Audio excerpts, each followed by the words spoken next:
Internationale by our Palme. A foreigner to them, not to you, I hope.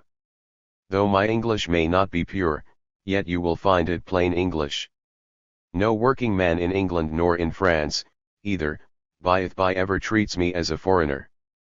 With the greatest of pleasure I observed you to be free from that blasting curse, national prejudice and national pride, which after all means nothing but wholesale selfishness. I observed you to sympathize with everyone who earnestly applies his powers to human progress, may he be an Englishman or not, to admire everything great and good, whether nursed on your native soil or not. I found you to be more than mere Englishmen, members of a single isolated nation. I found you to be men, members of the great and universal family of mankind, who know their interest and that of all the human race to be the same. Contents: 11 Human brotherhood, 12 Bourgeois nationalism and internationalism, 16 Cosmopolitanism, 18 Working class internationalism, 21. 2. The Forerunners, 27 Origins from the Democratic Revolution, 27 English Radical and Working Class Internationalism, 31 German Workers' International Organization in Europe, 34 The Communist League, 38 From the Communist League to the First International, 41. 3.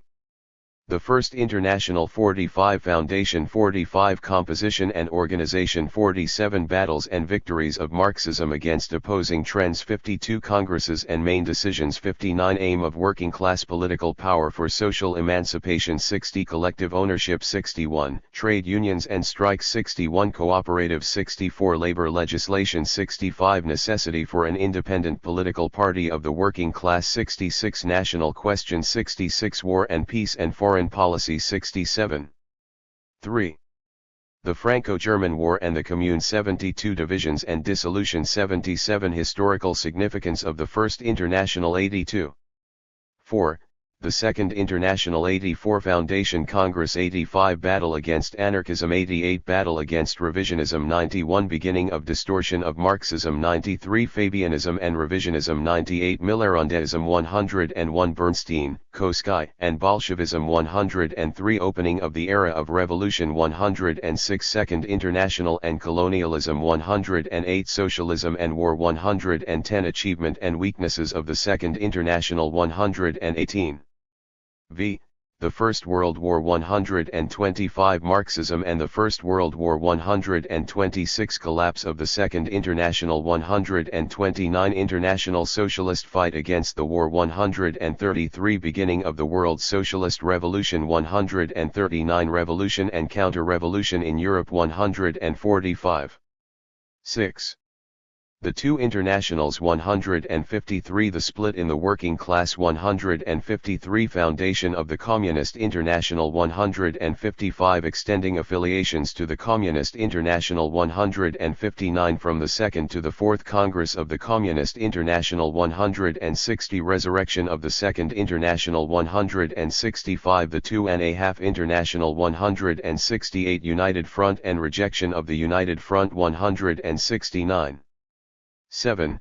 Capitalist Stabilization and Prospect of World Socialism, 175 Ebb of the Revolution, AI Tide, 177 The Soviet Union and the Advance to Socialism, 178 The Defeat of Trotskyism, 183 Towards the End of Relative Stabilization, 189. 8.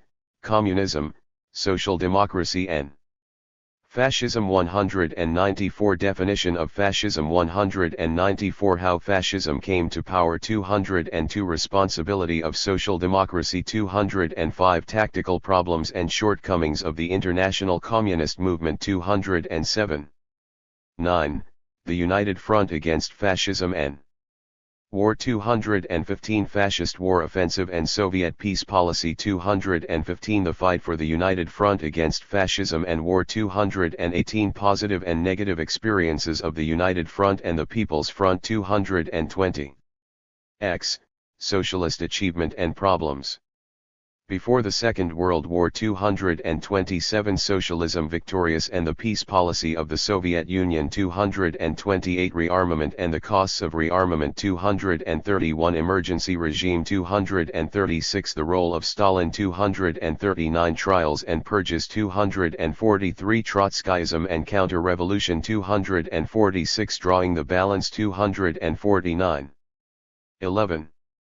The Second World War 252 Prelude of the Second World War 253 Mythology of Appeasement 254 The Fight for the Peace Front 257 Munich Test 260 Sequel of Munich 263 The Phony War 265 Communism and the First Phase of the War 269 The People's War of Liberation against Fascism 273 Seeds of the Cold War 278 People's Victory over Fascism 280 Dissolution of the Communist International 282 12.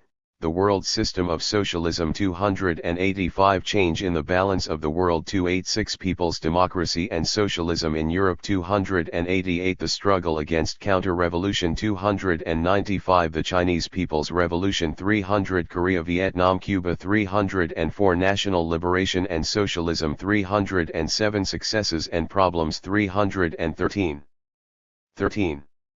International Communist Confer Enses and Relations 318 New Conditions New Problems 319 The Fight Against the Cold War 321 Towards a New Perspective 325 20th Congress of the Communist Party of the Soviet Union 328 Defeat of the Revisionist Offensive 333 International Communist Declaration of 1957 336 International Communist Statement of 1960 338 14, 353 Comisco 1946–1951 356 Foundation of the Frankfurt International in 1951 360 Imperialist Limitations of the Social Democratic International 363 Platform of Repudiation of Marxism and Socialism 367 Question of United Working Class Action 372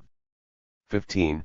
Perspective 377, The Path of Marx and Lenin 379 Conflict and the Future 387 Towards the Goal of Communism 395. Preface 100 years ago the first International or International Working Men's Association was founded. The guidance and leadership of Marx inspired its work throughout, and laid the foundations of the modern working class movement and international communism. During this century international communism has advanced from a handful of tiny groups to embrace one-third of mankind. At the moment of this centenary stormy controversies are raging in the international communist movement, affecting even the relations of the most powerful socialist states, and bringing threats of splits. At such a moment critics might judge it inappropriate to celebrate this centenary or speak of the advance of a century of international communism. On the contrary, it is more appropriate than ever today to recall the record and the lessons of these 100 years. The most violent controversies, conflicts, crises, sharp turns, breaks, and renewals have characterized this record of 100 years. The path has been no easy broad road of automatic progress, but precipitous and arduous throughout, full of pitfalls and explosions and dangers of wrecking the whole caravan. But through it all the international communist movement has always emerged in the end, stronger and more united, to go forward to new triumphs. Today more than ever it is necessary to learn the lessons of this record. The immediate outcome is never guaranteed. The 7. Future of international communism depends on those who represent the international communist movement today, the generation inheriting the work of previous generations to hand on to those that follow. It depends on their consciousness, responsibility, and sense of the necessity of unity. The old motto of the working class holds, unity is strength. The old slogan of Marx in the Communist Manifesto still calls to us today, workers of all countries. Unite. In the modern world, with the speed of communications annihilating distance, and rendering the divisions of the old state barriers more and more manifestly incompatible with new requirements, and with the parallel technical advance of weapons making possible the destruction of the Earth in the shortest space of time, the problem of internationalism, of international cooperation without domination of one nation by another, has become widely recognized as the key immediate problem of our era. Technically, the transition to a world social order is becoming imperative. International communism led the way a century ago, at a time when the most enlightened thinkers of capitalist civilization could only see as their ultimate international conception a free trade world. Communism showed the path to the solution of these problems through the elimination of the rivalries of private ownership and the achievement of an international community based on national freedom and social ownership, and advancing to a world communist society with the elimination of the state. International communism was able to present this solution, no longer as a vague aspiration for peace or world unity, but as a concrete movement, based on the working people in the living world, capable of expanding to embrace the whole world. At the same time, precisely because international communism is a concrete movement of people in the living world, and not some abstract ideal or blueprint for the future, the international communist movement seeks to tackle the present urgent problem, at a time when the ultimate solution is delayed and the menace of a new world conflict is apparent, by leading the way in presenting and fighting for the immediate aim of peaceful coexistence, to be achieved also now despite the continuance of the old social order over a considerable part of the world and consequent difference of social systems, and giving time for the peoples to advance by their own will and according to their own conditions equally to national freedom and to a new social order based on social ownership. It is in this deeper sense that, despite all the present difficulties, and in the midst of all the host of problems that beset mankind today, international communism is and remains the hope of the world. The epoch in which we live is the epoch of the transition of mankind from capitalism to socialism to advance to world communist society. The present brief survey of a century of development on the occasion of this centenary lays no claim to original or profound historical research. It is no more than a very rapid and elementary sketch for the new reader. Many tangled questions are involved in the record, which are still the subject of controversy, and may become further cleared by future research or fuller evidence. The account here given cannot represent any final verdict on these disputed questions, still less the official viewpoint of the Communist Party in this country or communists elsewhere. It can be no more than the best judgment the writer can reach on the basis of the available evidence. There are bound to be errors, either of information or of judgment, for which the writer apologizes in advance. But it is hoped that, until a further and more authoritative account becomes available, this brief survey may prove helpful for readers newly interested in communism, to increase their awareness of the record and achievement of a century of the international communist movement, to arouse among all those privileged to take part in the movement today just pride in its record, and on the basis of this record to strengthen, despite all the problems of the present phase, renewed and indomitable confidence in the future. May Day, 1964 RPD. Chapter I. Internationalism. International character or spirit, the principle of community of interests or action between different nations, specifically with capital I doctrine or principles of the International Working Men's Association. Oxford English Dictionary. The Internationale is the universally recognized song of the international working class and of international communism.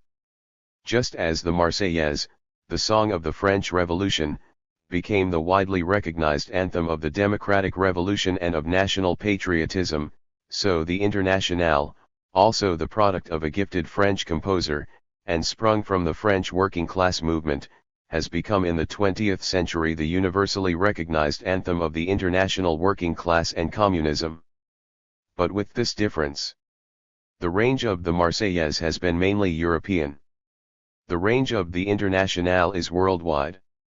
In every country in the world the Internationale is known and sung and honored, wherever working people are gathered together for the common aims of liberation, the ending of exploitation and all national and class oppression, and the building of socialist and communist society. Its refrain proudly proclaims, LL. Tomorrow the Internationale will be the human race. Across all the barriers of language, nation, race, and color, the melody of this refrain will find comradeship in every country in the world. This is a new phenomenon in the history of mankind upon this planet. One human brotherhood. The tradition and aspiration of human brotherhood has deep roots in the memory and consciousness and instinctive feelings of all mankind. Although frustrated and strangled by the social and economic conditions in which we live, bv the rat race and beggar my neighbor economics and jungle law of capitalism, by imperialist oppression and barbarity, and by power politics, and by the Cold War and the arms race, yet always, the deep feeling of human solidarity breaks through again and again in moments of emergency and common peril, of a natural disaster or shipwreck. The cruel laws of the rat race and economic competition, or of the enforced mutual slaughter of millions against millions of other human beings who have never seen or known one another, cause deep unhappiness to those who find themselves compelled to obey and live according to these laws, to all save a tiny handful completely brutalized by the social conditions in which they have been brought up and which they have come to regard as the order of nature. This instinct of human brotherhood may be regarded in one aspect as surviving from the era of primitive communism, before there was division of classes or private property or division of mine and thine, when survival in the hard and precarious struggle against nature for a bare existence depended on solidarity. Echoes of this may be found in the universal legends of a lost golden age before the fall. It was only after the loss of Eden that Cain raised his hand against Abel and slew him in a conflict over the possession of flocks and herds. Even in the fragmentary, distorted remnants of primitive societies still scattered in remote places of the earth, until recently explorers and researchers have been able to find traces of this code of social brotherhood within the tribal community, even though this might be accompanied by wars between tribes. Primitive communism was certainly no golden age. The conditions of life were harsh, poverty-stricken and superstition-ridden. Man, only recently emergent from the animal stage, through the development of tools, was still very helpless before nature. Then came the painful transitional period of class society, arising when the first advance of production beyond bare subsistence opened the way to the beginnings of private property and exploitation for the appropriation of surplus. This stimulated, however violent and cruel the means, the further advance of production. So the conditions came into existence which made it possible to move forward to a higher level. Today we have reached such a high stage of productive technique as to make more and more manifestly necessary the corresponding advance to a new stage of social classless organization. Although the battle to end class society, for the victory of national liberation and socialism, has still to be won over the great part of the world, in the most advanced sector of the modern world man has already entered into the era of the beginnings of the transition to communist society, based on abundant production, the mastery of nature and the highest fulfillment of human beings. Nevertheless, although the conditions of life of primitive communism were squalid and backward, there did exist in general in those early societies, corresponding to the low level of technique and absence of surplus, an elementary sense of social solidarity and brotherhood, which subsequent class society has done much, although not entirely, to destroy until it could arise again in new and more advanced forms, as we shall see, in the modern working class and socialist movement.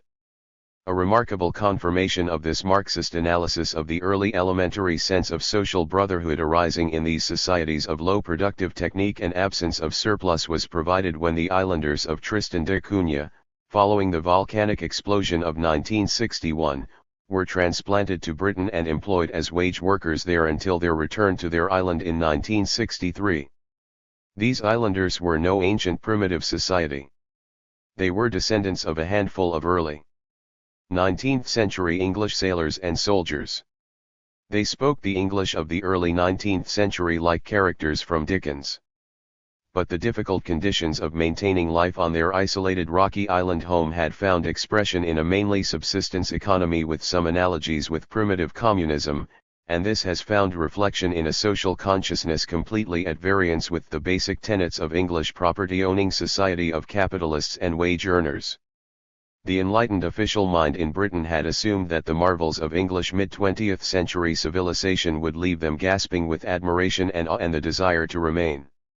Instead, their one desire was to get back to their island home, despite volcanic destruction and possible further volcanic risks, away from what they regarded and openly described as a detestable form of society based on money and worry. Their explanations given to assiduous reporters were revealing. The disparity of wages was found incomprehensible. It ain't fair. They's payin' me for one man's time. My time's worth as much to me as anybody else's. We was like brothers and sisters. We never done had any crimes. We done never need any keys at home, does we? The doors was always open, we was all like brothers and sisters. There was no worry. There was always food on the island, fish in the sea. We did not have to worry about money. Similarly, the final verdict of their elected head man, William Repetto, before departure, in his answers to press questions on March 16, 1963. You never have crime on Tristan. You can go anywhere you like at night and lie down in the open. In Tristan there's no rent, no electricity. You get all your taters free, all your beef free, your fruit free. We ain't got to use money for it. England. In England it's money, money, money, worry, worry, worry all the time.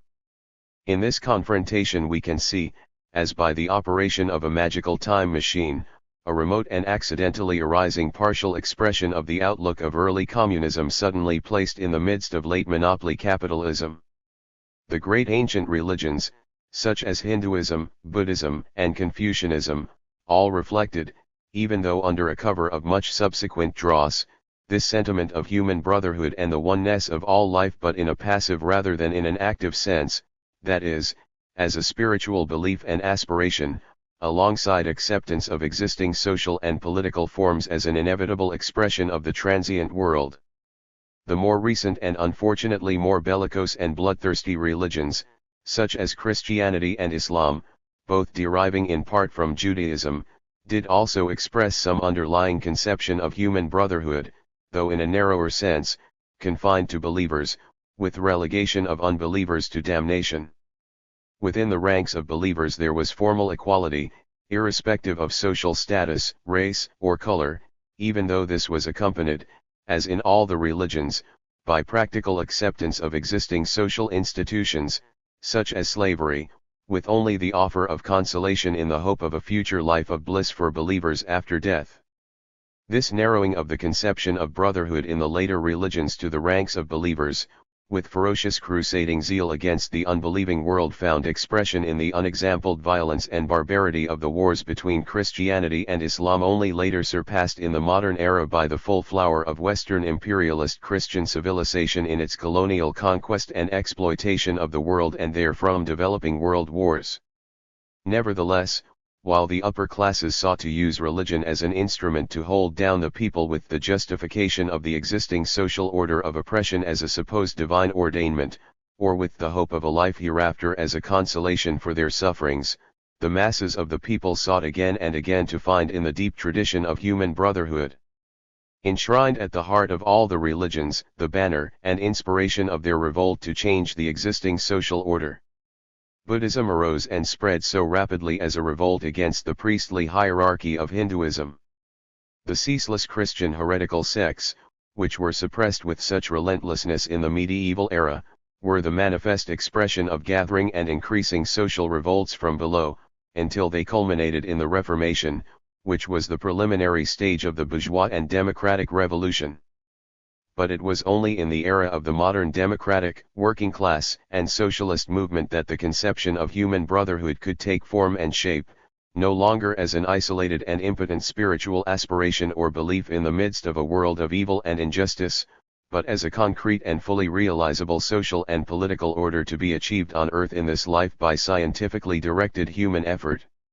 From this point, increasing numbers of sincere religious-minded people, whether Christian, Jewish, Mohammedan, Hindu or Buddhist, who found their social inspiration in the religious conception of human brotherhood, could find the path of its realization in unity with the democratic, working class, and socialist movement.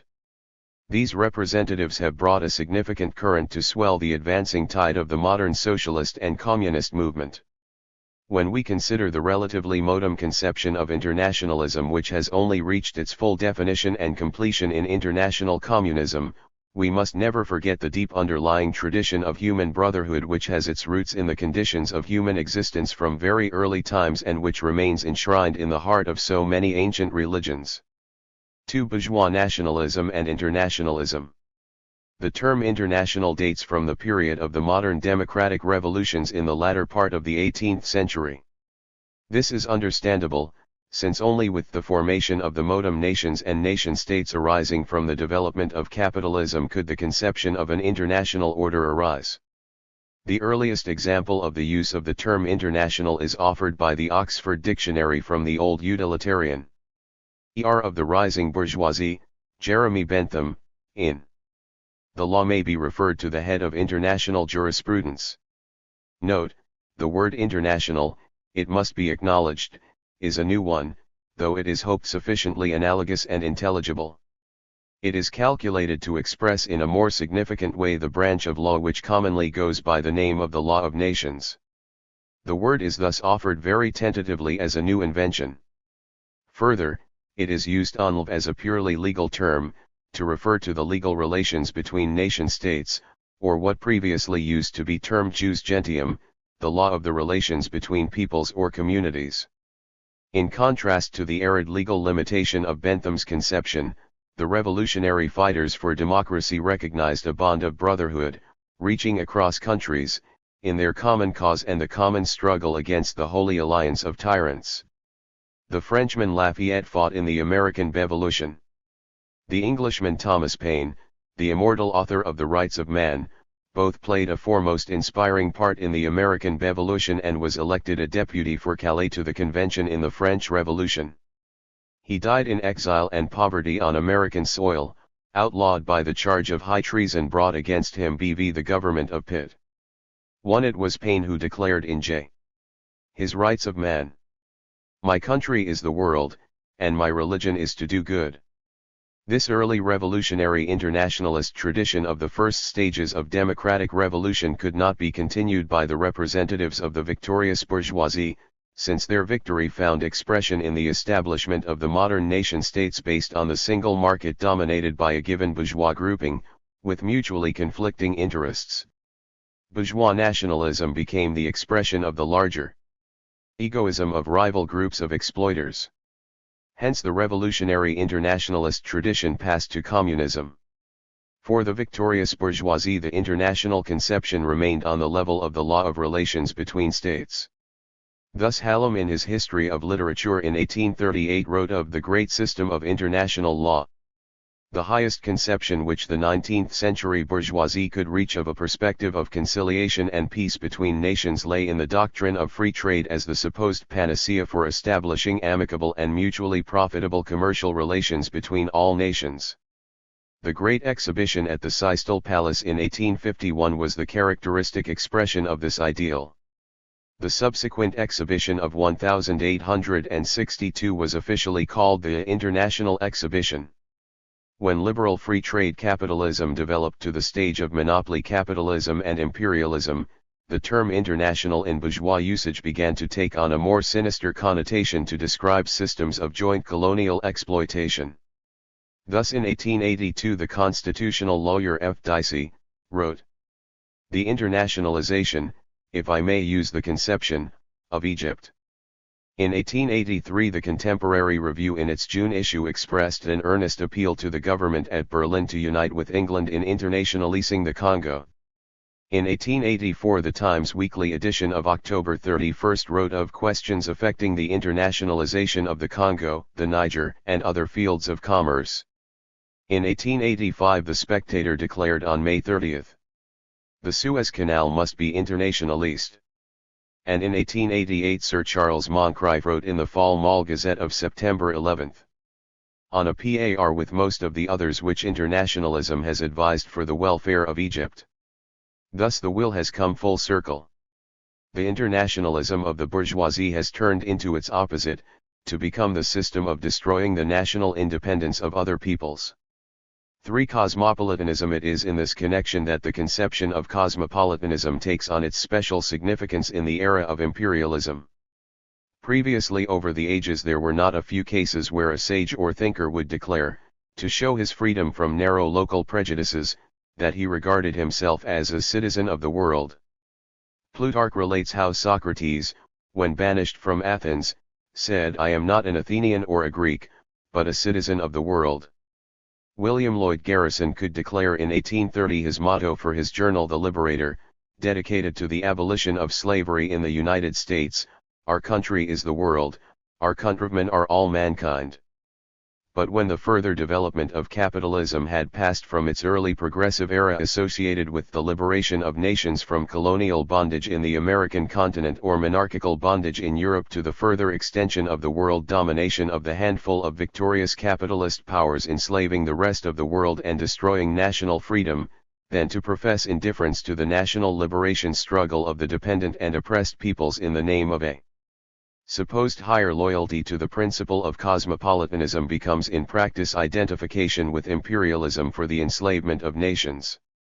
For the citizen of an oppressed nation to profess cosmopolitan indifference to the national liberation struggle of his people is to be a slave and toady of the oppressors of his country.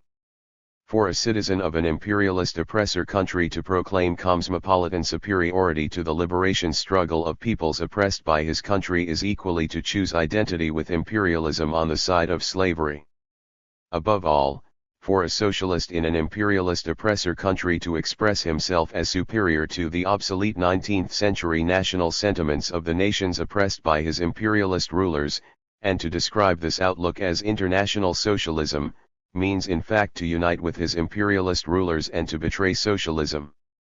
In his controversies with Rosa Luxemburg and other Polish socialists over the question of Polish national self-determination, and in his comments on the significance of the Irish Easter Rising in 1916, Lenin clarified this question for those socialists who sought to counterpose the fight for pure socialism to the national struggle and who on this basis assumed an air of lofty contempt for obsolete 19th century notions of national independence and sovereignty.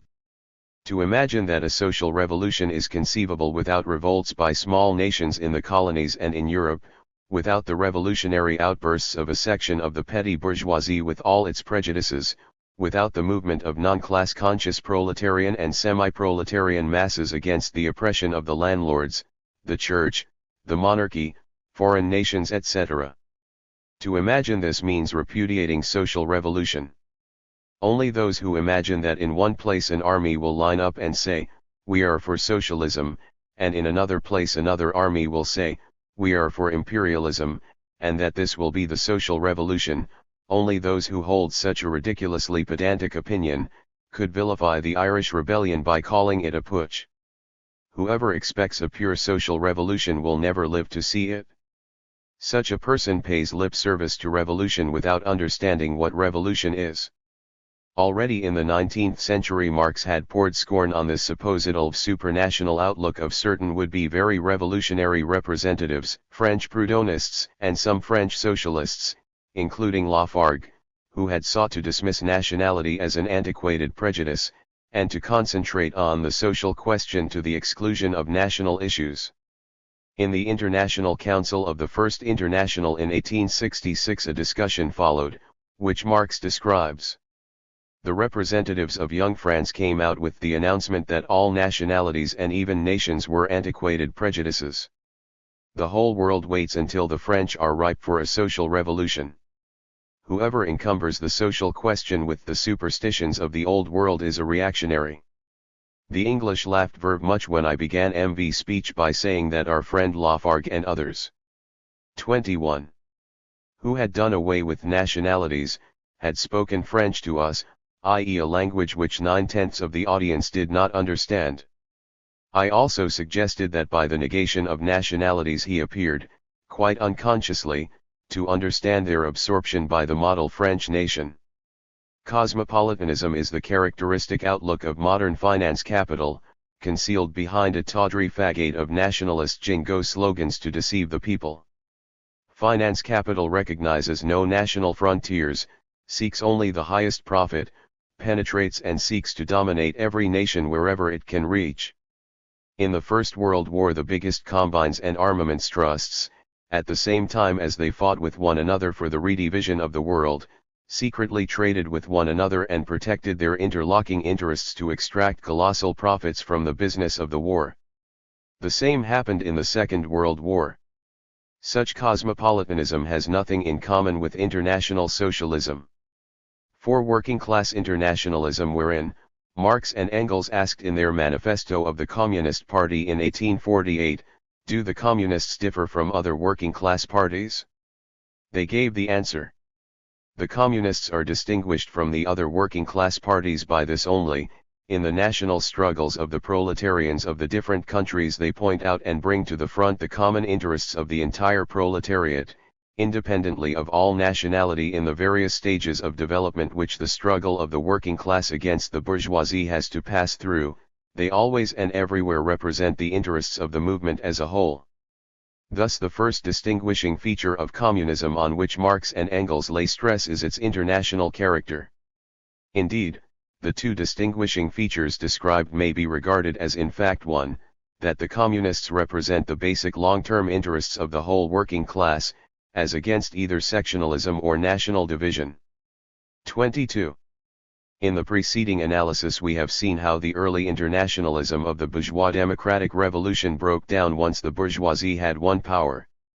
Just as the dreams of liberty, equality, and fraternity dissolved in the reality of the bourgeois property state of class division, so the parallel dreams of the international alliance of the peoples against the tyrants dissolved in the reality of the bourgeois nation-states of competing traders, exploiters, and colonialists. So far from ushering in an era of peace and friendship between the nations, as anticipated by the sponsors of the Great Exhibition of 1851, the victory of the bourgeoisie brought in its train the most destructive arms race, barbarous colonial wars and aggression all over the world, and finally world wars on a scale never before known. Therefore the banner of international brotherhood could only be carried forward by the working class. For the working class had no separate interests, like the conflicting interests of rival exploiters. Only the emancipation of the working class can end the conflicts of rival property interests, bring the emancipation of all sections of the population oppressed by capitalist property relations, and, through the establishment of a social order based on common ownership of the means of production, finally end class society and open the way to the fulfillment of the age-old ideal of human brotherhood. The internationalism of the working class does not arise fully formed and conscious in a single moment, but is only achieved through a long process of experience and successive struggles. On the other hand, the conditions of existence and struggle of the working class from the outset create the soil for the development of this internationalism from the most elementary beginnings. From the outset, the workers in all countries, wherever they were exploited, had a common enemy, capital.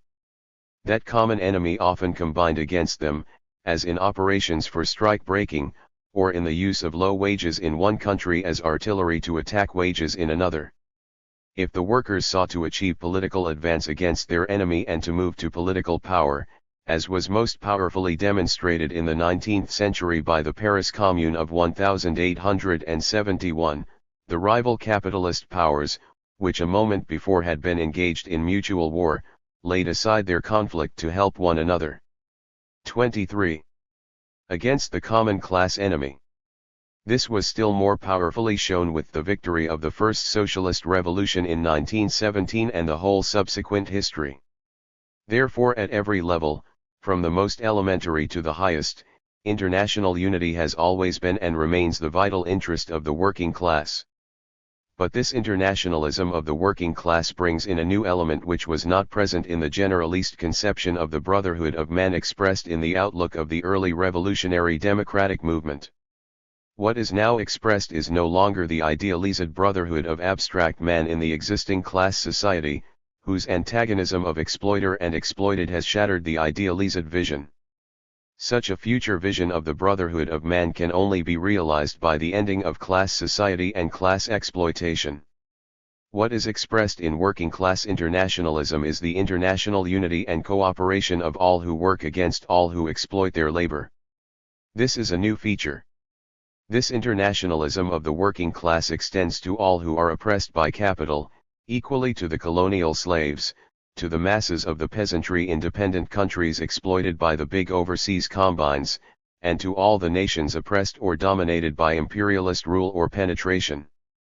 The second new feature of working-class internationalism is that it represents, not only the aspiration of internationalism as an ideal or goal for the future, but its practice in the living present world, that is, practical solidarity of the working people against the exploiters, of the working class against capitalism, and of the alliance of the working class and oppressed nations against imperialism. This practical solidarity finds expression at every level. It finds expression at the basic and most elementary level through practical solidarity across countries in strikes, support from the workers in one country to the workers on strike in another country, resistance to blacklegging or attempts of employers to organize strike-breaking or transit of black goods in relation to workers on strike in another country.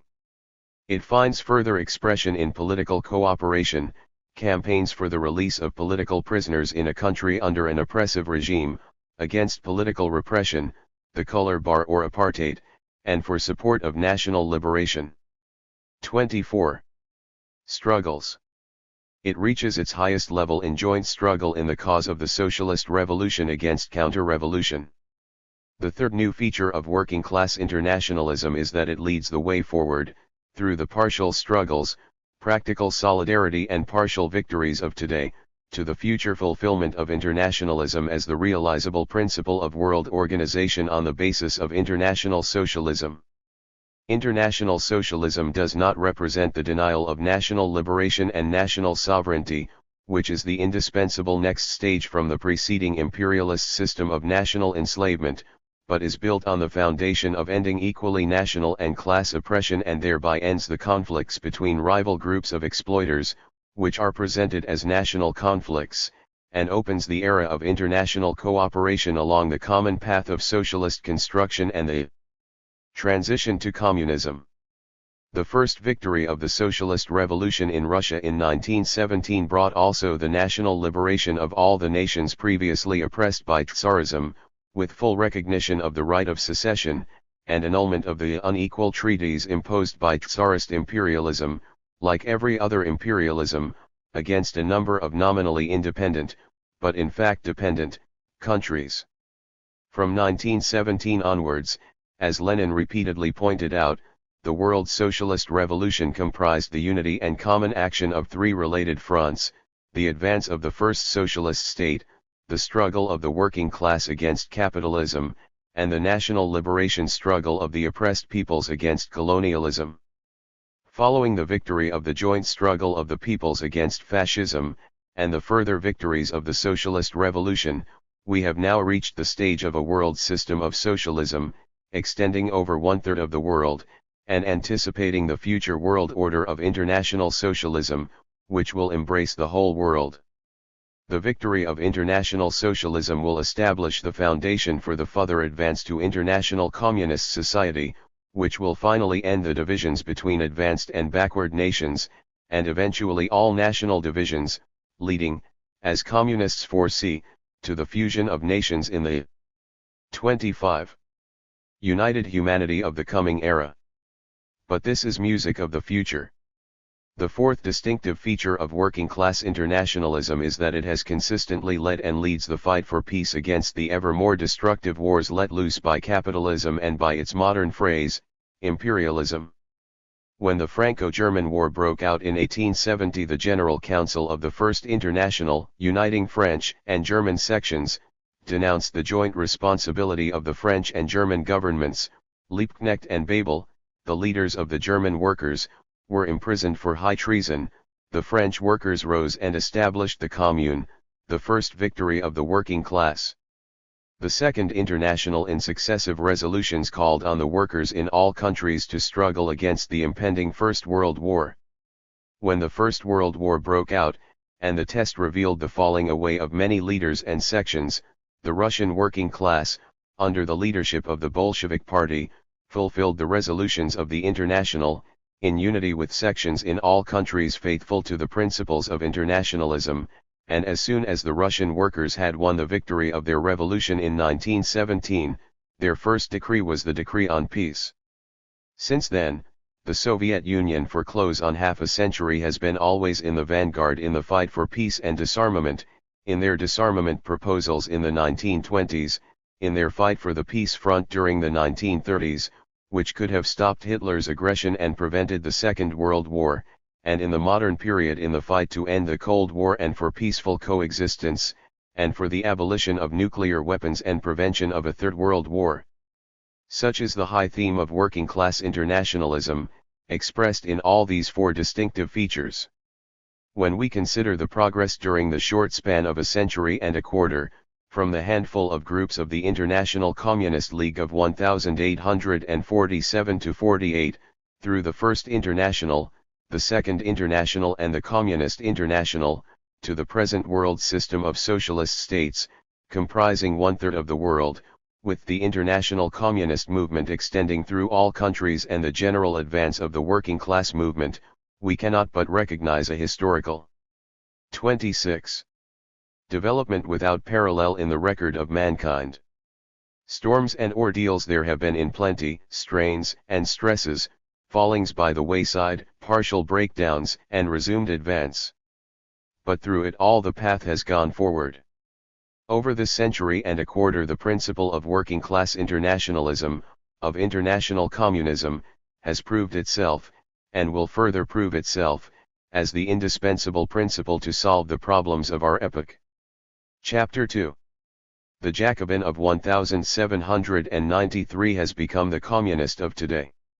Karl Marx, Speech to the Democratic Association in Brussels, February 22, 1848.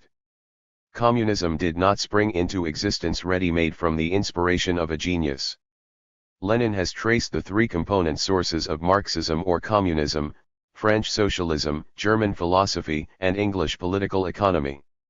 The genius of Marx consisted in drawing together these threads and developing therefrom his all-embracing theory, which has become the guiding theory of the modern world. Similarly, the international communist movement did not arise as a coterie of disciples of an individual teacher or leader. Marx and Engels did not first write the Communist Manifesto and then found the Communist League to propagate its principles. They first became members of the Communist League, and it was the Second Congress of the Communist League which instructed them to prepare the statement of its program and principles, published in the following year as the Manifesto of the Communist Party. 1. Origins from the Democratic Revolution. The international communist movement developed in direct line of descent from the left wing of the Democratic Revolution and the first beginnings of the working class movement. The great democratic revolutions which ushered in the modern era, in England in the 17th century, and in the United States and France in the 18th century, were torn from the outset by the contradiction between the ideal aims for the ending of all privilege and the foundation of a new society of human liberty and brotherhood, and the reality of social inequality based on property which their limitations and presuppositions could not overcome. This contradiction inevitably gave rise among the more militant elements to the demand to complete the revolution by following up the victorious political revolution with a social and economic revolution corresponding to the interests of the poor and establishing a new social order based on common ownership. In the English Revolution this found its fullest expression in the Levellers and the theories of Winstanley. In the French Revolution, at a more advanced stage of social development and class antagonisms, it found partial expression among the more radical left-wing sections of the Jacobins, and its most consistent and conscious expression in the organization led by Buonarroti and Babeuf, whose unsuccessful plan for insurrection, known to historians as the Conspiracy of the Equals, was crushed by the young Napoleon in 1796, with the arrest and execution of its leaders. In neither case was there yet in existence the working class as a class to make possible the fulfillment of the program. The radical left wing of the Jacobins, represented by Hébert and Roux, demanded a revolution in property relations, and sharply criticized the democratic constitution of 1793 and the more conservative democratic conceptions of Robespierre and Saint-Just upholding private property. Roux declared, "Freedom is only a delusion if one class is able to starve another, if the rich man through his monopoly has power of life and death over the poor. The war which the rich wage against the poor is more terrible than the war which the foreigner wages against France. It is the bourgeoisie who have enriched themselves out of the revolution for 4 vers. Robespierre sent the Hébéristes to the guillotine and thereby 29. Signed his own death warrant at the hands of counter-revolution, whose victorious thermidor followed as soon as the left had been struck down. Babeuf and Buonarroti, who organized the Union du Panthéon with a considerable membership until its suppression by the Directory, represented a more consistent and conscious form of embryonic communism. The Manifesto of the Equals proclaimed, "Nature has given to every man an equal right to the enjoyment of all goods." Wiser than the Hébéristes, they supported the democratic constitution of 1793 as a step forward.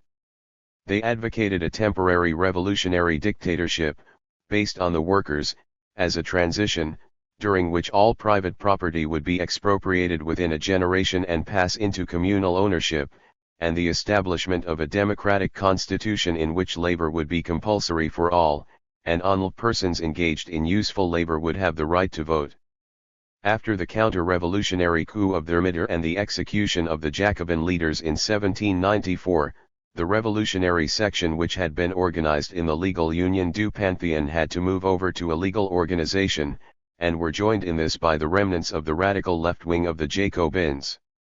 It was this underground organization, carrying forward the fight of the left wing of Jacobinism with a communist type of program, and preparing for an armed insurrection to overthrow the counter-revolution and carry forward the revolution, which was betrayed to the police in 1796, and its leaders arrested and placed on trial as organizers of the conspiracy of the Equals, and sentenced to death/exile. Marx paid high honor to Babeuf, and in the manifesto of the Communist Party cited him at the head of the section on critical utopian socialism and communism as having given voice to the demands of the proletariat. Marx wrote of Babeuf in 1845. The first appearance of a really effective communist party takes place during the progress of the bourgeois revolution at the moment when the constitutional monarchy is abolished. The most logical communists are the first to stress social questions. In Gracchus Babeuf et la conjuration Clésigo written 30. By Babeuf's friend and comrade, Buonarroti, we read how these republicans learned by experience that, even if such social questions as monarchy versus republic could be settled, this would not solve one single social question in the proletarian sense of the words.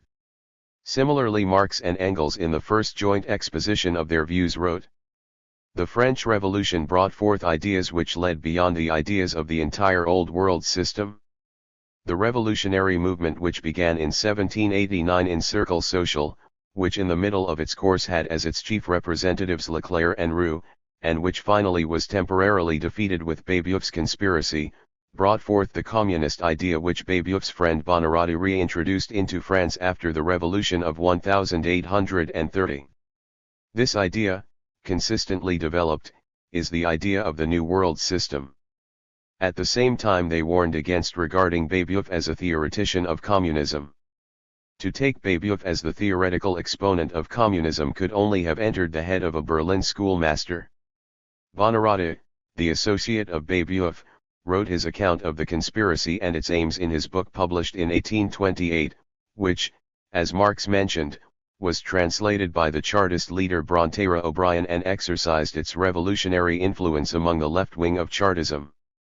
In Paris, secret revolutionary organization was carried forward after the 1830 revolution, under the leadership of Blanqui, the disciple of Buonarroti, who had returned to Paris after the 1830 revolution, and Barbes, through successive forms of the Société de Families and the Société de Saisons, culminating in the unsuccessful insurrection of 1839, following which Blanqui and Barbes were sentenced to death, commuted to life imprisonment. In close association with the Société de Saisons was the organization of militant German refugees in Paris, the 31. Federation of the Just, which subsequently took on an international character, was eventually joined by Marx and Engels, and became the Communist League. Thus the international communist movement derives directly from the radical and embryonic communist left wing of the French Revolution and from the militant German emigration. but there were further strands went into its composition, drawing together elements especially from the then three leading countries of capitalism, England, France, and Germany. To English radical and working-class internationalism. The revolutionary democratic movement in England had deep-rooted international traditions and connections. In the 17th century Milton had conducted his polemical championship of regicide in England against the denunciation of the counter-revolutionaries on the continent. And when he composed his sonnet on the late massacre in Piedmont to call on the Lord to avenge thy slaughtered saints whose bones lie scattered on the Alpine mountains, and to forget not and wreak vengeance on the bloody Piedmontese, beneath the religious form was visible the sense of international solidarity of the revolution. The French Revolution, which inspired Shelley, Byron, Burns, and the youthful Wordsworth, led to the formation of the corresponding societies, which in their composition and spirit in the majority of centers constituted an elementary form of the beginnings of working-class organization. The slogan of the French Revolution, war to the palaces, peace to the huts, and the spirit of the Carmagnole, won its echo in Britain. Indeed, the response was so widespread that the authorities acutely feared revolution in Britain. We have seen how Pitt, wiser than the servile sycophant of Tory patrons, Burke, admitted in private that Paine was in the right, but deemed it his duty to suppress Paine for fear of revolution. The hideous counter-revolution of Pitt and Castlereagh strangled the revolt of the people of Britain, and organized the coalition with gold and arms to strangle the French Revolution. 32. Following the Napoleonic Wars, with the Industrial Revolution in Britain and the growth for the first time of a numerous industrial working class in the towns, the radical movement in Britain took on a more and more directly working-class character. This was shown already in a preliminary stage with the Luddites and the Battle of Peterloo, then in a more developed stage of organization with early trade unionism, and finally in the first political working-class movement, Chartism. With the many political refugees in Britain, international links and a keen sense of international solidarity characterized the radical and working-class movement from the outset. We have seen how Brontë O'Brien translated Bonarada's History of Babeuf's Conspiracy for Equality, and this became a revolutionist's handbook for the left wing of Chartism. The Democratic Association, founded in 1838 BV, the Chartist leader, Julian Harney, maintained close connections with the foreign refugees in London, and the Chartist organ, the Northern Star, which was transferred to London in 1844, followed closely events abroad. In 1844 an organization, the Fraternal Democrats, was formed by German, Polish, and Italian refugees living in London. In 1845 these approached the Chartist leaders to join, and prominent Chartist leaders, including Ernest Jones, Cooper, Blarney, and others became members, and took thenceforth an active part. The internationalist outlook of the Fraternal Democrats was expressed in its motto, "All men are brothers." The program laid down: we declare that the earth with all its natural productions is the common property of all. We declare that the present system of Sakayev, which permits idlers and schemers to monopolize the fruits of the earth and the productions of industry, and compels the working classes to labor for inadequate rewards, and even condemns them to social slavery, destitution, and degradation, is essentially unjust. On internationalism the program stated: convinced that national prejudices have been, in all ages, taken advantage of by the people's oppressors to set them tearing the throats of each other, when they should have been working together for their common. 33. Good. This society repudiates the term foreigner, no matter by or to whom applied. Our moral creed is to receive our fellow men, without regard to country, as members of one family, the human race, and citizens of one commonwealth, the world. At a meeting organized by the Fraternal Democrats in 1847 to proclaim solidarity with the Portuguese rising, Blarney said: the people are beginning to understand that foreign as well as domestic questions do affect them, that a blow struck at liberty on the Tagus is an injury to the friends of freedom on the Thames, that the success of republicanism in France would be the doom of tyranny in every other land, and the triumph of England's democratic charter would be the salvation of the millions throughout Europe. In 1848, at a meeting in honor of the second anniversary of the Krakow Rising, Rajani proclaimed the aim of a combined international victory of the European working class over the bourgeoisie. But let the working men of Europe advance together and strike for their rights at one and the same time. And it will be seen that every tyrannical government and usurping class will have enough to do at home without attempting to assist other oppressors.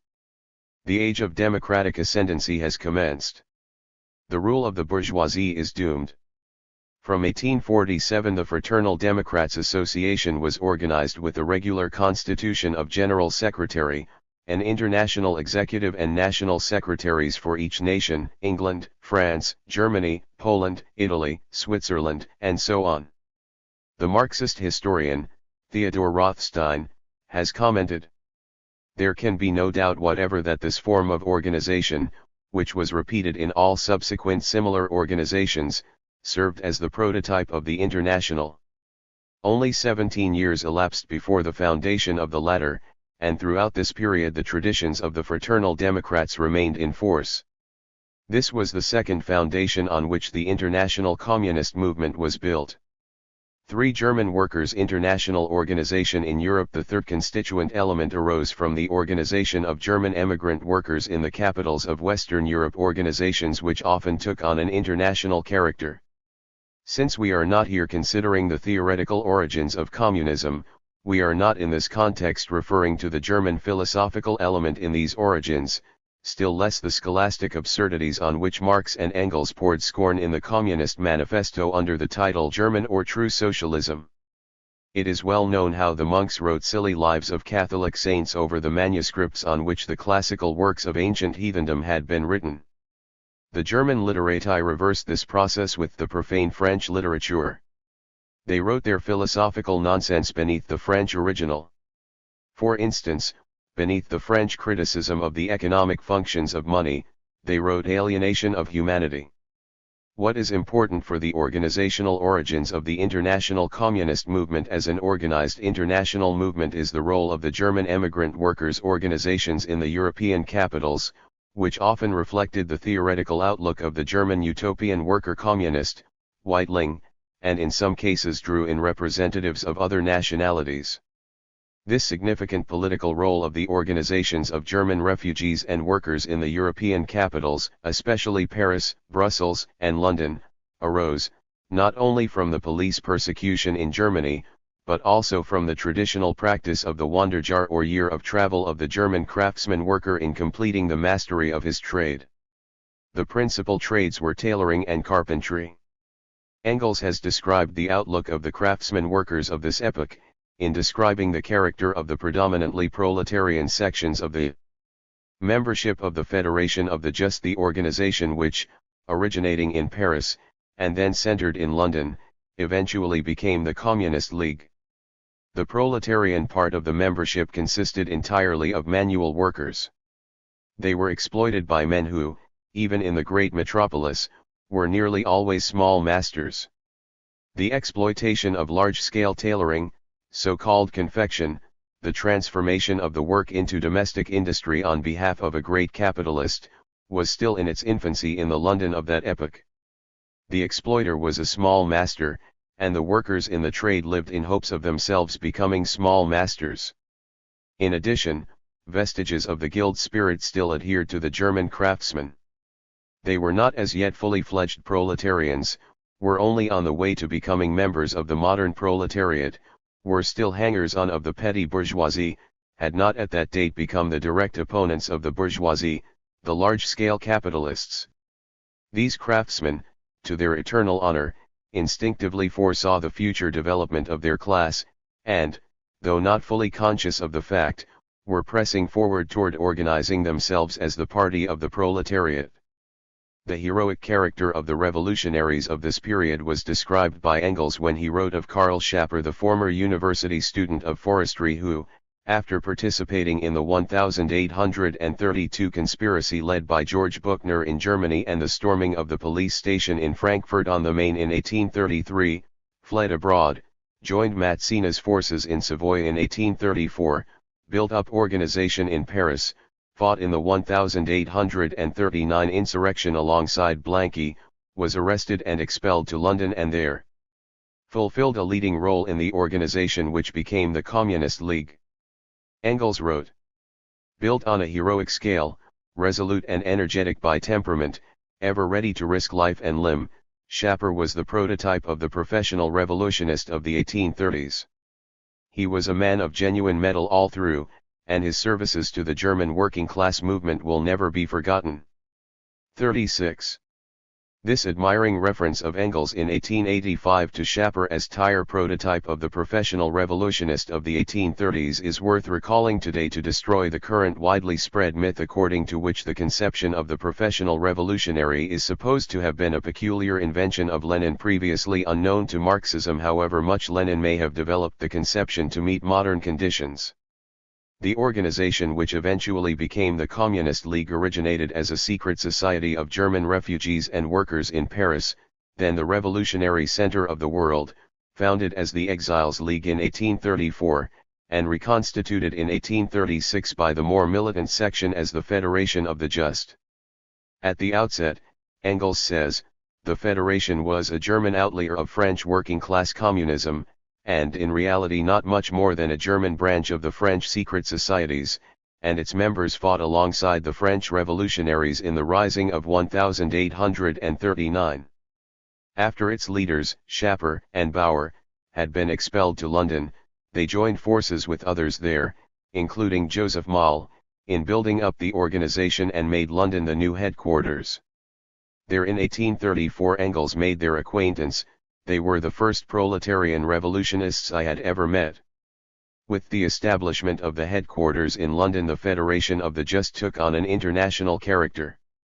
Branches or sections were established widely in Germany, France, Belgium, Switzerland, and other countries. In addition, the London headquarters became international in character. No sooner was the center of gravity transferred from Paris to London than a new phenomenon came to the fore. The Federation, from being a German organization, gradually became transformed into an international affair. In addition to German and Swiss, persons of other nationalities to whom the German language could serve as a medium of communication, were to be found in the Federation. There were Scandinavians, Dutch, Hungarians, Bohemians, Southern Slavs, also there were 37 Russians and Alsatians. In 1847 a British grenadier in full uniform was a regular attendant at the meetings. The motto on the membership card, "All men are brothers," was translated in 20 languages. An open or public organization was formed, the Communist Workers' Educational Association, within which the Federation functioned as a secret society, the former serving as a recruiting ground for the latter. Marx and Engels, whose working partnership began from the summer of 1844, were in contact with the Federation, as they were with the Chartist leaders and the French revolutionary movement, but had initially refused in 1843 an invitation to become members of the Federation, since they were convinced of the necessity first to replace the confused utopian communist theories and secret limited organization BV the scientific theory and methods which they were jointly developing. For this purpose they established an initial base and nucleus in Brussels, working with Wilhelm Wolff, Wedemeyer, and others, and established the German Workers' Society of Brussels, with an organ the Deutsche Brüsseler Zeitung. The aim was from the outset international, and a Kommunistisches Correspondence Committee was established in Brussels, with a parallel committee in Fondon, which was joined by Hamey and others. The new theories made rapid headway, and by the spring of 1847 Mahle on behalf of the Federation visited Marx in Brussels and Engels in Paris to negotiate with them an agreement that they should join the Federation, which could then consider reorganization with a new program corresponding to their conceptions. Marx and Engels agreed and became members of the Federation. In the summer of 1847 the first Congress of the Federation was held in Fondon, with Engels attending as the delegate from Paris and Wolff from Brussels. The reorganization was carried through along the lines advocated by Marx and Engels. The main theme for discussion was the question of reorganization. Every vestige of its old mystical nature, the heritage of conspiratorial days, was now discarded. The federation was organized into communes, circles. 38. Leading circles, Central Committee, and Congress. It took the name of Communist League. For the Communist League was the first international organization of the communist movement. Strictly speaking, the claim could be made that it should be correctly termed the First International. But this term has become associated with the International Working Men's Association of 1864, and it is true that the other was the first coming together of developing working class movements, whereas the Communist League was still an association of small groups. The Communist League existed from 1847 to 1852. Its foundation Congress in the summer of 1847 arose in the conditions described. The old motto of the Federation of the Just All Men Are Brothers was replaced by the new motto Workers of All Countries, Unite. This slogan appeared already for the first time under the title of a new journal Kommunistische Zeitschrift published by the London members of the League in September 1847. The preamble to the rules, drawn up by Marx for the first Congress, remitted for discussion to the branches and sections, and finally adopted at the Second Congress later in the year, proclaimed the aim. The aim of the League is the overthrow of the bourgeoisie, the rule of the proletariat, the abolition of the old bourgeois society based on class antagonisms and the foundation of a new society without classes and with out private property. The conditions of membership were laid down in the rules, and included, revolutionary energy and zeal in propaganda, adherence to communism, non-participation in other political societies, and duty to inform the competent League authority on membership of any other body, obedience to League decisions, not to disclose information of the internal life of the League. The organization followed the principles of democratic centralism. The decisive Second Congress of the League was held in London at the end of November and the beginning of 39. December, 1847, and was attended by Marx. In the debates, which are stated to have lasted 10 days, Marx expounded the new theories, the proposed new principles were unanimously adopted, and Marx and Engels were commissioned to draw up a manifesto along the lines agreed. This was done, and the Manifesto of the Communist Party, to give it its correct title, although since more familiarly known as the Communist Manifesto, was first published in German in London in February 1848, just before the outbreak of the February Revolution in France. The Communist Manifesto remains the classic foundation document of the international communist movement.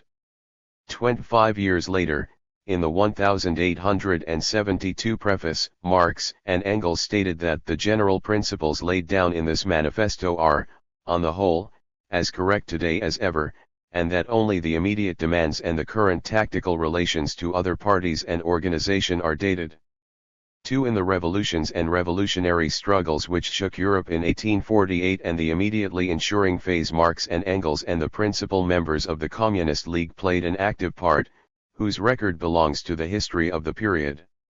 The Communist League did not directly play a part as an organization. The breakup and prevention of functioning of its successive central committees, transferred from London to Brussels to Paris, by arrests and states of siege, are described in Engels' brief record. By the autumn of 1849, with the ebb of the revolution, most of the members of the previous central committees and congresses, with the exception of those still in prison or killed, were able to meet again in London. The League was reorganized, and the Address of March, 1850, drafted by Marx and Engels, and a further classic document of communism, especially for the relations of the democratic revolution and the working class revolution, was adopted and issued.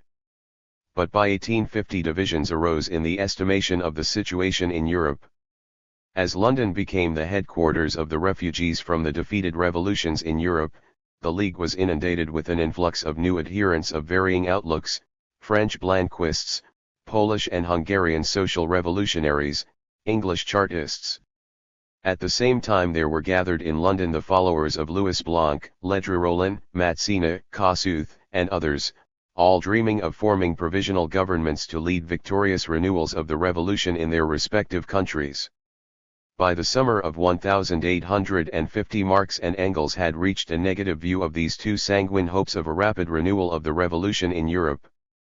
With this general prosperity, in which the productive forces of bourgeois society develop as luxuriantly as is at all possible within bourgeois relationships, there can be no talk of a real revolution as shown in his other writings at the time.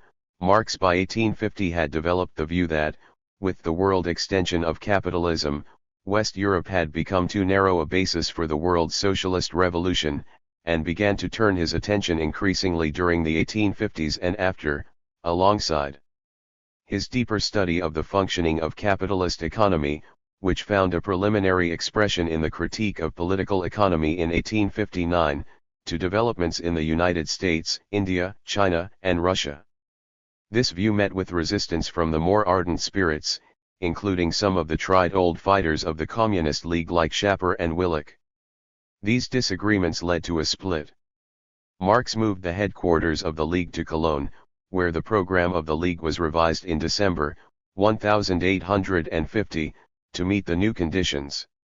The revised rules read, "The object of the Communist League is the destruction of the old society by means of propaganda and the political struggle, in order to effect the mental, political, 41. An economic emancipation of the proletariat and to carry through the communist revolution." The League represents in the various stages of development through which the proletarian struggle has to pass the interests of the whole movement. It always seeks to rally round itself and to organize all revolutionary forces of the proletariat. It is secret and indissoluble until the proletarian revolution has achieved its object. The conditions of membership are, freedom from all religious ties, withdrawal from ecclesiastical associations, insight into the conditions, development, and ulterior aims of the proletarian movement, abstention from all associations and partial movements whose objects are inimical or destructive to the object of the League, capacity and zeal in propaganda, unflinching fidelity to our convictions, revolutionary energy, strict secrecy in all League matters. Propaganda was conducted from the Cologne headquarters until the arrest of the principal leaders there and the historic Cologne Communist trial in November 1852. Following this, it was decided to dissolve the League, and the separate organization which the Schapper-Willich group had endeavored to maintain came to an end also a few months later. The League had fulfilled its initiating role. The next stage required a further development of the working class movement. 5. From the Communist League to the First International. It would be a mistake to imagine that during the dozen years between the dissolution of the Communist League and the foundation of the First International, between 1852 and 1864, there was a cessation of international revolutionary solidarity or international working class contacts. Despite unfavorable conditions following the victory of counter-revolution and seemingly triumphant expansion of capitalism, expression of international solidarity and attempts to create anew some type of international working class organization arose repeatedly during these years. Already in 1850 the London workers had shown in unmistakable fashion their attitude to the counter-revolution. 42. When the Austrian General Haynau, notorious for his bloody suppression of the workers, came to London. On being taken on a visit to Barclay and Perkins Brewery, he was seized by the drayman and his mustache cut off. He was dragged out from the dustbin, where he had sought to take refuge, and flogged through the streets, an incident any reference to which won applause thereafter at every popular meeting. In 1854 the Chartist leader, Ernest Jones, took the initiative in the formation of a welcome and protest committee to welcome the French revolutionary barbs, liberated from the dungeons of Napoleon, and protest against a proposed visit of Napoleon III. From this developed an international committee under the presidency of Ernest Jones, with elected national secretaries for the English, the French, the Germans, the Poles, the Italians and the Spaniards. Many demonstrations in support of international democratic solidarity were organized by the International Committee, either alone or in association with other bodies. Between 1855 and 1860, their record will be found in Theodore Rothstein's From Chartism to Labourism. it is significant that the first demonstration in February, 1855, took place during the Crimean War, in which Britain and France were ranged against Russia. Popular hostility to Tsarism as the bulwark of reaction in Europe brought a measure of support for the war, despite the parallel popular hostility to Napoleon and distrust of the British ruling class. But in the expression of progressive spokesmen, a distinction was made between Tsarism and the Russian people. At this first demonstration in February 1855, summoned to commemorate the French Revolution of 1848, a resolution was adopted calling for an alliance of the peoples and a conference of the representatives of all democracies to establish a permanent international committee consisting of representatives of all the democracies for the purpose of promoting the advent of the democratic and social republic. This resolution was moved by the Englishman, Finland, and seconded by the famous Russian democratic leader, Rajani. The chairman explained that this procedure in the midst of the Crimean War was adopted in order to show their repudiation of national hatred, and that their fight against the despots should not be confused with one against the peoples oppressed by them. Thus already der 43. In the Crimean War was proclaimed and publicly demonstrated the principle of international fraternization of the peoples in the midst of war between their governments. This principle of internationalism was further expressed, this time clearly on the basis of international working-class solidarity, by the parallel exchange of fraternal messages between the French and German sections of the International during the Franco-German War in 1870. It received a further historic expression during the Russo-Japanese War, when the Russian socialist leader, Plekhanov, and the Japanese socialist leader, Katawama, publicly embraced at the International Socialist Congress at Amsterdam in 1904. It received its highest expression with the Leninist tactic in the fight against the imperialist First World War, the tactic which led the way to the first victory of the socialist revolution. Various proposals for some kind of permanent international organization of the workers or working class and democratic forces were made during these years. These proposals came from various sources and were often confused in character.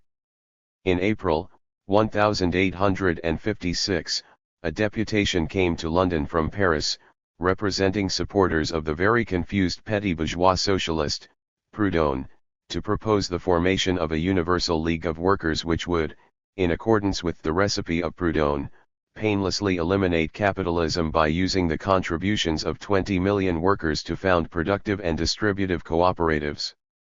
In May, 1856, the International Committee in London issued a manifesto announcing a Plan 5 to enlarge its ranks into an international association, open to men of all countries, and which ought not to count on one international committee in one of the towns of Europe, but international committees in as many of the towns of the world as possible. In August, 1856, at a meeting held in London in honor of the French Revolution of 1792, convened by the International Committee in conjunction with the Revolutionary Commune, a resolution was adopted calling on the International Committee, the Revolutionary Commune, the Society of German Communists, the Society of English Chartists, the Society of Polish Socialists, and all those who, without belonging to any of these societies, were eligible members of the International. 44. Association to enter into an alliance for cooperation in the common aim to achieve the triumph of the universal democratic and social republic. Following this, the evidence indicates that an organization described as the International Association came into existence and conducted some activities up to the beginning of the 60s. Thus it was not a bolt from the blue, but the successor of a series of preceding efforts, when at a great popular demonstration held in St. Martin's Hall, London, on September 28, 1864, to commemorate the Polish Revolt, a delegation of French workers put forward a proposal, which had already been discussed between French and British working-class representatives during the preceding year, for the foundation of an international working-class organization with its headquarters in London, and a resolution was carried with enthusiasm establishing such an organization. But this time the conditions were more fully prepared. This demonstration became the foundation of the First International. Chapter 3. The First International. To conquer political power has therefore become the great duty of the working classes. One element of success: they possess numbers, but numbers weigh only in the balance, if united by combination and led by knowledge.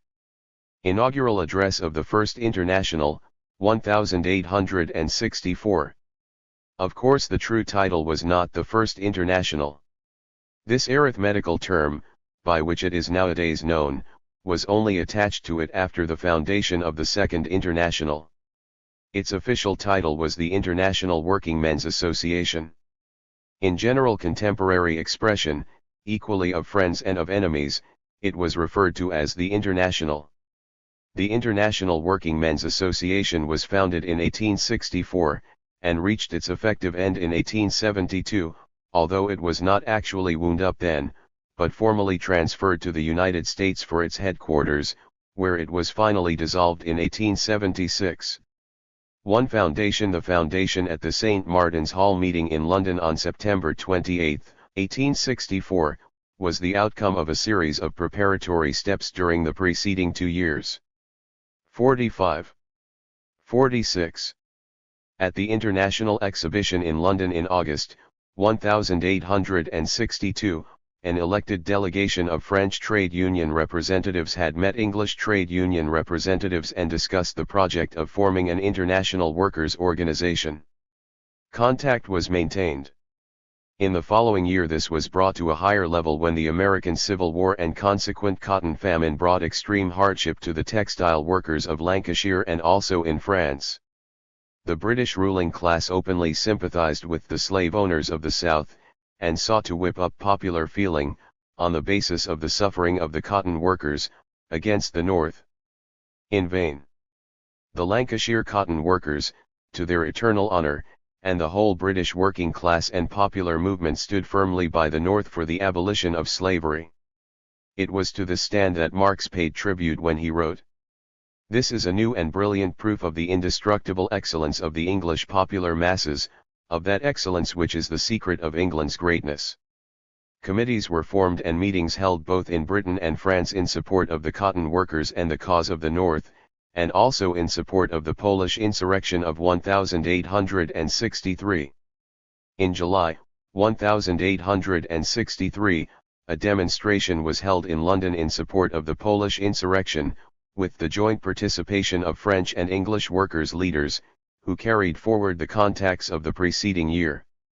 On the initiative of the London Trades Council a joint meeting was held with the French representatives, and also with Polish and German workers' representatives, and a committee appointed to draw up an address to the French workers proposing the holding of an International Workers' Congress. The reply of the French workers was brought and read out by their delegation to the St. Martin's Hall meeting on September 28, 1864. The French representatives presented a plan for the formation of an international workers' organization by the establishment of a central commission in London. 47. With representatives from the workers of all countries, and with sub-commissions in the capital cities of Europe, to draw up the constitution and rules and prepare an international congress in the following year. This plan was accepted in a resolution unanimously adopted by the meeting. The meeting, having heard the reply sent by our French brothers to our address, once more welcomes the French delegates, and as their plan is calculated to further unity among the workers, the meeting accepts the draft just read as the basis of an international association. The resolution was moved on behalf of the English delegation, seconded by the German workers' representative Icarius, who had been nominated by Marx to attend the meeting on behalf of the German workers, and supported by the French, Polish, and Irish representatives. A provisional committee, which was empowered to increase its members by co-option, and subsequently became known as the General Council, was elected, including Karl Marx, who had been present as a dumb figure on the platform. It was Marx who drew up the inaugural address and statutes which were adopted by the Provisional Committee and finally confirmed by the First Congress at Geneva in 1866. To composition and organization. The First International represented in its composition a stage of development, corresponding to the considerable extension of capitalist industry in Western Europe by the third quarter of the 19th century, in advance of that which was possible at the time of the Communist League. The Communist League was an association of small groups of revolutionary workers and fighters, united by a common doctrine and a single leadership. The First International was able to draw together for the first time the beginning of the organized working class movement as a whole, especially in Britain and France, and in varying degree in the other countries of Europe. This advance in extent, as the first attempted organization of the international working class as a united force, meant 48. That at this stage of historical development the association was composed of very varied elements in the different countries, corresponding to the character and stage of development of the working class movement in each country, and representing different and often conflicting trends and theoretical outlooks. Britain, as the metropolis of capitalism and the cradle of the organized movement, constituted the strongest section of the First International, whose headquarters were in London.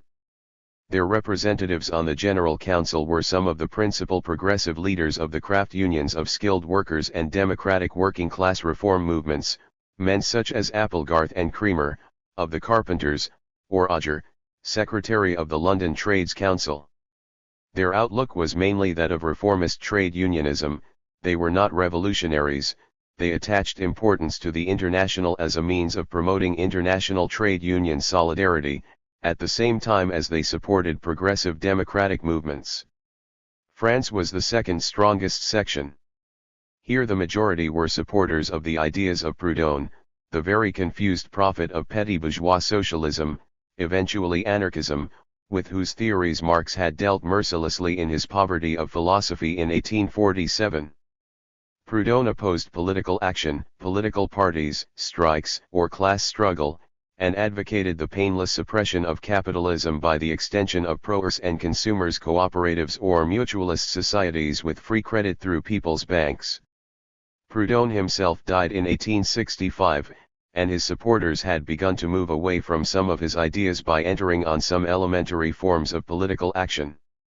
But the influence of his theories was still strong among those who took part in the founding and leadership of the International, men such as Tolaine, the engraver, who subsequently went over to the Versailles against the Commune and was expelled from the International, or Varlin, the bookbinder, who became a member of the Commune and was shot by the Versailles.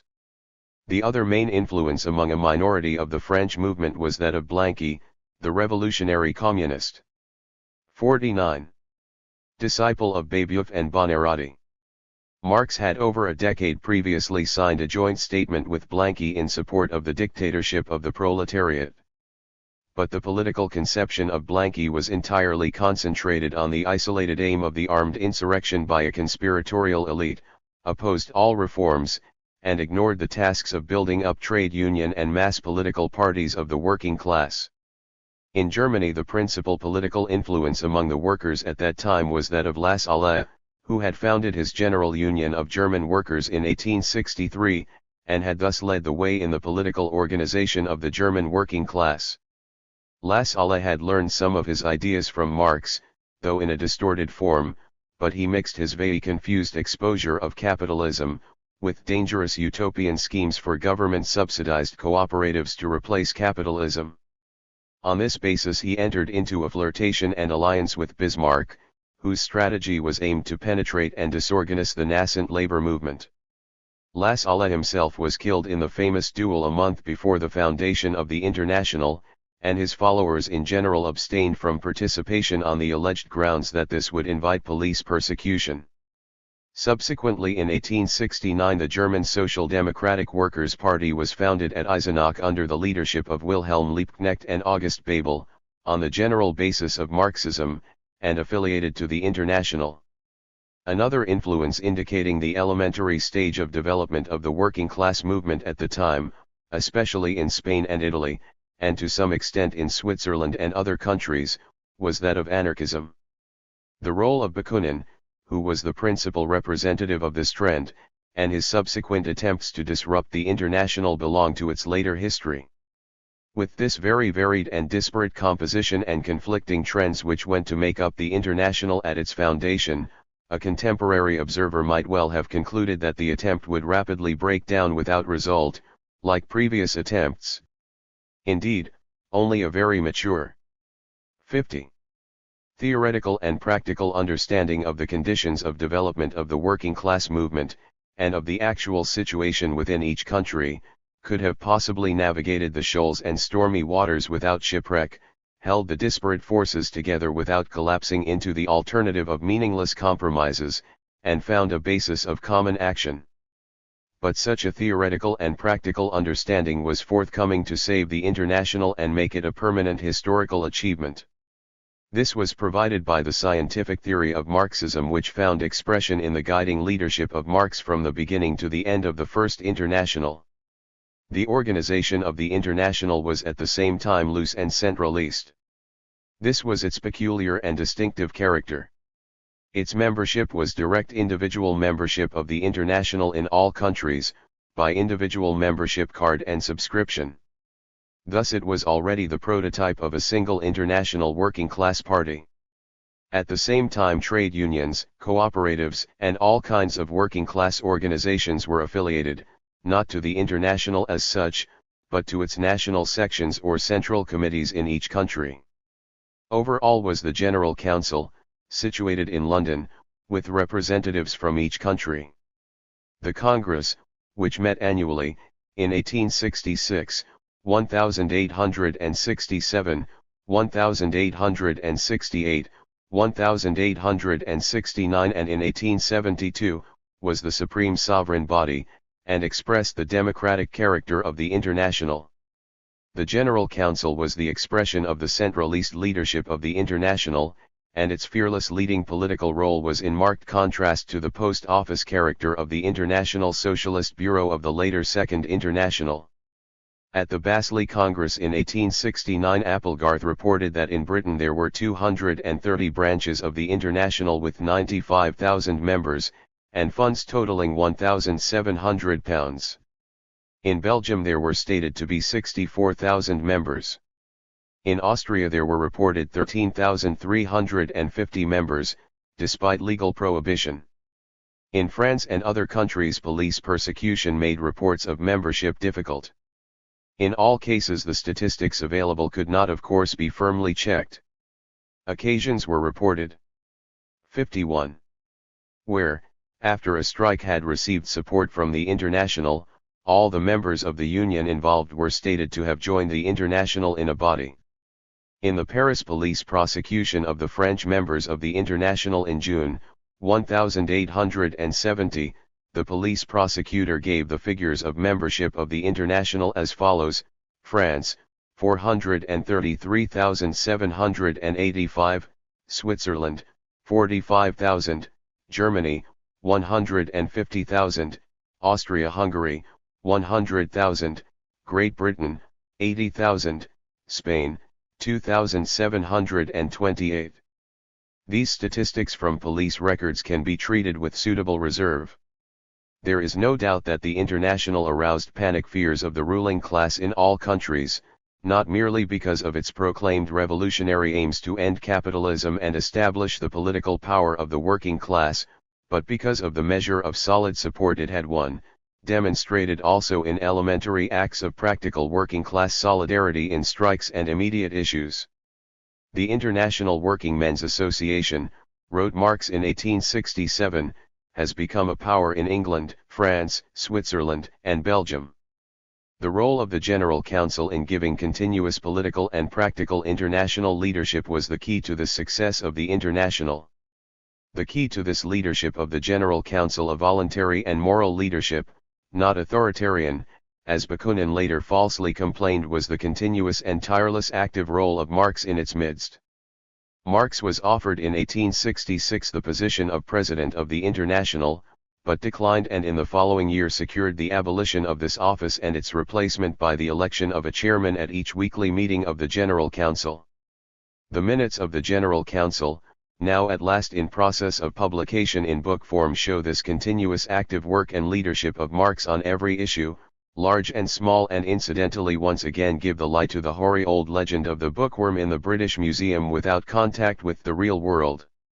It is worthy of note that the publication of the highest theoretical work of Marx, Volume I of Capital in 1867 coincided with his highest activity in the political and practical leadership of the International, involving close contact and guidance in relation to the developing movement in a number of countries, and especially close association with all the activities of the labor movement in England. 3 battles and victories of Marxism against opposing trends. The First International was not only the first organization and leadership of the international working class through all the economic and political issues of the 8 years of its effective existence. It was also the battleground where, in the fire of debate at successive congresses, as well as in the General Council and within the national sections, all the conflicting trends and theories within the working class movement were tested and fought out, and where the supremacy of Marxism was established once and for all in the working class movement. Thenceforward the subsequent internationals were built on the publicly proclaimed basis of Marxism.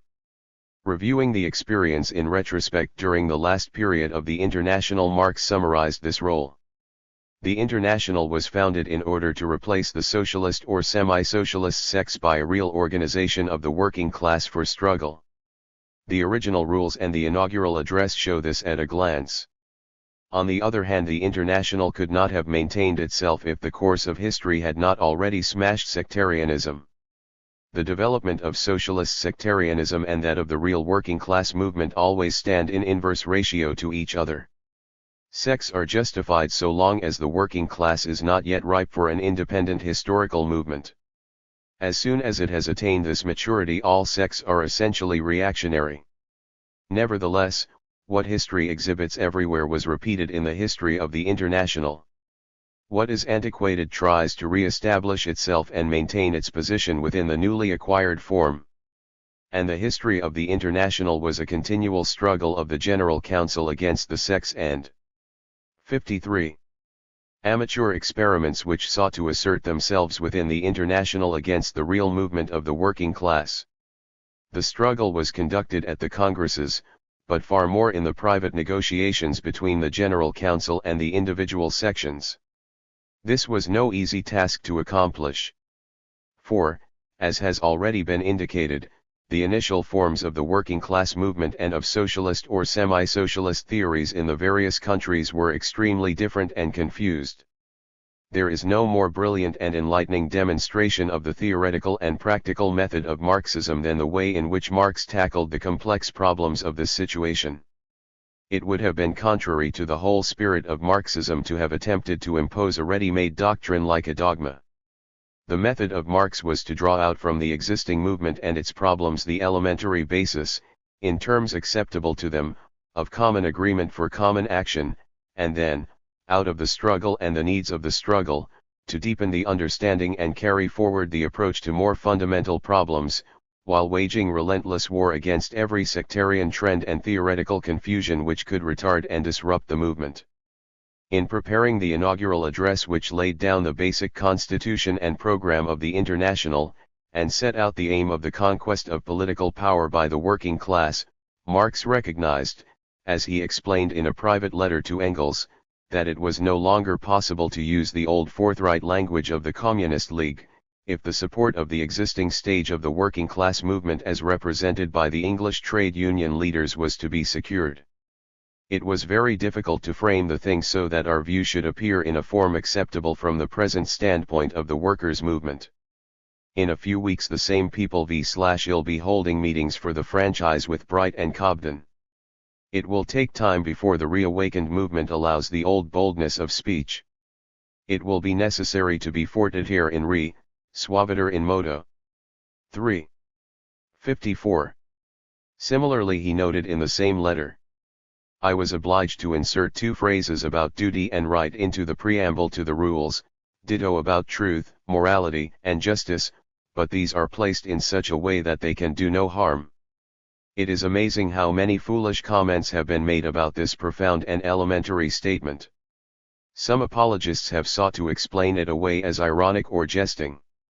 Others, hostile to Marxism, have sought to find in it the proof that Marxism is immoral à la nature, i.e. dismisses all conception of moral obligation or concern for justice or truth as a bourgeois superstition to be discarded in favor of a kind of nihilism.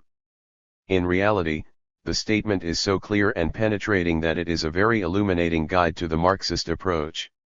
To a trained philosopher and historian like Marx, the Mazzina type of chatter about some abstract eternal right and duty and truth, morality and justice outside classes and history must have been felt as repulsive balderdash. Nevertheless, rather than let the main objective at this point be sidetracked by a general philosophical discussion, he was ready to put up with the necessity of swallowing the insertion of such phrases, provided the main class analysis and presentation of the aim of the working class conquest of political power could be agreed, and the unwanted phrases were inserted in such a way that they can do no harm. This realist tactical line was illustrated when he wrote the program for the London delegation to the First Congress at Geneva. I deliberately restricted it to those points which allow of immediate agreement and concerted action by the workers, and give direct nourishment and impetus to the requirements of the class struggle and the organization of the workers into a class. He described his method of progressively carrying forward the advance of theoretical understanding through the actual. 55. Experience, common struggle, and discussions of the movement. As the stage of development reached by different sections of workers in the same country and by the working class in different countries necessarily varies very much, the actual movement necessarily expresses itself in very diverse theoretical forms. The community of action which the International Working Men's Association called into being, the exchange of ideas by means of the different organs of the sections in all countries, and finally the direct discussions at the General Congresses will by degrees create for the general workers' movement its common theoretical program also. At the very outset Marx had the problem of countering the attempted direct influence of the bourgeoisie, of the bourgeois Democrats and Republicans, who sought to make the new International an organ under their control. The first draft for the rules had been drawn up by a secretary of Mazzina, Major Wolff, and Marx found the stuff when he saw it a crude compilation of Mazzina's.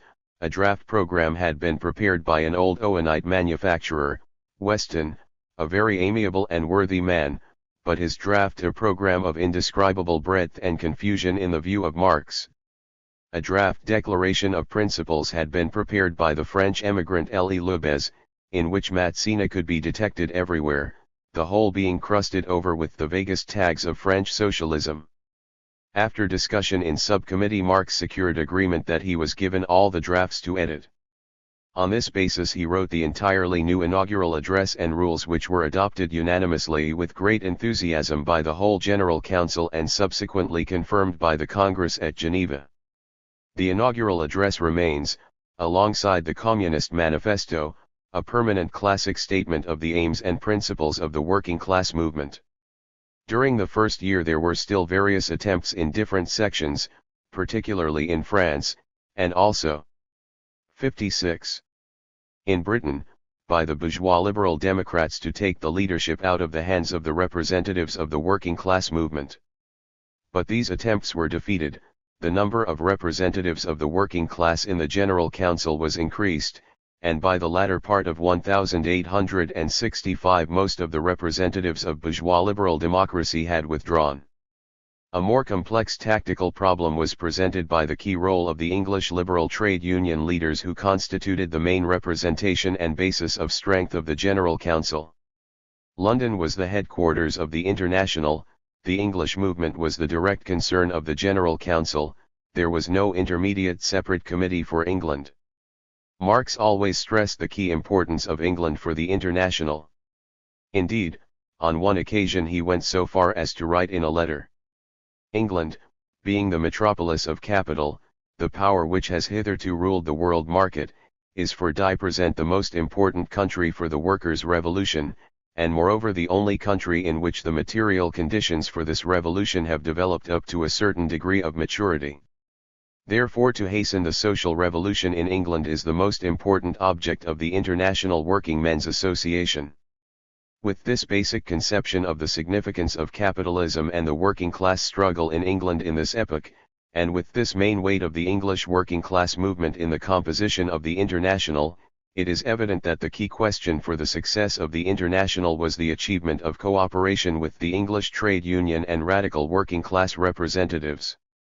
The success of Marx in solving this problem, in developing close and active cooperation with the trade union and labor movement in England in the conditions of this period, despite all the obvious limitations of the leadership of the old aristocracy of labor, on the basis of plain common immediate interests for common action in the current economic and political struggle, without ever yielding on principle, but without raising unnecessary battles, is a lesson of permanent significance in Marxist strategy and tactics, and incidentally the answer to the 57 ignorant scribblers who still seek to perpetuate the hoary caricature of Marx as an impossible, cantankerous, opinionated, and quarrelsome old gentleman. Marx wrote, "We have succeeded in drawing into the movement the one really big workers' organization, the English trades unions, which formerly concerned themselves exclusively with wage questions. With their help the English Society which we founded for achieving universal suffrage held a monster meeting a few weeks ago at which only workers spoke. You can judge of the effect by the fact that the Times dealt with the meeting in leading articles in 2 consecutive issues. There is no doubt that the agitation of the Reform League, which was organized by the more progressive trade union leaders who were at the same time members of the General Council of the Internationale, played an important part in winning the extension of the suffrage by the Act of 1867. Trade union affiliation took place directly to the General Council of the Internationale in Britain, since the General Council functioned as the Committee for Britain. These affiliations included the Amalgamated Society of Engineers, with 35,000 members, the Operative Bricklayers, the Bootmakers. By the time of the Geneva Congress in 1866 13 unions were reported by the General Council to be affiliated in Britain, and by the Lausanne Congress in 1867 another 13. The Trade Union Conference at Sheffield in 1865 carried a resolution recommending all unions represented at the conference to affiliate to the Internationale. The London Trades Council, the premier body prior to the foundation of the Trades Union Congress in 1868, carried a resolution in 1866 to establish an alliance with the Internationale. In 1869 the newly formed Trades Union Congress urged all trade unions to affiliate to the Internationale. At the same time Marx had no illusions as to the limitations of the reformist leaders of the labor aristocracy, and sometime in his private letters expressed his frank opinion of their 3*58 character and role in no uncertain terms. And when it came finally to a basic battle of principle, over support of the Paris Commune, Marx had no hesitation in facing a break with them. Auger, the secretary of the London Trades Council, and Lecraft publicly repudiated the address on the Civil War in France, the magnificent defense of the Commune which was written by Marx and adopted and issued by the General Council, and resigned from the General Council on this issue. But Marx noted that the other 19 British members present acclaimed the address. For during the early years of the Internationale the main polemical controversy had to be conducted with the theories of Proudhon which still to a considerable degree dominated the majority of the French workers' representatives. Intense battles had to be conducted at the Geneva Congress in 1866 and the Lausanne Congress in 1867 against the negative theories of Proudhon on the key questions of political action and working-class political power, the role of trade unions and strikes, labor legislation, and collective ownership. On all these issues victories were won. The supporters were able to win some successes by securing majorities at Geneva for the establishment by the Internationale of a mutual credit bank, and at Lausanne for their proposals in favor of people's banks and free worker credits. But on all the great issues the confusions of Proudhonism were exposed and defeated, and Marxism led a victorious fight for the essential elements of a working-class program and working-class strategy. After Lausanne the influence of Proudhonism waned. During the later years serious battles had to be conducted against the very unscrupulous offensive of anarchism, led by Bakunin and his alliance, which sought to disrupt the Internationale, first from outside, and then from within. This belongs to the record of the closing period. 4 congresses and main decisions congresses of the Internationale were held at Geneva in 1866, Lausanne in 1867, Brussels in 1868, Basel in 1869, a conference in London in September, 1871, and the last effective Congress at The Hague in 1872. During these congresses all the great questions of the working class movement were grappled with by the delegates. Intense polemical debates took place between rival trends and currents.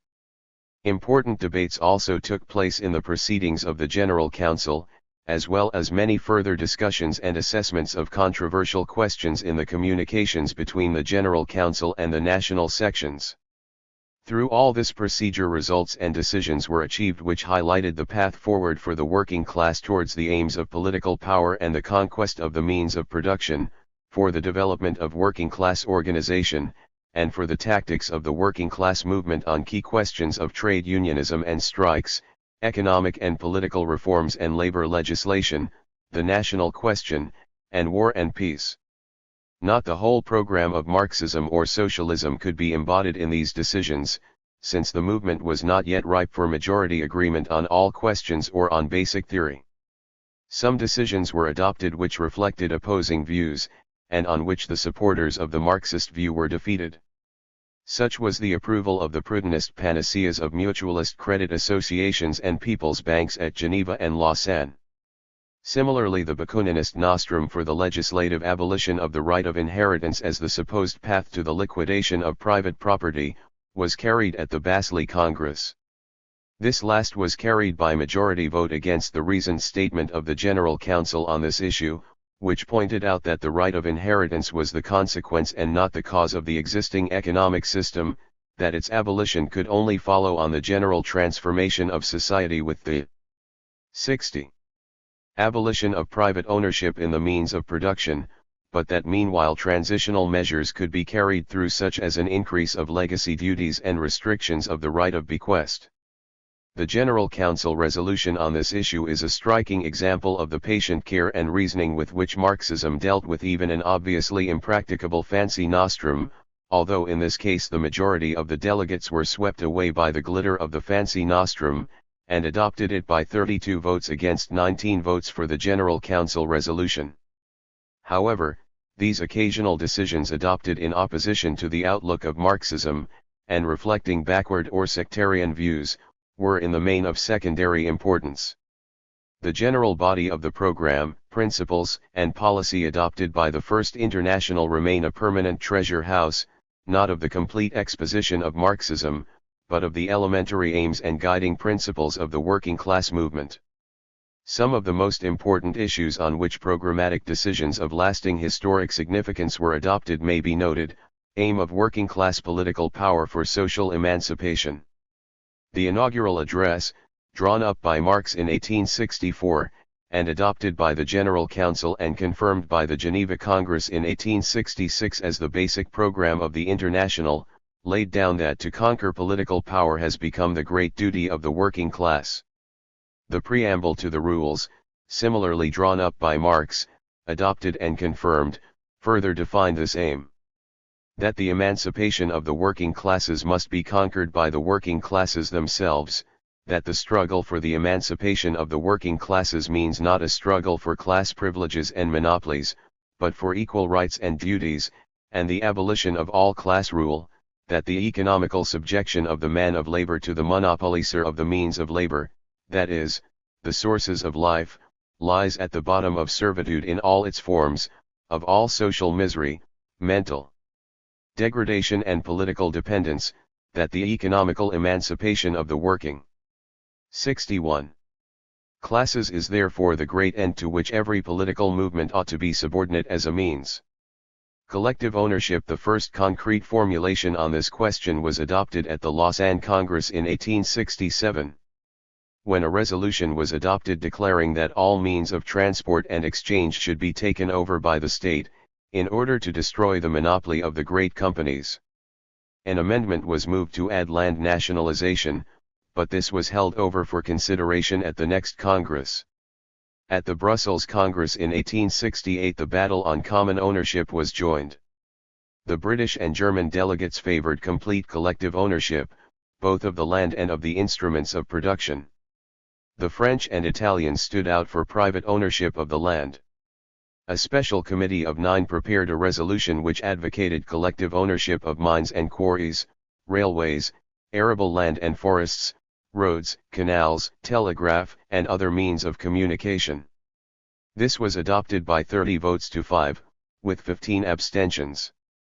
At the Basel Congress in 1869 this policy was again challenged by the French representatives on the question of land nationalization. A special committee prepared 2 resolutions. The first, the Congress declares that society is entitled to abolish individual ownership of the soil and to make the land communal property, was carried by 54 votes to 4, with 13 abstentions. The second, it declares, further, that it is essential today that the land should become communal property, was carried by 53 to 8 with 10 abstentions. This outcome was universally recognized as expressing the victory of communism in the international working class movement and the defeat of Proudhonism or other varieties of petty bourgeois reformism. Trade unions and strikes. One of the most important achievements of the First International was the clarification of the attitude to trade unionism and strikes. On the one hand, the English reformist trade union leaders saw the wage struggle as an end in itself within a permanent capitalist framework. On the other hand, the 62 disciples of Proudhon saw the trade unions mainly as a means for raising funds for mutual credit schemes, and looked with hostility on strikes, even boasting that the representatives of the International in France, that is, the Proudhonists, had succeeded in frustrating plans for strikes.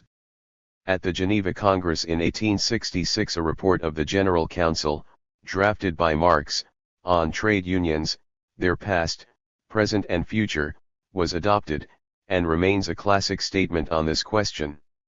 The trade unions, uniting the wage workers and putting an end to the mutual competition which weakens them, make it possible for them to escape from the unfavorable situation in which the units of labor power are placed in face of the concentrated force of capital.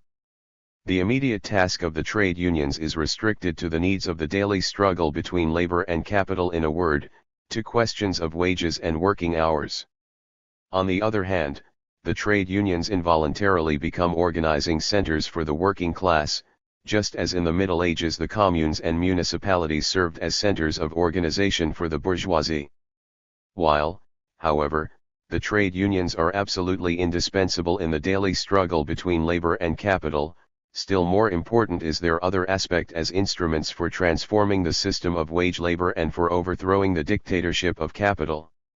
At the present time, the trade unions are too much concerned with the problems of the immediate struggle, and do not sufficiently recognize the necessity for grappling with the very foundations of the capitalist system. In this respect, however, there has already been a change for the better. Henceforward the trade unions, in addition to carrying on the struggle against capitalist oppression, must consciously function as organizing centers for the working class in its desire to achieve the sublime purpose of complete emancipation. The unions must support every social and political movement tending in this direction. Marching forward as the leaders, the champions, the representatives of the whole working class, they will attract to their side all the proletarians, even the most backward, even the agricultural workers. 63. The Brussels Congress in 1868 gave further consideration to the question of strikes, on the basis of written reports of the practical experience of the strike movement during the preceding years. The Congress concluded that, while strikes could not secure the complete enfranchisement of the workers, they were often necessary under the actual conditions of the struggle between labor and capital. It recommended the formation of trade unions in all trades which were not yet organized, and the federation of these unions in all trades both national and internationally. Delegates from the various trade unions federated in each locality should appoint delegates to form a council which would decide upon the opportuneness and legitimacy of any proposed strike. The International not only dealt in principle with the question of trade unionism and strikes, but directly organized international solidarity. When employers in Britain imported workers from Belgium, Holland, and France to break strikes of British workers, the General Council intervened directly with the imported workers to induce them to return, and the British unions compensated the imported for their loss of time after they had refused to act as scabs. Similarly, when the Paris bronze workers came on strike in 1867, the General Council appealed to British unions for support, and more than £1,000 was sent, leading to the victory of the Paris strikers. The reports of the General Council to successive Congresses give many instances of such organization of practical international aid and solidarity. This led to the very rapid growth of the influence and high repute of the International among the workers of the various European countries, and also to some extent in the United States. It also contributed to the corresponding ferocious hatred and panic fear of the International among the employers and ruling class, whose press began to paint fantastic scare stories of the International as some sinister all-powerful organization with vast funds and agents everywhere. Cooperatives, in view of the very wide prevalence at that time of theories of the transformation of society by means of cooperatives, put forward in varying forms by the followers of Proudhon in France, the followers of Lassalle in Germany, and by many Owenites and cooperators in Britain, this question had to be considered by the International. Already the inaugural address had made clear the position in principle. The address emphasized the value of these great social experiments represented by the cooperative movement and cooperative factories as having shown that production on a large scale, and in accord with the behest of modern science, may be carried on without the existence of a class of masters employing a class of hands. At the same time the address warned, however excellent in principle, and however useful in practice, cooperative labor, if kept within the narrow circle of the casual efforts of private workmen, will never be able to arrest the growth in geometrical progression of monopoly, to free the masses, nor even to perceptibly lighten the burden of their miseries. It is perhaps for this very reason that plausible noblemen, philanthropic middle-class spouters, and even keen political economists, have all at once turned nauseously complimentary to the very cooperative labor system they had vainly tried to nip in the bud by deriding it as the utopia of the dreamer, or stigmatizing it as the sacrilege of the socialist.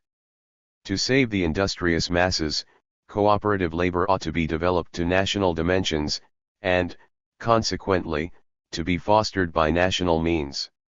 Yet the lords of land and the lords of privilege will always use their political privileges for the defense and perpetuation of their economical monopolies.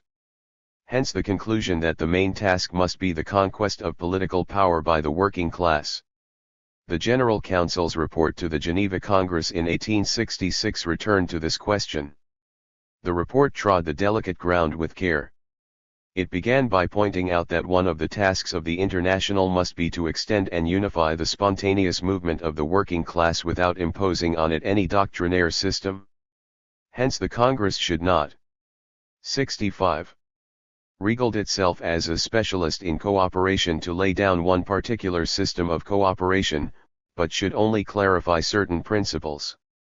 Reaffirming the line of the inaugural address, the report emphasized the positive value of the cooperative movement as one of the forces transforming contemporary society, which is based on class antagonism, and from this standpoint especially emphasized the importance of producers' cooperatives, urging that consumers' cooperatives should endeavor to advance to this level.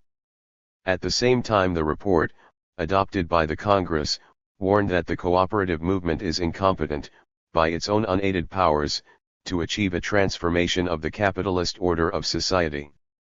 This transformation can only be effected by a general change in the whole social structure, which can be brought about in no other way than by the organized forces of society. That is why the workers must seize the administrative power, wresting it from the hands of the capitalists and the landlords. Labor legislation. Sharp controversy existed on the question of labor protective legislation. Thus the supporters of Proudhon opposed legislation for the protection of women in industry on the grounds that the place of woman was in the home, and that women should not be employed in industry. Others criticized labor protective legislation on the grounds that this meant to mitigate and thereby perpetuate the existing capitalist system. The Geneva Congress in 1866, in accordance with the views of Marx on this question, followed up the emphatic declaration of the inaugural address that the 10 Hours Bill was not only a great practical success, it was the victory of a principle. It was the first time that in broad daylight the political economy of the middle class succumbed to the political economy of the working class. The Congress endorsed the aims of the 8-hour working day, and the regulation of the work of women and young people in industry. The Congress resolution declared that by compelling the adoption of such laws, the working 66 class will not consolidate the ruling powers, but, on the contrary, it will be turning that power which is at present used against it, into its own instrument. The resolution of the Geneva Congress is of especial importance for illuminating the revolutionary understanding of the fight for reforms. Necessity for an independent political party of the working class. In the mortal battle which developed during the later years of the Internationale against the anarchist views and disruptive activities of the followers of Bakunin, who denounced what they were pleased to call the centralization and authoritarianism and dictatorship of the elected General Council, led by Marx, and advocated spontaneity from below, with no leading organ above, it became necessary to define the key role of the independent political party of the working class. This was done at the London Conference in 1871 and the Hague Congress in 1872. The London Conference laid down that against the collective power of the propertied classes, the proletariat could only act as a class by forming itself into a distinct political party opposed to all the old political parties that had been formed by the propertied classes, that this formation of a proletarian political party was an indispensable preliminary to the triumph of the social revolution and to the achievement of its supreme aim, the abolition of classes, and that the union of working class forces which had already been achieved by the industrial struggle, must also serve as a lever which the working masses could use in their struggle against the political power of the landlords and the capitalists. The Hague Congress resolution of 1871 declared, in its fight against the collective forces of the possessing classes, the proletariat can only act as a class by organizing its forces into an independent political party, working in opposition to all the old parties formed by the possessing classes. Such an organization of the proletariat as a political party is indispensable in order to achieve the triumph of the social revolution, and above all, to attain its ultimate aim, the abolition of classes. National question from the outset. The First Internationale consistently linked. 67. The working class struggle for social emancipation with the national liberation struggle.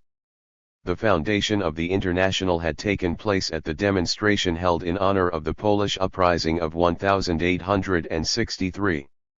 This theme was continued in the inaugural address. The General Council's report to the Geneva Congress in 1866 proclaimed the need for annulling Russian influence in Europe through enforcing the right of self-determination, and through the reconstitution of Poland upon democratic and social foundations.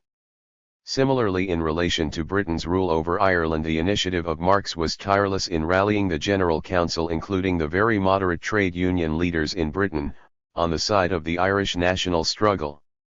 In 1866 the General Council sent a delegation to the Secretary of State for Ireland to protest against the outrages committed by the British forces of coercion. Numerous resolutions were adopted by the General Council, and in January 1870, a confidential circular of the General Council was drawn up which brought out the key importance of the Irish national struggle for English working class emancipation. It is the task of the Internationale everywhere to put the conflict between England and Ireland in the foreground, and everywhere to side openly with Ireland. And it is the special task of the Central Council in London to awaken a consciousness in the English workers that for them the national emancipation of Ireland is no question of abstract justice or humanitarian sentiment, but the first condition of their own emancipation.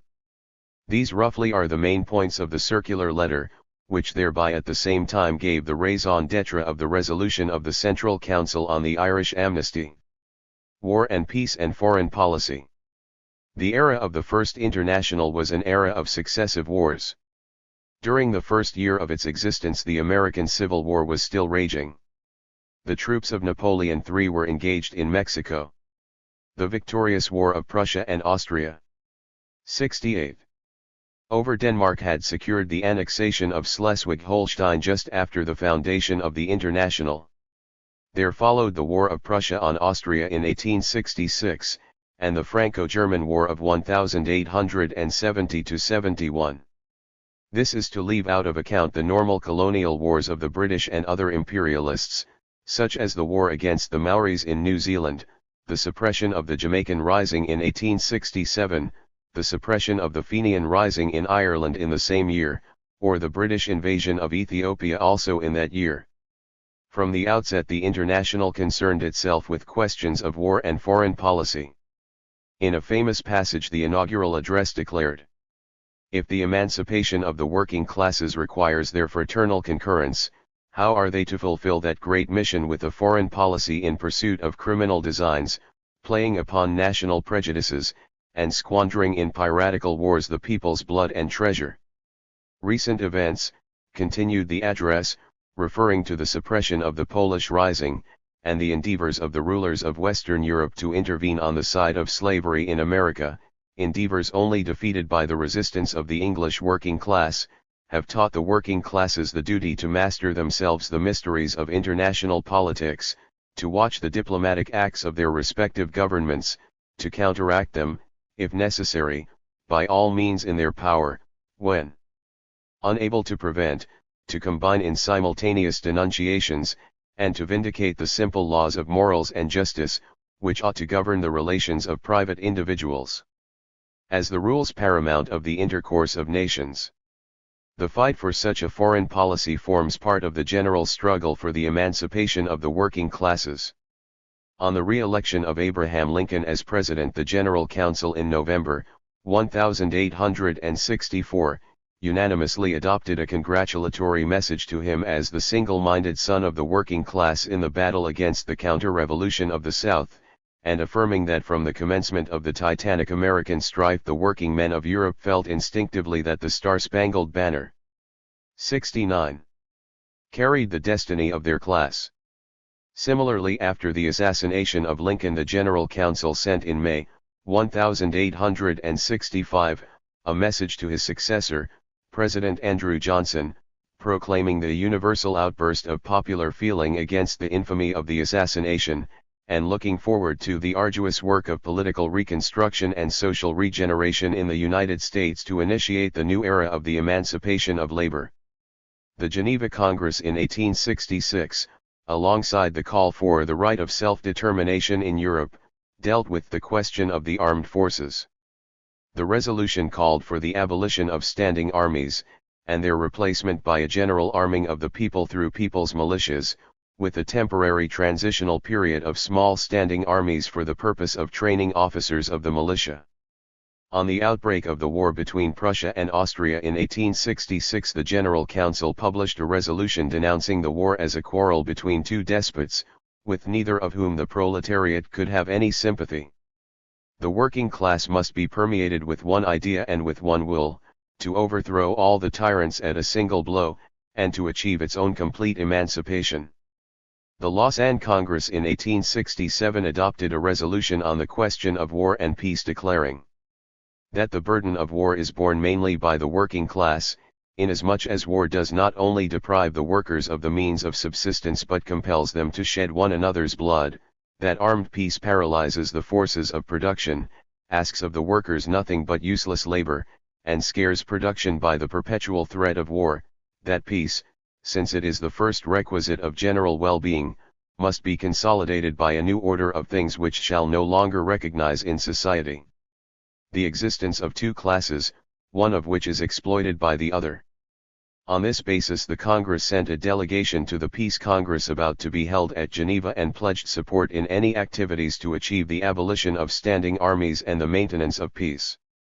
The aim of the association being to bring about with the utmost dispatch the emancipation of the working class and its liberation from the power and influence 70 of capital, and also to effect the formation of a confederation of free states throughout Europe. On the question of bourgeois pacifism, represented by the League for Peace and Freedom, which organized the Geneva Congress, there was a difference at the outset. Marx had opposed the participation agreed at Lausanne, regarding the League as an attempted bourgeois alternative to the International, and source of confusion, and making clear that all individuals and organizations who wished to support the aims of internationalism and peace could join the International. By the following year the General Council had become convinced of the correctness of Marx's viewpoint, and the Brussels Congress in 1868 rejected an invitation from the League and invited its members to join the Internationale. By the time of the Brussels Congress in 1868, the war question was the first item on the agenda. The shadows of the Franco-German War were already gathering. The Congress adopted a resolution calling for working-class action to prevent the outbreak of war. This resolution declared that, although the chief and persistent cause of war is a lack of economic equilibrium, and that therefore nothing can put an end to war except social reorganization, nevertheless an auxiliary cause of war is the arbitrary use of force which results from centralization and from despotism, that therefore the peoples can henceforward lessen the frequency of war by opposing those who make war or declare war, that this right belongs especially to the working classes, who are almost exclusively subject to military service, and that they alone can give it a sanction, that they have, to this end, a practical, legitimate and immediately realizable method, that in fact social life cannot be carried on if production be suspended for a certain time, that it will therefore suffice that the producers should cease producing for them to put a stop to the enterprises of the personal and despotic governments. The Congress of the International Working Men's Association, assembled at Brussels, records its most emphatic protest against war. 71. It invites all the sections of the association in their respective countries, and also all working-class societies, and all workers' groups of whatever kind, to take the most vigorous action to prevent a war between the peoples, which today could not be considered anything else than a civil war, seeing that, since it would be waged between the producers, it would only be a struggle between brothers and citizens. The Congress urges the workers to cease work should war break out in their respective countries. The Congress has sufficient confidence in the spirit of solidarity animating the workers of all lands, to hope that their support will not be wanting to this war of peoples against war. This most far-reaching and uncompromising resolution of the old First International breathes the spirit of the working class fight against capitalist wars.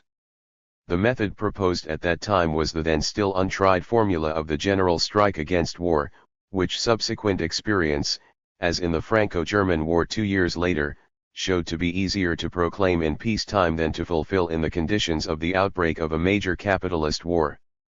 For this reason the later use of this formula in the debates of the Second International by would-be fire-eaters like Gustav Hervé turned into the brandishing of an empty formula in place of a serious political approach to the problem. The formulation presented by Lenin and Luxemburg in the debates of the Second International on the fight against war, and adopted by the Congresses of the Second International in 1907, 1910, and 1912, provided a more profound and realist approach to the problem of the working class fight against war, which proved its efficacy and success in the victory of the Russian Revolution. Marx, who was not present at the Brussels Congress, had no illusions about the formula of the general strike against war, and made clear his realist view in a letter at the time to Icarius, whom he regarded as the representative of his viewpoint at the Congress. He warned that the Congress would not be effectively representative, with dominantly French representation, and that therefore decisions on general theoretical problems must be avoided. 72. The public is of course mostly interested in the question of war. Lengthy declamations and high-flown phrases will not hurt here. The decision to be adopted on this question seems to be simply this, that the working class is not yet sufficiently organized to throw any substantial weight into the scales, that the Congress, however, protests in the name of the working class and denounces the instigators of the war, that a war between France and Germany is a civil war, ruinous for both countries and ruinous for Europe in general.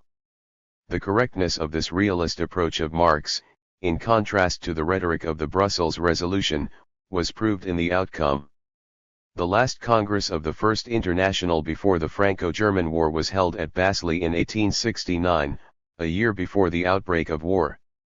As chance would have it, the last Congress of the Second International before the War of 1914 was also held at Basel, in 1912.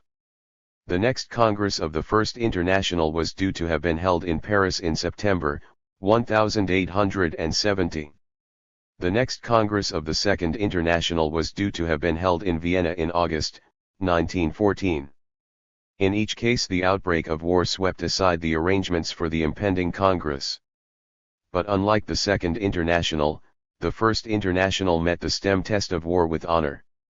5. The Franco-German War and the Commune. Already in 1867, as the shadows of the Franco-German War gathered, public messages were exchanged, from the Berlin workers to the Paris workers, and from the Paris workers to the Berlin workers, proclaiming solidarity against the threatening war. On the very eve of the war, within 4 days of its outbreak, the Paris section of the International sent an address, signed by all their leading members, to the German workers proclaiming solidarity, German brothers. War between us would be fratricidal. The Berlin section of the International sent their reply, inspired with fraternal 73 sentiments: we join hands with you. We assure you that there is no trace of national hatred in our hearts. A manifesto of the Paris Federation on July 12, 1870 denounced the war cries of those who run no risks. The reply of the Berlin Federation proclaimed, "With heart and with hand we endorse your proclamation. We solemnly declare that neither the beating of the drums, nor the thunder of the guns, nor victory, nor defeat, shall hinder our efforts to bring about a union of the proletarians of all lands." Within 4 days of the outbreak of the war, the General Council of the International issued on July 23 a manifesto, drafted by Marx, which laid the blame for the war jointly on Napoleon and the Prussian government, and, while recognizing that the war at the outset bore a defensive character for Germany, warned the German workers against allowing it to become a war of conquest. In the midst of war, the manifesto proclaimed, "At a time when official France and official Germany are engaged in a fratricidal war, the German and the French workers are exchanging peaceful and fraternal messages. This one great fact, unparalleled in history, justifies the hope of a brighter future." All sections of the International responded in support of the anti-war manifesto. In the North German Reichstag, Bebel and Wilhelm Liebknecht, the leaders of the German Social Democratic Party founded at Eisenach in the preceding year, and affiliated to the International, voted against the war credits, and were soon after prosecuted for high treason. On the other hand, the followers of La Salle, organized in the Union of German Workers, which was not affiliated to the International, voted for the war credits. It is characteristic that the present-day extreme right-wing and anti-Marxist Social Democratic Party in West Germany should have in 1963 celebrated its centenary, thus claiming its descent from the organization of the Bismarckian Associate, La Salle, and the Prussian Social Patriots rather than Bebel and Liebknecht. After the defeat of the French army at Sedan and the capitulation of Napoleon III, and following the proclamation of the 74 French Republic on September 4, the General Council on September 9 issued a further manifesto, drafted by Marx, which declared that the Prussian war camarilla is determined to transform the war into a war of conquest, called on the German workers to oppose the annexation of Alsace and Lorraine, and warned that the forcible annexation of Alsace and Lorraine by Prussia would throw France into the arms of Tsarism and thus prepare the way for a new European war between Germany and a Franco-Russian alliance.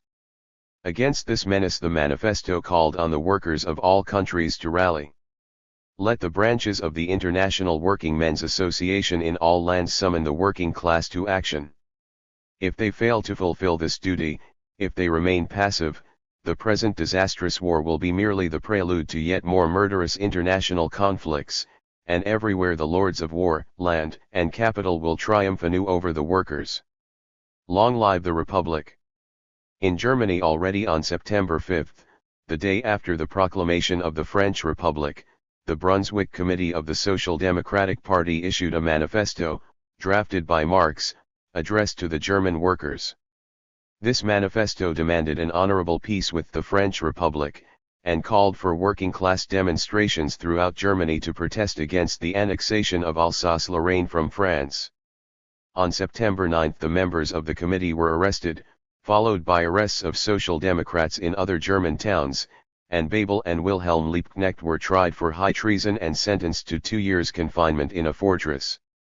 In France, with the collapse of Napoleon, the Republic had been proclaimed on September 4, but under the leadership of the bourgeoisie, whose political and military representatives were more concerned to defeat the internal enemy than to put up any resistance to the German armies. Varied attempts at working class and radical revolt took place in Paris and the leading towns of France against the treachery of the bourgeoisie and for revolutionary aims. In Marseilles the town hall was held by the insurgents for 4 days from October 31 to November 4. All these attempts were crushed in blood. These attempts were mixed in character and leader 75. Ship, in most cases led by the followers of Blanqui, who were especially strong in Paris, and in some cases provoked by the anarchist followers of Bakunin. The General Council of the International in its manifesto of September 9 had warned the French workers against the desperate folly of premature attempts to overthrow the newly constituted bourgeois republic. At the same time the leaders of the Paris Federation of the International were active participants in the Revolutionary Vigilance Councils of the 20 Paris districts and in the Central Republican Committee which linked the councils of the 20 districts and acted as the focus of the revolutionary movement. When Thiers at the head of the bourgeois government surrendered besieged Paris to the Germans, and made his truce with the German High Command in order to organize the election of a reactionary National Assembly with a monarchist majority, the class confrontation between Thiers with his counter-revolutionary National Assembly and the mass of the Paris workers and 200,000 National Guards, who had elected their Central Committee, became inescapable. When Thiers sought to disarm the National Guard, the workers and people of Paris rose in unity with the resistance of the National Guard, and took over Paris. Thiers fled to Versailles, to organize the counter-revolution under the protection of the German troops. The Commune was proclaimed on March 18, 1871. The Paris Commune was the first demonstration in history of working-class power, of the dictatorship of the proletariat. For 6 weeks the Paris workers held power, and blazed the trail for all the world to follow. When the revolution was crushed in blood, with 30,000 shot, with 45,000 more arrested, and masses deported or exiles and refugees, the example was set for die subsequent limitless brutality of the modern bourgeois. 76. Counter-revolution since 1917, the White Terror and Fascism. Marx and the International, irrespective of previous warnings against the dangers of a premature uprising, and irrespective of the many grave errors of revolutionary strategy on the part of the still confused and all too tolerant and dilatory leadership of the Commune, rallied without hesitation to the support and vindication of the Commune. The support of all sections in all countries was organized to give aid. Within 2 days of the fall of the Commune the General Council put out its immortal manifesto in honor of the Commune and to expose forever the lies of its traducers, one of the greatest and most inspiring of the works of Marx, the Civil War in France. The International was neither the initiator, nor the leader of the Commune. Of the 92 members of the Commune, the elected leading organ after the bourgeoisie and counter-revolutionaries had departed to Versailles, only 17 were members of the International. Tolaine, who betrayed the Commune and fled to Versailles, was expelled from the International. The members of the International, while occupied in the particular spheres of work of the Commune, mainly in the economic and social field, were not in the dominant leadership of the Commune. Among those who gave their lives for the Commune was Varlin. Many nationals from other countries, inspired by the principles of the International, took part in the Commune, and a special delegation sent by the International became a permanent delegation to the Commune. In a deeper sense the Commune was, in the words of Engels, the child of the International intellectually. The aim of the political power of the working class, proclaimed by the International, here received its first practical demonstration. In the words of Marx, the struggle of the working class with the capitalist class has, thanks to the Parisian fight, entered a new phase. However the affair may end, from this time we have attained a new starting point and one of worldwide historical significance. From the experience of the Commune, not only from its positive achievements, but also from its errors and weaknesses. 77. Were drawn the lessons to point the way to the future victory of the working class revolution. In the forefront were the 2 lessons. First, in the words of Marx, to make the task no longer, as before, to transfer the bureaucratic military machine from one hand to the other, but to smash it as essential for every real people's revolution on the continent. Second, the indispensable necessity of a revolutionary working-class party to lead the working-class revolution to victory, maintain it against its enemies, and carry forward the construction of socialism. This lesson was underlined in the resolution of the ensuing London Conference of the Internationale in 1871 and of the Hague Congress in 1872. 6 divisions and dissolution. The Commune was the culmination and high point of the Internationale. After its overthrow, the disintegration began. Police persecution outlawed the Internationale in most of the countries of Europe. The coalition of the very varied and conflicting elements of the nascent working-class movement, which had been held together by the genius and tactical skill of Marx during the 1860s, could not survive the shock of revolutionary events and testing. On the one hand, the English trade union leaders, who had supported the Internationale mainly as an instrument for practical trade union solidarity and as an organ for the expression of general democratic and peace sentiments, drew away after the Commune and proceeded to disassociate themselves from the spectre of continental revolution. It is true, and there is no more remarkable testimony to the eloquent persuasiveness and moral authority of Marx, that 19 of the 21 English members of the General Council signed one of the greatest revolutionary documents of the Centre, the burning panic of the Commune and indictment of the counter-revolution, embodied in the civil war in France. Only 2, Auger and Lecraft, refused to sign and resigned from the Internationale. But in practice, after the Commune, and in face of the hysterical press campaign of denunciation which was whipped up, the solid respectable leaders of English trade. 78. Unionism dropped away from the Internationale. In the end, all but one of the English trade union leaders on the General Council resigned from it, and some of them set up a separate Federal Council for Britain apart from the General Council, though with its agreement. On the other hand, the anarchists, who sought to present themselves as the supposedly ultra-revolutionary ultra-left liberation opposition to the authoritarianism and dictatorship of Marx, saw their moment of opportunity. With the weakening of working-class support, the main cadres of the French movement destroyed or in prison, and police persecution crippling organization everywhere, to pursue their intrigues for factionalism and disruption. Already Bakunin, the representative of anarchism, had characteristically at first refused to join the Internationale, and instead joined the Bourgeois League for Peace and Freedom, becoming a member of its executive committee. Breaking with this in 1868, he had then formed his own International Social Democratic Alliance, with a program described by Marx as a hash scraped together from the right and from the left. In 1869 he proposed that the alliance should enter the Internationale as an organized body, or its sections enter as organizations, and, when this was refused, promised to dissolve the alliance and join as individuals. In practice, however, the organization of the alliance was maintained as a faction, and conflicts were already opened at the Basel Congress.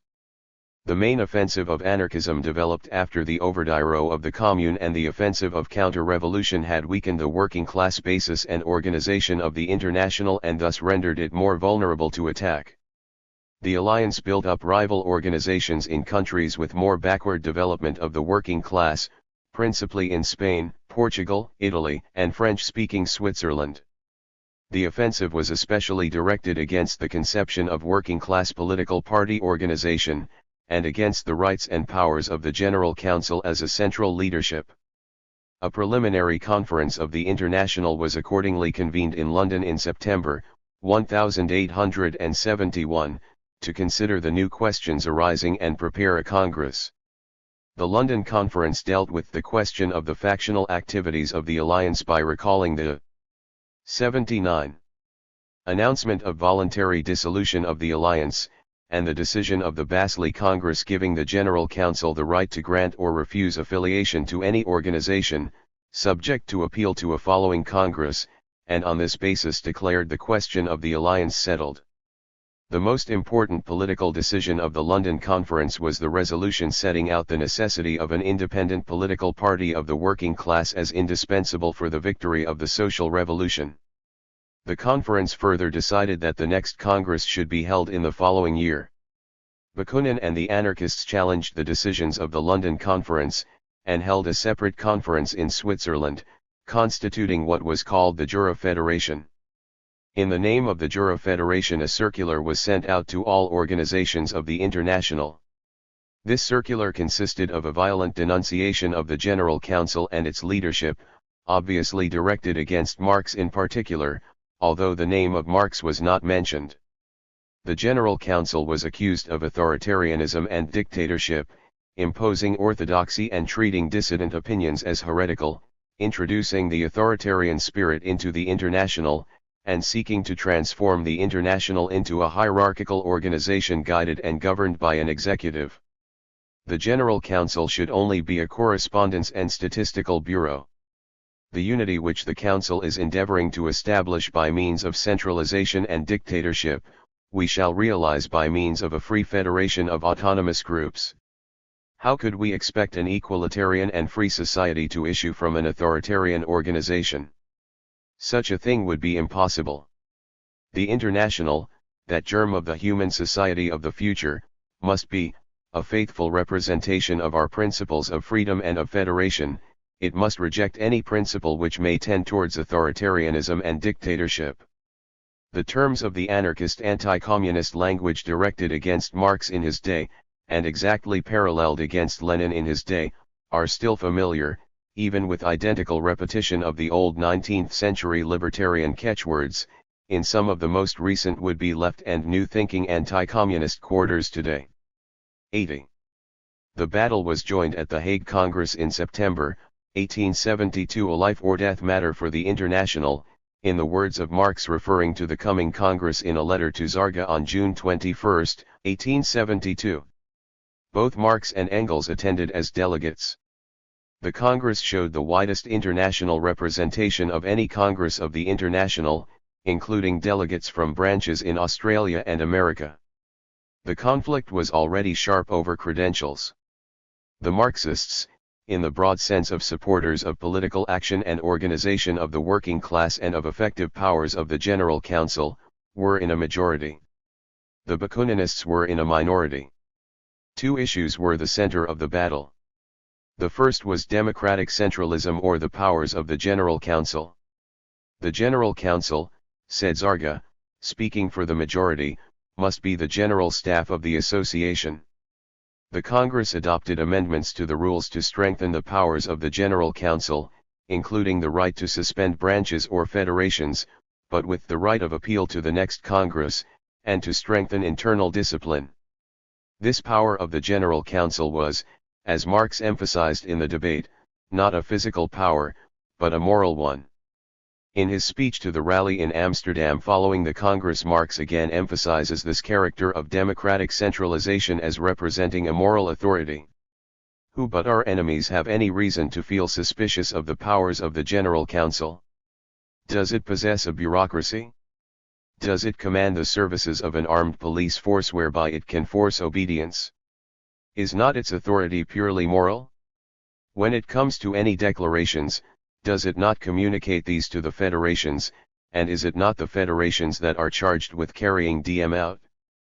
Kings in such a position, kings without soldiers, policemen, or officials, would be able to offer little resistance to the progress of the revolution, had they to rely solely upon moral influence and moral authority. The second issue was political action and organization of the working class. Here the Congress carried the weighty resolution on the necessity of an independent political party of the working class as the indispensable condition for the victory of 81. The Social Revolution.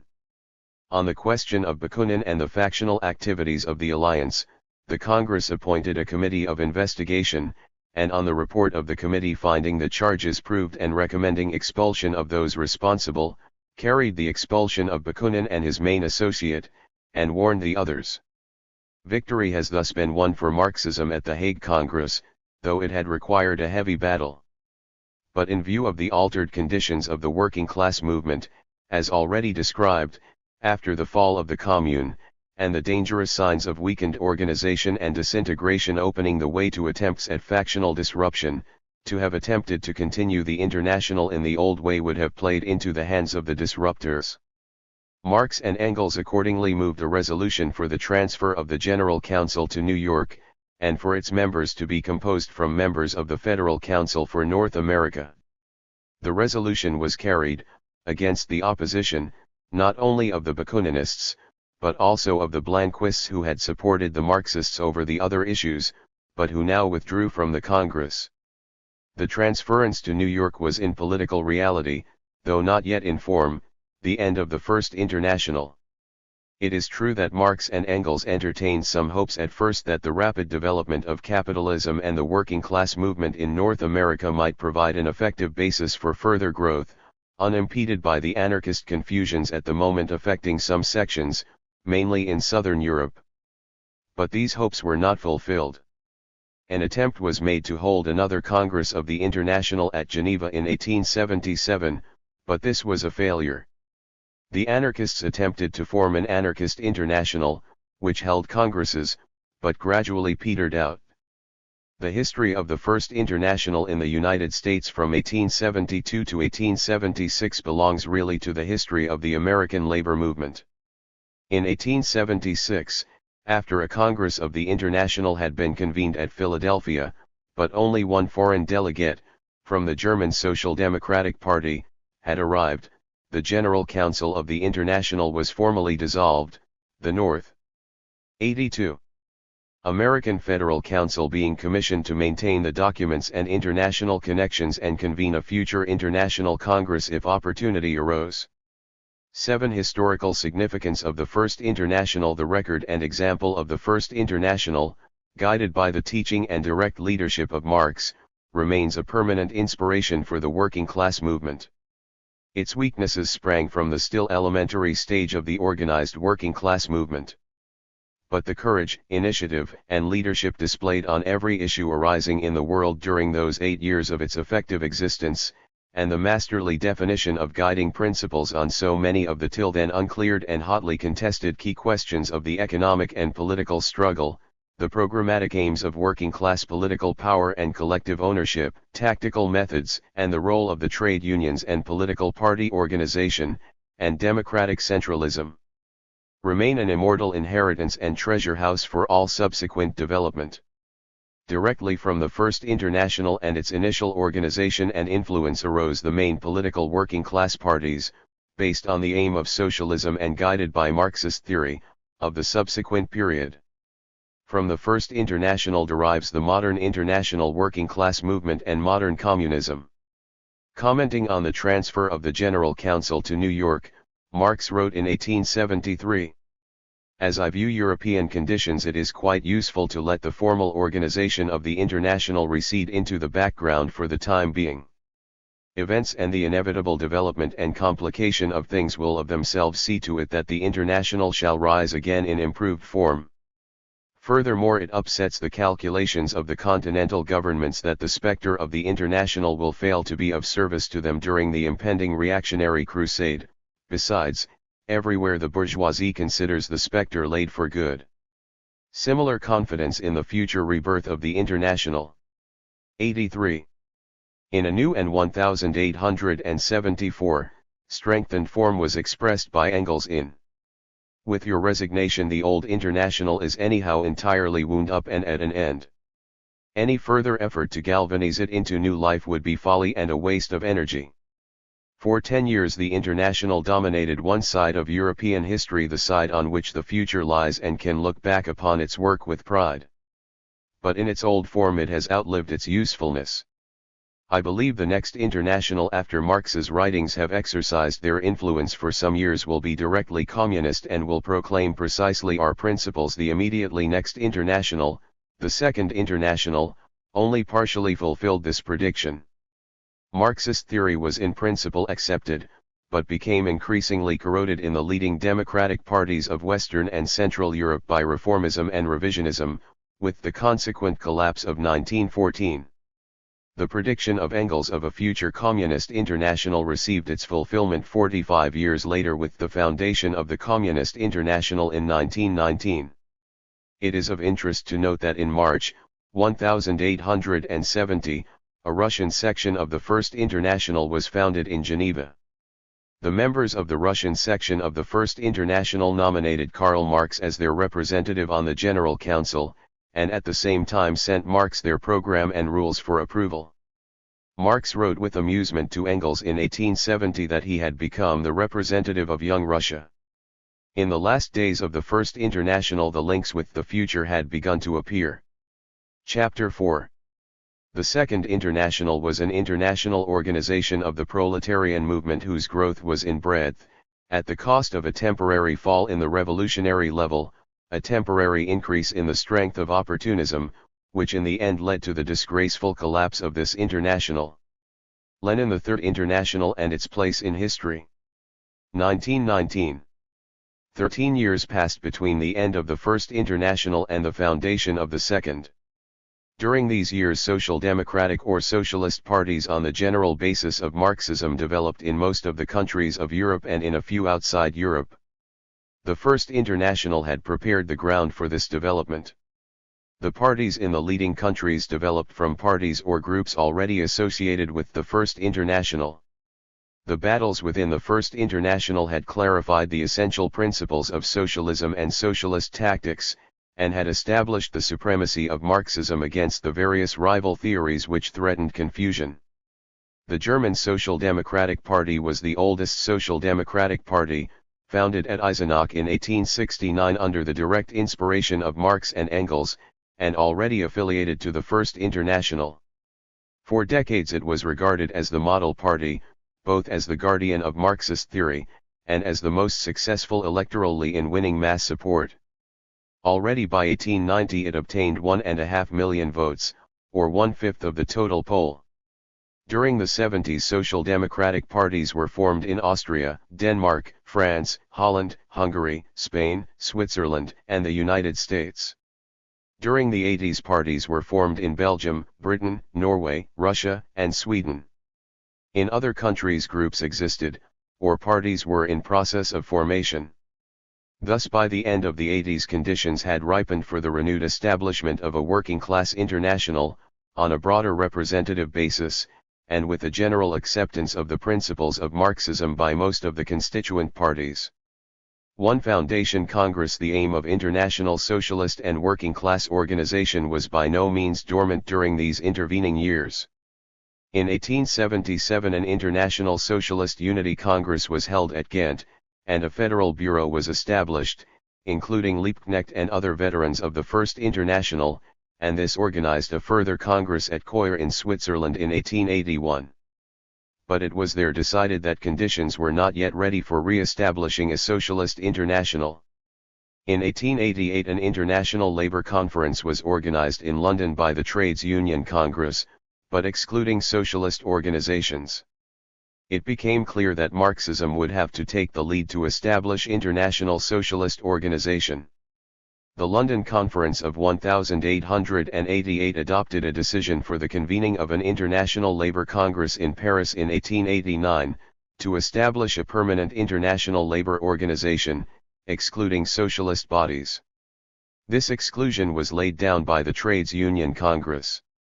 Accordingly, the Marxist parties took steps to convene an International Workers' Congress, including socialist organizations, to meet in Paris on the centenary of the storming of the Bastille, on July 14, 1889.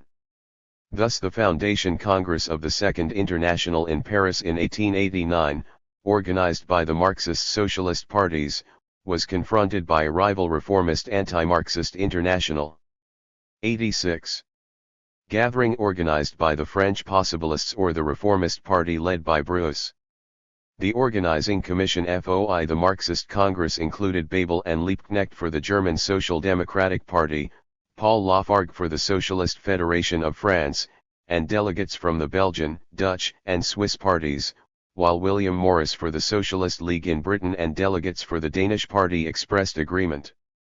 The invitation to the Foundation Congress was signed by the representatives of 16 countries, including from Britain William Morris, Tom Mann, and Keir Hardie. Some moves were made for unification of the two gatherings. Gompers, the anti-socialist leader of the American Federation of Labor, sent greetings to both gatherings, and urged unification. Engels poured scorn on the proposals for amalgamation of the two congresses, since he was convinced, as he wrote in a letter to Zarga on July 17, 1889, that it was more important to let the workers see which represented the real movement and which was a swindle, than to make a false show of unity. The moves for unification irrespective of principle came to nothing. Subsequent unity was achieved on the basis of the Marxist International, while the would-be possibilist International never came to life. The International Congress convened by Marxism was overwhelmingly stronger and more representative than the possibilist gathering. The latter consisted mainly of French reformist followers of Brousse, with very weak and limited representation from outside France. The Marxist Congress was attended by 467 delegates from 20 countries. For the representation from Britain, it is interesting to note that the Marxist Congress was attended by William Moms from the Socialist League, Eleanor Marx from the Hoxton Labour Association, and Keir Hardie on behalf of the Sheffield Socialist Group. Hindman, on the other hand, the former Tory who had come to profess a kind of Marxism and founded the Social Democratic Federation, but never freed himself from his basic Tory jingo outlook of a wealthy capitalist, characteristically attended. 87. The Possibilist Congress of the opponents of Marxism. The Foundation Congress was held in a revolutionary atmosphere. On the red banner behind the platform were inscribed the words, "Proletarians of all countries, let us unite." On an emblazoned shield was inscribed the greeting of the French comrades. In the name of the Paris of June, 1848, and of March, April, and May, 1871, and of the France of Babeuf, Blanqui, and Varlin, greetings to the socialist workers of both worlds. A further inscription proclaimed over the hall the slogan expressing the aims of the Congress: political and economic expropriation of the capitalist class, socialization of the means of production. Co-chairmen of the Congress were Vaillant and Wilhelm Liebknecht. In his chairman's address, Vaillant declared that the Congress represented one of the greatest events in the history of the peoples, and that it was the beginning of a new era of conscious and systematic efforts to represent the rights of the oppressed, an era of systematic and united action on the part of the international proletariat for socialism. Such were the high hopes with which the Second International opened. The principal immediate decision of the Congress was to establish May Day as the International Day of Working-Class Demonstrations in all countries for the aims of the 8-hour day and the other resolutions of the Congress.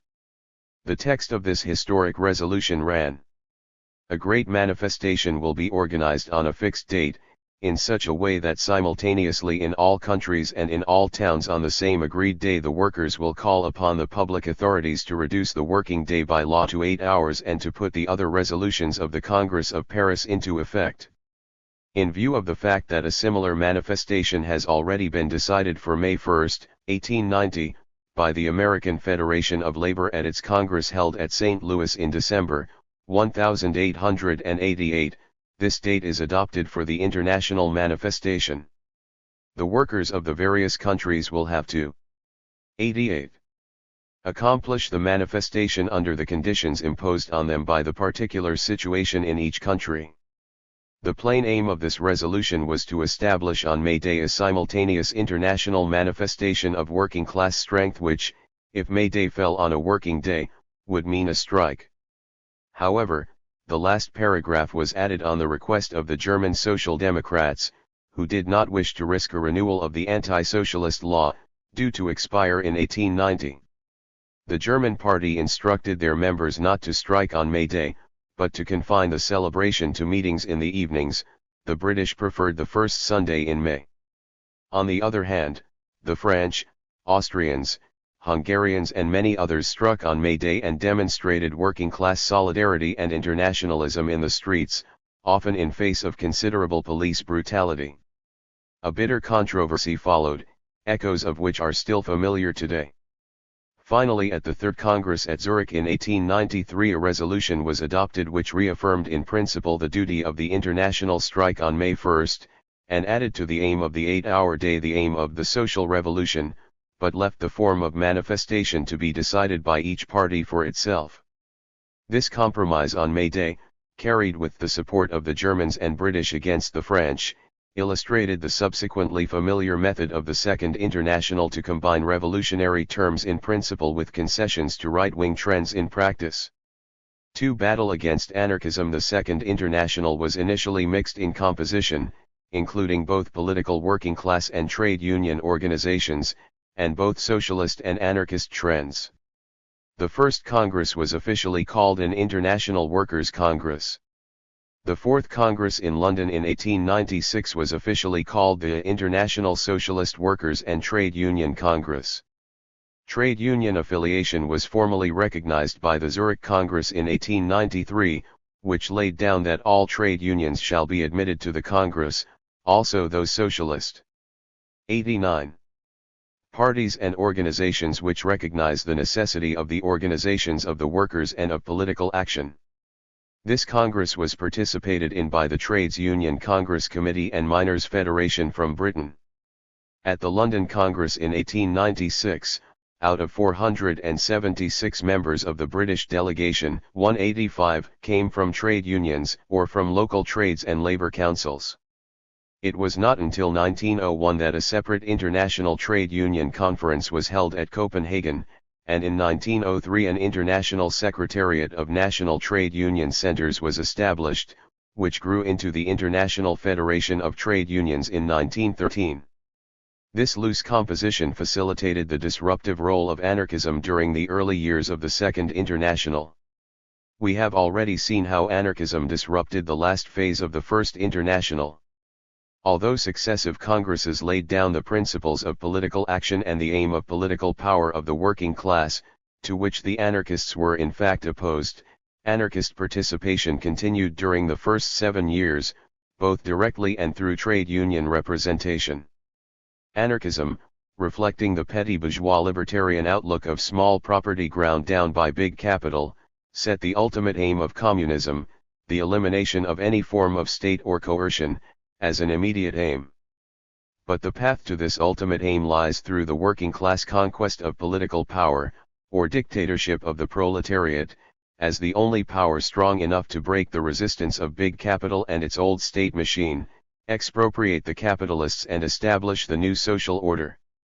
By opposing this, anarchism, under cover of revolutionary phrases, actually places itself on the side of counter-revolution, as the experience in Russia in 1917 showed. Similarly, anarchism, in the name of the same revolutionary principles, opposes political action in the conditions of capitalist society, that is, the building of political working class parties, the struggle for immediate reforms, and the electoral struggle. This is to deny the necessity of preparing, during the pre-revolutionary relatively peaceful period, the political consciousness, action, and organization of the working class in order to be capable of conquering political power. This necessary battle of Marxism against anarchism during 4*90. The early years of the Second International was described by Lenin in the following terms. In those days, after the defeat of the Paris Commune, history made slow organizational and educational work the task of the day. Nothing else was possible. The anarchists were then fundamentally wrong, not only theoretically, but also economically and politically. The anarchists misjudged the character of the times, for they failed to understand the world's situation. The workers of England corrupted by imperialist profits, the Commune defeated in Paris, the recent triumph of the bourgeois national movement in Germany, the age-long sleep of semi-feudal Russia.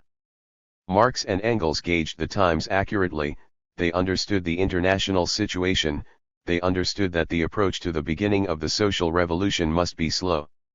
Lenin did not fail to add that this principle of slowness, appropriate to that period, was no eternal principle to apply to all periods, also after the opening of the revolutionary era.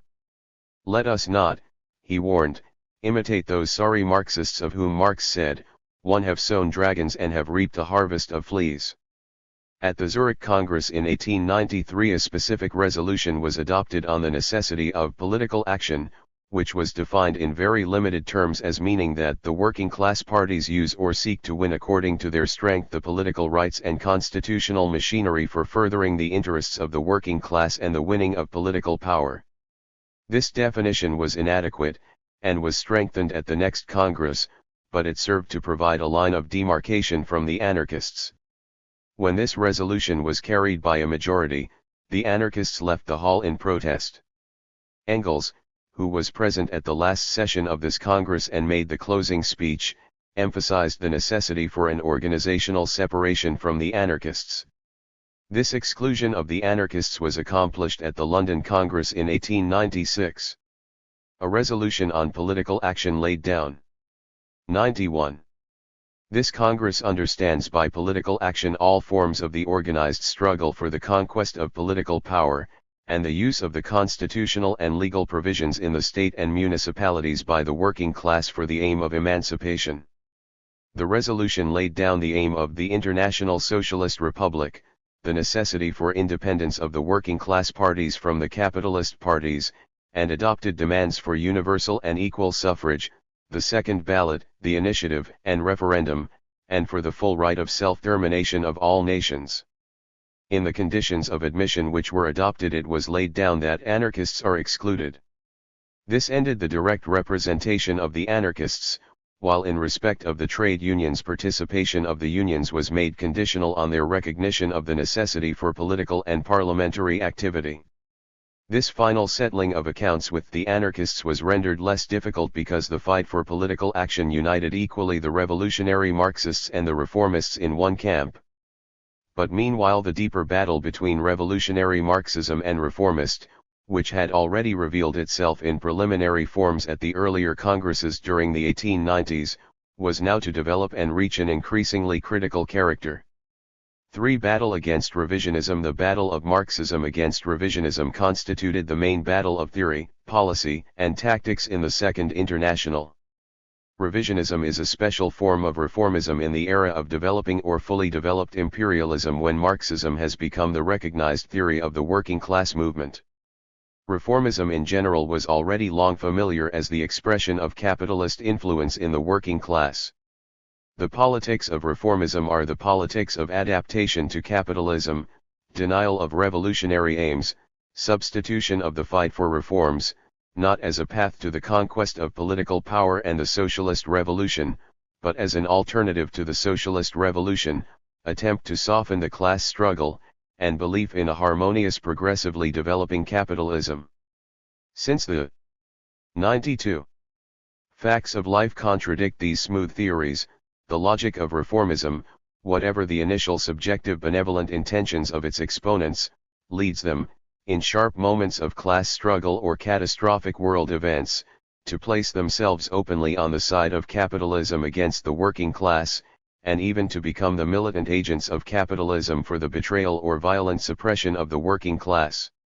All this is today an old story from the experience of social democracy over the past half-century. But in the early years of this century these approaching battles were being fought out on the theoretical field in the Grand Forum of the Second International. Open reformism of the early style already dominated the British labour movement during the second half of the 19th century, in the form of the liberal labour leadership of the old skilled trade unions, who did indeed to their credit take part in the First International, but broke away after the Paris Commune, and opposed socialism and independent working class political action until the end of the century. This phenomenon reflected the position of Britain as the first capitalist world power, with vast colonial possessions and domination of the world market, and thus able to afford concessions to win over the upper sections of the working class and its leadership. With the development of capitalism in the direction of increasing concentration, monopoly, and towards imperialism in Britain during the last quarter of the 19th century, and with the rapid parallel development in the leading countries of Western Europe, especially Germany, France, and Belgium, and in the United States, the same type of phenomenon of reformism or opportunism began to become marked in varying forms in all these countries.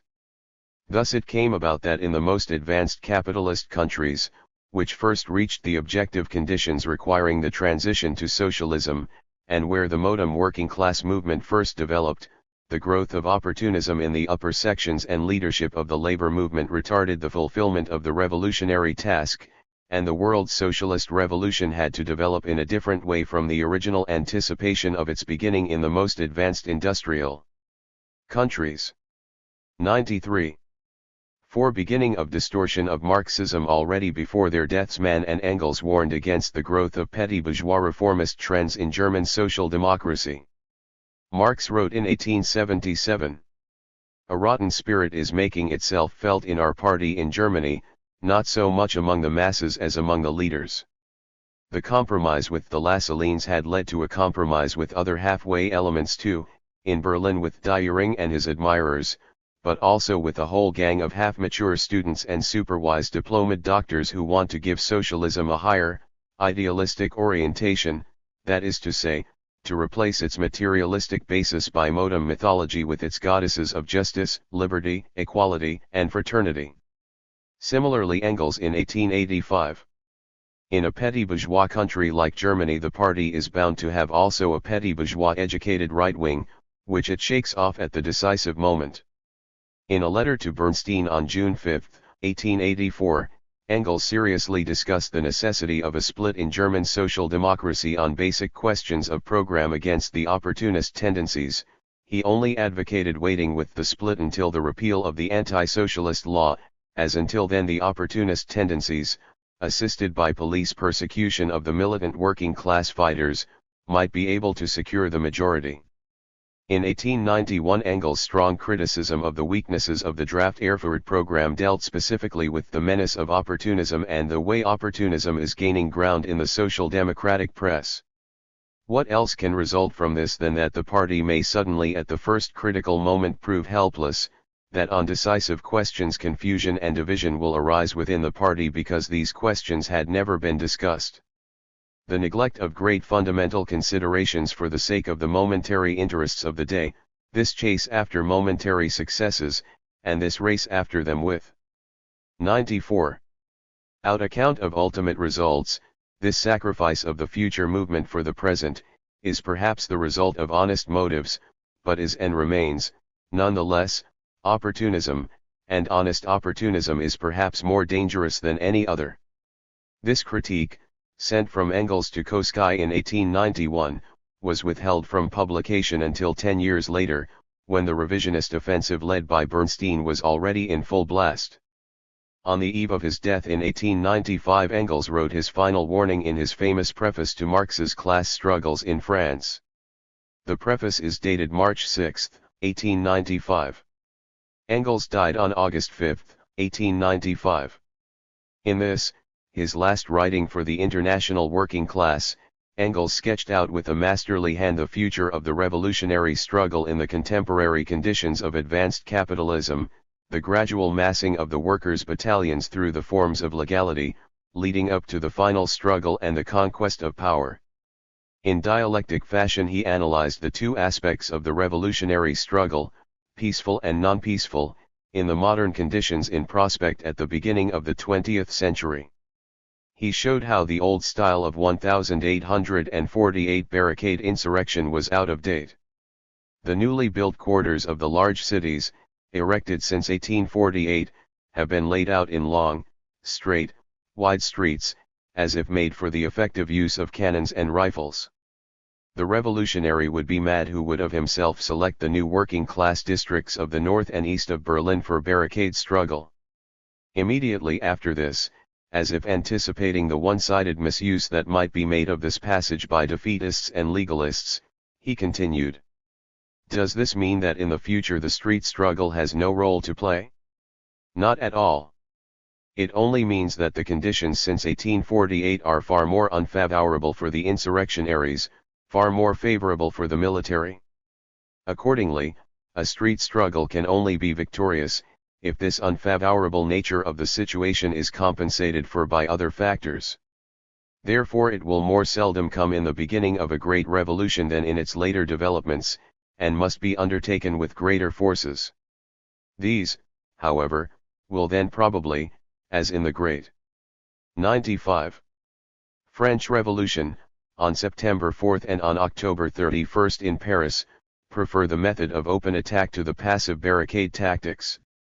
The accuracy of this prediction was brilliantly proved in the victory of the Bolshevik Revolution in 1917, with the 8 months development of the revolution before the working class conquest of power, peaceful winning of a majority of the workers and mass support, in the trade unions, in the Soviets, in the elections in Petrograd and Moscow, in the northern armies, the endeavor first for a peaceful transition if possible, and final the rapid armed conquest of power with such overwhelming mass support as to be almost bloodless. The heavy costs in blood came afterwards in the defeating of the foreign-supported wars of intervention, consequent on the delay of the working class revolution in the rest of Europe.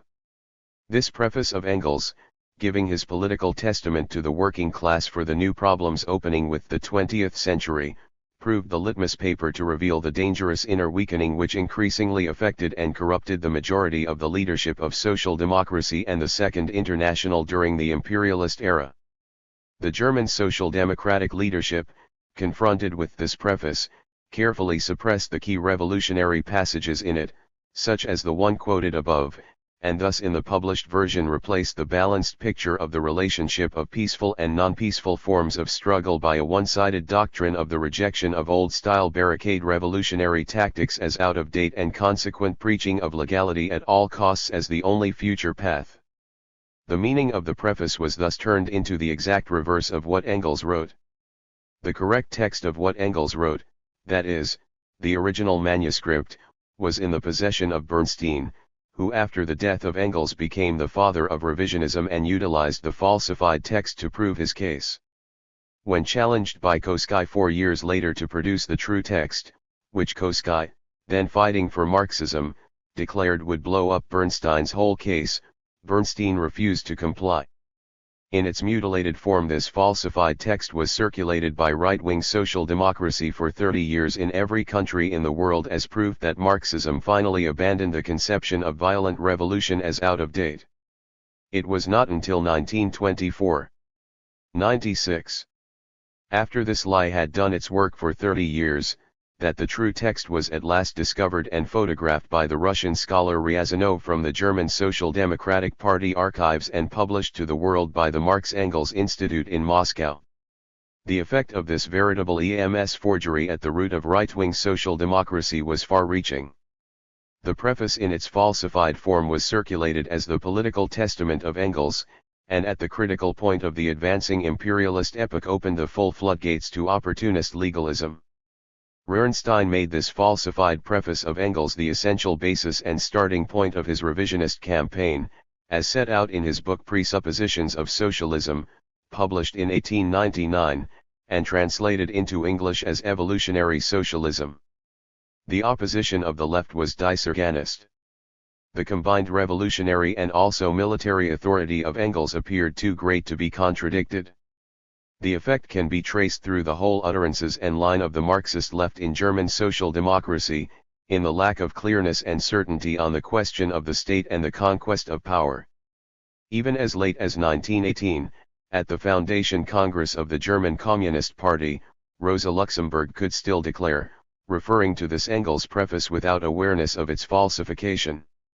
I will not say that Engels, by this preface, made himself a sharer in the guilt for the whole line of development in Germany. I will only say, here is a classic document for the conception which was living in German social democracy, or rather, which killed it. The courage, clear-sightedness, and tenacity of Lenin and the Bolsheviks in maintaining the line of revolutionary Marxism, including on the question of armed revolution, in the face of such authoritative falsification, stands out all the more powerfully. Engels' fury at this falsification was extreme. Although in his last illness, he wrote at once to Koski on April 1, 1895. To my amazement, I see today in Voyevarts an extract from my preface printed without my previous knowledge, and chopped up in such a fashion that I am made to appear a pacific worshipper of legality at any price. All the more I desire that the preface be printed. 97. Without abbreviation in the Neozite, in order that this shameful impression shall be wiped out. But the fuller text in Neuzite still appeared without the crucial passages, which were omitted. It was explained to Engels, For police reasons. Koski wrote later with regard to this omission that the fault for this does not lie with Engels, but with German friends who compelled the omission of the conclusion as too revolutionary. On April 3, 1895, Engels wrote to Lafargue to express his anger that the extracts from his preface had been used to make him appear in support of peaceful and anti-violent tactics at any price, whereas I preach those tactics only for the Germany of today, and even then with many reservations. For France, Belgium, Italy, Austria such tactics could not be followed as a whole, and for Germany they could become inapplicable tomorrow.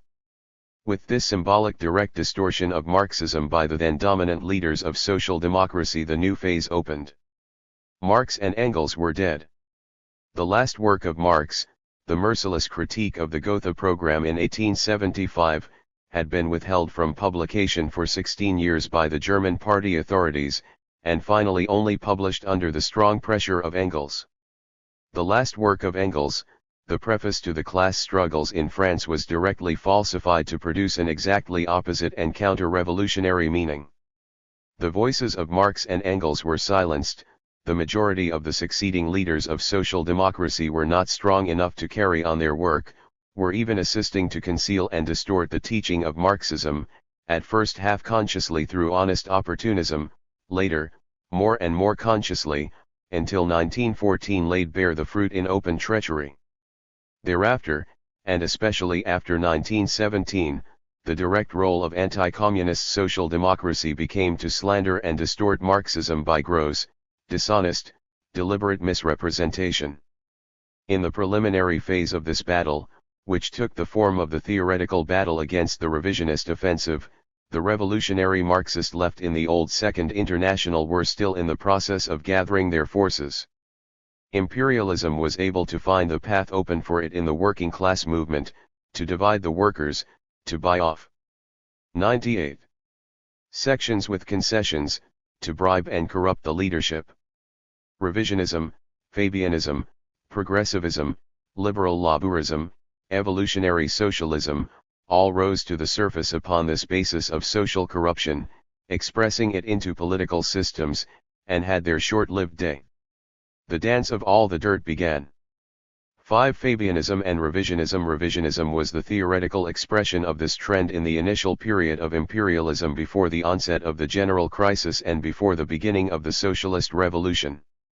The essence of revisionism was the presentation of the approaching era of wars and revolutions as an era of increasing harmony and diminishing contradictions, making necessary the revision of Marxism as obsolete in the light of 20th century conditions.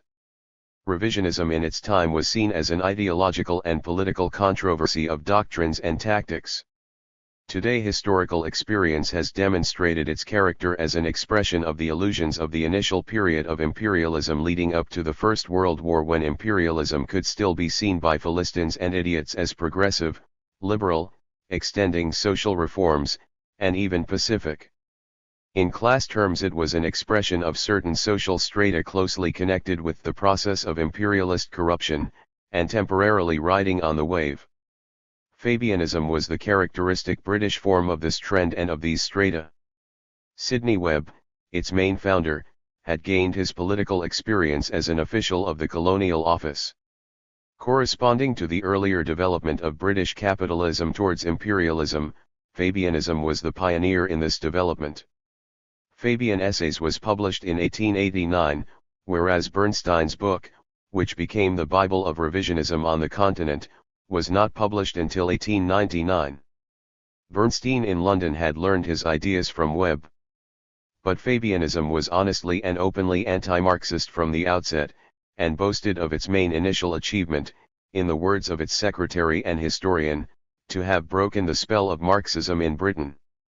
Fabianism openly based its theory on bourgeois economic theory. Fabianism openly accepted the framework of imperialism, and its publication Fabianism and 99. The Empire at the time of the South African War, affirming the objective superiority of large empires to small independent nations, made the term Fabian imperialism a term of reproach also in all sections of the British labour movement. The War of 1914 came as a complete shock to Fabianism, its leaders admitted that they had never given attention to what they called international politics, that is, the real world. When the further development of world events, including the experience of successive labor governments and of the advance of socialism in the Soviet Union, demonstrated by experience the bankruptcy of their original theories, the founders of Fabianism had the same sterling honesty to recognize this and in a final testament to place on record their recognition of the vindication of Marxist theory. 6. On the continent, where Marxism was the recognized basis of the socialist movement, the penetration of reformism, reflecting the influence of imperialism, could not at the outset take this openly anti-Marxist form. It had to be disguised as the revision of Marxism. Marxism was not out and out rejected. Only its ideas and theories and strategy and tactics were declared to be largely obsolete, rendered out of date by the contrary facts of contemporary capitalism, and therefore requiring a revision to accord with modern capitalism. This was the work of Bernstein, a former bank clerk, who had a certain authority as the literary executor in charge of, and in practice sitting on and largely suppressing, the remaining unpublished manuscripts and letters of Marx. Bernstein's book, The Presuppositions of Socialism, published in 1899, which in fact challenged all the basic theories of Marxism in the name of the supposed miracles of the new capitalism, aroused a storm of controversy in the international social democratic movement. Of course there were new facts revealing themselves in the further development of capitalism in the early 20th century, which were not present when Marx wrote Capital in 1867, and which required new theoretical treatment to carry forward the analysis of Marx to modern conditions. Such renewal is always necessary. Marxism is no dead dogma, but a living creative theory, whose strength is precisely the capacity to grapple with the new facts of the ever-changing real world. Lenin accomplished this task for the new era of the first decade and half of the 20th century in his Imperialism. In this work he showed the method of Marxism to understand and master new facts, neither by throwing the theory of Marxism overboard, nor by repeating mechanically old formulas as eternally sufficient, but by analyzing the new facts in the light of Marxist theory and thereby drawing the necessary conclusions for the action of the working class and socialist movement. By the 20th century capitalism had developed, through the further fulfillment of the laws of motion of capitalism laid bare by Marx, through the further process of concentration and centralization, from the old 19th century free trade capitalism to monopoly capitalism. A handful of monopoly capitalist powers had partitioned the world, and on this basis were at the same ruthlessly exploiting the colonial peoples, the majority of mankind, and using a fragment of the spoils to corrupt an upper section of the working class movement in the imperialist metropolitan countries. With the continuous accumulation and drive to expansion beating against the barriers of an already divided world, the imperialist powers were advancing to a new gigantic war for the redivision of the world. The class struggle and real contradictions were thus deepening, despite the show of reforms in the metropolitan countries. The era opening out was one of wars and revolutions. Revisionism pursued the opposite method. Faced with the new facts of contemporary capitalism, revisionism did not attempt to use the master tool of Marxist theory. Instead, revisionism in practice threw Marxist theory overboard, and declared it out of date and disproved by the facts of the modern world. Revisionism challenged the labor theory of value, alleged that capital was not becoming more concentrated, as Marx had expected, but was becoming more widely spread, that contradictions and crises were diminish. 101.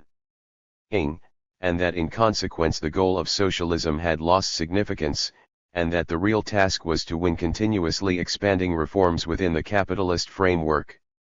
Thus revisionism, under cover of a ceremonial obeisance to Marxism as a kind of antiquated tribal shibboleth, in practice repudiated all its essential teachings, and substituted of course as the supposedly most modern wisdom of new thinking the most antiquated and exploded liberal reformist illusions.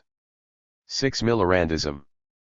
The battle within the Second International against the trends which eventually received articulate expression as revisionism first developed, not around the theory of Bernstein which was still in process of formation, initially in a memorandum to the Party Congress in the latter part of 1898, but on the question of the participation of a socialist in a capitalist coalition government. This arose over the Dreyfus affair in France. The anti-democratic offensive of French reaction, anticipating some of the later characteristics of fascism, with the military caste as its spearhead and the vilest anti-Semitism as its technique of propaganda, concentrated its attack on a Jewish military officer, Dreyfus, and by false evidence secured his conviction for treason. All democratic and progressive opinion in France and internationally fought against this infamous sentence, exposed the lies and forgeries on which it was based, thereby exposing the whole block of militarist and clerical reaction and its backers in the state apparatus, and eventually secured his release and by 1906 the quashing of the false charges. Many of the most distinguished progressive democratic representatives and writers in France, like Zola and Anatole France, took a foremost part in this fight. It is evident that around this issue had developed a critical fight for democracy against the anti-democratic offensive of clerical militarist reaction, of vital concern to the working class. Hence the interests of the working class manifestly required the most active vanguard role in cooperation with the broadest common front of all democratic forces on this issue, while at the same time maintaining the independence of the working class in order not to become the prisoner of bourgeois liberal democracy. This type of tactical problem, 102, later became familiar in the experience of the Popular Front against Fascism. But the response at that time in the ranks of the socialist movement in France revealed the difficulties at that stage of the movement in attempting to solve the problem. On the one hand, Guesde, who was regarded as the leader of the Marxist section, adopted the type of wooden dummy attitude which so often caricatured Marxism in a number of Western countries during this period, and declared that the issue was only a quarrel between rival sections of the capitalist class and of no concern to the working class. On the other hand, Jors, who had come over from his liberal beginnings to socialism, and whose group of some 30 radical deputies had been admitted into the Second International in 1894, threw all his passionate fervour into the united democratic fight, and, arising from this situation, a member of his group, Milrand, entered the Waldeck-Rousseau cabinet in 1899, a cabinet which also included Galifet, the notorious butcher of the working-class heroes of the Commune. The police of Galifet were presently engaged in the customary pursuit of shooting strikers. A storm of controversy over Millerandism followed in the 1900 Congress of the Second International in Paris. Guesde upheld the principle of absolute rejection of socialist participation in capitalist governments. Jors defended the action of Millerand, and presented the case for participation, not only as necessary for the defense of democracy, but as a step on the path to socialism. Finally, a compromise resolution, formulated by Koskai and moved by van der Velde, was adopted by 29 votes to 9. This resolution declared that the question of entry was a question of tactics and not of principle, but that a socialist should only enter a capitalist ministry with the united approval of his party, and should resign if the ministry supported capital in an industrial dispute between capital and labor. The entry of a single socialist into a bourgeois ministry cannot be regarded as the normal beginning for winning political power, it can never be anything but a temporary and exceptional makeshift in an emergency. 103. Situation. Whether in any given instance such an emergency situation exists is a question of tactics and not of principle. The Congress does not have to decide that. This resolution became known as the India Rubber Resolution, that is, capable of being stretched in any direction desired. It represented the first major demonstration of the role of what became later known as the Marxist Center, represented by Koskai, which combined the abstract form of a Marxist theoretical analysis with a practical evasion of the issue, thus in practice leaving the door open to the right wing. Hence in its real significance it represented a victory for the emergent trend to the right and a defeat for the left.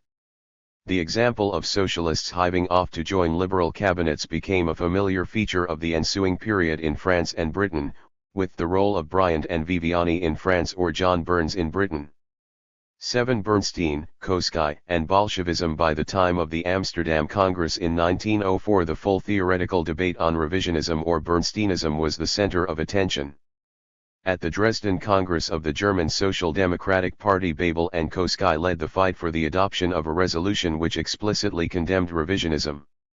The Congress most decisively condemns the revisionist endeavors to change our hitherto consistently maintained and victorious tactics based on the class struggle. The revisionists seek to replace the conquest of political power through the defeat of our opponents by a policy of meeting the existing order of things halfway. The consequences of such revisionist tactics would be to transform our party from one working for the speediest possible transformation of the existing bourgeois order of society into a socialist order, that is a revolutionary party in the best sense of the word, into a party satisfied with merely reforming bourgeois society. This resolution was carried by an overwhelming majority. Revisionism as a theory was thus rooted and rejected. But the developing trends in practice continued and increased during the ensuing years. For the practical conclusion of the 104 resolution was not drawn. In the name of party unity, the revisionists were left free to continue to operate within the party. The proposal of Rosa Luxemburg for the exclusion of the revisionists was opposed by Bebel and Koski and rejected. In the same year as the Dresden Congress of German Social Democracy took place the Second Congress of the Russian Social Democratic Party. At this Congress, the battle for revolutionary Marxism against the varied forms of revisionism was not only fought and won on the theoretical field, but was carried to its practical conclusion. Bolshevism, representing revolutionary Marxism both in theory and in organization, and led by Lenin, emerged as a separate trend organizationally distinct from Menshevism, and within a few years taking on the full character of a separate party. The split from reformism, which was never accomplished in the pre-1914 era in Western social democracy, was accomplished in time in Russian social democracy, and proved the indispensable basis for the victory of the socialist revolution. At the Amsterdam Congress of the Second Internationale in 1904, the battle against revisionism was the center of the agenda. The Dresden Resolution was presented on behalf of German social democracy and won general support from all sections of Marxism, equally from the Marxist center and the Marxist left. The protagonists in the debate were Bebel and Jors. Jors met the charge of reformism with the claim that French socialism had maintained the democratic republic and secular state, whereas German social democracy, for all its claims to Marxist theoretical perfection and electoral successes, was hopelessly passive and helpless in an impotent Reichstag to end the autocracy of the Kaiser. Bebel, fresh from the German Social Democratic electoral victory of 1903, winning 24% of the votes, retorted that the French Republic was owed, not to the efforts of French socialists and republicans, but to Bismarck, and he indicted the French Republic for its failure to provide the French workers with social insurance or labor protective laws such as they had won in Germany, its taxation system with no honest income tax and resting on heavy indirect taxes on the workers' food, and its use of troops to suppress strikes and shoot down the strikers' leaders. In this confrontation of the 105 opposing outlooks of the leadership of the two major parties of Western social democracy at that time could be sensed already the overtones of the approach of 1914. The year 1904 was also the year of the formation of the Anglo-French Entente against the Triple Alliance of Germany, Austria-Hungary, and Italy. A compromise amendment omitting the explicit rejection of revisionism was moved by Adler for Austria and Van der Velde for Belgium. This amendment won 21 votes against 21, and thus fell to the ground. The Dresden Resolution was finally adopted by 25-5, with 12 abstentions. Revisionism was thus condemned in theory and Marxism upheld by the International Socialist Congress. But the revisionist trends in practice continued to extend in the majority of social democratic parties between 1904 and 1914. The victory of Marxism against revisionism had been won by the combined strength of two distinct trends among the supporters of Marxism, whose difference was beginning to become apparent. The Marxist center, represented by Koski, fought for Marxist theory against revisionism, but in the name of the supreme principle of party unity sought to find compromises in practice, and for this purpose tended increasingly to look for formulas which combined formal adherence to Marxist theory with loopholes for evasion in practice. The Marxist left, represented consistently by Lenin and the Bolsheviks, and also to some extent, though less consistently and clearly, by Rosa Luxemburg and the left in German Social Democracy and other parties, fought alongside the center against revisionism, but combated the compromising trends, and in the case of Lenin and the Bolsheviks, recognized the necessity of a split with the reformists. This division of trends among the anti-revisionist supporters of Marxism was revealed when the Amsterdam Congress carried a resolution for a single socialist party in each country, and on this basis the International Socialist Bureau proposed to set up an arbitration commission under Babel to solve the division between Bolsheviks and Mensheviks in the 106 Russian Party. The Mensheviks accepted this proposal and nominated Koskai and Clara Zetkin as their representatives. Lenin refused such intervention, declaring that this issue of principle could only be settled by a party congress. This attitude met with criticism also from representatives of the left in other parties. Koskai proclaimed that in this division his sympathies were with the Mensheviks, while Rosa Luxemburg came out against Lenin and the Bolsheviks. Among the general body of social democracy at that time, also among the left, there was no understanding yet of the principles of Bolshevism, which were eventually to prove the salvation of the international socialist movement in the coming ordeal. 8. Opening of the era of revolution. The main thesis of revisionism had been to declare that the contradictions of contemporary capitalism in the 20th century were growing less, and that consequently the old conceptions of class struggle and revolution were out of date. Scarcely had the grand debate of the Amsterdam Congress in 1904 rooted revisionism on the theoretical field than the Russian Revolution of 1905 proved the true character of the modem era in practice.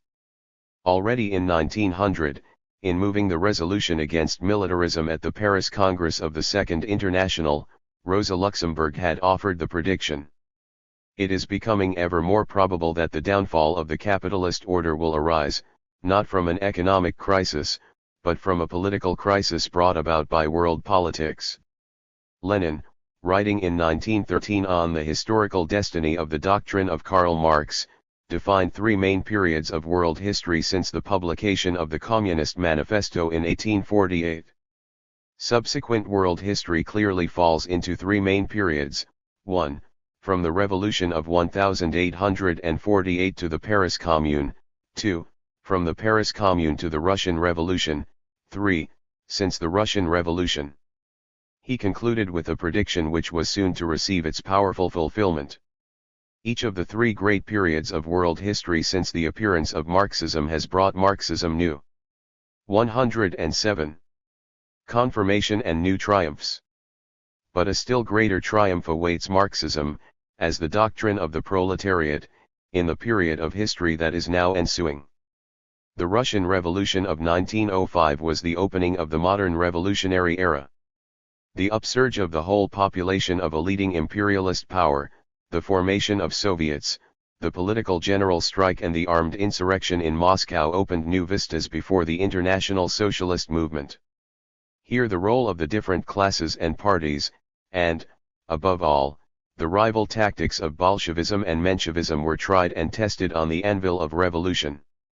1905 was, in the words of Lenin, the dress rehearsal for the victorious socialist revolution of 1917. The effects of the Russian Revolution of 1905 echoed round the world. Its influence sparked the Persian, Turkish and Chinese revolutions.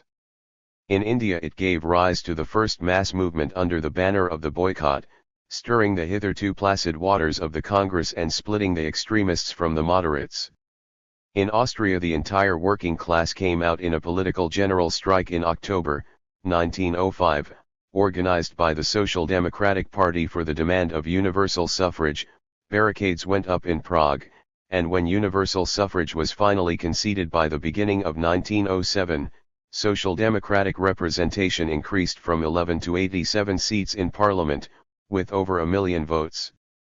In Britain Toryism went down, after 20 years of rule, in the biggest landslide of its history, and the Labour Party emerged as a parliamentary force with 30 seats.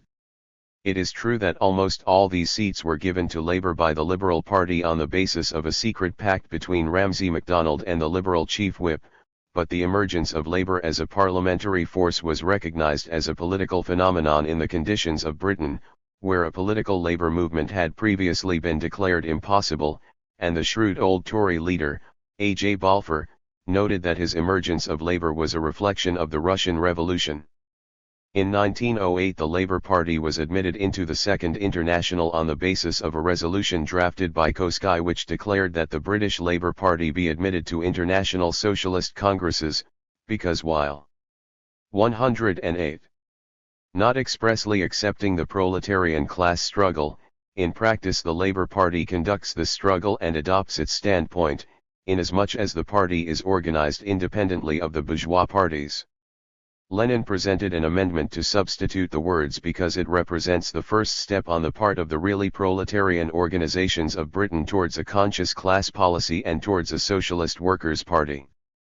The confusion, and even element of double-dealing, arising from Koskai's inadequate formulation was demonstrated when it was discovered that, while the German text of Koskai declared that the Labour Party adopts the standpoint of the class struggle, the English version published in Ramsay MacDonald's Labour Leader, presented this as adopts the position of international socialism. Following the revolution of 1905, the question of the political mass strike dominated discussion in social democratic circles. The Marxist left, represented by Rosa Luxemburg and Liebknecht, conducted ardent propaganda for this revolutionary strategic conception. The right wing, now strongly entrenched in the leadership of the trade unions in Germany, opposed. The center, represented by Babel and Koskai, took the halfway line which was adopted at the Jena Congress of the German Social Democratic Party in September 1905, recognizing the general strike as a legitimate defensive weapon of the working class in the event of an attack on universal suffrage or the rights of working class organization. Subsequently at Mannheim in 1906 an agreement was reached between the Social Democratic Central Committee and the Central Commission of the Trade Unions not to raise further the question of the general strike. This was in practice a capitulation to the increasingly right-wing trends of the trade union leadership. As a result of the slide to the right on the part of the centrist Social Democratic leadership, the general strike became in the subsequent period up to 1914 increasingly a slogan of anarcho-syndicalism, and presented as a supposed revolutionary alternative to political action. 9. Second International and colonialism. At the same time other major political questions, reflecting the further advance of imperialism, colonialism, and the drive 109 to war, came to dominate the discussions of international social democracy during the years between 1905 and 1914. Colonialism was in the forefront of the agenda at the Stuttgart Congress in 1907. Already at the Paris Congress in 1900 a resolution had been unanimously adopted calling on the parties to fight by every means the colonial expansionist policies of the capitalist powers and to assist the formation of socialist parties in the colonial and semi-colonial countries.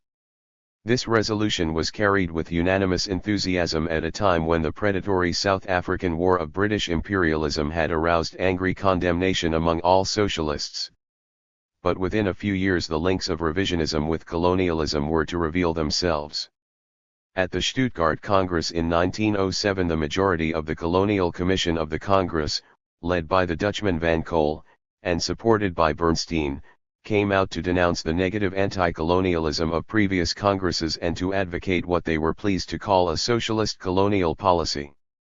This, it was explained, meant to recognize the historical inevitability of colonial empires, and to put forward concrete proposals for the improvement of the conditions of the natives and the development of the resources of the colonial territories for the benefit of the whole world. Against this surrender to colonialism, which was thus revealed as an integral part of the revisionist offensive, the Marxists conducted the most vigorous fight, and, although in a minority on the Commission, won a majority in the full Congress by 127 votes to 108 for a resolution which condemned colonialism in uncompromising terms and exposed the hypocrisy of the supposed civilizing mission. Congress considers that capitalist colonial policy by its very essence leads to enslavement, forced labor, and destruction of the native peoples in the colonial territories. The civilizing mission proclaimed by capitalist society serves only as a cover for the greed for conquest and exploitation. Only socialist society will offer to all peoples the possibility to advance to full civilization.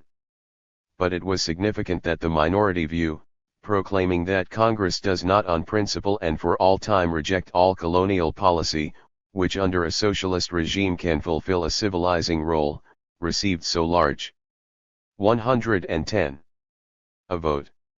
Even more significant was the line of division.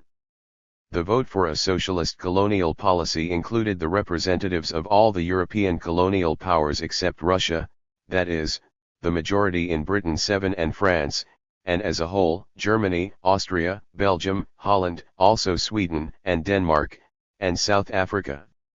The majority rejecting colonialism included Russia, Japan, the United States, and smaller European countries or those suffering national oppression. Here also could be seen ominous foreshadowings of 1914.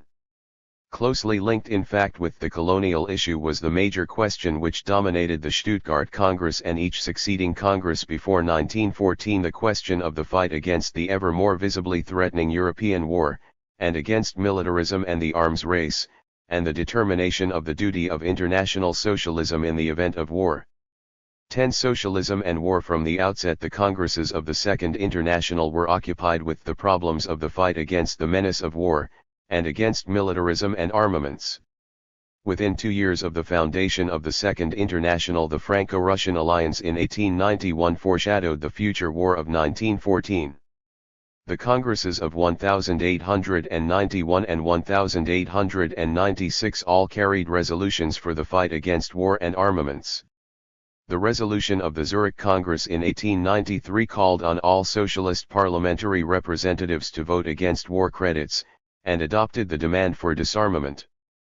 Up to 1896 the anarchists were also represented in these congresses, and from their side resolutions were moved for the general strike against war, as the supposed answer to the outbreak of war, but were rejected. This was the same proposal which had been adopted by the 1868 Congress of the First International, and whose illusory character had been exposed by Marx. Nevertheless, this proposal was still to have a long history as a supposedly left non-Marxist answer to the menace of war. The Paris Congress in 1900 adopted a resolution, moved by Rosa Luxemburg, against militarism and colonialism, which exposed the roots of these and of war in capitalism, and set concrete tasks for the fight. First, to vote against all military and naval estimates or colonial expenditure. Second, to train the youth in anti-militarism. Third, for simultaneous demonstrations in all countries in the event of an international crisis developing. The resolution for the general strike against war was moved in a flamboyant speech by Aristide Briand, who was soon after to become notorious as an anti-socialist prime minister using troops against the workers, was opposed by the leader of the German trade unions, Legion, and was remitted for further study. The Amsterdam Congress in 1904 took place in the midst of the Russo-Japanese War. A historic demonstration of international working-class solidarity against war was accomplished at this Congress when Plekhanov at the head of the Russian delegation and Sen Katayama at the head of the Japanese delegation joined hands in comradeship amid the applause of the entire Congress.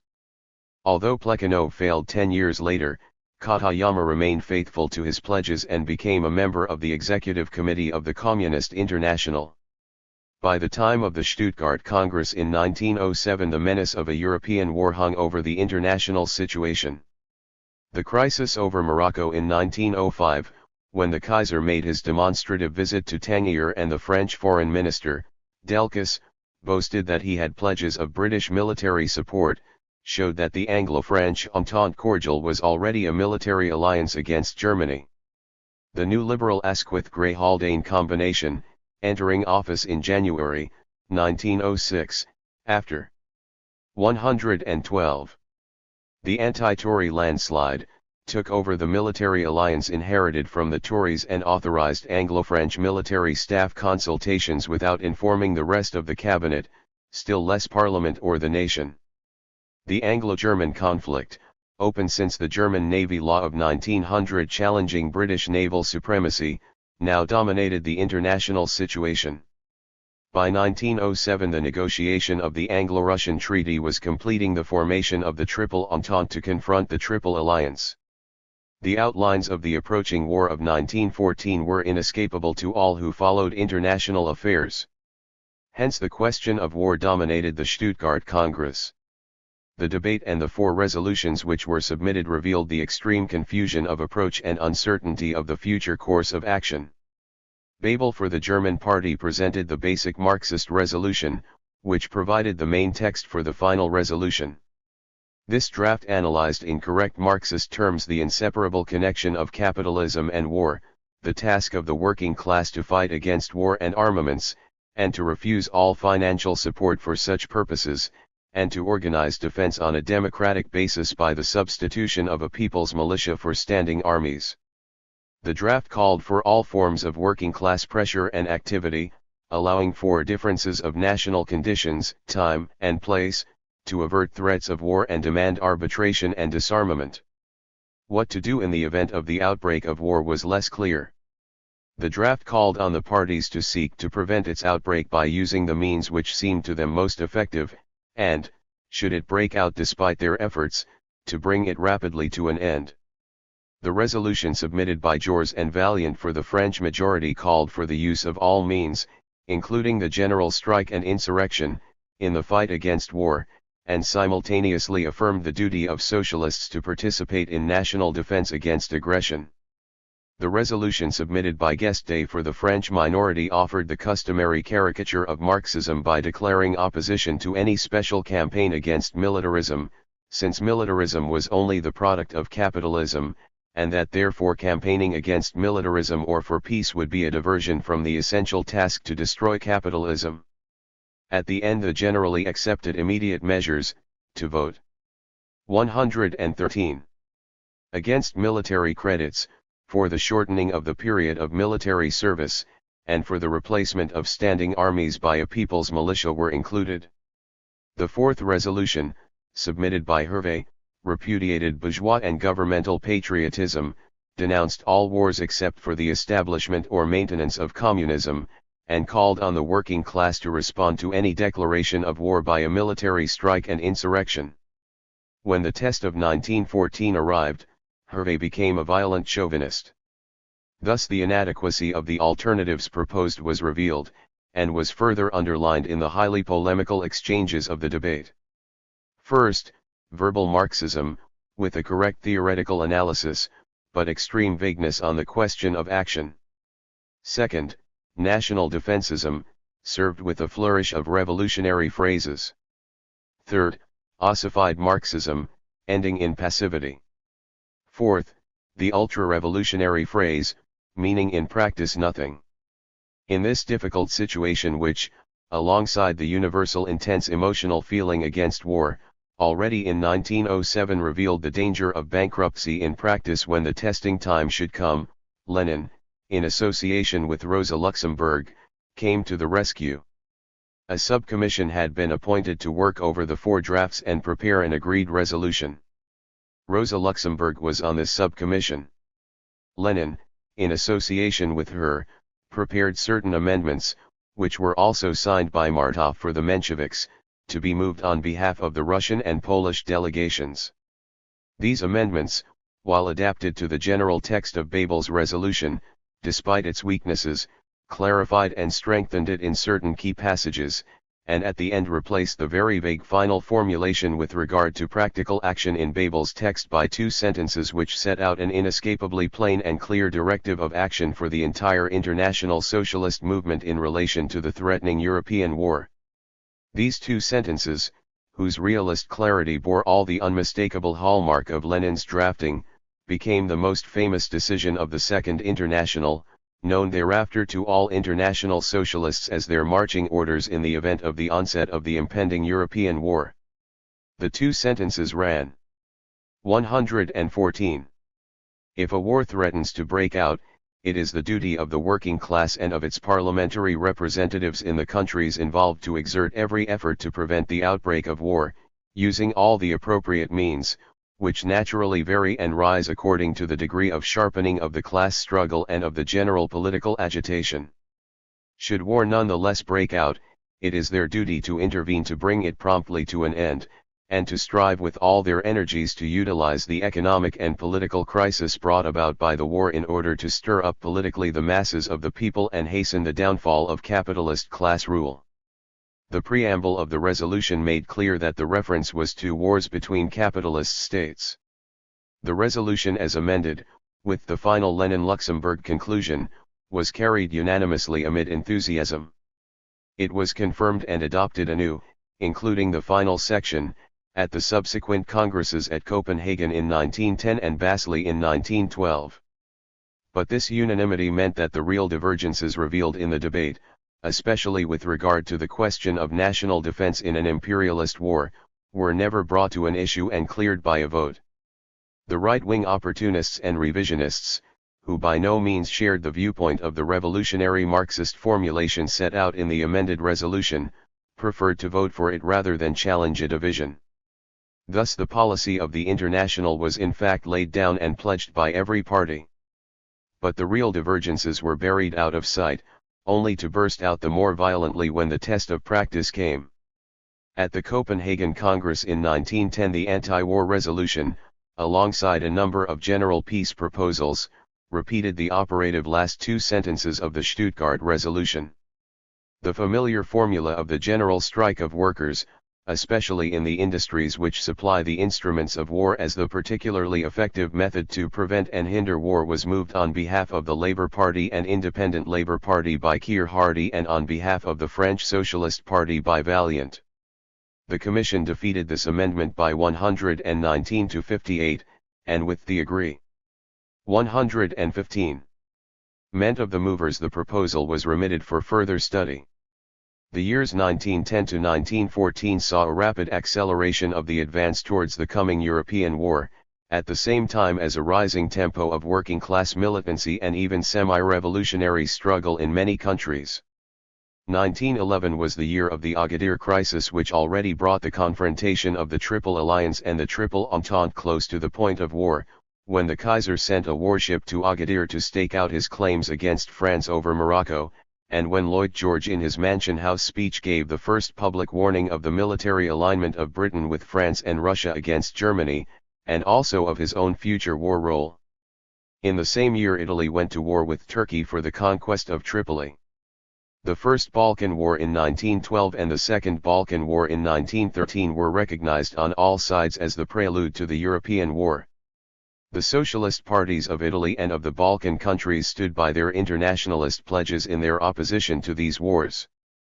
Parallel with this headlong advance of imperialism towards general war, the militancy of the working class soared to new heights in all countries.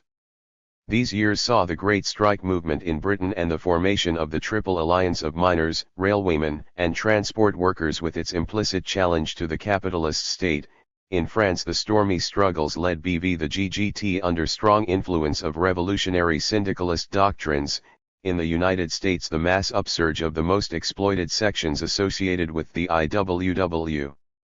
The German Social Democratic Party won in the 1912 elections the record total of 4,250,000 votes, or 34.8% of the total poll, with an increase of their representation from 43 seats to 110 in the Reichstag of 397 members.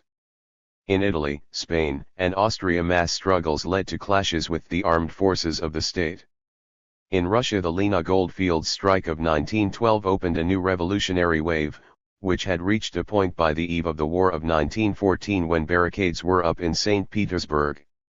It was in this developing situation that a special International Socialist Congress was held at Basel in 1912 for 116.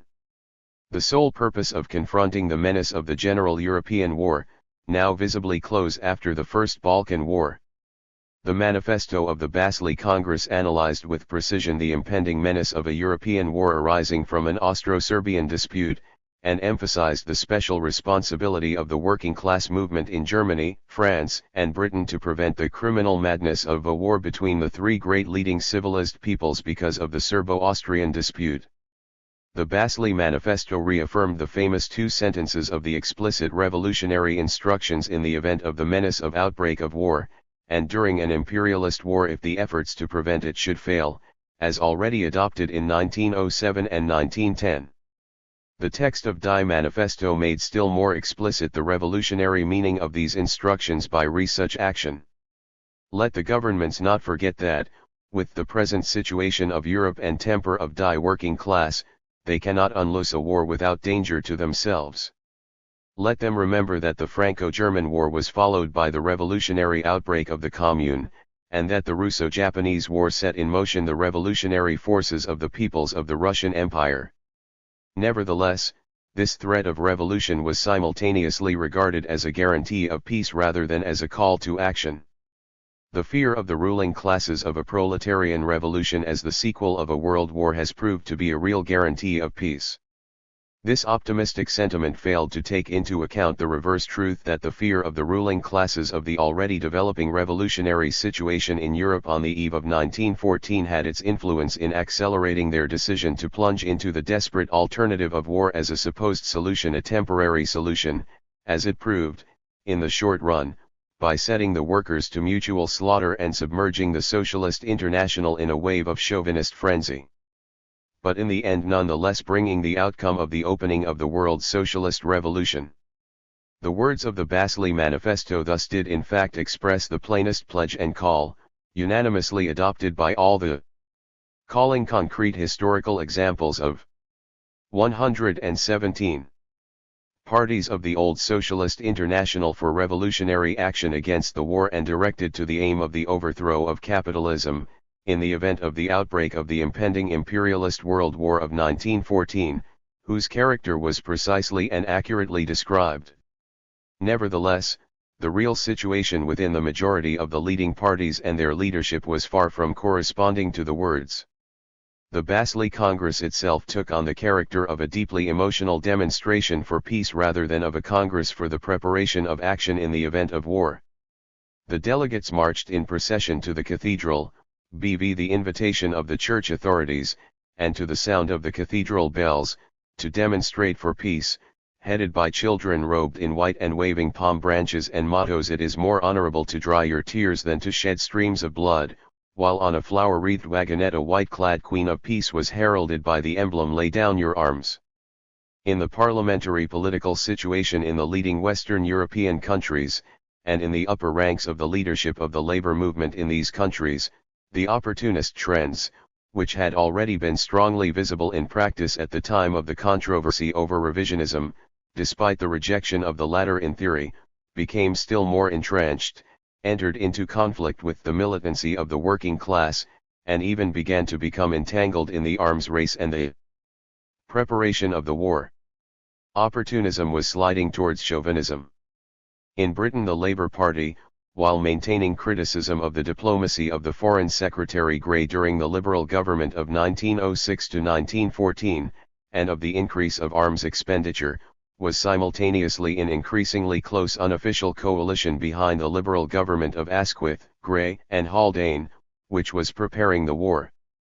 The Labour Party enthusiastically supported the People's Budget of Lloyd George, which, under cover of taxing the rich and providing for some social reforms, was in fact at the same time as Lloyd George later boasted providing the cash for the vast expansion of the Navy. Blatchford and Hindman, who had been the popularizers of socialist ideas, joined in the big Navy agitation engineered by the 118 Tories. In 1913 the German Social Democratic Party voted FOI the military taxation bill, on the grounds that the bill placed the burden on the rich by direct taxation to provide for the vast increase in arms expenditure. Thus the signs of the impending collapse of 1914 were not lacking beforehand. The next Congress of the Socialist International was due to be held in Vienna in August, 1914. However, in August 1914, other business came onto the agenda of history and brought to an inglorious end the old Second International. 11 Achievement and weaknesses of the Second International. During the quarter of a century of its existence, the positive achievement of the Second International found expression in the growth of an organized mass socialist movement, on the general basis of Marxist theory, in all European capitalist countries, and with parties affiliated also in the United States, Canada, Japan, the Argentine, South Africa, and Australia. In contrast to the relatively limited groupings of the sections of the First International, the Social Democratic parties of the Second International comprised an aggregate membership of some 4 millions, with an aggregate parliamentary vote of 12 millions. The largest parties were the British Labour Party with over 1.5 million affiliated members, and the German Social Democratic Party with over 1 million individual members. Closely associated were the trade unions in these countries with over 12 million trade unionists affiliated to the International Federation of Trade Unions. The cooperative movement in the various countries had usually close associations with the Social Democratic and Trade Union movement. There was also linked with the Second International a Women's International Council of Socialist and Labor Organizations, holding its own international conferences, with Clara Zetkin as secretary, and a similar organization for youth, with Willy Munzenberg as secretary. In contrast also to the pioneering battles of Marxism in the First International to establish recognition as the theory and outlook and tactical guide of the working class movement. 119. And to defeat the openly opposing trends of the petty bourgeois theories of Proudhon, anarchism or liberal trade unionism, Marxism in the Second International after the early settling of accounts with anarchism was in principle recognized by all the parties except the Labour Party as the accepted governing theory, even though under the mantle of that theoretical acceptance the majority practice moved increasingly in an opportunist direction. Nevertheless, under the aegis of THIRD Second International a far-reaching work of education, propaganda and agitation in a socialist spirit and extending the influence of Marxism was conducted among the working class of the European countries and some countries outside Europe. This work, strengthened by the tireless fight of the left wing for revolutionary Marxism, helped to train a whole generation of cadres of the militant working class movement, who were later to form the communist parties. Thus the epoch of the Second International corresponded to the mainly peaceful legal development of the working class movement in the leading European countries after the downfall of the Commune and up to 1914. Lenin showed how the leadership of Marx and Engels in the second half of the 19th century pointed to this necessary task of preparatory work for future revolutionary struggles, to organizing work, to the daily struggle, to mass work, to the building of legal parties and trade unions. When after the failure of the Revolution of 48 capitalism entered upon a period of further development, spreading and gaining new strength every day, when the idea of the direct seizure of power proved erroneous, Marx and Engels, boldly confronting the facts, indicated a method of preparing the working class for its future decisive revolutionary battles for power. They pointed out to the working class that capitalism affords it the possibility of organization and union, that it gives the advanced section of the working class the possibility of exercising its influence upon the backward sections, infusing into them the consciousness of class solidarity of all the oppressed. They demanded from the class-conscious workers that they should, without waiting. 120. For the final and decisive battle, utilize every possibility which had been forced from the capitalists for the establishment of legal open workers' parties and for the organization of trade unions, being guided by the principle that the working class will be able to utilize every capitalist crisis with the greater facility the greater its unity, organizations, and class consciousness will be.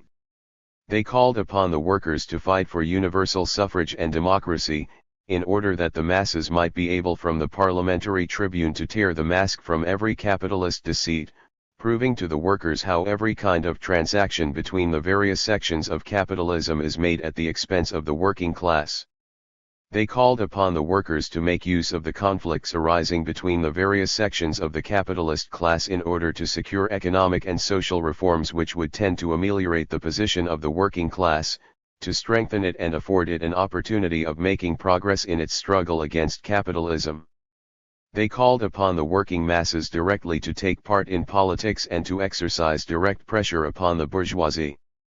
They appealed to the working class never to forget that all this struggle for democracy, that all this struggle for reform, is only preparatory work whose aim is to strengthen the organization and class consciousness of the workers, and to prepare them for the epoch of decisive battles with capitalism. But Lenin further showed in this same analysis how this guiding line of Marx and Engels in the second half of the 19th century for the necessary preparatory task of building up organization and developing class consciousness through partial struggles and the fight for democracy and economic and social reforms became misunderstood and distorted and falsified under the conditions of capitalist corruption in the imperialist period to opportunism. In the long process of the peaceful development of capitalism, the object of this preliminary struggle, of this organizing period of struggle, was forgotten, the aim having become in the eyes of most of the leaders of the working class, and of a considerable number of the workers themselves, largely an aim in itself instead of a means. 121. From this arose the fundamental weaknesses of the Second International which led finally to its collapse in 1914. First, the theoretical weakness.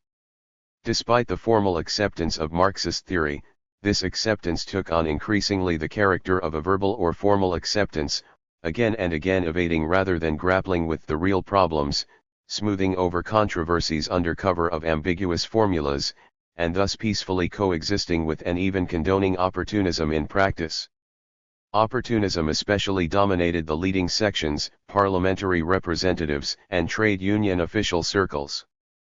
The revolutionary Marxist left conducted an active and tireless struggle, led by Lenin, Rosa Luxemburg, and Karl Liebknecht, and often achieved important positive results, as in the famous Stuttgart-Copenhagen-Basel resolution, the most famous resolution of the Second International on the task of socialists in relation to the impending European war.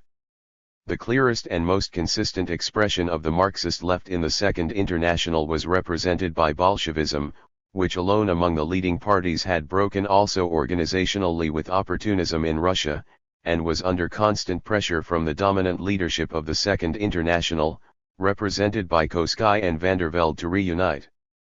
Among the majority of the left in the Second International there was not yet understanding of Bolshevism. The principle of maintaining party unity was in general regarded as paramount.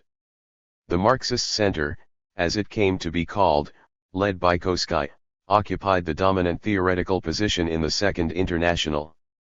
The Marxist Center fought sometimes alongside the left to uphold the general principles of Marxism against the offensive of revisionism, but in practice, in the name of unity cooperated with the right wing, and thus sank more and more into the position of providing a Marxist fag-aid for opportunism in practice. The second main weakness of the Second International, corresponding to this political weakness, was in the sphere of organization. Here there was a complete falling away from the principles of the First International.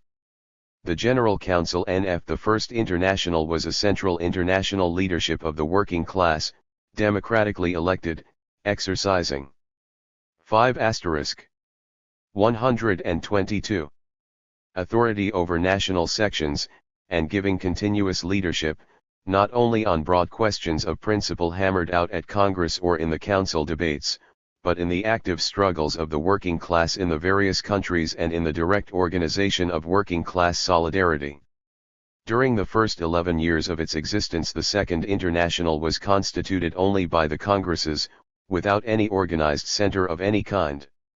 In 1900 the International Socialist Bureau was set up in Brussels, with a full-time secretary, and providing for a quarterly meeting of delegates from the affiliated sections. In practice the meetings of the Bureau tended to be annual. In the intervals the Belgian section provided an executive of 3 members alongside the secretary. Neither the executive nor the Bureau attempted to fulfill any role of international leadership, nor had they any authority over the national parties. The center took on the character of what was described as a post office, or a technical secretarial center for preparing congresses, recording and publishing the decisions and proceedings, or transmitting correspondence. At the most it attempted a moral intervention in favor of socialist unity, where there was a division of parties in one country. In practice such intervention was only pursued with vigor against Bolshevism, and one of the last acts of the International Socialist Bureau, which had never intervened against the menacing trends of opportunism and chauvinism in the various parties, was to issue, on the eve of its own collapse, a peremptory demand to Lenin and the Bolshevik Party to amalgamate unconditionally with the Mensheviks. Thus the principle of socialist internationalism found no corresponding expression in the organization of the Second International, which was in practice, despite formal common acceptance of Marxism and working-class internationalism, a loose debating association of separate national parties each pursuing its own path. Such a situation left free play for the advance of nationalist and opportunist trends, and prepared the way for the collapse of 1914. The third main weakness of the Second International, corresponding to the general phase of development of the organized working class movement during this period, was a certain narrowness of its basis of organization and outlook, in that it was mainly based on the organized working class. 123. Of the leading imperialist countries in Europe and North America, and especially reflected the outlook of the leadership of the labor aristocracy in the Western European countries. While strongly worded resolutions were carried against colonialism, the revolutionary significance of the national liberation struggle in the extra-European countries oppressed by imperialism was not yet seen. Describing this weakness, Stalin later wrote, "Formerly, the national question was usually confined to a small group of questions chiefly affecting cultural nationalities.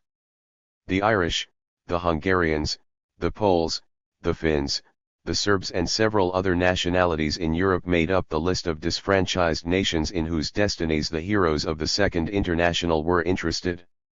The countless millions of Asiatic and African peoples who were suffering under the yoke of national oppression in its crudest and most horrible form usually remained outside of their field of vision. They could not make up their minds to put white and black, cultured and uncultured, on the same plane. 2 or 3 meaningless non-committal resolutions, which carefully evaded the question of colonial emancipation, were all the leaders of the Second International could boast of. Such duplicity and half-measures with regard to the national question must now be regarded as a thing of the past.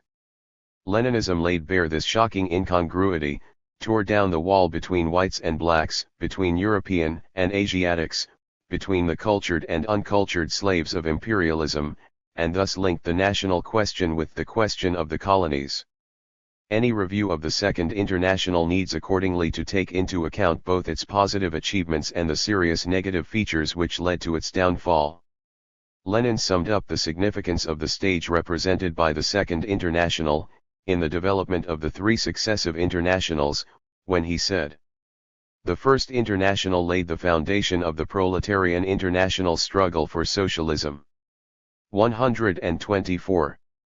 The period of the Second International was a period of preparation of the soil for the broad, the mass spread of the movement in a number of countries.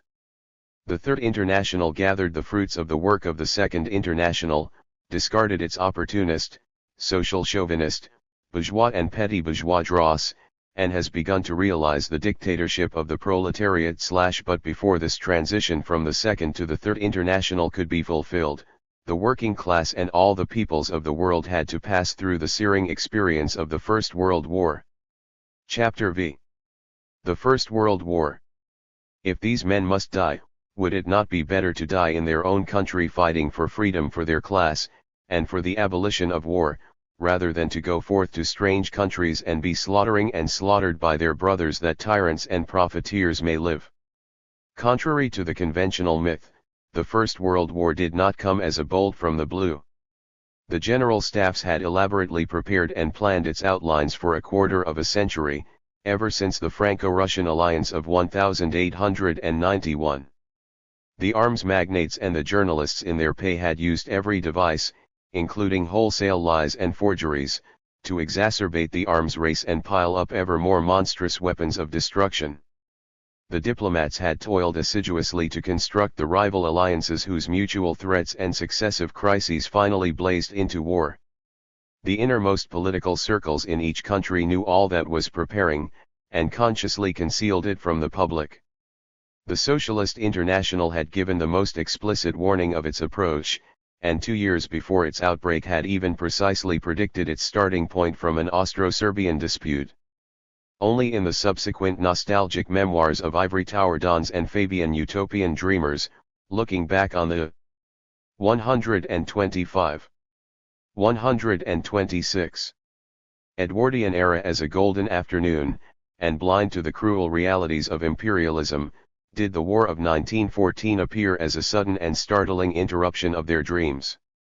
But the immediate conditions of the outbreak of the war in 1914, as commonly in major historical events, went beyond the calculations of any single set of schemers, and represented the cumulative and collective outcome of all their schemes rather than any single will.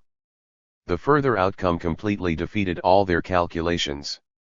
International socialism alone correctly anticipated both the character and the consequences of the First World War. 1. Marxism and the First World War. Already on September 9, 1870, in the manifesto of the First International after the collapse of Napoleon III at Sedan and the formation of the French Republic, Marx had warned that if Bismarck and the Prussian war camarilla went forward with the plan for the forcible annexation of Alsace and Lorraine to Prussia, the outcome would be to throw France into the arms of Tsarism and lead to a new European war between Germany and a Franco-Russian alliance. In 1889, as the moves towards the fulfillment of this prediction were becoming increasingly evident, Engels wrote with alarm of the prospect of the impending general European war as the most terrible contingency which fills me with horror, and emphasized the importance for the international socialist movement to make a verve effort to fight for peace. As for war, this represents in my view the most terrible contingency. A war in which there will be 10 to 15 million combatants, an unheard of devastation, universal violent suppression of our movement, the recrudescence of chauvinism in EV country, and at the end an enfeeblement 10 times worse than after 1815, a period of reaction based on the exhaustion of all the people's bled white, all that against what slender hope there is that this ferocious war results in revolution. This is what horrifies me. Above all in relation to our movement in Germany, which would be overwhelmed, crushed, stamped out by violence, whereas peace holds out almost certain victory. 127. This first and deeply human expression of Engels, voicing his horror at the prospect of the World War of 1914, even though it might bring revolution, and proclaiming peace to be the vital interest of the international socialist movement, is the damning answer to the enemy calumnies which still dare to assert that Marxism staked its calculations on world war as the most favorable path to revolution. In 1890 Engels wrote in the Russian socialist organ Social Democrat published B.V. Plekhanov and Axelrod in Geneva, in an article entitled The Foreign Policy of Russian Tsarism, that a Russian revolution would immediately do away with the danger of a world war, but that if the change in Russia were long delayed, Europe would slip down with ever-increasing speed into the abyss of a world war of unexampled violence and universality. In 1891, following the conclusion of the Franco-Russian alliance, Engels wrote in an article on socialism in Germany for the Almanach du Parti Ouvrier, republished in the Neue Zeit in 1892. Peace guarantees the victory of the German Social Democratic Party in some 10 years or so. War brings it either victory in 2 or 3 years or complete ruination for at least 15 to 20 years. Consequently, the German socialists would be mad to desire war, whereby they would stake everything on a single card instead of awaiting the certain triumph of peace. Socialists could not wish for the victory of either group of powers in the threatening war. No socialist, whatever his nationality, can desire the triumph in war either of the present German government or of the French bourgeois republic, and least of all of the Tsar, which would be equivalent to the enslavement of Europe. Hence the importance of the fight for peace. War could delay the revolution, but the ultimate outcome would be the victory of the socialist revolution. Therefore the socialists in all countries are for peace. If nevertheless war comes, then one tiling is certain. This war, in here 15 and 20 million armed men would slaughter one another and lay waste Europe as never before. This war must either bring about the immediate 128 victory of socialism, or so shatter the old order of things from top to bottom, and leave behind such a heap of ruins, that the old capitalist society will become more impossible than ever before, and the social revolution, though it might be set back for 10 or 15 years, would, however, in this case also have to conquer, and in so much the more speedy and thorough fashion in 1893, continuing the fight for peace, Engels brought to the front the question of disarmament in a series of articles. In Voorwaarts in February and March, 1893, under the title Can Europe Disarm? Tackling the problem of the already then rapidly increasing arms race and scale of armaments, he pointed out the danger that, if peace should begin to appear as almost more costly than war, war might come to be regarded, not as a terrible scourge, but as a saving crisis to end an impossible situation. Since he wished to do all in his power to prevent the general war of annihilation, he deliberately limited his proposals to immediate measures for disarmament by the gradual diminution of the term of military service by international agreement and the gradual abolition of the regular army as measures capable of realization also in the existing society by capitalist governments. It is my intention to show that these changes are possible at this moment. They can be made by the existing governments and in the existing political situation. That is the basis of my position. I limit myself to such proposals as any existing government can accept without endangering the security of its country. Anticipating the concrete conditions of the war which threatened, Engels had already made a remarkable prediction in 1888. How things will turn out when it comes to war it is impossible to foresee. Attempts will no doubt be made to make it a sham war, but that will not be easy. If things turn out as we would like it, and this is very probable, then it will be a war of positions with varied success on the French frontier, a war of attack leading to the capture of the Polish fortresses on the Russian frontier, and a revolution in Petersburg, which will at once make the gentlemen who are conducting the war see everything in 129. An entirely different light. One thing is certain, there will be no more quick decisions and triumphal marches either to Berlin or Paris. This generalist anticipation over a quarter of a century before the event received very striking confirmation in the War of 1914 and its outcome, the halt of the German advance on Paris at the Marne, the transition of the war in the West to a war of positions or trench warfare, the advance of the German armies in the East, and eventually the revolution in Petrograd transforming the whole situation.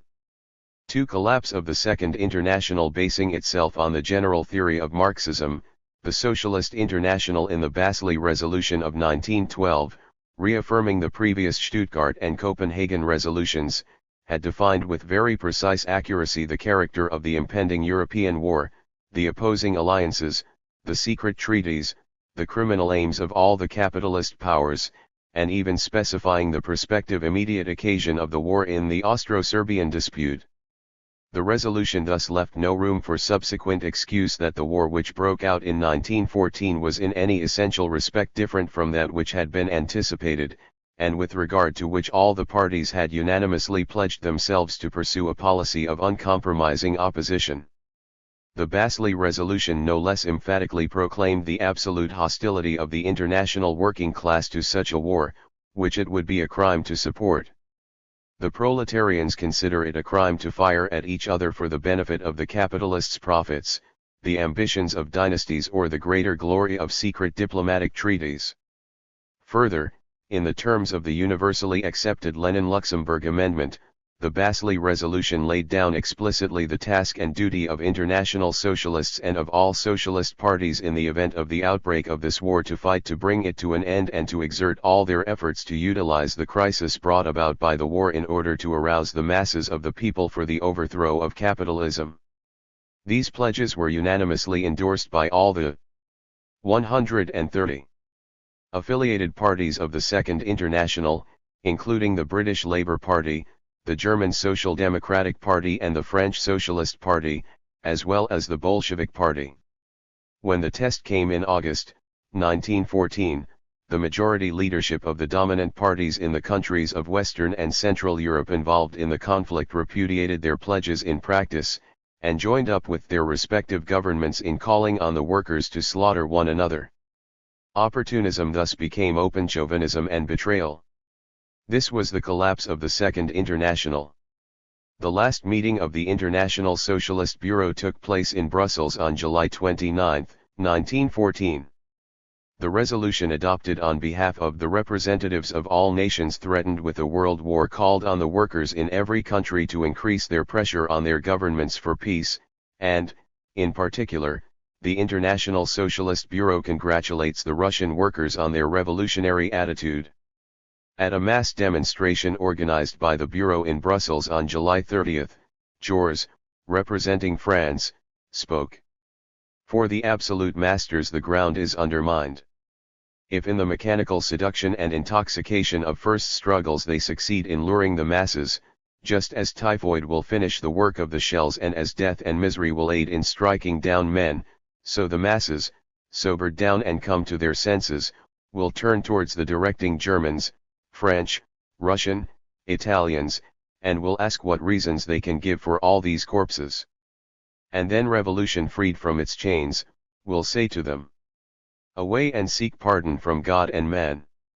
This declaration was received with a prolonged ovation, as the entire audience rose, waved their hats and applauded for more than 5 minutes. This was the last declaration, with its renewal of the threat of revolution as the outcome of war, of the old International Socialist Bureau. Jors was murdered in Paris by French reaction on July 31. Babel, the veteran leader of German Social Democracy, who had voted against the war credits and had been prosecuted for treason and sentenced to 10 years in the Franco-German War, had died in 1913. The leaders who succeeded them in France and Germany rushed into support. The First World War 131. Of their war governments, Lenin, for Russia, and the Bolshevik Party stood firm. In Britain as late as August 2 a Trafalgar Square meeting was held, addressed by Arthur Henderson, Keir Hardie, George Lansbury, and others, denouncing the war and demanding in the resolution adopted that the government of Great Britain should rigidly decline to engage in war. A manifesto on August 3, signed by Henderson and Keir Hardie as British representatives on the International Socialist Bureau, called on the workers. Hold vast demonstrations against war in every industrial centre. Compel those of the governing class and their press who are eager to commit you to cooperate with Russian despotism to keep silence and to respect the decision of the overwhelming majority of the people, who will have neither part nor lot in such infamy. Workers, stand together for peace. Combine and conquer the militarist enemy and the self-seeking imperialists today, once and for all. On August 4 the British government issued its ultimatum to Germany, and by midnight was at war. The Labour Party immediately switched to support the government for the war. The pretext in each case was the violation of Belgian neutrality and the obligation of Britain under the terms of the Treaty of Belgian Neutrality. That this was a pretext was notorious, since the secret commitments had in practice been entered into the staff conversations over many years, while any obligation under the Belgian Treaty of Neutrality had been discounted by the Foreign Office. 8. Ramsay MacDonald, who adopted a critical attitude with regard to the diplomacy leading up to the war, was replaced as leader of the Labour Party by Henderson. Henderson and other Labour representatives entered the war coalition government in the following year. MacDonald at the head of the Independent Labour Party, while supporting the war recruiting campaign, continued a critical attitude on the diplomatic issues and urged peace by negotiations. The British Socialist Party, representing the Marxist Socialists, was for an initial period misrepresented by the extreme chauvinist Hindman, until a delegate conference in 1916 was able to make effective the wishes of the membership, finish with Hindman, and establish the British Socialist Party as the main organ of Marxist socialist opposition to the war. Not all the official parties of the Second International in the countries involved in the First World War supported the war. The alignment of parties showed a contrasting picture. The British Labour Party, the French Socialist Party, the German Social Democratic Party, the Austrian Social Democratic Party, the Belgian Labour Party and the Australian and South African Labour parties supported the war and their governments. The British, French, and Belgian leaders joined the capitalist war coalition governments. In Australia the Labour government was already in office and gave full support to the war. The Russian Bolshevik Party and the Serbian Social Democratic Party, as also the Hungarian Social Democratic Party, stood by the principles of the International, opposed the war and conducted revolutionary agitation. The Mensheviks in Russia, after their deputies had initially joined with the Bolshevik deputies in voting against the war credits, moved over to accepting the slogan of national defense. The socialist revolutionaries were divided, as were also the Mensheviks, between internationalists and defensists. As the war extended to additional countries, official parties which maintained opposition included the Bulgarian Main Social Democratic Labour Party, the Romanian Social Democratic Party, the Italian Socialist Party and the Socialist Party of the United States. 133. In all the parties where the majority leadership supported the imperialist war, there were minority groups of varying degrees of strength who campaigned against this policy. The history of international socialism during the First World War is the history of the growth of this international socialist opposition to the war, alike in numbers and volume of mass support, and in the development of political clarity on the issues. 3. International socialist fight against the war. The decision of the leadership in the main parties of the belligerent countries in Western and Central Europe to support the war was in no case unanimous.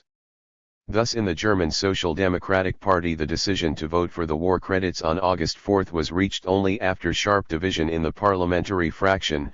A right-wing group of 30 delivered an ultimatum proclaiming their intention to vote for the war credits in any case. The left-wing group of 15 urged opposition. When the center joined with the right wing, the left accepted the decision in the name of party unity. By December 2, 1914, the gravity of the issue broke for the first time this rigidity of party discipline. Karl Liebknecht, to his eternal honor, the worthy son of a worthy father, cast a solitary vote against the war credits. 15 other Social Democratic deputies abstained. Here appeared in embryo form the three groupings which developed in the German socialist movement: the right-wing dominant leadership, fully committed to the imperialist war and the betrayal of international socialist principles; the minority group, which became voiced by Koskai and later formed the Independent Socialist Party, expressing some critical reservations, but in practice covering up the right wing with Marxist phrases; and the Spartacus group of consistent international socialists, led by Karl Liebknecht, Rosa Luxemburg, Clara Zetkin, and Franz Mehring, which later became the Communist Party. Similar groupings and alignments could be traced in the various countries involved in the war. From the outset a variety of efforts were made on behalf of various parties and sections in neutral countries to resume the shattered links of international socialist contact. After the invasion of Belgium, the office of the International Socialist 134 Bureau was transferred to Holland, but in practice played no effective role. In September 1914, an Italian-Swiss conference was held at Lugano, which condemned the war as imperialist and expressed sympathy with the minority sections in the parties supporting the war. The Lugano conference called for a convening of the International Socialist Bureau, but this was vetoed by van der Velde as chairman. In January 1915, a conference of the parties of Holland, Sweden, Norway, and Denmark was held at Copenhagen, which discussed terms of peace and led to the formation of the Dutch Scandinavian Committee to promote a common socialist approach to the question of negotiations. These initiatives on the part of parties in neutral countries did not yet represent any step towards united action of socialists in the belligerent countries for the fight against the war. Separate conferences were also held of the parties in the countries of the Triple Entente and in the countries of the Central Powers to elaborate rival conceptions of war aims. Such conferences only revealed all the more sharply the real division. The first international conference of socialists in the belligerent countries for the fight against Tire War was convened by the International Socialist Women's Bureau of the Second International, whose secretary was Clara Zetkin, and was held at Bern in March 1915. This was a historically significant conference, attended among others by Krupskaya in the Bolshevik delegation, as the first international anti-war conference of socialist representatives from the belligerent countries. In the following month an International Socialist Youth Conference, organized by the Secretary of the International Socialist Youth Bureau of the Second International, Willy Menzenberg, was also held in Bern. The first General International Socialist Conference of Opponents of the War was held at Zimmerwald in September 1915. Whereas the Lugano and Copenhagen conferences had been held with the official sanction and recognition of the moribund International Socialist Bureau, and the Women's and Youth conferences had at any rate been convened through machinery inherited from the old Second International, the Zimmerwald Conference broke new ground as an unofficial International Socialist Conference convened. 135. Through the initiative of the Italian Socialist Party, which had maintained its anti-war position in face of the decision of the Italian government to enter the war. A joint meeting of Italian and Swiss socialists at Bern in July prepared the conference and issued invitations to all parties and groups known to be in sympathy. The Zimmerwald Conference was attended by the official delegates of parties from 7 countries, Italy, Russia, Poland, Lithuania, Latvia, Romania, and Bulgaria. From Britain the Independent Labour Party and British Socialist Party appointed delegates, but they were unable to obtain passports. Minority opposition groups were represented from France, Germany, and Holland, Sweden and Norway were represented through the youth organization, and the Swiss party was unofficially represented. At Zimmerwald a joint declaration was adopted by the French and German delegates, thus recalling the exchange of fraternal messages between the French and German sections of the First International during the Franco-German War. A general manifesto was adopted, proclaiming international working-class solidarity against imperialism. This was signed by all the delegates, including Ledbuhr and Hoffmann for the Germans, Mérame and Bordaren for the French, Lazzari and Modigliani for the Italians, and Lenin, Axelrod, and Bobrow for the Russians. A permanent International Socialist Commission was formed at Zimmerwald, which held together the parties concerned in an unofficial bloc, and received fresh affiliations. This commission organized further conferences at Kienthal in April, 1916, and at Stockholm in September, 1917. Thus the basis of the new international had begun to develop. The composition of the Zimmerwald grouping was initially very mixed, on a general anti-war platform. There were pacifist elements opposed on principle to all wars, which had found a home in the Independent Labour Party in Britain. There were all varieties of centrism, ranging from the highly equivocal attitude of the parliamentarian MacDonald confined to criticism in the diplomatic sphere, to the Marxist phrases and confused line of the German independence or the neither victory nor defeat slogan of Trotsky. On the left were the 136 consistent Marxist internationalists led by Lenin and the Bolshevik Party. In this considerable confusion of the varied left socialist trends of criticism or opposition to the war, it was Lenin and the Bolshevik Party who from the outset brought clarity on the complex theoretical issues and a firm strategic line for practice. This was accomplished especially by the resolution of the Central Committee of the Bolshevik Party, The War and Russian Social Democracy, based on theses prepared by Lenin, and published in October, 1914, and by the subsequent activities of the Bolshevik representatives in all international gatherings along these lines. While the bankruptcy of the Second International and the betrayal of their pledges by the majority leaders of the pro-war socialist parties was recognized by all serious socialists, the further questions were at the outset far less clear to the majority of socialist opponents of the war. The conception of the aim to revive the International Socialist Bureau and Second International was widely expressed.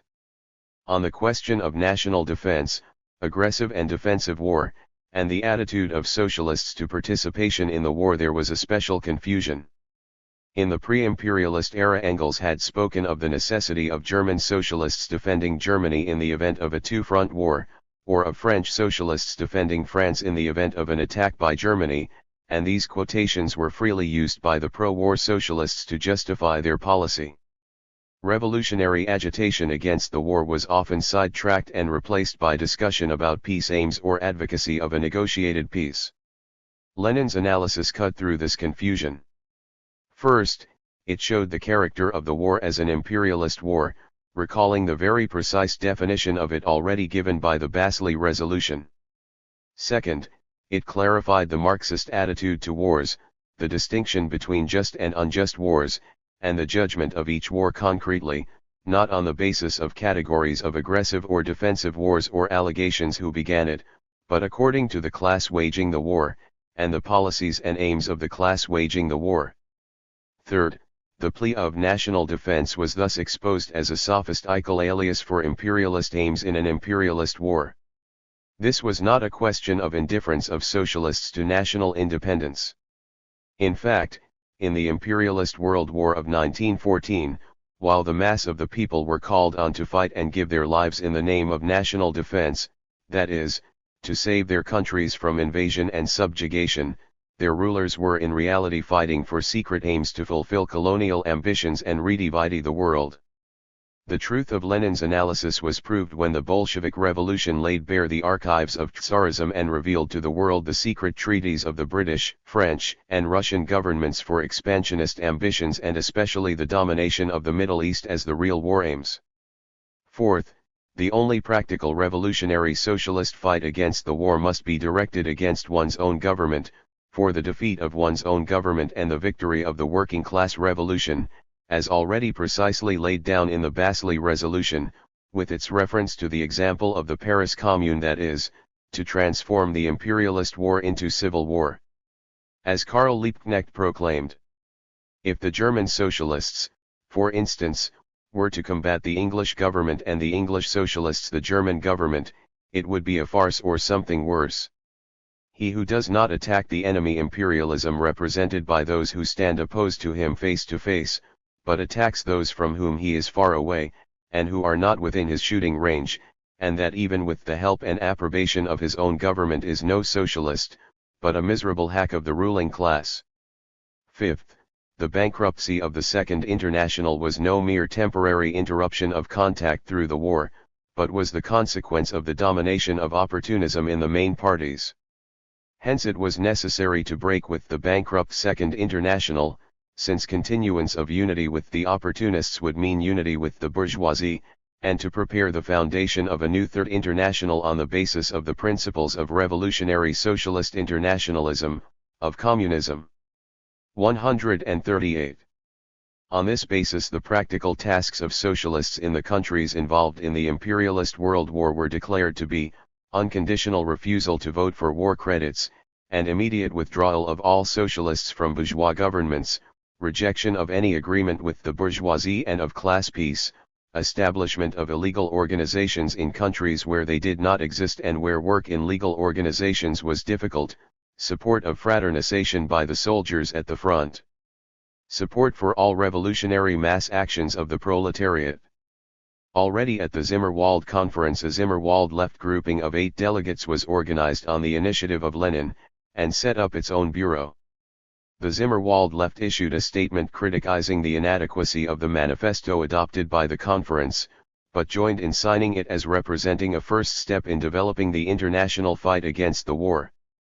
When the Second International Socialist Conference was held at Kienthal in Switzerland 7 months later in April, 1916, the advance of the movement was revealed, not only in the growth of support, but in the more militant political formulations and in the strengthened position of the Zimmerwald left. The Kienthal Conference was attended by 43 delegates, including official representatives from the socialist parties of 9 countries. The left, with Lenin leading the Bolshevik delegation, was still in a minority, with the adherence of 12 of the 43 delegates, and their proposals for a draft resolution to set out clearly the aims of the transformation of the imperialist war into civil war and for the establishment of a new Third International were not accepted by the centrist majority. The resolutions adopted by the conference did sharply criticize the International Socialist Bureau, combined repudiation of the pro-war socialists with condemnation of bourgeois pacifism, called for the conquest of political power and the ownership of capital by the people themselves.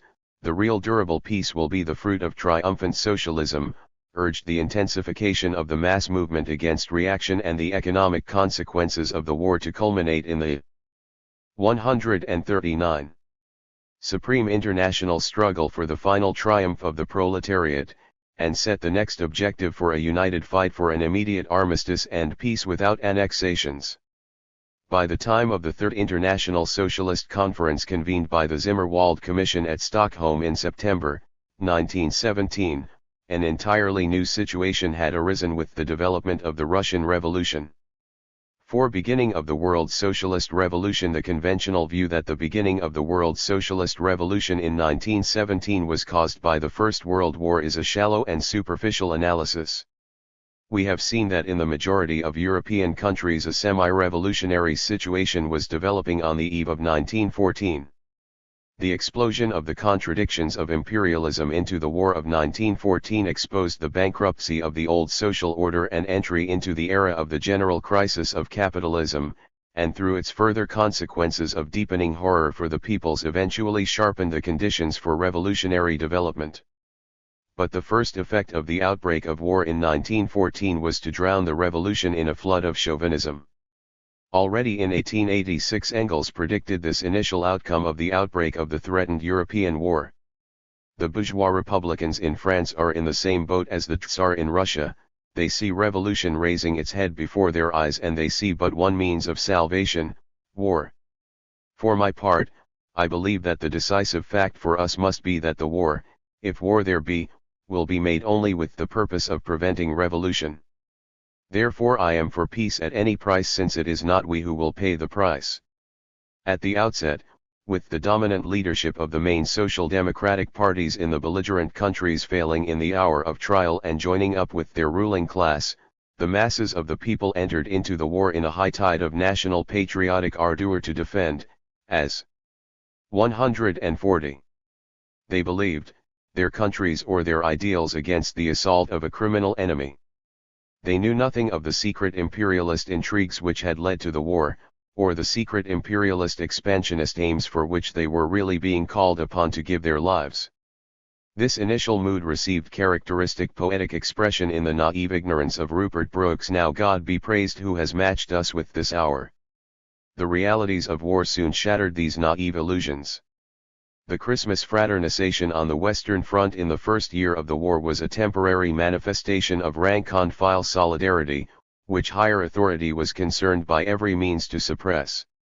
When the millions of soldiers, in place of the hurrah patriotism of the first days, found themselves condemned to limitless senseless mutual slaughter as they were dragged deeper and deeper down the dark, dirty, blood-stained unending tunnel of war to the bitter end, and when the millions at home suffered increasing shortage while the profiteers made fortunes, the mood changed, not yet to revolutionary awakening, since the socialist leadership had failed the peoples in their hour of need, but to black moods of bitterness, resentment, and angry tired hopelessness reflected also in the subsequent war poems, as of Owen and Sassoon.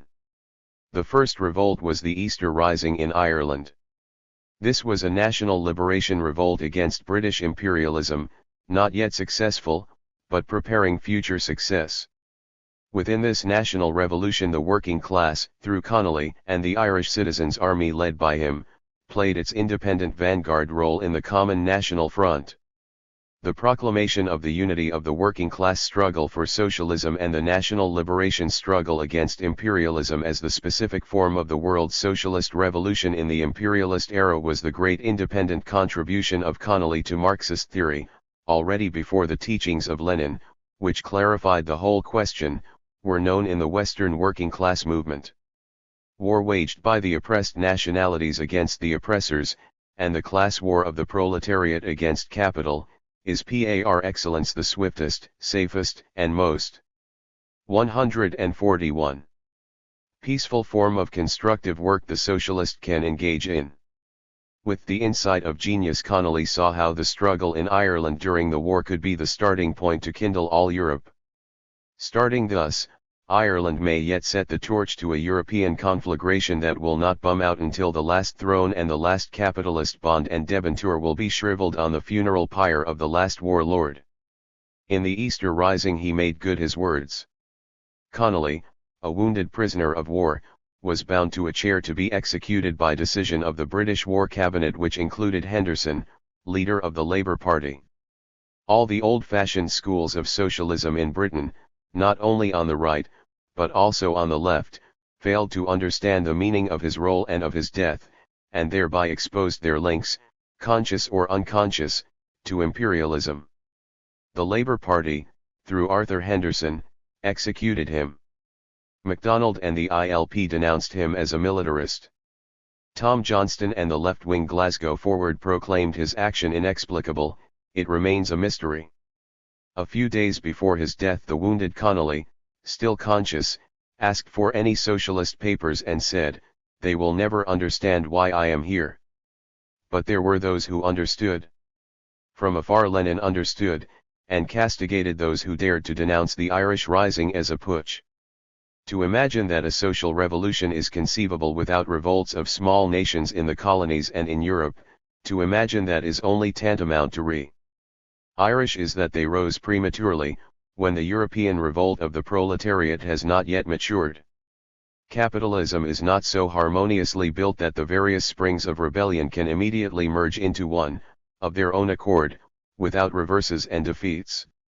The rising of 1916 was a forerunner of the victory of 1917. Pudiating social revolution, the misfortune of the 142. The Russian Revolution of 1917, beginning with the overthrow of Tsarism in March, and culminating in the victory of working-class power and the Socialist Revolution in November, was the fulfillment of the predictions and teachings of Marx, Engels, and Lenin. As Marx had predicted in the years before his death, the role of the revolutionary vanguard had passed to Russia. As Engels had predicted in 1888, in tracing the probable course of the future European war between a Franco-Russian alliance and the Germany of the Kaiser, revolution in Petersburg would transform the whole situation. As Lenin had predicted in 1902, the task before the Russian working class was more revolutionary than all the immediate tasks that confront the proletariat of any other country, namely, the destruction of the most powerful bulwark, not only of European, but also of Asiatic reaction, and the fulfillment of this task places the Russian proletariat in the vanguard of the international revolutionary proletariat. The reason why the world socialist revolution began in Russia, and not, as Marx had originally anticipated prior to 1850, in Western Europe, lay in two decisive factors. First, the world system of imperialism broke initially at its weakest link, Russian imperialism, which was most economically and politically backward and vulnerable. Second, the subjective factor was ready, that is, within the backward social system of Russia the working class, concentrated in developed large-scale industry, was more advanced in political consciousness and organization than in Western Europe, through the role of the Bolshevik Party, under the leadership of Lenin, as the majority party of the working class, strongly based in the factories, and already obtaining the overwhelming majority of working-class votes in the elections of workers' deputies to the Duma before the war. The development of the Russian Revolution from the February Revolution to the October Revolution brilliantly confirmed and fulfilled the strategy and tactics outlined and developed by Lenin during the years 1900 to 1917, elaborated with further precision in the light of the experience of the 1905 Revolution, and carried forward in 143. The conditions of the war and the first stage of the 1917 Revolution through the Theses of April, 1917. The analysis of this classic development from the beginning of the bourgeois democratic revolution in March, 1917, belongs to the history of the Russian Revolution. It is important to recognize that the revolution was from the outset a mass revolt from below. The strike movement had risen from 250,000 in January to 400,000 in February and March. The flashpoint was the International Women's Day demonstration on March 8, the day originally fixed by the International Women's Socialist Conference of the old Second International. The strike movement developed to the level of the political general strike, clashes with the police, and insurrection against Tsarism under the slogans "Down with the war," "Down with Tsarism," and "Give us bread." The political and organizing leadership of the movement at each stage was the Bolshevik Party Committee in Petrograd. When the soldiers in increasing numbers began to respond to the call of the Bolshevik Party Committee for fraternization, refused to fire upon the workers, and by March 12 the main body of the Petrograd garrison had come over to the workers, the fate of Tsarism was sealed. The bourgeois liberal leaders of the type of Miliukov or the extreme right-wing chauvinist labor leaders of the type of Kerensky had no part in the action and victory of the First Revolution of March, 1917, but only after their initial attempts to salvage Tsarism had failed, they proclaimed themselves a provisional government on the basis of their position in the Tsarist Duma. Thus this provisional government of bourgeois reaction was from the outset counterposed to the Soviet of Workers' and Soldiers' Deputies, which was the real organ of the revolution. But since the revolution brought into participation for the first time tens of millions who had no previous political experience, the Bolsheviks were at the beginning in a minority in the Soviets. The leaders of the Menshevik and Socialist revolutionary parties who dominated them in the early stages voluntarily surrendered power to the bourgeoisie and pledged support to the bourgeois provisional government, which was in fact maintaining the imperialist secret treaties and determined to prosecute the imperialist war. From this situation arose the 8 months of dual power. 144. Of the provisional government and of the Soviets. To the Bolshevik Party fell the task of first peacefully winning the support of the majority of the working class and the Soviets before the aim of Soviet power could be realized. This task was accomplished through 8 months of complex political development, during which Kerensky and his government sought to suppress the Bolshevik Party with arrests and rounding up of its leaders, denounced Lenin and the Bolsheviks as German agents, whipped up an imperialist war offensive, and installed the counter-revolutionary General Kornilov as commander-in-chief, who proceeded to march on Petrograd with his so-called Savage Division to suppress the revolution. This attempted counter-revolutionary coup was defeated by the workers and peasants and their newly formed Red Guard detachments, organized through the leadership of the Bolsheviks, who simultaneously exposed the complicity of Kerensky in the attempted counter-revolutionary coup and led the fight for its defeat. All this experience helped to open the eyes of the masses. The Bolsheviks, refusing to be provoked into premature insurrection, by their tireless agitation, propaganda, and organization among the working people and the soldiers and in the Soviets, and by the demonstration of the justice and correctness of their political leadership at each stage and turn of the revolution, step by step won effective majority support for their policy and leadership. By the autumn of 1917 the Bolsheviks had won more and more completely the overwhelming majority of the masses behind them, in Petrograd, Moscow and the big industrial centers, in the trade unions, in the northern armies, in the Baltic Fleet. The Bolsheviks won the majority in the Petrograd and Moscow Soviets by the beginning of September. At the Democratic Conference summoned by Kerensky in September, the trade union delegation, the Soviet delegation, and the national groups all voted overwhelmingly for the Bolshevik line. The Moscow municipal elections, which in July had shown 70% of the votes for the Mensheviks and Socialist revolutionaries, in September gave these only 18% and 51% to the Bolsheviks. Finally, the Second All-Russian Soviet Congress, elected from all over Russia under the auspices of the old right-wing Central Executive Committee, and meeting under their auspices on 145. November 7, showed 390 Bolsheviks, 179 left social revolutionaries, 35 internationalist Mensheviks and only 51 Mensheviks and right socialist revolutionaries. Thus there was no question that by October the Bolsheviks had won decisive majority support among the masses, above all in the big centers. This was the basis of the Bolshevik Revolution, and of the completeness of the victory, on November 7. The final transfer of power was able to take place with such speed, apparent ease, and virtual lack of resistance, because the majority support had been won through the long preceding process. The Bolshevik Revolution was, in fact, the most democratic revolution in history. It was also the most bloodless. The bloodshed and heavy armed struggles only came during the subsequent years through the interventionist wars, military plots and subsidist civil wars organized by Western imperialism.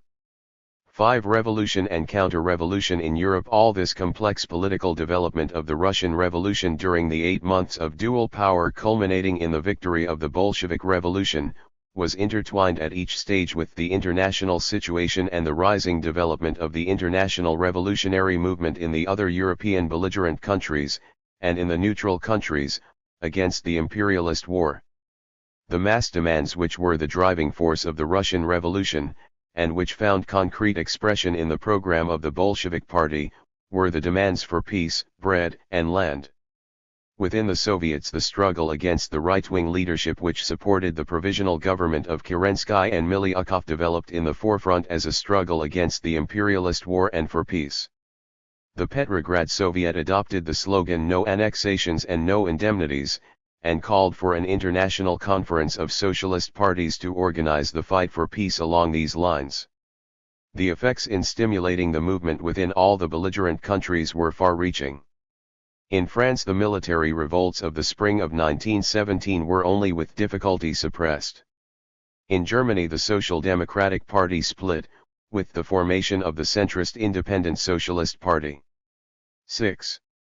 146. Under Kosky, Hasse and Ledbuhr in April, 1917, alongside the illegal Spartacus alliance led by Liebknecht and Rosa Luxemburg, which had been organized on the basis of the Spartacus letters in 1916, and which participated as a grouping within the Independent Socialist Party. In July, 1917, the Reichstag adopted a resolution for a negotiated peace. In Britain, the Leeds Convention for the formation of Workers' and Soldiers' Councils was organized by a wide range of left-wing elements in June, 1917. The general line of the centrist social democratic leadership, and of some of the right wing, became to seek to divert the rising revolutionary ferment into the channels of a campaign for a negotiated peace.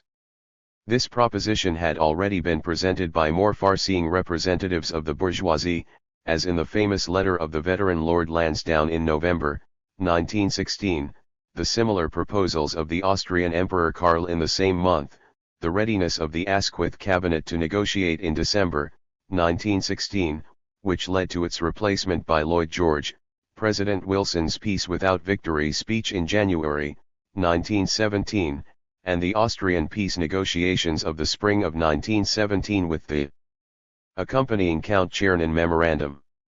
The Dutch Scandinavian Committee, whose formation in 1915 has been described, in association with the derelict International Socialist Bureau of Camille Huysmans, proposed an international socialist conference on peace aims to be held in Stockholm in August, 1917. The Petrograd Soviet, still under Menshevik and socialist revolutionary leadership, associated itself with this project.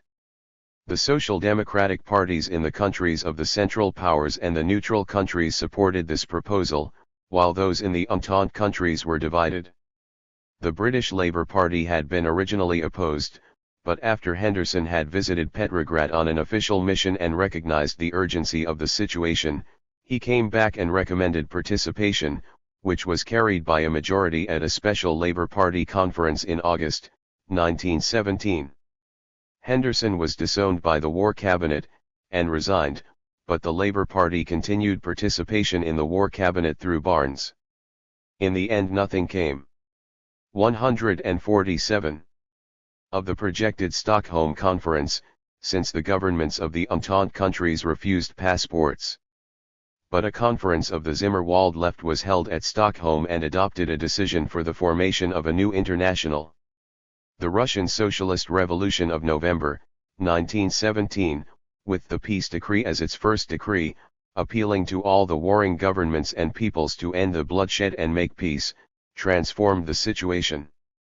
It was in response to an urgent appeal from the American envoy in Petrograd that President Wilson proclaimed in January, 1918, his famous 14 points as a proposed basis for peace. To right-wing social democracy, and to many of the center like Kosky, the victory of the socialist revolution was an outrage and a disaster. Thus H. N. Brailsford wrote at the time. This month is likely to stand in our memories as the blackest of the war. It began with the disaster in Italy, that has been followed by a second Russian Revolution. But to all militant workers, socialists, and anti-war fighters, this historic victory of the working people for peace and socialism brought new inspiration and confidence. In Germany throughout January and February, 1918, while the Brest-Litovsk negotiations were tearing the mask from German imperialism, a vast strike movement spread, with the formation of workers' councils in the principal towns. By June there were bread riots in Vienna. Nevertheless, despite the growing unrest of the war-weary masses in Germany, France, and Britain, reflected in the rising strike movement and military revolts, the more strongly organized ruling machine of imperialism in these countries, with the aid of the Jingo social democracy, was able to maintain control. Therefore the Brest Peace Treaty, the shameful annexationist robbers' peace, had to be signed in March, 1918. The customary howl of denunciation followed from right-wing social democracy and its associates in the Entente countries against Lenin's betrayal of socialism by signing a peace treaty with the robber German imperialism and receiving a German ambassador in Moscow. The same Brails. 148. Ford, already during the Brest negotiations, declared that the Bolsheviks had placed themselves beyond the pale of international socialism. Indeed, there was sharp division within the Soviet leadership before signature. Trotsky fought Lenin on this issue, proffering as a substitute for signature the meaningless formula neither war nor peace. The resultant delay lost eastern Latvia and Estonia to imperialism, as the German armies advanced. Trotsky was supported by some left Bolshevik leaders, Bukharin, Radek, and others, and by the left SRS. The latter withdrew from the coalition government in June 1918, assassinated the German ambassador, and attempted to stage a coup, but won no mass support. Lenin and the Bolsheviks watched keenly for every sign of the advance of the working-class revolt in Central and Western Europe. They were confident that the Brest Treaty would be eventually wiped out by the German working class. But they did not count on any quick easy solution by the immediate advance of the world's socialist revolution, hence their realist recognition of the necessity of signature. It is characteristic of the conventional anti-Marxist falsification of history that the viewpoint of the left communists and the left S.R.S., to stake all on revolutionary war and the rapid spread of the socialist revolution in Central and Western Europe as the indispensable condition for the survival of the Russian Revolution, is now presented in E.V. Standard ill-formed account as the supposed viewpoint of Lenin and the Bolsheviks. Lenin made the position clear beyond the possibility of confusion when he wrote in January 1918 that the socialist revolution in Europe must come, and will come, is beyond doubt. All our hopes for the final victory of socialism are founded on this certainty and on this scientific prognosis. But it would be a mistake to base the tactics of the Russian socialist government on an attempt to determine whether the European, and especially the German, socialist revolution will take place in the next 6 months or not. Inasmuch as it is quite impossible to determine this, all such attempts, objectively speaking, would be nothing but a blind gamble. And again, yes, we will see the international world revolution, but for the time being it is a very good fairy tale. I quite understand children liking beautiful fairy tales. But I ask, is it becoming for a serious revolutionary to believe fairy tales? Lenin's judgment, equally his confidence in the future advance of the revolution in Europe, and especially in Germany, and his refusal to base any calculations on its date, was justified by the event. The tide of revolution continued to rise in Germany and Central Europe. By October the Austro-Hungarian Empire was in collapse before the revolt of the nationalities alongside the insurgents of the working class. From the beginning of October the German imperialist rulers were suing for an armistice on the basis of President Wilson's 14 points. The Western powers delayed to haggle over terms of surrender, not understanding the speed with which the revolution was advancing. By October 28 the naval revolt at Kiel was followed by the establishment of the rule of the Workers' Council in Kiel on November 5. During the next days workers' and soldiers' councils took over the principal towns of Germany. By November 9 the Kaiser fled. On November 11 the armistice was signed. The speed and extent of the revolution took the Western powers by surprise.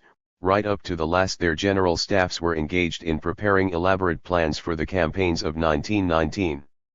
The initial phase of the International Socialist Revolution thus brought an end to the war which imperialism had proved incapable of ending. The Russian Revolution ended the war in the East. The German Revolution ended the war in the West. On the other hand, imperialism, with the aid of right-wing social democracy, was able to crush the revolution in Central and Western Europe. In Germany, power had in fact passed for the moment into the hands of the workers' and soldiers' councils, and was so proclaimed by the Berlin Council. But 150. The leaders of right-wing social democracy, who by the strength of traditional party discipline and organization held the dominant official positions and voting majority in the First National Congress of Councils, had formed a provisional government composed equally of majority and independent social democrats. The right-wing social democratic leaders united with the militarist officers and white guards, whom they armed, to suppress the working-class revolution in blood, murder Liebknecht and Rosa Luxemburg, the leaders of the newly formed German Communist Party, and in the name of democracy restored the rule of the bourgeoisie in close alliance with the militarist counter-revolutionary armed formations which later developed to Nazism. The world revolutionary wave which followed the First World War and the Russian Revolution rose to great heights, but was nowhere finally victorious during these years except in the Soviet Union, where the leadership of communism defeated every attempt at counter-revolution and intervention. These years witnessed a wide range of struggles of revolution and counter-revolution, of civil wars and interventionist wars, as well as national liberation revolts throughout the colonial empires. Already before the end of the war, British and German forces, nominally at war with one another, were cooperating in the Baltic against the working-class revolution. Interventionist wars were conducted by all the Western powers against the Soviet Union, with British, French, American and Japanese invasions on countless fronts, and with the organization of sabotage, conspiracy, and assassination. Counter-revolutionary generals and brigands were armed and subsidized by the Western powers, and in their cabinets right-wing social democrats, Mensheviks, and socialist revolutionaries, sat in coalition with Tsarist officers and white guards like Generals Kalkak and Denikin. In Finland, where the Socialist Party had a parliamentary majority, and the Bolsheviks had granted to Finland the independence refused by Kerensky, the German armed forces invaded in 1918 to assist the former Tsarist General Mannerheim and his White Guards. 151. To crush the working-class socialist revolution, after the defeat of Germany, the British took over the support of General Mannerheim and his White Terror, in which 30,000 workers were massacred. In Hungary, a Soviet republic in the spring of 1919, established by a completely peaceful transfer of power from Count Károlyi to a communist-socialist coalition, endured for 6 weeks. Under the direction of the Entente, Romanian and Czechoslovak armies were sent in to destroy the workers' regime and establish the White Terror of General Horthy, with whom the right-wing Hungarian Social Democratic Party drew up and signed a written treaty of alliance, which later became public knowledge. The international working class rallied to the support of the Soviet Union against the interventionist wars, with the French naval revolt in the Black Sea in 1919, the mutiny of the American soldiers and the unrest of the British soldiers at Archangel in the same year, and the British Dockers action, inspired by Harry Pollitt in May 1920 to stop the supply of munitions to Poland for use against the Soviet Union, followed in August by the formation of councils of action by the entire labor movement to stop the wars of intervention. Through all these vicissitudes, the rule of capitalism was in the outcome saved and restored throughout Central and Western Europe thanks to the role of right-wing social democracy. Communist parties were still only in process of formation during this period. If the labor and socialist movement had been politically equipped and ready in leadership and organization to rise to the heights of its opportunities during these critical years, if the working-class socialist revolution had been carried through in Germany alongside Russia, and probably in that case in most of Europe, there would have undoubtedly been a far happier future of rapid and harmonious development, equally for the Russian people, and for all the peoples of the rest of Europe. There would have been no fascism and no Second World War. The leaders of social democracy preached to the workers that their path represented the alternative to the horrors and bloodshed of Bolshevism, and would lead through a peaceful evolutionary development of restored capitalism and rising. 152. Prosperity to the goal of socialism. But the real outcome was different from the picture they painted. The real outcome was the most devastating world economic crisis in capitalist history, the horror of fascism and Nazism, and the infinite bloodshed and destruction of the Second World War. Ramsay MacDonald, Scheidemann and the other Western social democratic leaders, in warning against the horrors of Bolshevism, had promised the peoples of Western and Central Europe that their path would bring socialism without bloodshed. The outcome for these peoples proved to be bloodshed without socialism. A heavy price had to be paid, not only by the working class in the Western European countries who had followed social democratic leadership, but also by the Soviet people, who did not bear the guilt of fascism, but who had to bear the main brunt to destroy it and save the peoples of Europe and the world. The decades since the First World War have seen the working out of this experience. A bitter ordeal has had to be gone through by the peoples of Europe and the world in order to learn the lessons of Marxism-Leninism. Chapter 6. The Two Internationals. I believe that the next international, after Marx's writings have exercised their influence for some years, will be directly communist, and will proclaim precisely our principles.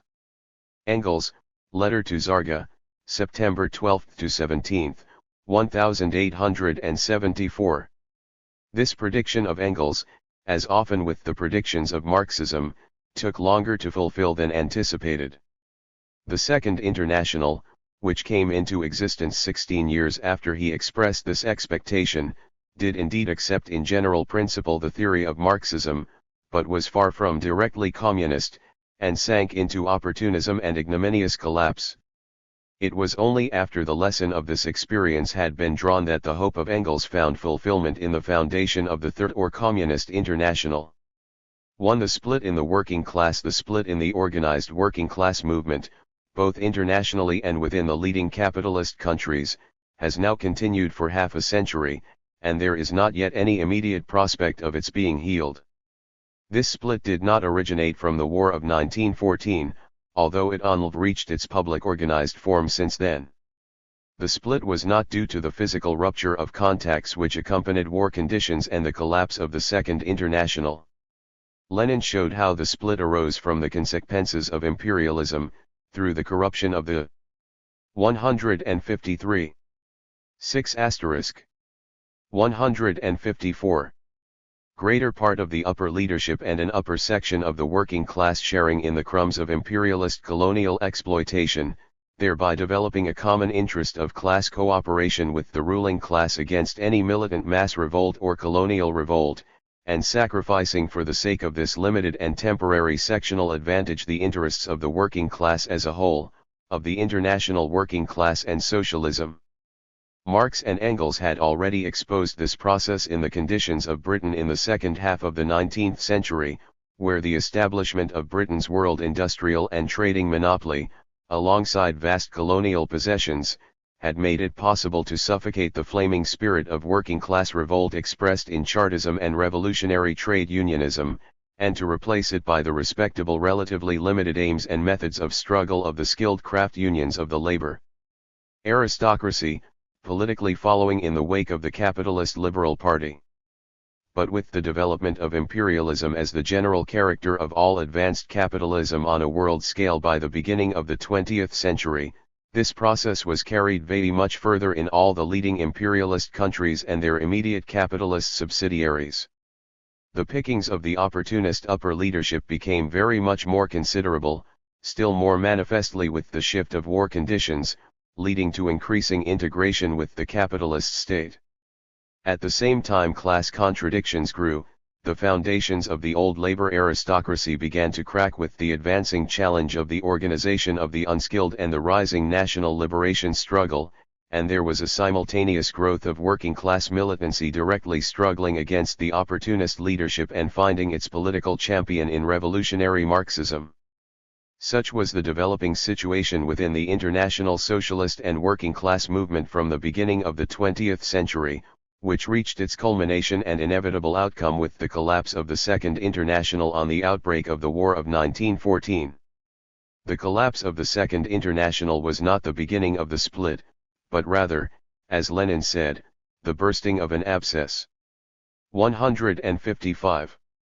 Up to 1914, however, it had been possible for all the opposing trends and sections, from the Fabians to the Bolsheviks, to be members of a single international.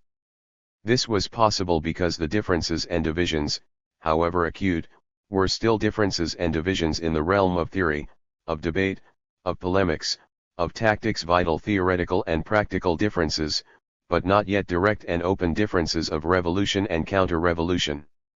After 1914, however, after the opening of the general crisis of capitalism, after the direct coalition of the opportunist leadership with their rival capitalist masters, and still more after the beginning of the world socialist revolution, the differences and divisions were transferred to opposite sides of the barricades, and such formal organizational unity could no longer be possible. When Henderson executed Connolly, when Scheidemann and Niski murdered Liebknecht and Rosa Luxemburg, when the Menshevik and socialist revolutionary leaders united in the cabinets of the White Guard terrorists Kolchak and Denikin to make war on the Soviet Revolution, to speak of unity in a single socialist organization could only be a mockery. A new international had to be formed to correspond to the era of the opening of the world socialist revolution. Foundation of the Communist International. The Communist International or Third International was formally founded in March, 1919.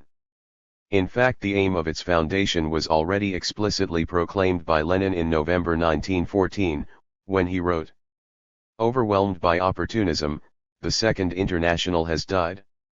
Down with opportunism, and long live the Third International, purged of opportunism."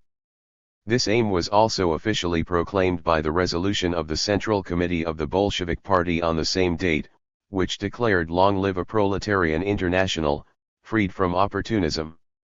After the opening of the Russian Revolution, Lenin wrote in April, 1917, that the Russian Party had now the duty to take 156.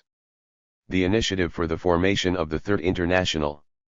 We must take the initiative in creating a revolutionary international directed against the social chauvinists and against the center. After the opening of the German Revolution, and with the foundation of Die German Communist Party from the former Spartacus League in December, 1918, the task became imperatively urgent, however great the difficulties of communication on account of the imperialist blockade.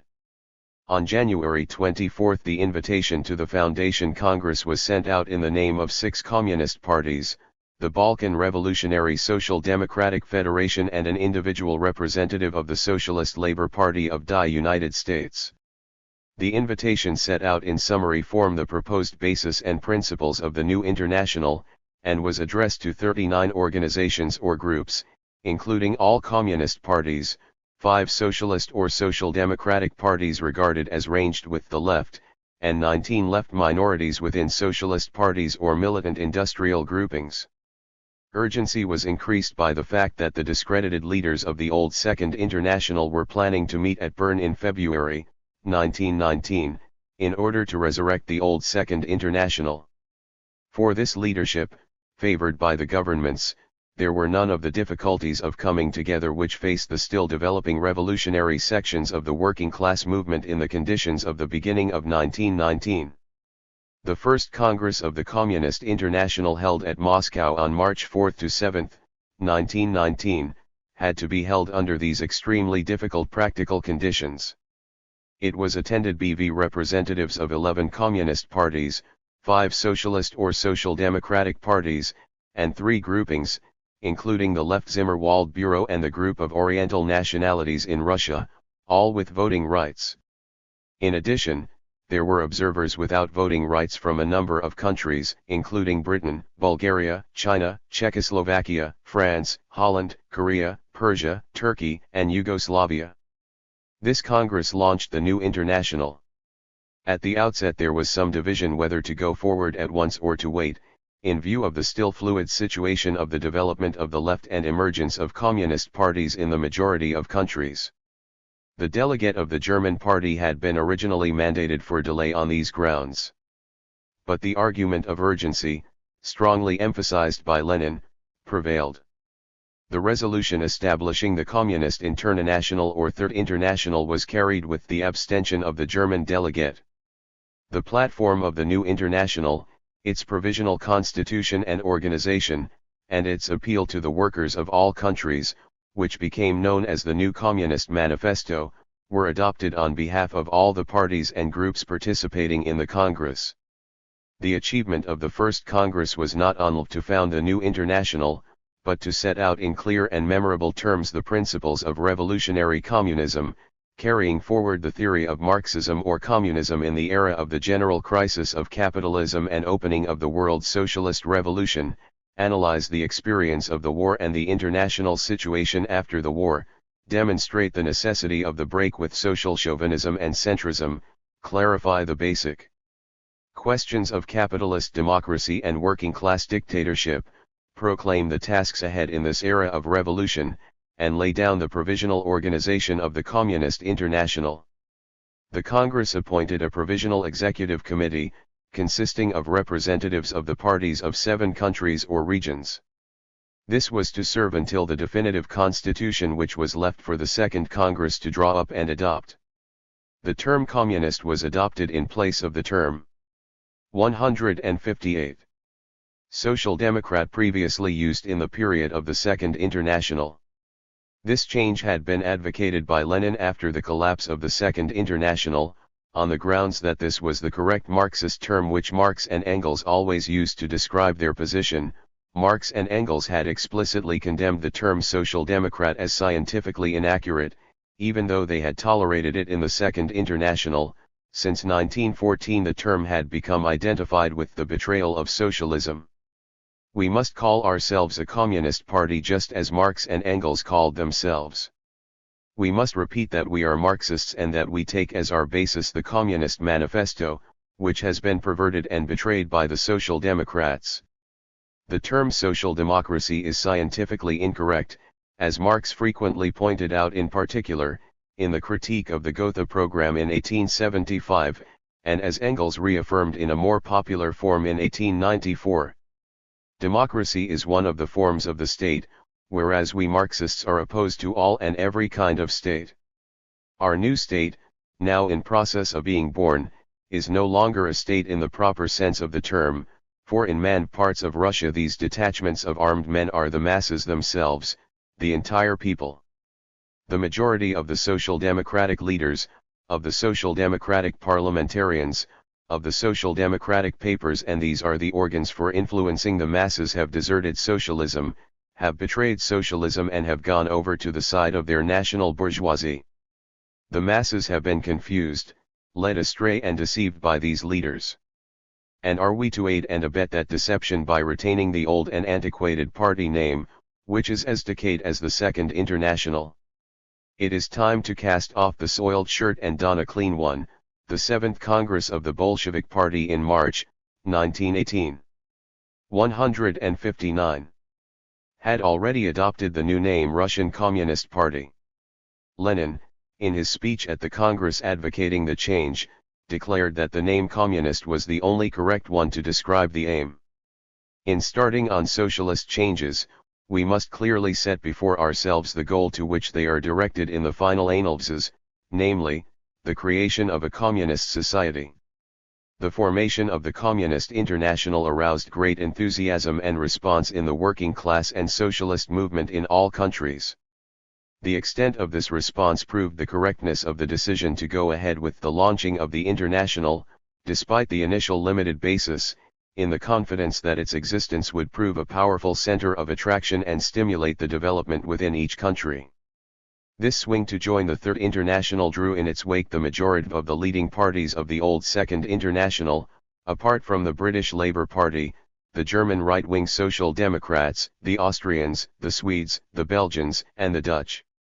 In some cases, with the ebb of the revolutionary tide, or by right-wing manipulation of the party machine, or through division over the principle of exclusion of the old discredited right-wing or centrist leadership, decisions of adhesion were subsequently reversed, and only a minority remained as the Communist Party.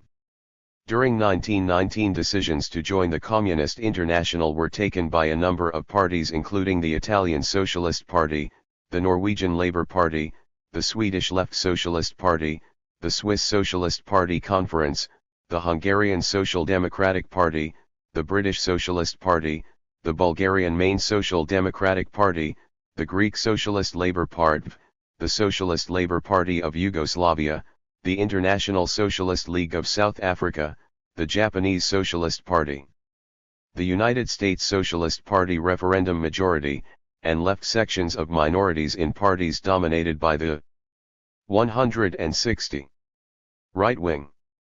The Czech Social Democratic Congress majority in the summer of 1920 was for affiliation to the Communist International, but the executive postponed the Congress to prevent the affiliation taking place, and the Czech Communist Party, representing the majority of the old Czech Social Democratic Party, had in consequence to be formed at a Congress called independently.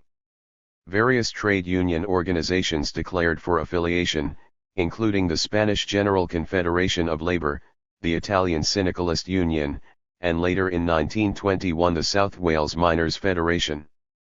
In the key cases of France and Germany, the French Socialist Party decided to join at its Tours Congress in December 1920, by a majority of 3,208 to 1,082, and became the French Communist Party, and the German Independent Socialist Party, founded under the leadership of Koskai, Hasse and Ledbuhr in 1917, and with a membership of 850,000 in 1920, decided at its Halle Congress in October 1920, to join by a majority of 237 to 156, and united with the Communist Party to form the United Communist Party of Germany.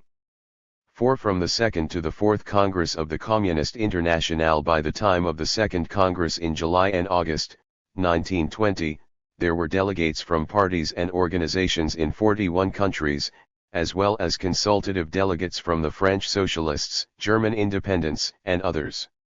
This rapid extension of support among a wide range of the old socialist parties, while it reflected the undoubted wave of enthusiasm for the new Communist International, also presented problems. For these parties, at the same time as conference or referendum votes truly expressed the desire of the rank and file to advance to the platform and policy of communism, were still the old social democratic parties of the Second International, retaining in a number of leading cases the old right-wing or centrist leadership. However strong the mass desire to advance to the basis of communism, the tradition of unity, including the maintenance of an old existing leadership, despite ideological differences, was also strong. Some of the key leaders of these parties even expressed in private conversation that the best thing to do was to let the tide flow and the affiliation take place to satisfy the emotional aspirations of the membership, but that Moscow could not exercise control from a distance, and that the practical working of the party would go on as before. Lenin and the Second Congress of the Communist International cut the Gordian knot of this problem by a unique and drastic method. At the same time as the statutes of the International were drawn up, and gave clear expression to the revolutionary aims, the practical obligations, and the basic principles of international discipline and democratic centralism, of the new International, carrying forward the traditions of the first, there were adopted at the same time the famous 21 conditions of admission to the Communist International. This document, noting the flood of applications of parties and groups of mixed character and leadership, moving from the bankrupt Second International and seeking to join the new International, and remarking that the Communist International is becoming, to some extent, fashionable, focused attention on the danger of dilution by unstable and irresolute elements which have not yet completely discarded the ideology of the Second International. This applied especially to some of the larger parties, where there was a majority of the membership adhering to communism, but where there continued a reformist, social pacifist or centrist wing still influentially placed in the leadership. The fate of the Hungarian Revolution had demonstrated the danger of this situation. Hence very precise conditions were laid down obligatory on all parties desiring to become communist parties, the break with reformism, social pacifism, and centrism, not only in words, but in practice, by the removal of all representatives of such trends from leading positions, strict control of parliamentary groups and the party press to be subordinate to the party, consistent activity in mass workers' organizations, fulfillment of precisely defined practical revolutionary tasks in every sphere, including active support of the national liberation movement, unconditional support of any Soviet republic against counter-revolutionary forces, demo. 162. Cratic centralism and iron discipline in organization. The declaration explicitly named notorious opportunists, such as Turati, Modigliani, Koskai, Idleferding, Hilkett, Longuet, MacDonald, etc., as ineligible to appear as members of the Communist International. That could only lead to the Communist International becoming in many respects similar to the Second International, which has gone to pieces. The response to these stringent conditions varied in the key larger parties from Western and Central Europe which had entered or were proposing to enter the Communist International. The French Socialist Party and the German Independents accepted the conditions. The Italian Socialist Party, which had been one of the earliest to affiliate in March, 1919, clung to its tradition of a united composite leadership including the right-wing Turati, and the Leghorn Congress in January, 1921, rejected the conditions by a vote of 92,029 for the centrist wing led by Serrati and 14,695 for the right wing, against 54,785 for the communists, who thereon formed a separate communist party. The Norwegian Labour Party broke away in 1923 on the issue of refusal to accept international centre direction. The statutes of the Communist International adopted at the Second Congress cited the rules of the First International and proclaimed Die undertaking to continue and to carry through to the end the great work begun by the First International Working Men's Association. In accordance with the declaration of the rules of the First International that the emancipation of the workers is not a local, not a national, but an international problem, the statutes of the new International sought to make a break with the loose and impotent federalism of the Second International which had ended in disaster, and to return to the principle and methods of a strongly centralist organization as in the First International. The Communist International must in fact and indeed be a single communist party of the entire world. Similarly, in contrast to the Second International, the new International must unite the working people of the entire world without distinction of color or race. The Communist International breaks once and for all with the traditions of the Second International, for whom in fact only white-skinned people existed. The task of the 163 Communist International is to liberate the working people of the entire world. In its ranks the white, the yellow, and the black-skinned peoples, the working people of the entire world, are fraternally united. The aim was proclaimed to establish an international Soviet Republic as a transitional stage to the complete abolition of the state.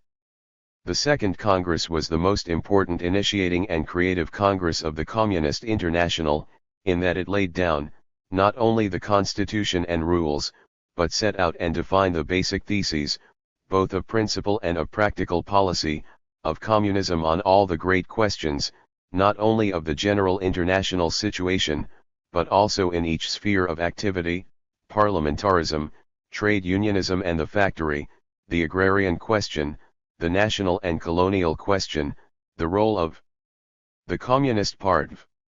The theses on the national and colonial question, which were drafted by Lenin, broke new ground in setting out the conception of the development of the international revolution against world imperialism on the basis of the close alliance of the Soviet Republic and working class in the advanced countries with the national liberation movement of the oppressed peoples in all the subject countries of imperialism, and indicated the practical tasks of the communist parties to support the revolutionary liberation movement in these countries, at the same time as rallying the constituent elements of the future proletarian parties. In pursuance of these principles, there was held at Baku in the month following the Second Congress, in September, 1920, the First Congress of the Peoples of the East, attended by 1,891 delegates, and setting up a council of 47 members, representing 20 nationalities. A communist university of toilers of the East was set up in Moscow in 1921. During these and the following years, communist parties were formed in the leading Asian countries, in Indonesia in 1920, in India, initially by émigrés in Tashkent, in 1920 or 1921, in China in 1921, developing from previous groups since 1918, in Japan in 1921, carrying forward from the old pre-1914 Socialist Party of Katayama, who continued on the executive of the Communist International, and in the subsequent years in Burma, Malaya, Indochina, Korea, and other countries. 164. In the trade union field, the Red International of Labor Unions was formed in July, 1921, and claimed to have the affiliation of 2/5 of world trade unionism in opposition to the reformist International Federation of Trade Unions reconstituted at Amsterdam in 1919 under right-wing leadership. The Third Congress of the Communist International in July, 1921, met at a time when, as the resolution on the international situation recognized, the immediate post-war revolutionary offensive had met with defeats outside the Soviet Union and capitalism had succeeded to re-establish itself and was resuming the offensive. Hence the task became to concentrate on the new tactical tasks appropriate to the situation: defensive struggles, partial demands, patient work in mass organizations and immediate limited mass struggle, and the organization of the newly formed communist parties to end the social democratic traditions of organization and become capable of fulfilling their revolutionary tasks of mass leadership. A number of mass communist parties have been formed which, however, nowhere yet possess the actual leadership of the majority of the working class in real revolutionary struggle. The most important theses of the Third Congress were those on tactics and on organization. There were also theses on work among women, the cooperative movement, the Young Communist movement and the Red International of Labor Unions. The key slogan of the Third Congress was, "To the masses." It had become necessary to combat various left sectarian and adventurist trends, illustrated in the theory of the offensive in Germany or anti-parliamentarism in Italy, or anarcho-syndicalist tendencies in France and Britain and opposition to working in reactionary trade unions. The Third Congress first put forward the conception of the United Front, or limited agreements for common action for immediate aims. This line was further developed in the executive directives on the United Front in December, 1921. These first three congresses of the Communist International were the decisive formative congresses for the formation of the foundations of communist program, policy, and tactics, and the initial shaping and development of the newly formed communist parties on this basis. In all these three congresses Lenin played the most direct active part and drafted many of the key documents. 165. By the time of the Fourth Congress in November, 1922, attended by delegations from 62 countries, Lenin was stricken in health, after his first stroke in May, 1922, and was only by iron will and at the cost of exhaustion able to give one report on 5 years of the Russian Revolution and prospects of the world revolution. This report was the last public speech he was able to make to the international working class movement, and in every passage threw memorable light on the perspective of the Russian and international situation. It was in the course of this report that he laid his final main emphasis on the fulfillment of the Third Congress resolution on the organization of communist parties as the key to the future success of the world revolution. Recognizing the objection of foreign comrades that the resolution was too Russian and unintelligible to foreigners, he suggested in his accustomed profoundly ironic fashion that the Russian people were of course very backward, and still learning to read and write, and that the Western comrades were far more advanced and need something higher, but that the example of the Italian fascisti might yet render us a great service by revealing to the enlightened Western comrades that they still needed to learn the elementary principles and practice of revolutionary organization. These last warning words of Lenin to the international working class, with the immediate sensing of the significance of fascism as the testing of the Western movement, threw a searchlight on the whole character of the epoch in front. 5. Resurrection of the Second International. As soon as the war was over, the right-wing leaders of the bankrupt Second International, who had joined up with their respective imperialist masters, and had reviled one another as the enemy and called on the workers to slaughter one another, now hastened to get together again on the basis of the common platform of hostility to the socialist revolution. There was some initial difficulty in this resumption of association, since the mutual accusations on the basis of servility to their rival imperialist masters had been very violent, and sore feelings remained. The right-wing leaders of the Belgian Labour Party refused to participate in the initial burn. 166. Conference in 1919, on the ground that they could not meet in a common conference with the German Social Democrats. The American Federation of Labor took the same attitude. Controversy over war guilt occupied a prominent place in the earlier conferences. A solution was eventually found on the basis of blaming everything on the vanished old regime in Germany, and regarding the abortive 1918 German Revolution, in which the White Guard Free Corps, armed by social democracy, were slaughtering the militant workers and the most heroic leaders of the old Second International, as having satisfactorily wiped the slate clean.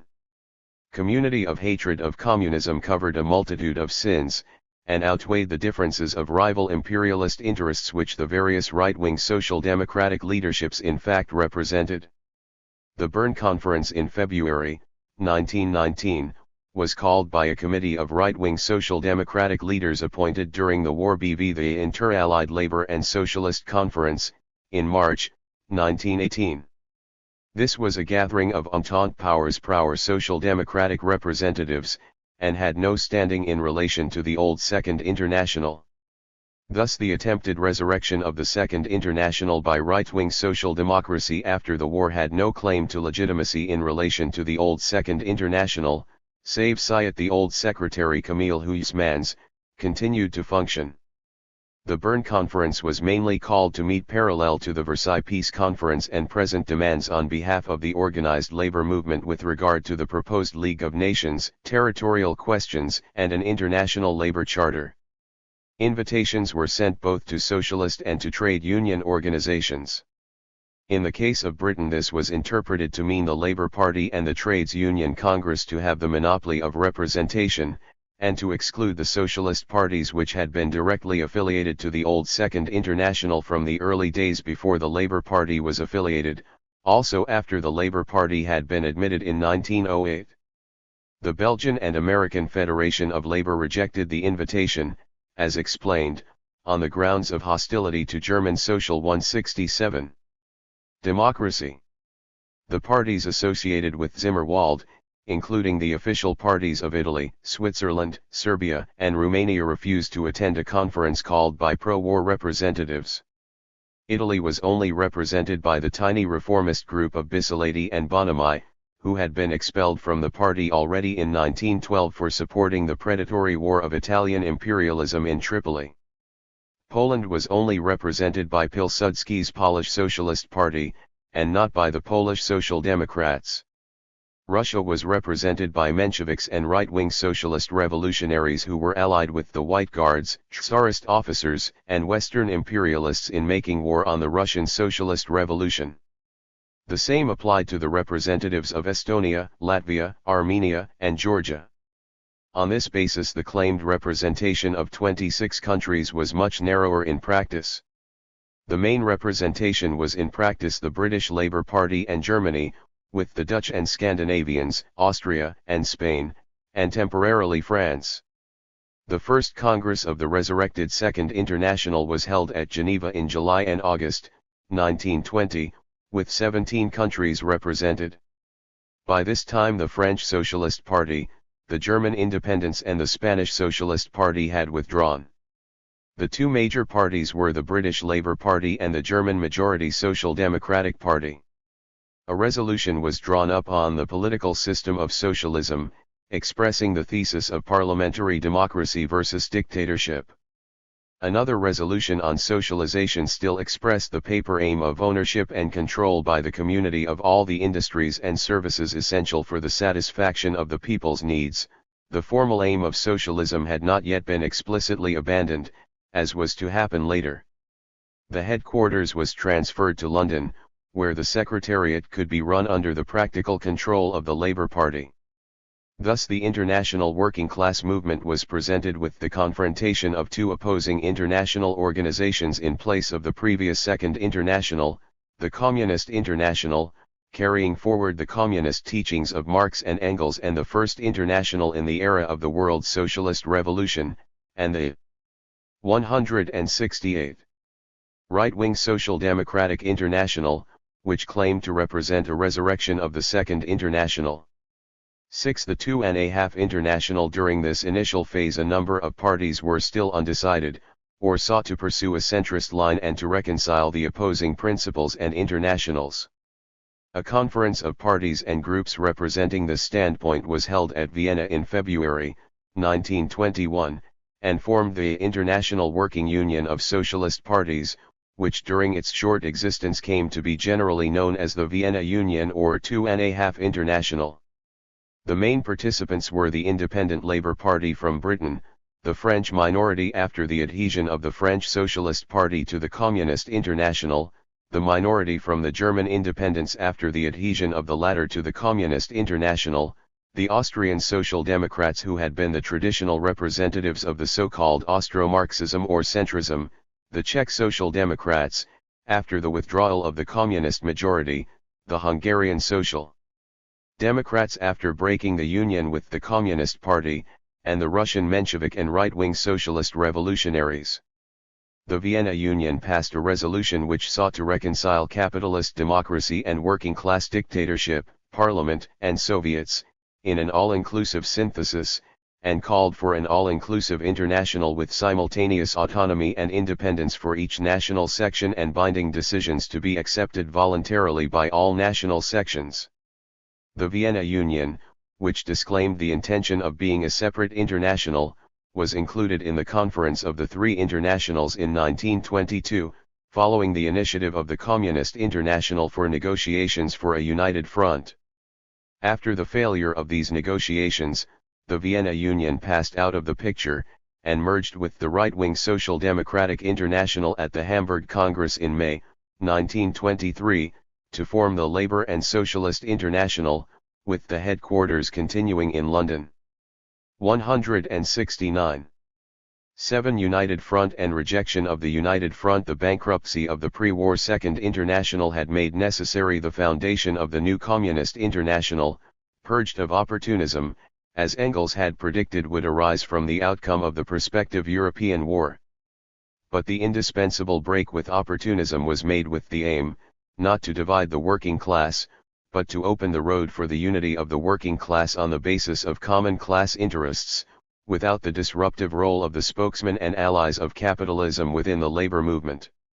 As soon as the immediate post-war revolutionary upsurge had ended in defeat in Western and Central Europe, mainly because the grip of die old social democratic leadership on the machine of the organized labor movement was still sufficiently strong to disorganize and paralyze every militant offensive of the workers, it was clear that a dangerous situation was developing of capitalist restoration and defensive struggles, in which the working class was in fact divided between reformist and revolutionary leadership.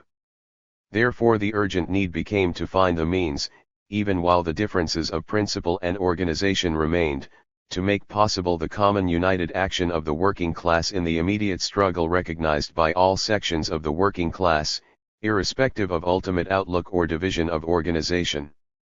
This was the conception of the United Front. The Communist International at its Third Congress in July, 1921, was the first to sense this need and take the initiative in putting forward this aim.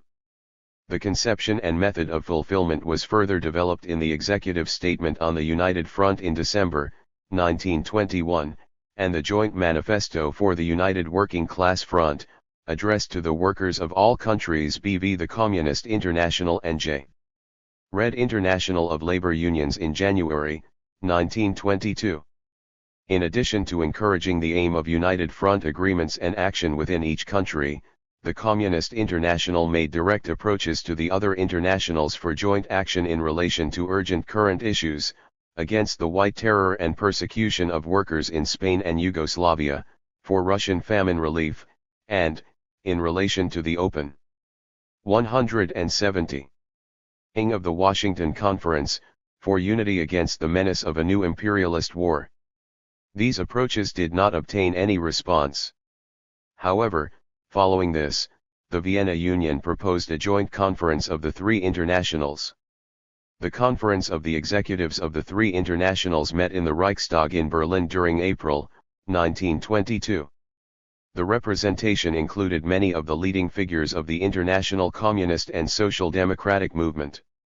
The delegation of the Communist International was led by Clara Zetkin, and included Radek, Bukharin, Frossard, Smrl, and Katayama. The delegation of the Second International was led by van der Velde, and included Ramsay MacDonald, Weiss, Ernest Bevin, de Man, and Camille Huysmans. The delegation of the Vienna Union was led by Friedrich Adler, and included Longuet, Bauer, Grimm, and Martov. The Communist representatives opened the proceedings by presenting their proposals for the convocation of an international labor conference to consider 1. Defense against the capitalist offensive, 2. Struggle against reaction, 3. Preparation of the fight against new imperialist wars, 4. Assistance in the reconstruction of the Russian Soviet Republic, 5. The Treaty of Versailles and the reconstruction of the devastated regions. The representatives of the Second International replied by objecting to the raising of the question of the Treaty of Versailles as a proposal reflecting the interests of the capitalist states, proceeded to a denunciation of Bolshevik imperialism, and demanded, as a prior condition for agreeing to any conference, the fulfillment of a series of ultimatum demands for intervention in the internal affairs of the Soviet Union, including, 1. A commission on Georgia, Armenia, the Ukraine, and other states in the Soviet Federation, and their right of self-determination, 2. Release of political prisoners in Soviet Russia, 3. The 47 socialist revolutionaries under trial for terrorism and armed insurrection against the Soviet Revolution to be given rights of defense, under the control of international socialism. 171. The contrast between the two sets of proposals is revealing. The communist representatives not unnaturally replied in the face of this onslaught that this zeal of the Second International for self-determination in the case of Georgia, Armenia, and the Ukraine against the Soviet regime had never been expressed on their behalf against their subjection to Tsarist rule, nor did this zeal for self-determination make any reference to India, Egypt, or the Congo, and that similarly the zeal for the release of political prisoners did not apparently extend to the thousands of communist prisoners held in jail in Germany by social democracy. But the communists reiterated their view that an international labor conference, to be of value, should be devoted, not to recrimination, but to united working class action against capitalism. We propose a conference for action, a conference to decide what is to be done at this moment when capital is gathering together, not to reconstruct the world, but to plunder the whole world. What are we to do about unemployment? What are we to do about the wave of capitalist lockouts? That is our program. Do you want to discuss it? We are ready for discussion. This approach did not please the representatives of the Second International, who insisted on their anti-Soviet ultimatum demands as the price for agreeing to any international conference. The communist delegation finally agreed to some of these extortionate demands, which it accepted, as was made plain in a written declaration, because of its desire to further, and not to obstruct, the slightest advance in the direction of the United Front. On the basis of this concession from the communist delegation, agreement was reached in principle to convene an international labor conference at an unspecified date as soon as possible, and to call for mass working class demonstrations in April or on May Day. 172. 1. For the 8-hour day. 2. For the struggle against unemployment. 3. For united action of the working class against the capitalist offensive. 4. For the Russian Revolution, for starving Russia, for the resumption by all countries of political and economic relations with Russia. 5. For the re-establishment of the working class front in every country and in the international. A commission of 9 was set up from the 3 executives to prepare the international conference. Lenin sharply criticized the concessions made by the communist delegation as unjustified. In my opinion, our representatives were wrong in agreeing to the following 2 written conditions: first, that the Soviet government does not apply the death penalty in the case of the 47 socialist revolutionaries; second, that the Soviet government permits representatives of the 3 internationals to be present at the trials. These 2 conditions are neither more nor less than a political concession on the part of the revolutionary proletariat to the reactionary bourgeoisie. If anyone has any doubt of the correctness of this definition, then, In order to remove the political hesitation of such a person, it is sufficient to present the following questions: would the British or any other modern government permit representatives of the three internationals to attend a trial of Irish workers charged with rebellion? Or the trial of the workers implicated in the recent rebellion in South Africa? Would the British or any other government, in such, or similar circumstances, agree to promise that they will not apply the death penalty to its political opponents? But Lenin insisted that the concessions, once made and signed by the delegation on their behalf, must be scrupulously fulfilled. Van der Velde was allowed to appear for the defense of the socialist revolutionary leaders, though he departed after he had found that he could not influence the 173 court, and the death sentences were not carried out on them. Lenin's own view at this date on the necessity of the death sentence for political fomenters of disorganization or counter-revolution in a critical phase had been expressed when he reported to the 11th Congress of the Russian Communist Party in March 1922, and described the indispensable importance of STEM discipline during the retreat.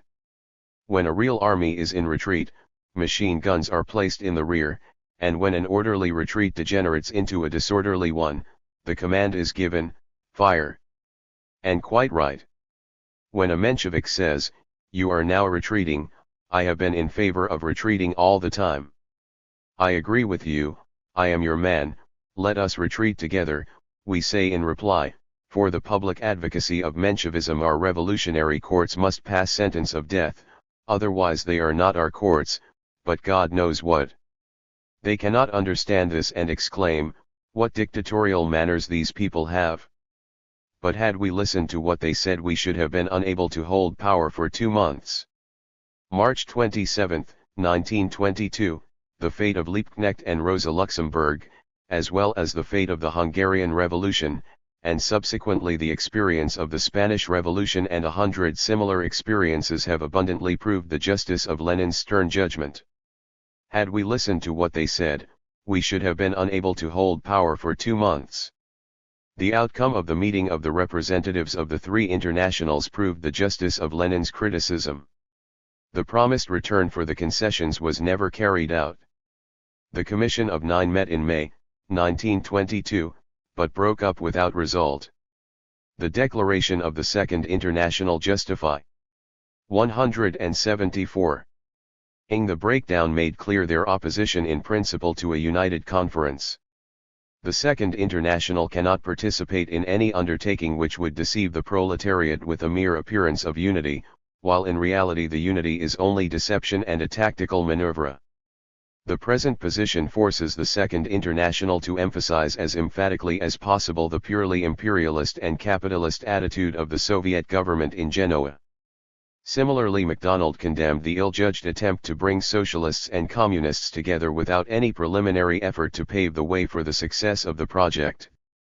So far from praising the promoters of such a crude project, they ought to be censured. The United Front was thus rejected by social democracy. The grave consequences were to make themselves felt in the subsequent years, as the way was opened for the advance of fascism. Chapter 7. N. The prospect of world socialism. Genuine revolutionaries will perish only if, and they certainly will, if they do, they lose their sobriety of outlook and take it into their heads that the great, victorious, world revolution can and must solve all problems in a revolutionary manner under all circumstances and in all spheres of action. Lenin, The Importance of Gold Not and After the Complete Victory of Socialism, November, 1921.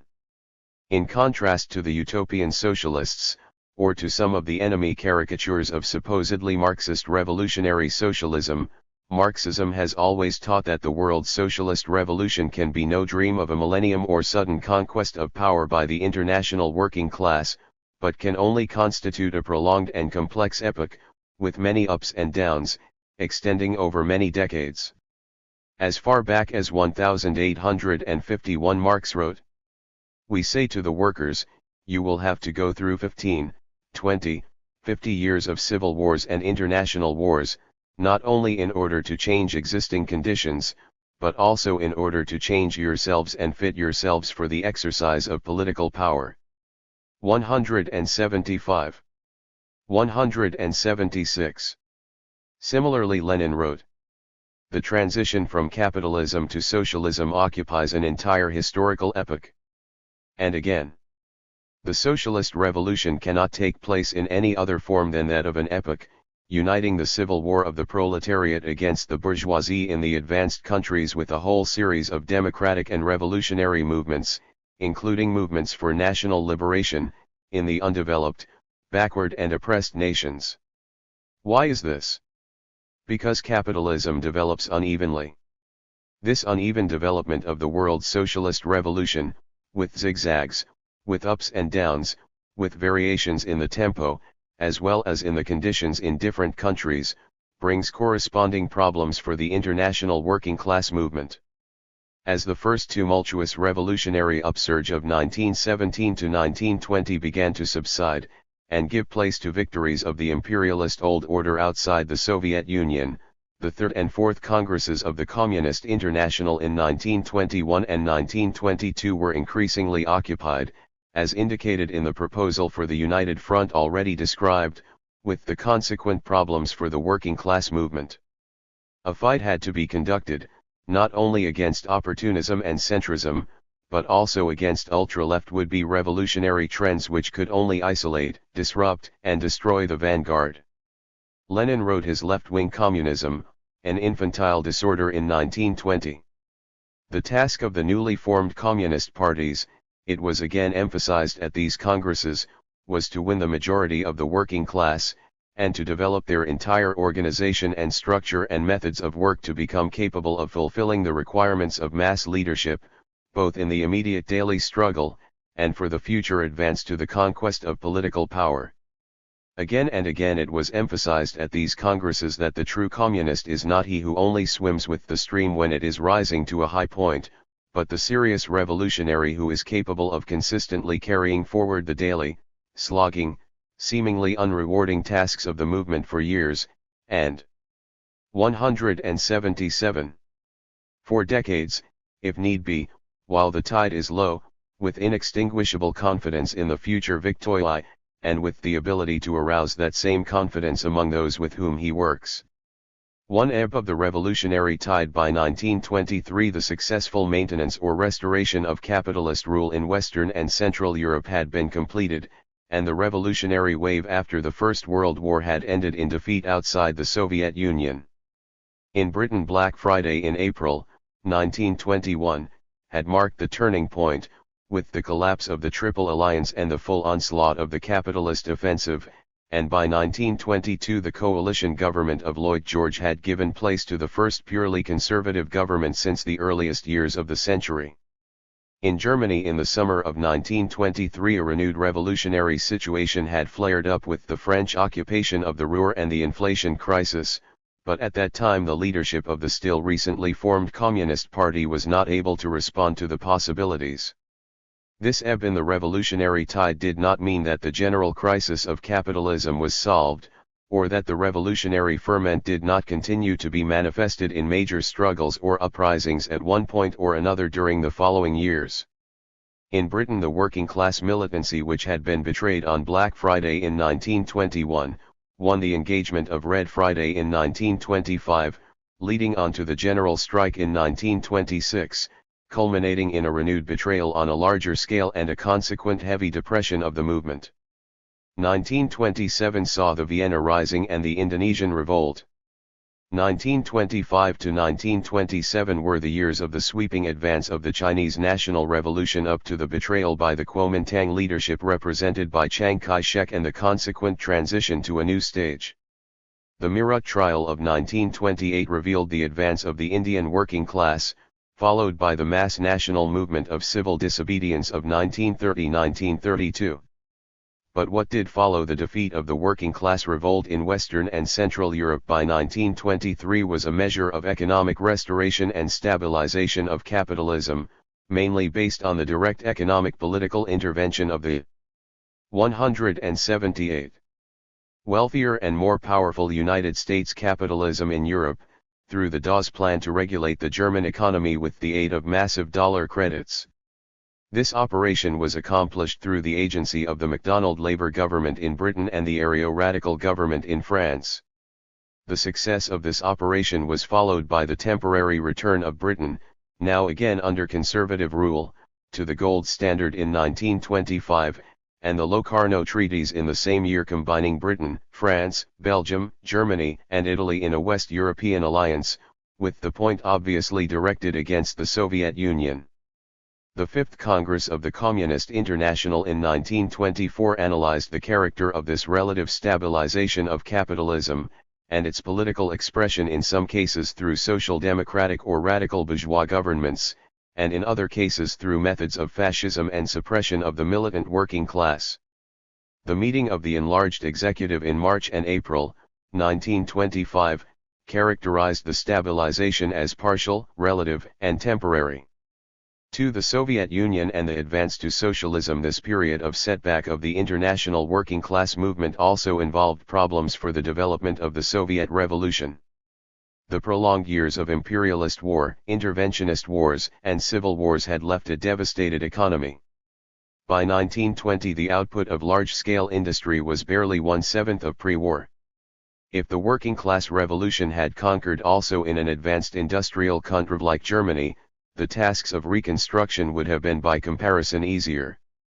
But, as Lenin insisted from the outset, already most notably in the controversy against Trotsky over the Brest Treaty, reality had to be faced, however distasteful, and the future of the Russian Revolution could not be staked on assuming the date of the European Revolution.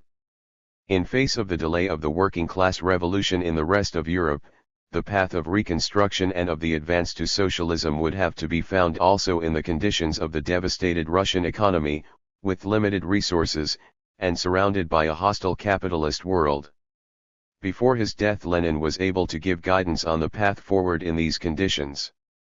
The first step was the transition. 179. From war communism to the new economic policy. The regime of war communism had been imposed by necessity, and had no place in the original plans of the Bolsheviks for the path of advance to reconstruction and socialism, which had contemplated a step-by-step transition following the establishment of working-class power in alliance with the peasantry. The hardships of the years of war communism, shortage, rationing and the requisitioning of the peasants' surplus gave rise to wide discontent among the backward sections, especially among the peasantry. So long as the menace of the restoration of the landlords by the White Guards and the Entente was imminent, the alliance of the working class and peasantry held firm to defeat it. Once this menace had been thrust back, the growth of discontent could endanger the alliance. The Kronstadt Rising in March, 1921, spotlighted the danger.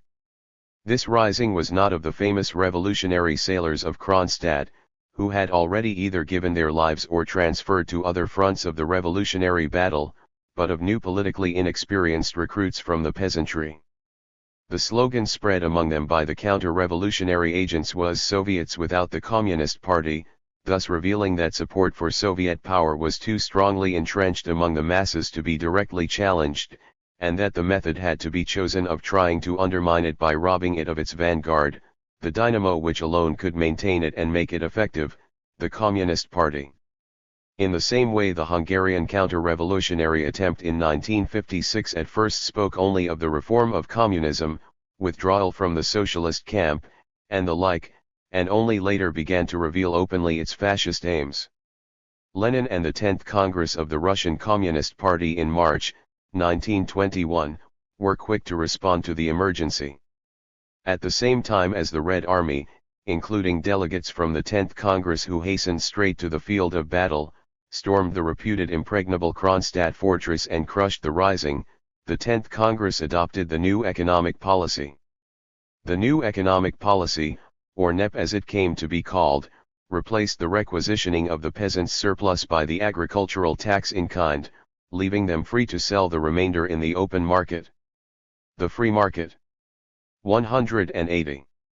Of commodity relations, also for small traders and artisans, or small-scale capitalism was thus restored at the lower levels, but with the commanding heights of major industry, banking, and the monopoly of foreign trade remaining in the hands of the workers' state. At the same time, the Soviet government offered the lease of enterprises as concessions to foreign capitalists, provided the Soviet labor code was observed. At the Genoa Conference in 1922, the Soviet government offered to negotiate on the question of repayment of pre-war debts and compensation to expropriated foreign capitalists, and even to withdraw counterclaims for compensation for damage through the interventionist wars, if large-scale credits were agreed and aid in industrial reconstruction. These offers were not taken up by the Western capitalists, who preferred to see the workers' state having to struggle to develop industry from its own devastated resources and backward conditions with no outside aid and no treasure house of primary accumulation. NEP was, as Lenin said, a retreat. But it was a controlled retreat in order to advance. Needless to say, the entire capitalist world and all the spokesmen of social democracy joyfully proclaimed the bankruptcy of socialism and the return to capitalism. It is a capitalist economy that we see rising again, a capitalist economy ruled by the new bourgeoisie, which supports itself upon the millions of peasant economy. All the customary denunciations were uttered by super-revolutionaries in the Western capitalist world, castigating Lenin and the leadership of the Russian Communist Party for their surrender to capitalism, surrender to imperialism, or the purely imperialist and capitalist attitude of the Soviet government at Genoa. Lenin and the Communist Party were well aware of the danger of the small capitalist elements released by NEP, especially the kulaks in the countryside, growing on the basis 181 of the free market and eventually challenging the proletarian state. But they saw NEP as a necessary stage of reconstruction, permitting the first recovery of the economy from wartime devastation, and involving at the same time continuous struggle between the socialist and capitalist elements. In this struggle, the working class held the decisive levers of power through its control of the state and through its ownership of the main means of production, the land, the larger industrial enterprises, the banks, and the monopoly of foreign trade. On this basis, the working class would be able to lead the way in building large-scale industry and developing electrification. This in turn would prepare the conditions for the transition to large-scale cooperative agriculture in place of the domination of the kulak. Along this road would be achieved the successful advance of backward Russia to socialism, despite the delay of the revolution in the West. Such was the vision set out by Lenin in the last years of his life. Already before the 1917 revolution he had indicated that, in consequence of the uneven development of capitalism, the victory of socialism is possible first in several or even in one capitalist country, and that the victorious proletariat of that country would expropriate the capitalists and organize its own socialist production, and on this basis, having successfully established its own socialist production, would confront the capitalist world, attracting to its cause the oppressed classes of other countries. By 1922, at the 11th Congress in April, Lenin declared that the retreat had ended and the time had opened for the offensive against the capitalist elements and the mastering of all the tasks of building large-scale industry and the state organization of trade as the next phase in the advance to socialism. In his final speeches and article he concentrated on this theme. In November 1922, in his last public speech, before the Moscow Soviet, he said, "We have brought socialism into everyday life. NEP Russia will become Socialist Russia." Similarly, in one of his last articles, on cooperation, in the beginning of 1923, he wrote that with the power of the state over all large-scale means of production, the power of the state in the hands of the proletariat, the alliance of the proletariat. 182. With the many millions of small and not very small peasants, and with the role of the cooperatives in the new phase, they had all that is necessary in order to build complete socialist society. This vision of Lenin is fulfilled today in the mighty socialist Soviet Union, already the first industrial power in Europe and the second in the world, and with the near prospect approaching of outstripping also the United States.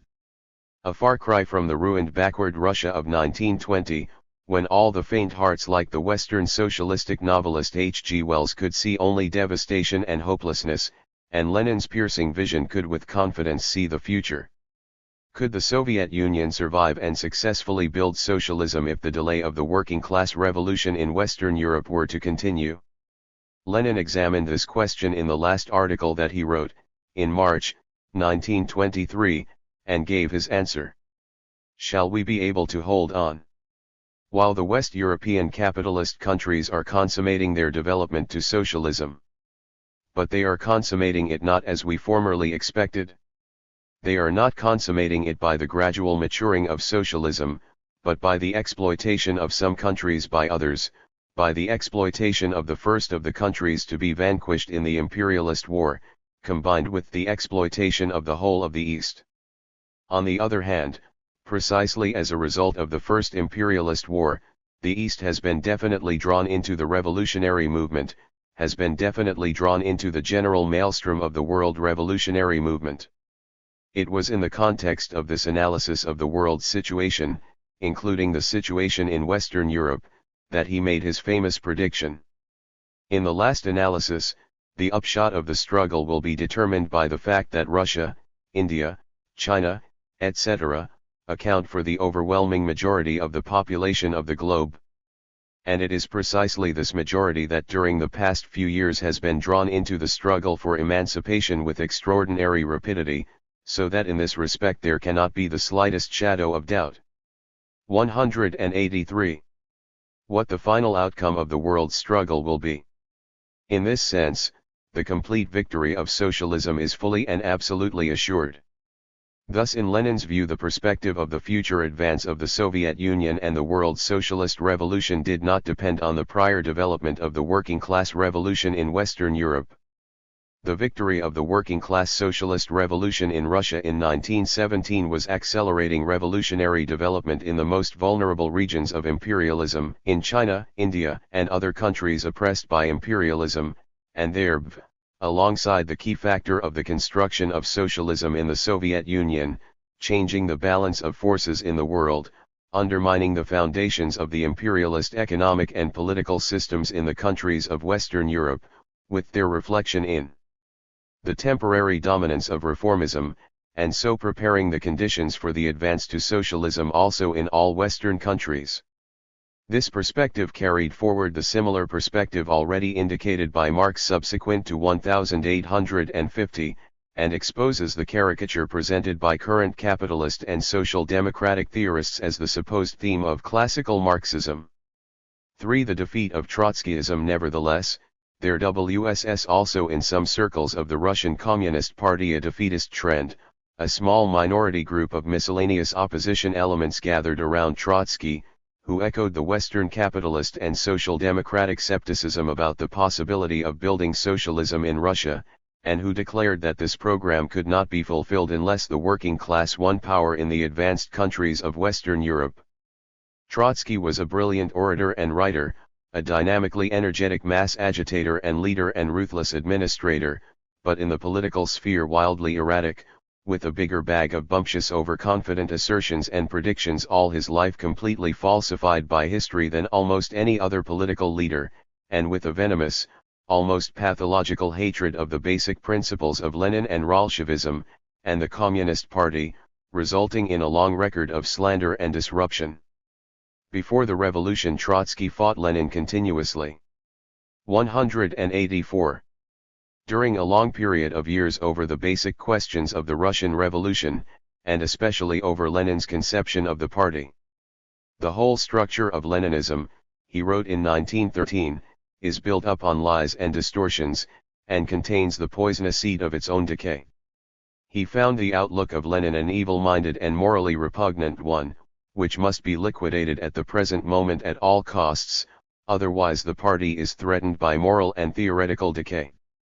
Lenin in 1911 wrote of Judas Trotsky, described men like Trotsky with his inflated phrases as the disease of our age, found him shameless and unprincipled, and in 1915 exposed the inflated phraseology with which Trotsky always justifies opportunism. It was not until the end of July, 1917, that Trotsky joined the Bolshevik Party, when his tiny group had no mass support. He was able to play an outstanding positive role in the Russian Socialist Revolution during the initial years under the guidance of Lenin and the party. but even during these years he was repeatedly in conflict with Lenin on crucial issues, as over the Brest Treaty in 1918, when his bloc with the left communists to defeat Lenin and prevent signature brought heavy losses to the revolution, and later over the trade union question.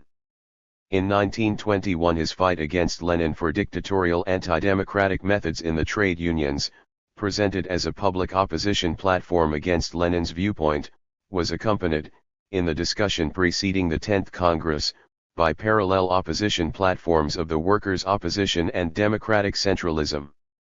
This situation led Lenin to move the resolution, adopted by the 10th Congress in 1921, to ban henceforth all groups formed on the basis of a particular platform on pain of unconditional and immediate expulsion. During the last year of Lenin's incapacitation through illness, Trotsky intensified his disruptive factional campaign, with his platform of the 46 in October, 1923, circulated in defiance of the ban on factions, and published writings describing the alleged opportunist degeneration of the old Bolshevik leaders. 185. Of the Communist Party as comparable to that of the leaders of the old Second International. All this belongs to the history of the Russian Communist Party, but had its international bearing as affecting the vanguard of the Socialist Revolution. The issue was brought before the Communist International, and the Fifth Congress in 1924 condemned the line of Trotsky and his groups as a petty bourgeois deviation threatening the unity of the party and therefore threatening the rule of the working class in the Soviet Union. After Lenin's death, the offensive of Trotsky and his associates was developed on a major scale against the basic program championed by Lenin before his death, accepted by the party, and championed by Stalin as spokesman of THIRD Party after the death of Lenin, the conception of the possibility of building socialism in the Soviet Union, despite the delay of the working class revolution in the West. The platform of Trotsky condemned the conception of socialism in one country and falsely counterposed it to the world socialist revolution, presenting these as two supposedly contradictory alternatives between which a choice must be made. The Russian socialist revolution was supposed to be doomed unless the working class won power in Western Europe. This was in fact a continuance of the previous fight against Lenin over the Brest Treaty. As the battle developed, Trotsky was able to draw into association with him over this issue Zinoviev and Kamenev, the two waverers who had deserted on the eve of the Bolshevik Revolution to divulge the plan of the insurrection to the enemy press, and whose expulsion Lenin had at that time consequently demanded. The controversy over the future of the socialist revolution became a key international issue. Trotsky had already in the first decade of the 20th century made clear his standpoint in opposition to that of Lenin on the future of the Russian Revolution. Echoing, as in all his main conceptions beneath the cover of ultra-revolutionary phrases, the outlook of West European social democracy and Menshevism, with its contempt for the backwardness of Russia and consequent skepticism of the possibility of a socialist revolution succeeding in Russia without the aid of the advanced West, he presented his theory in the name of a formula borrowed from Marx, permanent revolution, but with a complete caricature of what Marx meant by this formula. In opposition to Lenin's theory of the democratic dictatorship of the working class and peasantry, representing the majority of the people, he counterposed to Tsarism as the direct alternative a workers' government, which after the defeat of Tsarism and the bourgeoisie with the aid of the peasantry would inevitably next come into conflict with the peasantry as a reactionary mass, and would in consequence be doomed to isolation and defeat unless the victory of the working class revolution in Western Europe would come to the rescue. In the absence of direct state support on the part of the European proletariat, the Russian working class will not be able to keep itself in power and to transform its temporary rule into a stable socialist dictatorship. There is no doubt about that. In 1922 he repeated the same thesis: a steady rise in socialist economy in Russia will not be possible until after the victory of the proletariat in the leading countries of Europe. To the careless non-Marxist reader, this advocacy of the world socialist revolution or a West European socialist revolution as the alternative to the narrow nationalist Philistine conception of socialism in one country might appear highly daring, advanced, revolutionary, and the true voice of what Fleet Street loves to call classical Marxism. In fact, it was the expression of defeatism, of lack of confidence in the powers of the Russian Revolution, of black pessimism and hopelessness with regard to the prospect of the Russian Revolution unless what Lenin ironically called the fairy tale with regard to the immediate situation in Western Europe were to come miraculously true, unless, that is, the guardian angel of the victorious West European working class establishing the dictatorship of the proletariat in advanced Western Europe, were to come to the rescue. The really audacious, creative, revolutionary policy and perspective was that of Lenin, Stalin. 187. And the Soviet Communist Party, to build socialism in the first base of the victorious working class revolution, in spite of the delay of the working class revolution in Western Europe, and through this triumphant construction of socialism to influence and stimulate the advance of the West European working class and the international revolution, as well as to create an impregnable fortress of THIRD International Socialist Revolution. It was in this latest phase after NEP that Lenin wrote, "Now we are exerting our influence on the international revolution mainly by our economic policy. The struggle has been transferred to the sphere on a world scale. If we fulfill this task, we shall have won on an international scale for certain and for all time." Already in 1920, when introducing the electrification program, Lenin had said, "If Russia becomes covered by dense network of electric power stations and powerful technical installations, our communist economic development will become a model for the future socialist Europe and Asia." So far from the state support on the part of the European proletariat coming to the rescue of the otherwise doomed Russian Revolution, as laid down by Trotsky to be the only path to salvation, it was the socialist power of the Soviet Union which had to come to the rescue of the West European working class crushed under the heel of fascism in consequence of having followed social democratic leadership. The defeatist opposition program of Trotsky and of Zinoviev and Kamenev was rejected by the Soviet Communist Party and condemned by the Communist International. The last manifestation of the Trotsky-Zinoviev opposition bloc within the party was the platform of the 83 in 1927, which violated the ban on group platforms or fractions and led to their expulsion from the Central Committee. The voting throughout the party organizations showed 724,000 for the line of the Central Committee against 4,000 for the Trotsky-Zinoviev opposition bloc. Defeated within the party. 188.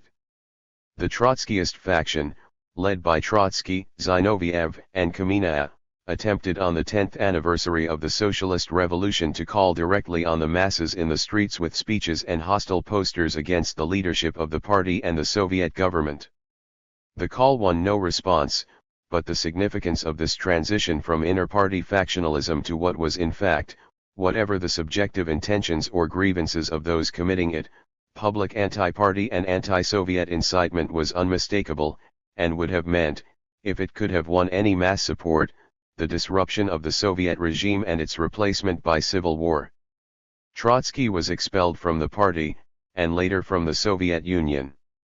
It was in this counter-revolutionary aspect that Trotskyism took on any significance in the international situation outside the Soviet Union during subsequent years. The issue was duly discussed in the International Communist Movement, and the 6th Congress of the Communist International in 1928 unanimously rejected the appeal for reinstatement of the Trotsky Group, characterizing the group as objectively an organ of struggle against the Soviet power and condemning the counter-revolutionary political content of the Trotskyist platform.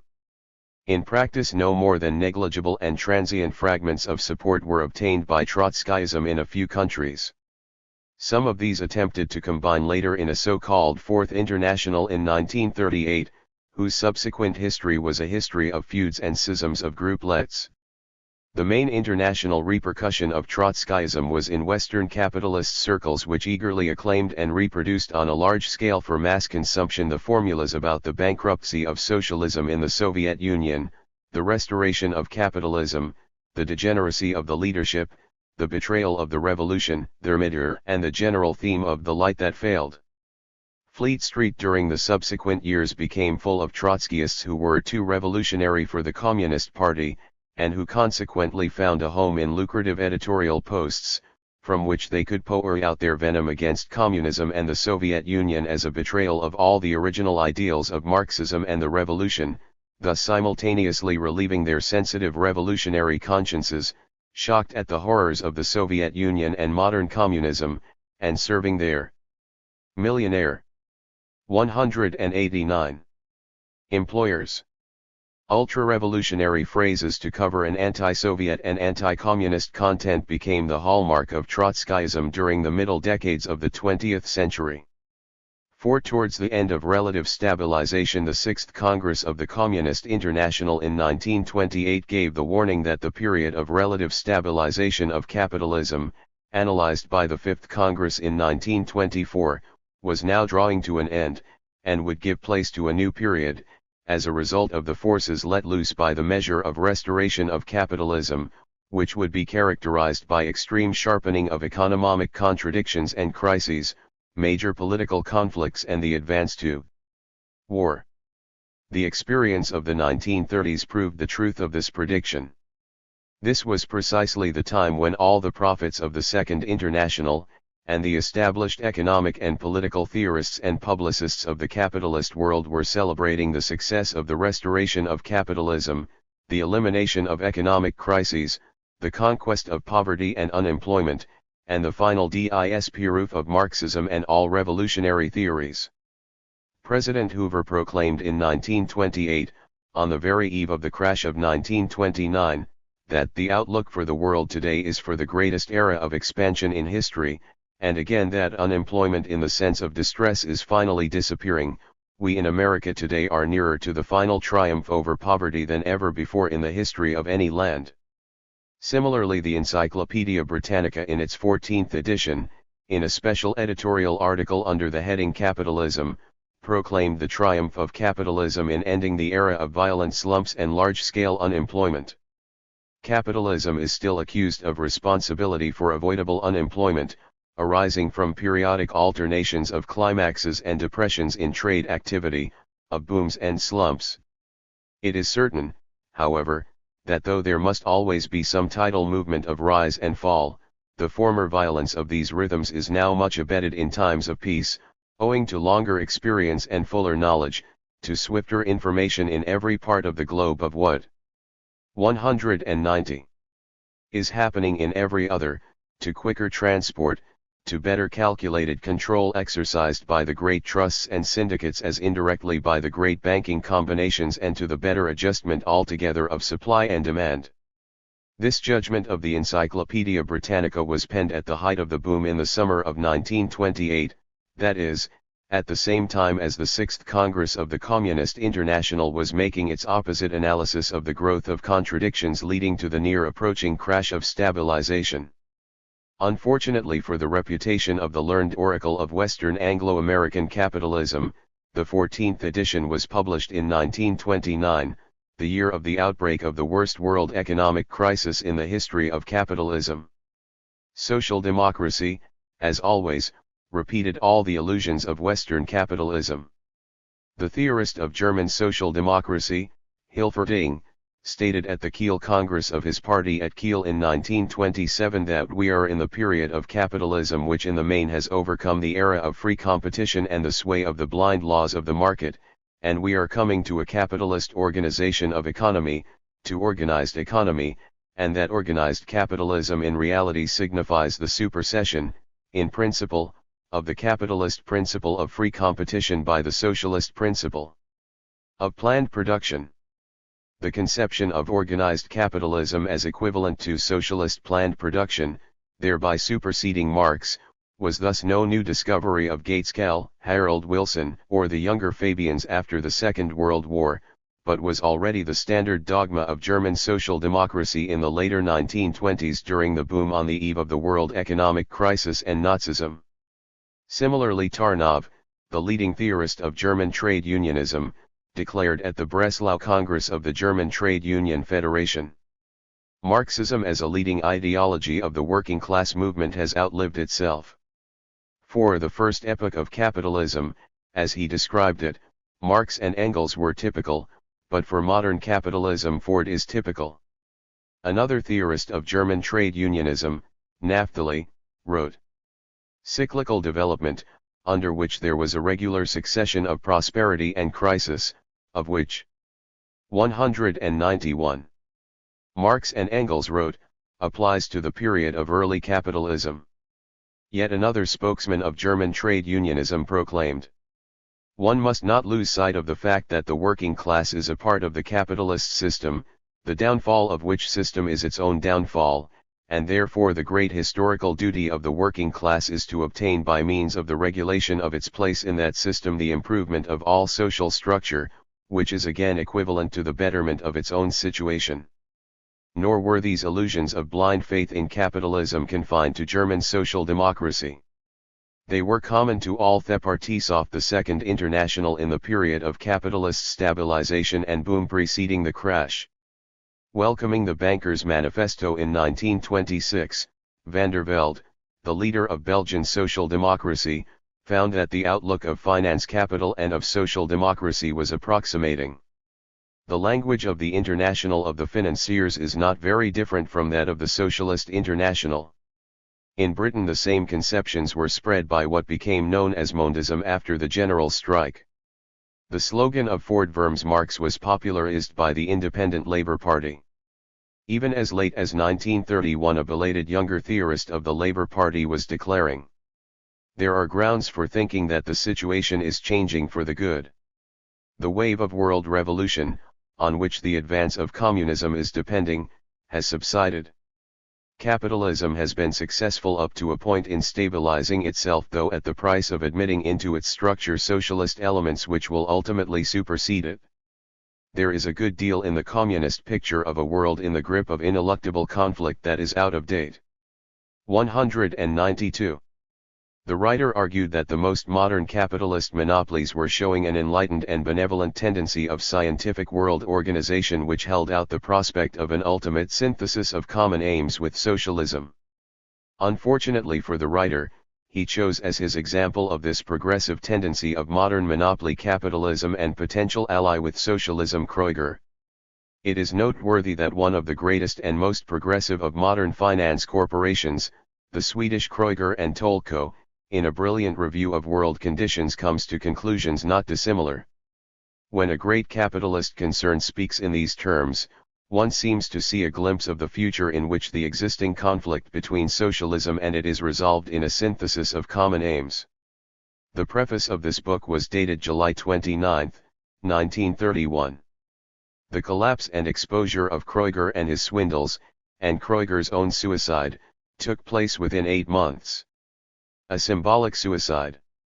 In contrast to these illusions and false conceptions of the parties of the Second International during the period of capitalist stabilization, the Communist International, which had already analyzed the temporary and precarious character of the period of relative stabilization, was able in 1928 at its 6th Congress to predict the close approach of the end of the period of stabilization, and the advent of a new period or third period, following the first period of revolutionary upsurge after the war and the second period of relative stabilization. This third period, in which the contradiction between the growth of the productive forces and the contraction of markets becomes particularly accentuated, is inevitably giving rise to a fresh series of imperialist wars. Will inevitably lead through the further development of the contradictions of capitalist stabilization to capitalist stabilization becoming still more precarious, and to the severe intensification of the general crisis of capitalism. The development of the contradictions of capitalist stabilization inevitably leads in the final analysis to the present stabilization period growing into a period of gigantic cataclysms. 193. It is not surprising that, when the crash followed in 1929 and spread out by 1931 to the most devastating world economic crisis on record, with 50 million unemployed, and the opening of the war offensive of Japanese imperialism in 1931, the United Senate Commission of Inquiry recalled the prediction of the 6th Congress of the Communist International in the summer of 1928, made under what all Western capitalist and social democratic observers had thought to be a clear SKV, and gravely considered whether the world economic crisis might not possibly be a communist plot. Once again the outlook of international communism or Marxism-Leninism was proved by the test of historical experience to be closer to reality than the outlook of the spokesman of capitalism and social democracy. Chapter 8. Communism, Social Democracy, and Fascism. Perhaps the fascisti in Italy, for example, will render us a great service by explaining to the Italians that they are not yet sufficiently enlightened and that their country is not yet insured against the Black Hundreds. Perhaps this will be very beneficial. Lenin, Report to the Fourth Congress of the Communist Internationale, November 13, 1922. The decade of the 1930s bore a distinctive character which has been universally recognized and unforgettably stamped in the conscious record of human experience. There were dark horrors in those years with the extending grip of fascism and the deepening descent into war through the complicity of the rulers of the West. But there was also great heroism in those years, and an upsurge of the popular movement in the struggle against fascism and to prevent the impending war. If victory was not won by the popular movement at that stage, if the war of fascism came despite all the efforts to avert it, nevertheless it was through the popular struggle of those years that the foundations were laid for the subsequent victory of the peoples of the world against fascism and the great advance which has followed. One definition of fascism: fascism as a term has come to be used to describe any form of reaction or counter-revolution, or even anything. The speaker. 195. Dislikes. Some academic historians, with their customary lack of any sense of history, have sought to describe Plato's political theory of a slave-owning aristocracy holding property in common as a form of fascism. American senators, who fell over themselves with admiration of Mussolini and Hitler during the 30s, subsequently during the Cold War phase sought to cash in on die popular hatred of fascism by describing communism as red fascism. Of course, the use of terms is anyone's free choice. There are no laws with sanctions. Anyone can describe communism as red diabolism or red incest if it helps to relieve their feelings.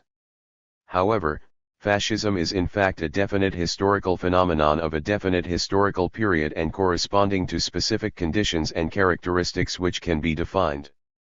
Fascism arose as a special form of counter-revolution in the period of the general crisis of capitalism and following the opening of the World Socialist Revolution in 1917. The term was first used in Italy, where the revolutionary tide at the end of the First World War reached a high point, with the workers' occupation of the factories, and the mass socialist party temporarily adhering to the Communist Internationale, but where the reformist leadership was finally able to dominate the majority of the working class and frustrate the revolution.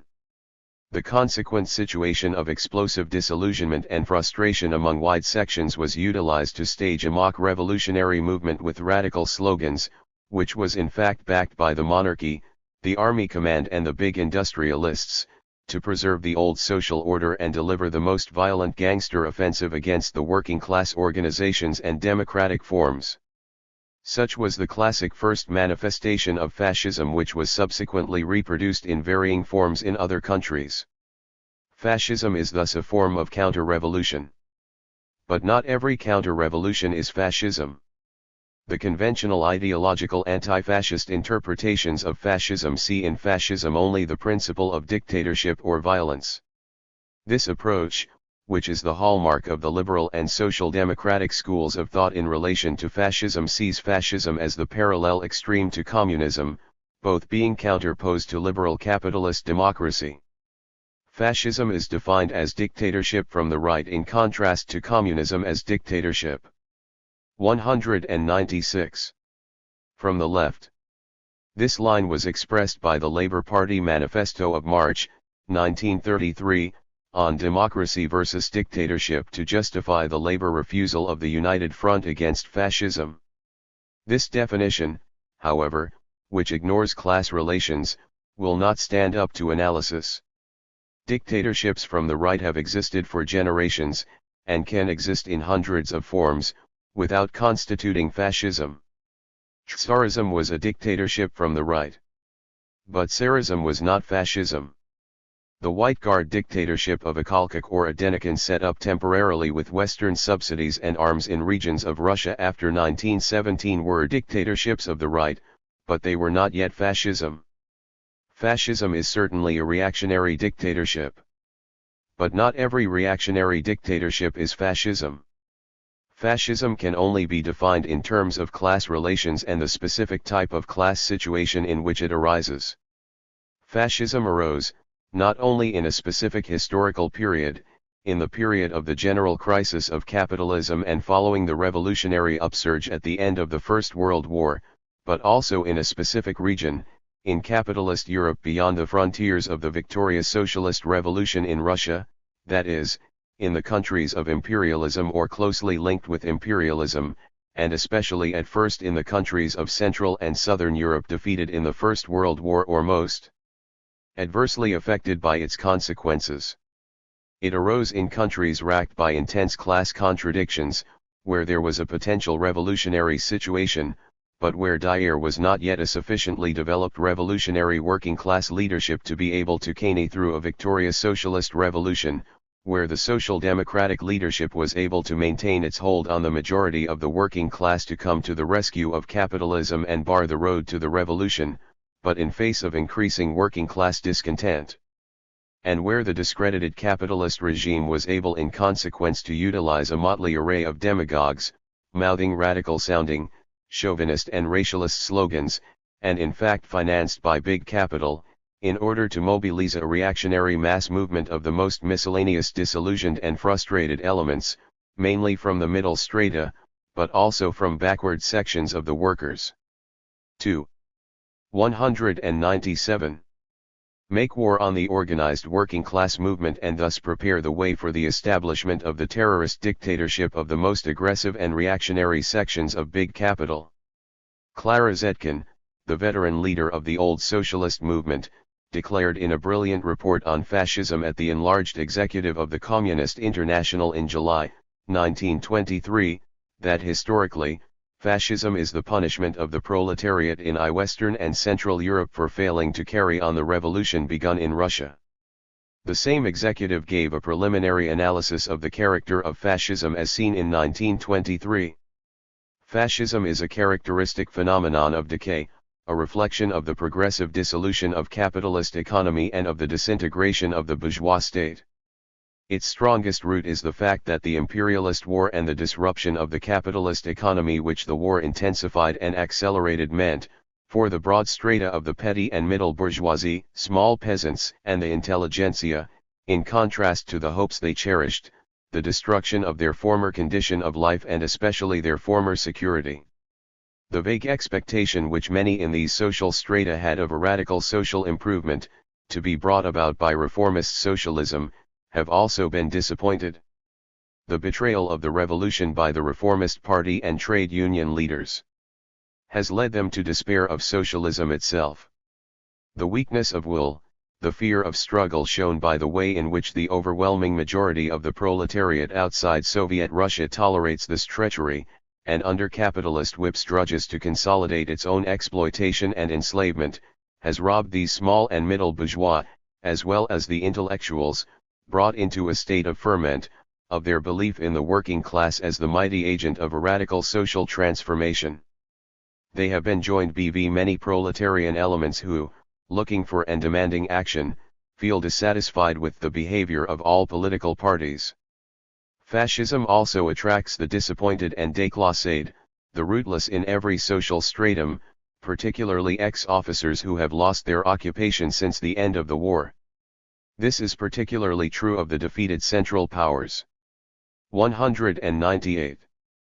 The old allegedly non-political apparatus of the bourgeois state no longer guarantees the bourgeoisie adequate security. They have set about creating special class struggle troops against the proletariat. Fascism provides these troops. Thus the distinctive character of fascism is not merely its counter-revolutionary role, but its method of organization following the frustration of the socialist revolution, through the leadership and policy of social democracy, to mobilize a special type of mass movement and semi-military army, initially outside the regular state machinery, composed of the most miscellaneous disillusioned and dissatisfied elements, in order to conduct an extra-legal war against the organized working class movement and democracy, and finally, their initial job done, to be absorbed into the state machinery of the resulting fascist state. Early embryonic forms of fascism in this specific sense can be traced in the White Guard counter-revolution in Finland in 1918 and in Hungary in 1919. In Finland, after the Socialist Party had won an absolute parliamentary majority in the election of 1916, reaction began to organize a special armed security corps outside the regular army and state machine. In self-defense the working class organized its Red Guards, and the civil war between these began by the end of 1917. With the aid of German troops the bourgeoisie won, and inaugurated the White Terror, in which out of about 80,000 Red prisoners taken at the end of April, or subsequently arrested, more than 30,000 men and women are dead.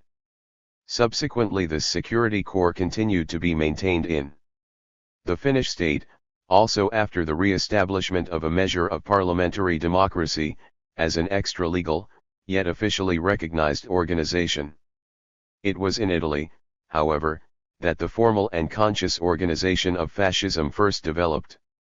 Even in Italy the constitution of the fascist dictatorship went through a series of tentative stages during the initial years after the so-called March on Rome in 1922, before reaching its completed form. Nazism in Germany revealed the fullest development of fascism in a highly advanced and industrialist Western state, where there had been the earliest and 199 strongest development of the organized social democratic working class movement in the world. The subsequent development of the Nazi dictatorship since 1933, with its elaborate apparatus of terror, pogroms, concentration camps, gas chambers, extermination of millions and open drive to war for wholesale conquest and expansion horrified the peoples of the entire world, although not the multimillionaire rulers of the West, until to their amazement the sharp point was also turned against their own domination. This special social composition of the mass army of fascism, as also of most of its agitators and leaders, from the most miscellaneous middle strata and déclassate and rootless elements, led in the early stages to a considerable confusion on the class role of fascism. Fascism was widely described as a revolution of the middle class against both capitalism and the organized working class movement. Certainly the fascists themselves loved to describe their doctrine as a spiritual doctrine of the nation above all classes. In their early agitational phase especially they would make much play with the professed aim of socialism. German fascism called itself National Socialism. The Nazi program of 25 points, proclaimed unalterable, contained such items as abolition of unearned income, breaking of interest slavery, nationalization of all trusts, confiscation without compensation of land for communal purposes. Of course all this was subject to interpretation.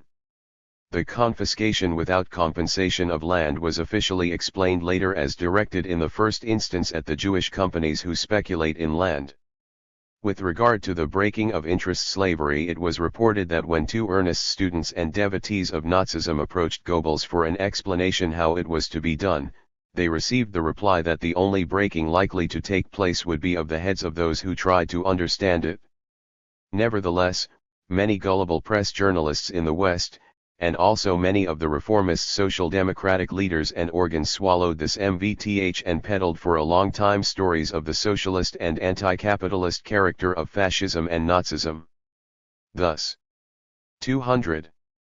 Even after Hitler had come to power, the editorial of the Daily Herald, then the official organ of the Trades Union Congress and Labour Party, declared, "The National Socialists, it is essential to remember, call themselves socialist as well as national.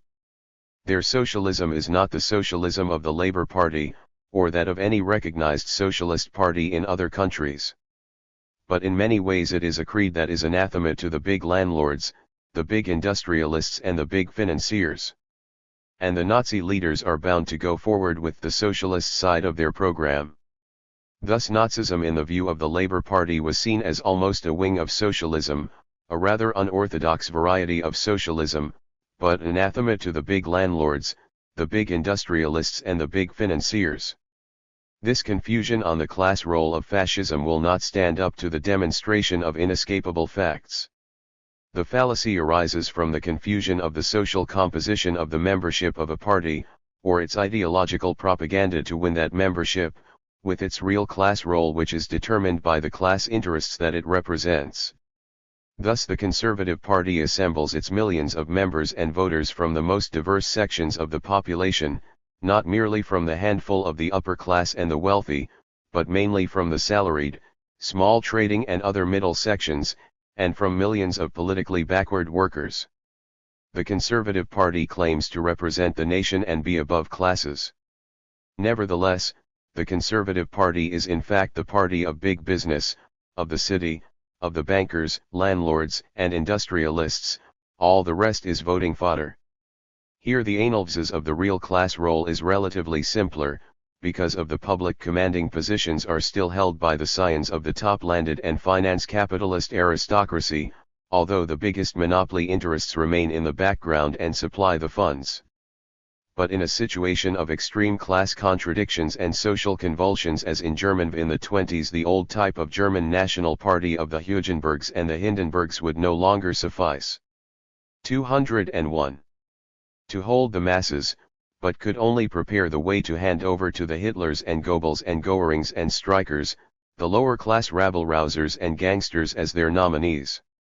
The real multimillionaire interests which financed fascism, placed it in power, drew enormous profits from its power, and remained in possession of gigantic resultant profits and fortunes, long after the Hitlers, Goerings, Goebbels, and Mussolinis had reached their disinured deaths, remained unmistakable.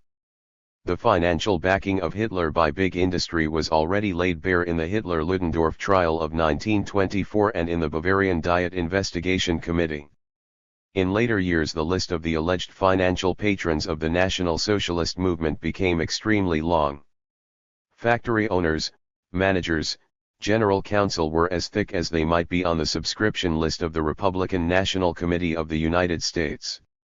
The Ruhr combines imposed a levy on every ton of coal to pay to the Nazis, and raised the price of coal to pay for this. For the presidential election of 1932 alone Thyssen provided the Nazis with more than 3 million marks in a few days. Foreign supporters were stated to include Deterting, Kreuger and Ford.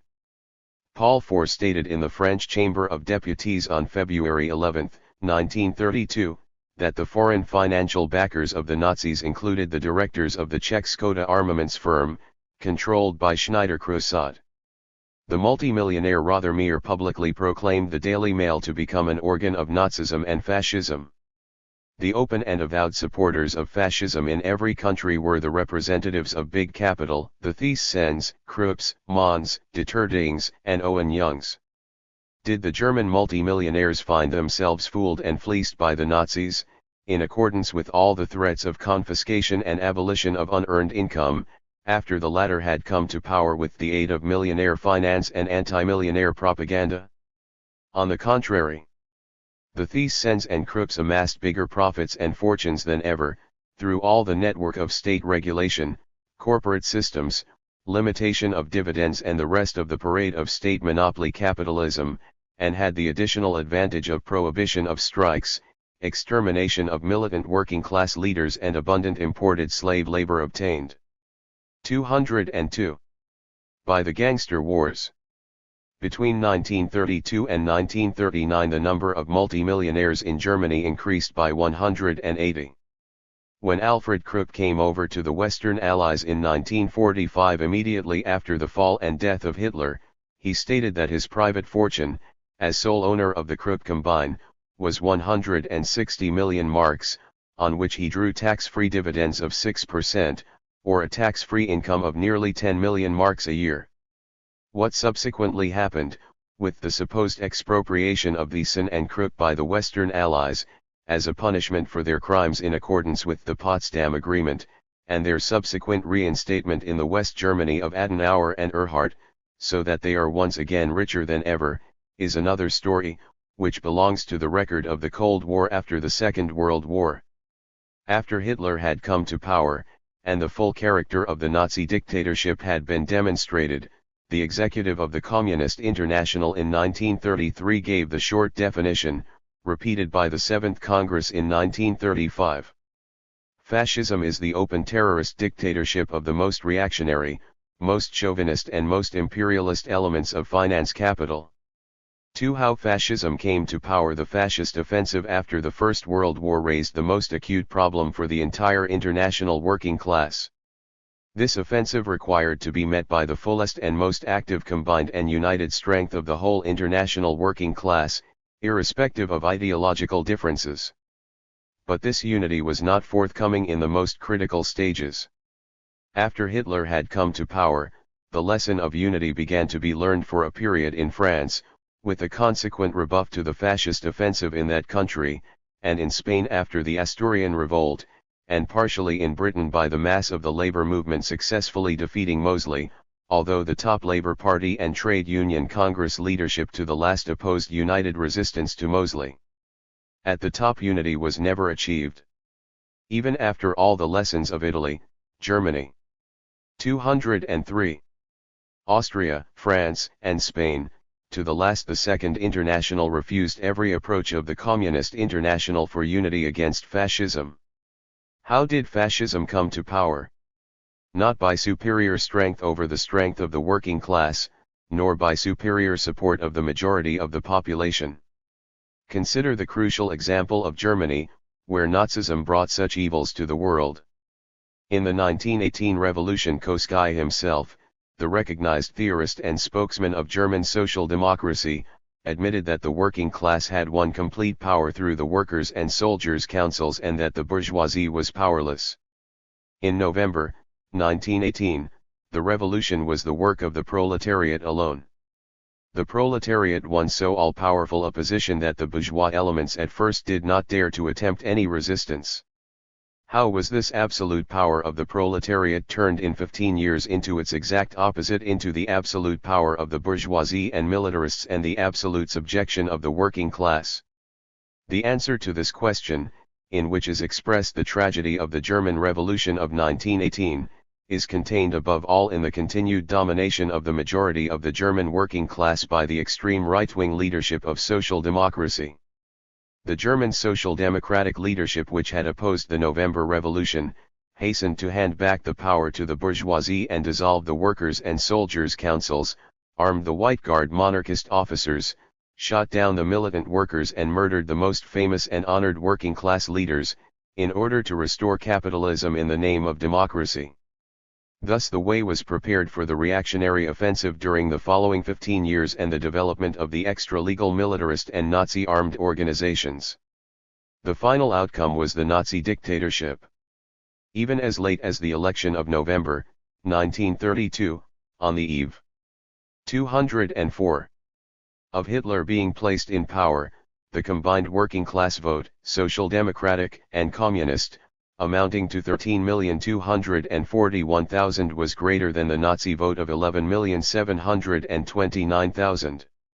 Yet to the last the German Social Democratic leadership rejected the repeated appeals of the Communist Party of Germany addressed during this crucial final phase directly to the Social Democratic executive and to the executive of the Trade Union Federation for a nationwide united front against Nazism.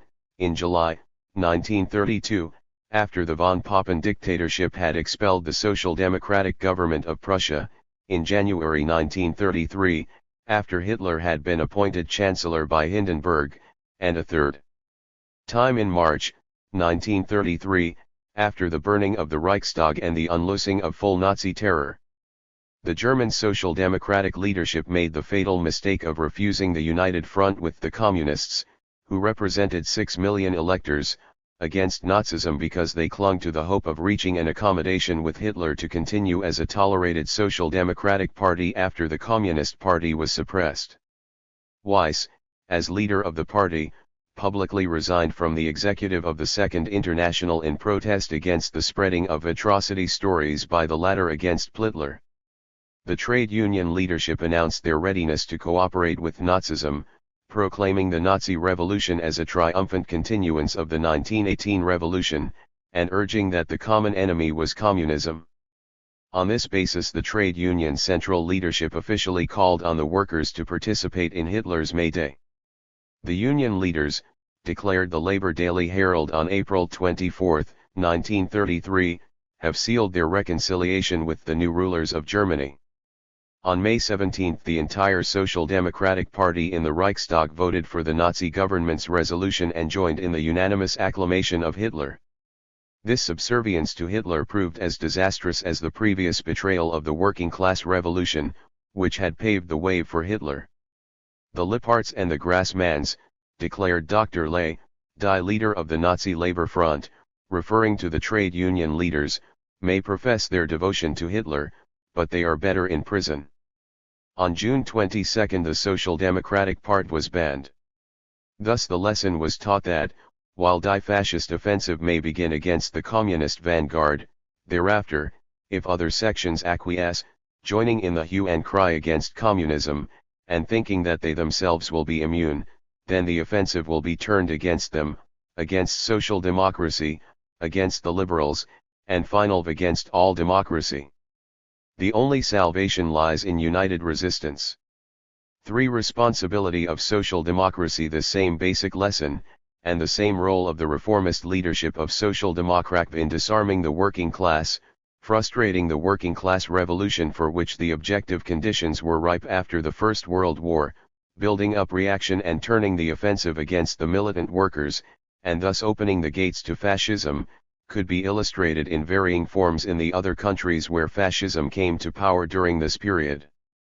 Thus the decisive factor in the transition to fascism in an extending series of European countries during these interwar years was the disorganization of the working class through the role of the dominant social democratic leadership, first by strangling the working class revolution at the time when its victory was possible, and then by building up reaction in the name of democracy, conducting the most active offensive, including a police offensive, against the militant section of the working class, and in the culminating phase by refusing the united front against fascism.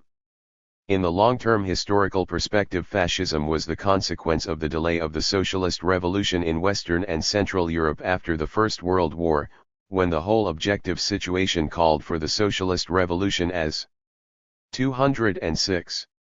The only decisive solution and ever more visibly raised the issue of the working class struggle for power, but when the working class movement was not strong enough and ready, owing to being disorganized and paralyzed by reformism, and thus let the initiative pass to capitalism. Fascism may be described as the abortion consequent on a miscarriage of the proletarian revolution. In the short-term aspect, when the final crucial struggle developed, the victory of fascism was due to the refusal of the united working class and popular front to fight and defeat it. Apologists of reformist social democracy have sought to argue that fascism developed as the consequence of communism.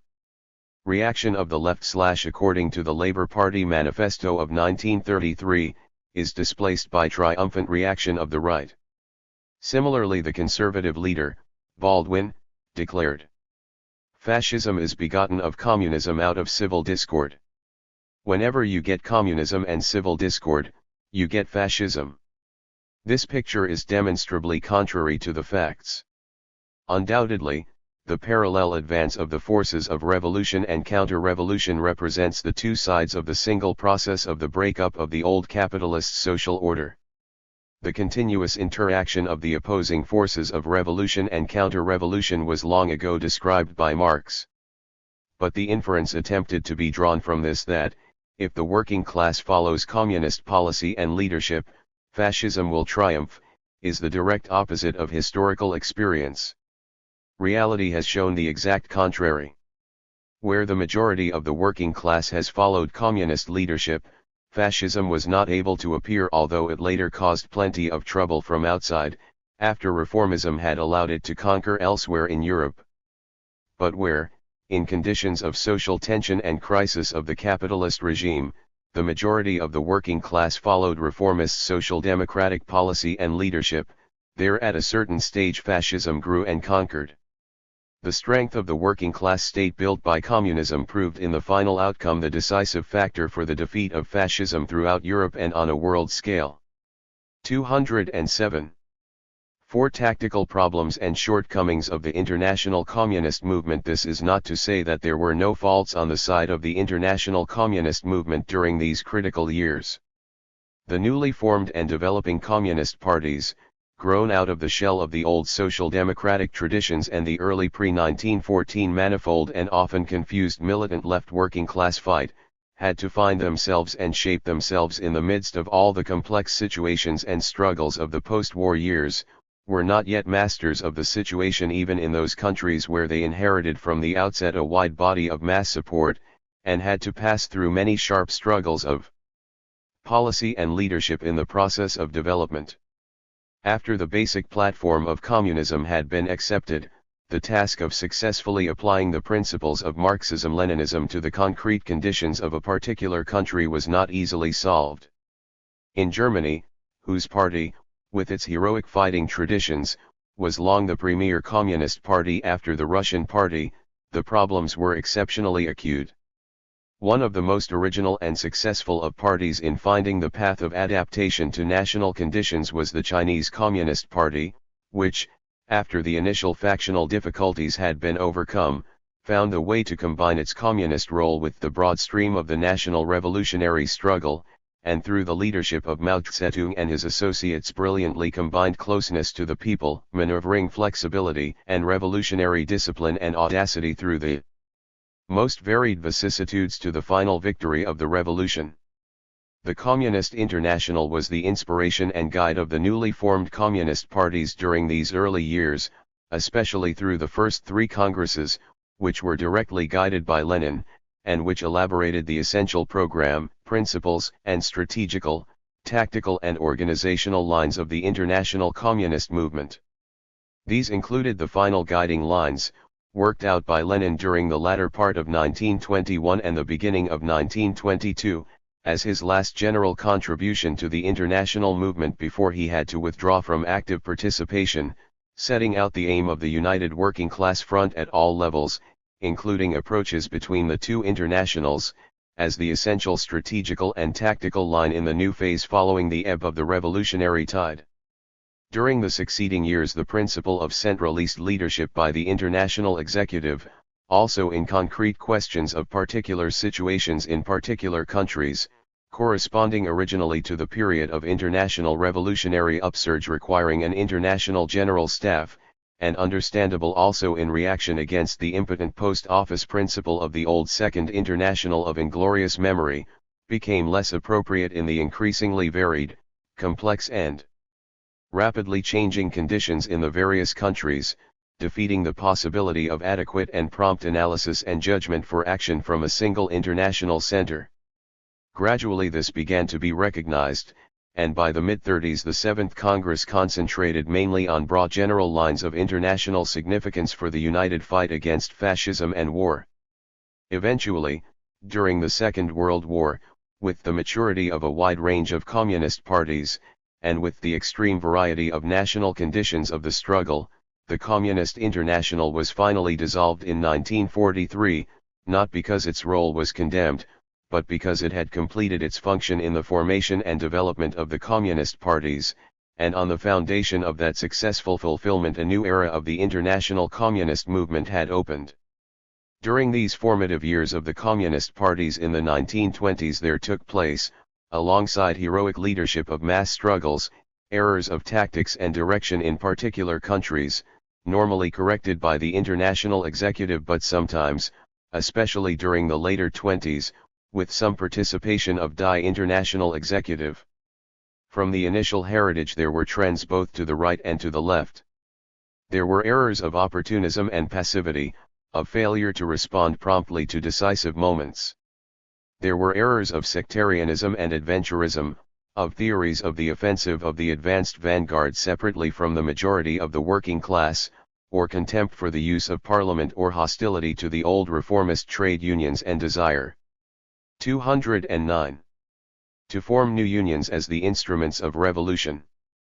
Lenin at the time of the Second Congress wrote his left-wing communism in 1920 to correct these errors, which he described as a children's disease of communism after Lenin's death, with the further development of the relative capitalist stabilization and consequent reformist illusions among wide sections of the workers, and as the right-wing leadership of the social democratic parties became increasingly merged with the capitalist state machinery and intensified the fight against the communists and militant workers, not only with bans and verbal denunciations, but with the state coercive machinery and shooting, the justified anger and resentment of the communist workers and intensified ideological battle began to endanger the basic long-term tactical aim of the United Front, proclaimed since 1921.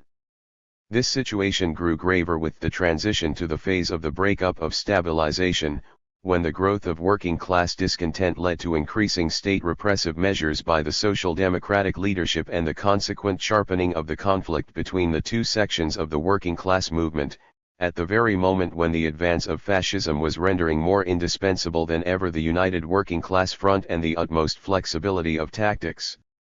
Initial signs of some trends to sectarianism appeared in some of the formulations of the Sixth Congress in 1928, especially in its potentially misleading main slogan "Class against Class," as also in some narrowness in the otherwise valuable treatment of the colonial question, the results of which caused some setback in the movement in India. But these trends went further in the immediately succeeding period.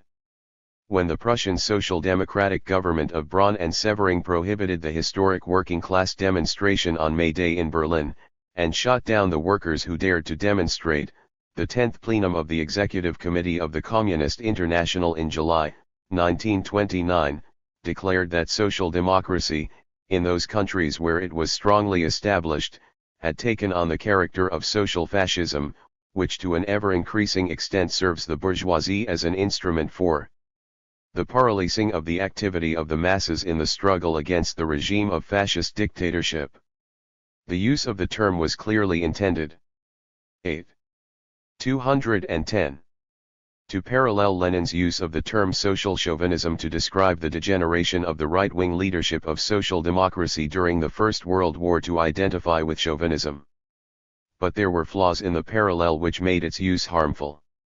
It is true that certain sections of the social democratic leadership in certain countries had reached very close links with fascism. The Hungarian Social Democratic Party signed an official secret treaty on December 22, 1921, with the White Guard dictatorship pledging cooperation and support of the Magyar standpoint in return for legality, and thereafter served as an agency for passing on to the police reports of activities or of names of members of the illegal Communist Party. 9. The chairman of the Belgian Labour Party, De Man, was later, after the invasion of Belgium, found to have been a Nazi agent. His last act in 1940 was to dissolve the Labour Party.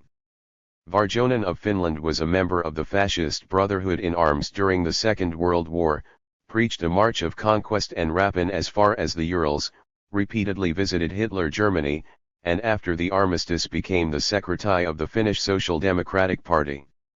The Braun-Severing Prussian Social Democratic government boasted in an official memorandum in 1932 that it had caused more deaths on the left than on the right. The Prussian government is in a position with police statistics to prove that police interference has caused more deaths on the left than on the right, and that police measures have caused more wounds on the left than on the right. Thus, in respect of the most powerful extreme right-wing sections of social democracy, there was justification for saying that it was acting as a parallel instrument of the bourgeoisie, alongside fascism, for dealing blows against the militant working class and paralysing the working class struggle against fascism. Nevertheless, the use of this term was a political error. It gave an easy handle for the enemies of communism to spread willful misunderstanding of the serious analysis intended, and to imply that it was meant to designate the millions of rank-and-file members of the social democratic parties. Thereby the social democratic workers were antagonised at the very moment when it was most important to dispel their prejudices and hostility and win their cooperation. A similar error was made over the question of the referendum to demand the resignation of the Braun-Severing government and new elections in 1931. This referendum had first been proposed by the Nazis, and the German Communist Party had for this reason initially opposed voting for the demand for resignation. Subsequently, the decision was adopted to reverse this policy and endeavor to take the initiative out of the hands of the Nazis by presenting the campaign for a red referendum to express the working class protest against the reactionary policies of the Braun-Severing government. This decision again gave a handle to enemies to misrepresent the position of the German communists as supporting a referendum which had been originated by the Nazis. So also, 212. A speech of a left Social Democrat deputy, Breitschied, advocating negotiations for a united front was not taken up, but dismissed as a maneuver. Elaborate distinctions were made between the united front from above and from below. These undoubted negative aspects of serious tactical errors of the communist movement during these critical years, which it is easier to judge today in the light of fuller subsequent knowledge, should not for one moment obscure from view the foremost active, courageous, disciplined and devoted role of the communists in Germany and in every country throughout this period in the interests of the working class and against fascism. There can be no comparison of these tactical errors, committed within the context of a general line of tireless unyielding daily struggle in the working class cause against capitalism and against fascism and reaction in every field, with the basic line of the right-wing social democratic leadership of coalition with capitalism, governmental toleration of the fascist extra-legal paramilitary organizations, banning of the militant working class defense organizations, and direction of the main offensive, including the police offensive, against the left. The tactical errors of the communists were errors of excess of zeal, of partisanship, of anger against social democratic treachery, serious in their consequences, while they lasted, but springing from passionate devotion to the working class cause temporarily outstripping cool political judgment.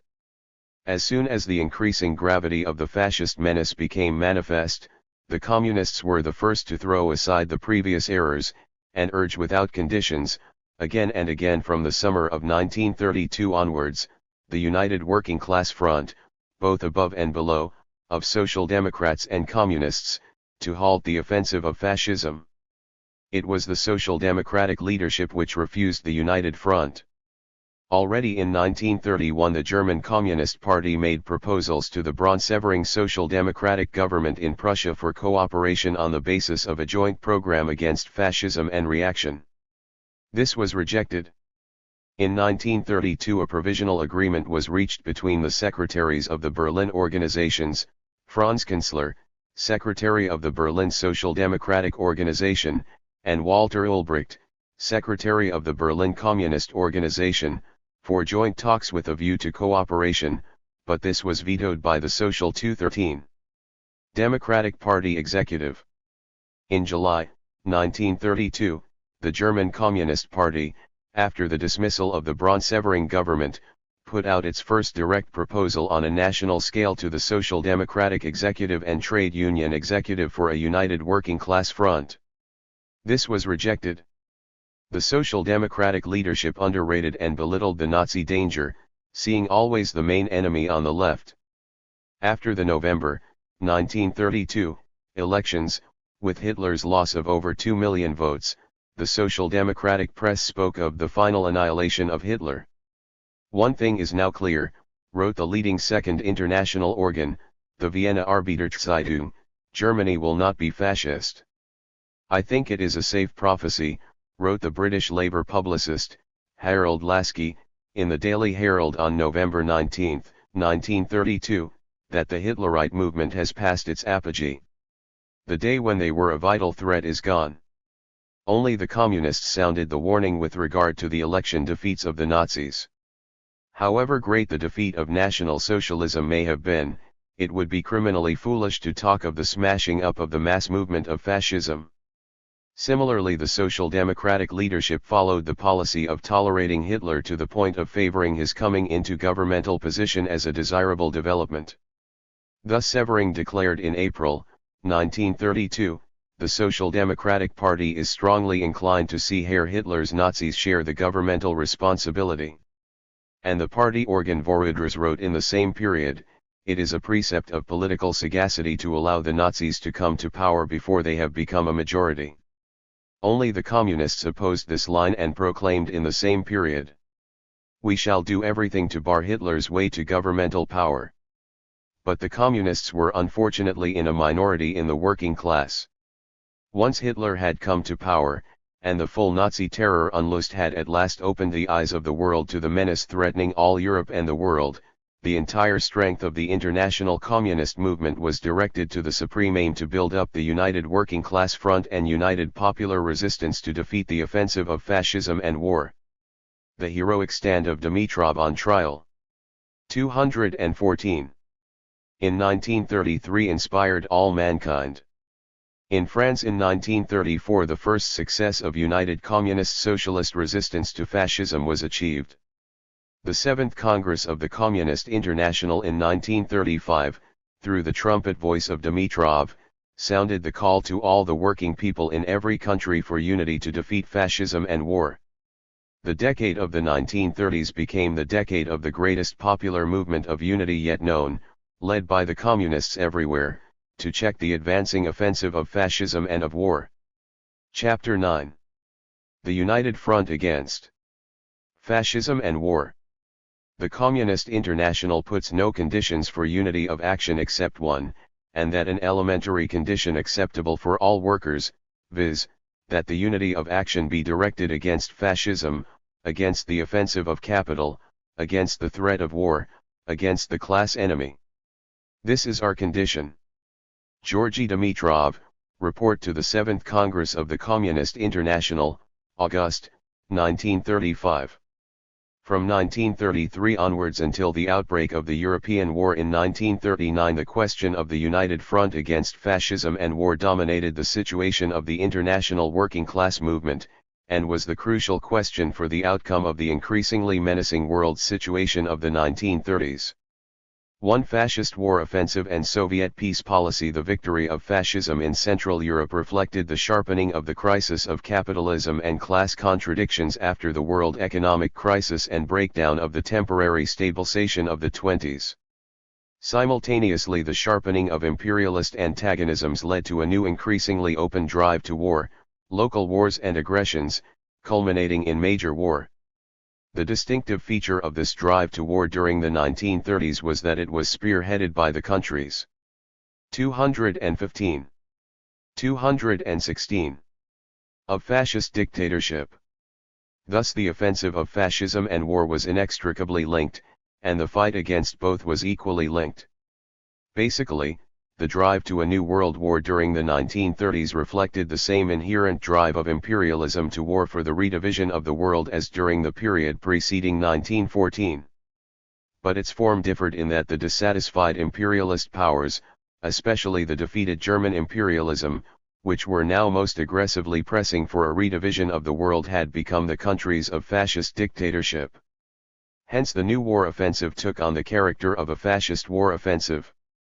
The imperialist powers in possession, on the other hand, which had been the main victor powers in the First World War, were inclined at first to see mainly the counter-revolutionary aspect of fascism, which they sought to stimulate and assist with all practical support, and even initially encouraged its aggression, not realizing until too late that its point was also directed against themselves.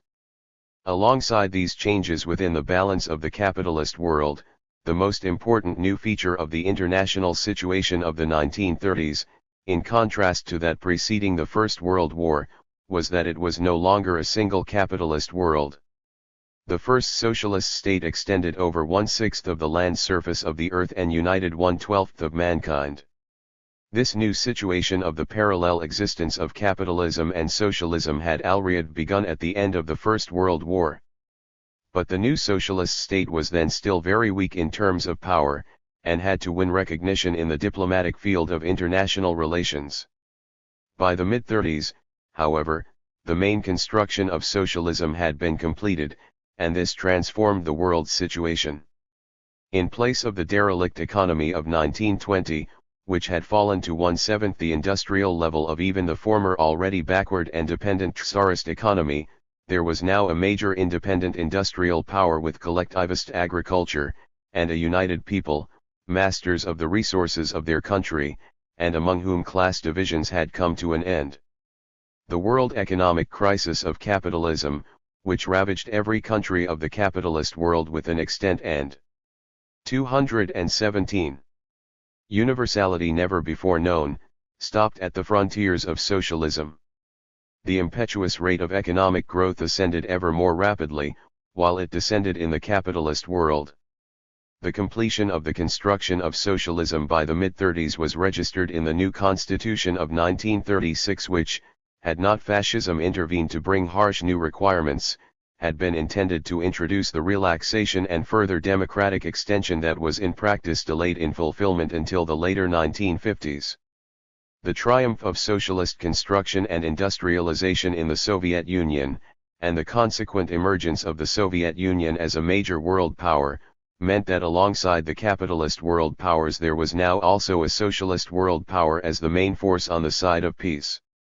Fascism, which had developed as the terrorist weapon of monopoly capitalism against the communist movement, the organized working class, and socialism, saw its supreme aim as the conquest and destruction of the first socialist state, and envisaged also in this direction its main field for expansion and limitless plunder and enslavement of a subject population.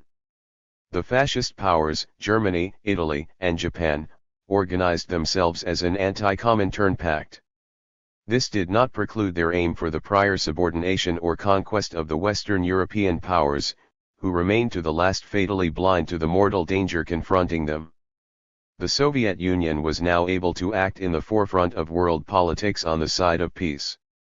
The Soviet Union joined the League of Nations in 1934, proclaimed to the world from that forum the doctrine of indivisible peace and collective security against the fascist war offensive, signed treaties of mutual assistance with France and Czechoslovakia in 1935, stood by Spain, including the supply of arms and military advisors, offered to fight, if necessary, alone alongside Czechoslovakia in the hour of the Munich betrayal in 1938, strove to the last for agreement with the Western powers. In order to bar the road to the Second World War, and only when the refusal of the Western powers made war inevitable, spiked the Munich Four-Power Pact conspiracy against the Soviet Union b.v. the Soviet-German Non-Aggression Pact of 1939, and thereby, even though it had now to be the hard road of experience for Britain and France to learn the lesson, made 218 possible the future alliance which in the end won the victory over fascism. 2. The fight for the united front against fascism and war. Such was the complex international situation of the 1930s within which the international working class movement had to find its path in the fight against fascism and war. It was necessary to build up the united working class front, with specific agreements between the Social Democratic and Communist parties as its core, against fascism and the offensive of fascism. It was necessary to build up the broadest unity of all sections of the people, including the middle strata, all progressive supporters and the intellectuals, and all parties willing to participate in a broad popular front around the central pillar of working class unity for resistance to the offensive of fascism. It was necessary to combine the fight against the offensive of fascism within each country with the fight against the war offensive of fascism, for active support of the people of every country subjected to fascist aggression, for collective security against the fascist war offensive, for support of the peace policy of the Soviet Union, and for a peace alliance of states prepared to cooperate with the Soviet Union in making a stand against the fascist war offensive and preventing a Second World War. In the fight for these aims, the international communist movement fulfilled its responsibilities with honor. The role of the international communist movement in all countries during these crucial years of the 1930s, in the fight for working class and popular unity against the offensive of fascism and war, belongs to the historical record of these years. The first volunteers and the first and heaviest casualties everywhere in the fight against fascism were the communists. Losses were heavy long before the nations of the world had awoken to unite in the fight against fascism. In the fulfillment of this role, the communist parties grew rapidly in all countries, both in numbers and in the respect and affection of the peoples. 219. The Seventh Congress of the Communist International in the summer of 1935 rose to the height of the challenge of this international situation, and charted the path forward for mankind in this hour of ordeal and danger. The Seventh Congress, with the report of Dimitrov on fascism and the struggle for the unity of the working class against fascism, and the report of Togliatti on the question of war, elaborated the lines for the united working class front against fascism, to include agreements between social democratic and communist parties and trade unions, and also all workers' organizations, Catholic, syndicalist, anarchist, or other, the united anti-fascist People's Front, including the working peasants. urban petty bourgeoisie, intelligentsia, and office employees, the United Anti-Imperialist People's Front in colonial countries, the perspective, in conditions of political crisis and upsurge of the mass movement, of establishing a working-class united front government or an anti-fascist People's Front government, which would not yet be a government of working-class dictatorship, but would be prepared to put into effect decisive measures against fascism and reaction. The further perspective of advancing to a single united mass political party of the working class in every country on the basis of 5 indispensable conditions: complete independence from the bourgeoisie, prior achievement of united action of the working class, recognition of the aim of overthrow of the rule of the bourgeoisie and establishment of the dictatorship of the proletariat, rejection of support of one's own bourgeoisie in imperialist war, democratic centralism, the United People's Front in the struggle for peace and against the instigators of war, with the specific naming of the main instigators of war at the given time as the fascist powers headed by Nazi Germany and Japan, for the defense of the USSR, and for the support of national liberation struggles and wars of national liberation, including wars of peoples in a weak state attacked by a big imperialist power against such attack, and for national independence. The 7th Congress was the last Congress of the Communist International. At this Congress the Internationale 220, representing now a very considerable development of the communist movement throughout the world, performed a high role in the fulfillment of its responsibility of leadership to the international working class and the peoples of the world to meet the new problems of the world's situation. 3 positive and negative experiences of the United Front and the People's Front. The fulfillment of this broad strategic line indicated by the 7th Congress of the Communist International, already initiated before the 7th Congress, and further developed and amplified after it, is bound up with the history of each party and of the working class and popular movement within each country, as well as with the great campaigns conducted on an international scale.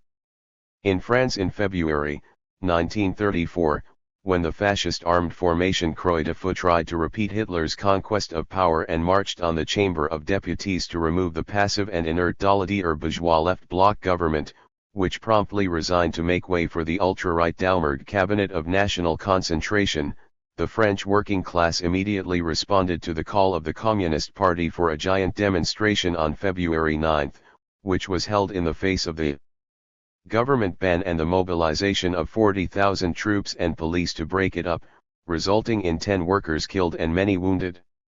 The United Front swept forward. On February 12 the general strike, called by the revolutionary and reformist trade union leaderships, brought out 4 million workers. On July 14 the march of 500,000 in Paris was headed by the leaders of the Communist, Socialist, and Radical Socialist parties.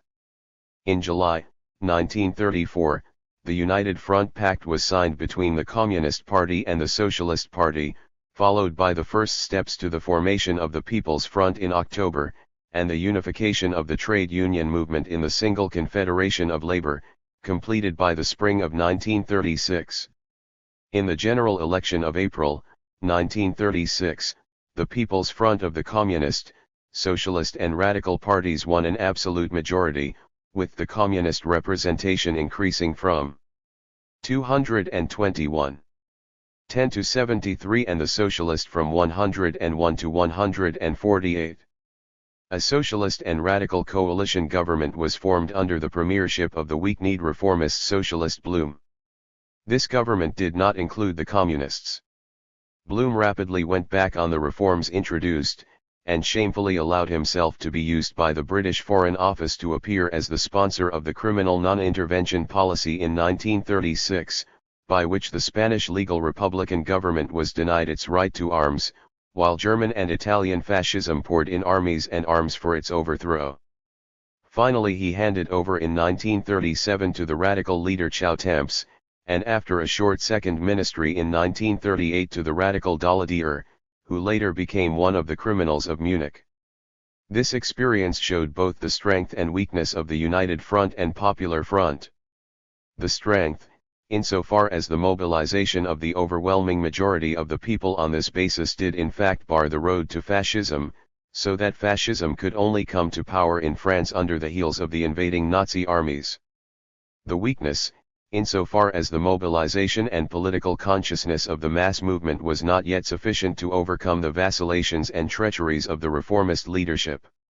In Austria in February 1934, when Dollfuss established his fascist dictatorship, although the Social Democratic leadership, as in Germany, counseled passivity and negotiation, and only the still weak Communist Party called for resistance, the Social Democratic workers organized in the Prohibited Defense Corps, entered into a united front in a number of localities, against the orders of their leaders, and embarked, again against the express orders of their leaders, on a heroic armed struggle, which in Vienna held at bay the troops of the fascist Heimwehr for 4 days. Subsequently the Social Democratic leader, Otto Bauer, admitted that, if entire full strength of the working class had been mobilized, if a general strike had been called in time, and if the railwaymen had not continued in accordance with the orders of the reformist trade union leadership to run the trains and carry the troops of the fascist government to suppress the rising even at the height of the battle, the victory could have been won. Referring to the decisive moment of the opening of the crisis in March 1933, when, according to Bauer, the masses of the 222 workers were awaiting the signal for battle, he admitted in his subsequent review of the events, at that time we might have won. But we shrank dismayed from the battle. We postponed the fight, because we wanted to spare the country the disaster of a bloody civil war. The civil war, nevertheless, broke out 11 months later, but under conditions that were considerably less favorable to ourselves. It was a mistake, the most fatal of all our mistakes. Yet although this fatal role of the reformist social democratic leadership made possible the victory of fascism, the united front armed struggle of the communist and many social democratic workers in those days of February 1934, under the most difficult and disorganized conditions, to defeat fascism saved the honor of the Austrian working class and provided to that extent a contrast to the unhappy defeat without a battle of the German working class. In Spain, following the Democratic Revolution of 1931 and the initial refusal by the Socialist Party of the United Front proposals of the Communist Party, the revolutionary mass struggle of united action below flamed into the general strike and armed uprising in the Asturias in October 1934, which held the government troops at bay for 15 days and was only crushed with wholesale butchery and 30,000 arrests. By 1935, on the initiative of the Communist Party, the People's Front was organized, uniting the Communist and Socialist and Republican and other parties, as well as the Trade Union Federation and important regional organizations. The People's Front won the elections of February 1936, with an absolute majority of 253 seats against 218 for the remaining parties of the right and the center. By July the fascist counter-revolutionary coup was launched under Franco and other generals, with the backing of all the forces of reaction and the direct guidance and leading role of the German and Italian fascist dictatorships providing troops, arms, and bombing planes.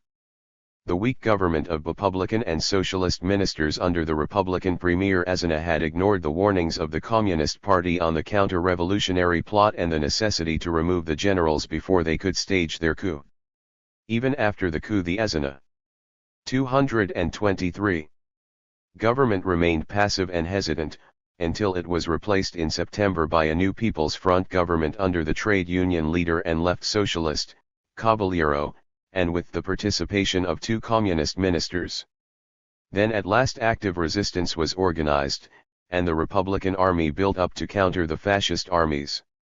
The subsequent history of the Spanish War from 1936 to 1939 became the center of the international situation during those years. Here were tried out the armies and weapons and strategic methods of German and Italian fascism for later use for the conquest of Europe. Here was revealed the infamy of the British and French rulers in strangling even the legal supply of arms to the legal democratic Spanish government, in violation of international law, and winking at the pouring in of troops and arms by German and Italian fascism to invade Spain. The Labour Party conference was also mobilized in support of this policy in 1936, and by the time rank and file position compelled a reversal in the autumn of 1937, it was too late to reverse the disastrous consequences of the support of this policy during the initial crucial year. The Communist International appealed to the Second International for a united front in support of Spanish democracy against fascism.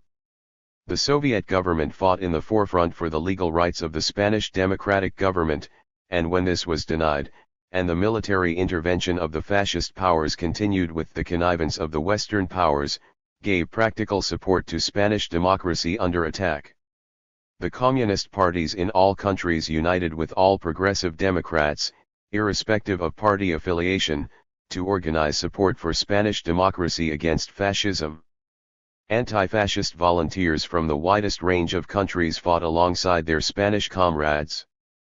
The Spanish anti-fascist war was the opening stage in Europe of the International War of the Peoples against Fascism, which finally reached its full range in June, 1941. In Britain, the rigid hostility of the top leadership of the Labour Party and Trades Union Congress to the United Front could not prevent the rising mass movement of the widest sections of the people, with the vanguard role of the Communist Party, against fascism and for peace. The united mass movement fought the offensive of Mosley fascism to a stand. 224. Still, despite the obvious connivance of the national government, the police, and the magistrates to seek to enforce acceptance of fascist gangster provocations by the people and to penalize anti-fascist resistors, and despite the repeated admonitions of the top leadership of the Labour Party and Trade Union Congress, along the same lines as the disastrous record of German social democracy, calling for passivity of the people in face of fascist provocation to leave to the fascists unchallenged domination of the streets. The climax of this struggle was reached in 1936, when the loudly publicised march of Mosley's stormtroopers through East London was stopped by the people of London, despite an unprecedented massing of police to force acceptance of the march. In January 1937, a United Front agreement was reached between the Communist Party, the Independent Labour Party and the Socialist League, the leaders of the latter body including Cripps of the Labour Party executive. When the Labour Party ban led to the dissolution of the Socialist League, a campaign for the People's Front was opened by Cripps and Bevan of the Labour Party executive, together with many prominent labour, trade union, and liberal leaders, the Communist Party, and many progressive representatives concerned to stop the disastrous Chamberlain policy of appeasement of fascism. Cripps and Bevan were expelled from the Labour Party for their pains.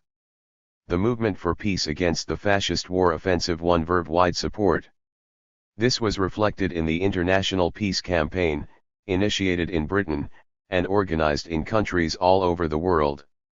A peace ballot organized under the auspices of the League of Nations Association won 11 million signatures, and 6 million of these declared support for collective security to include armed resistance, if necessary.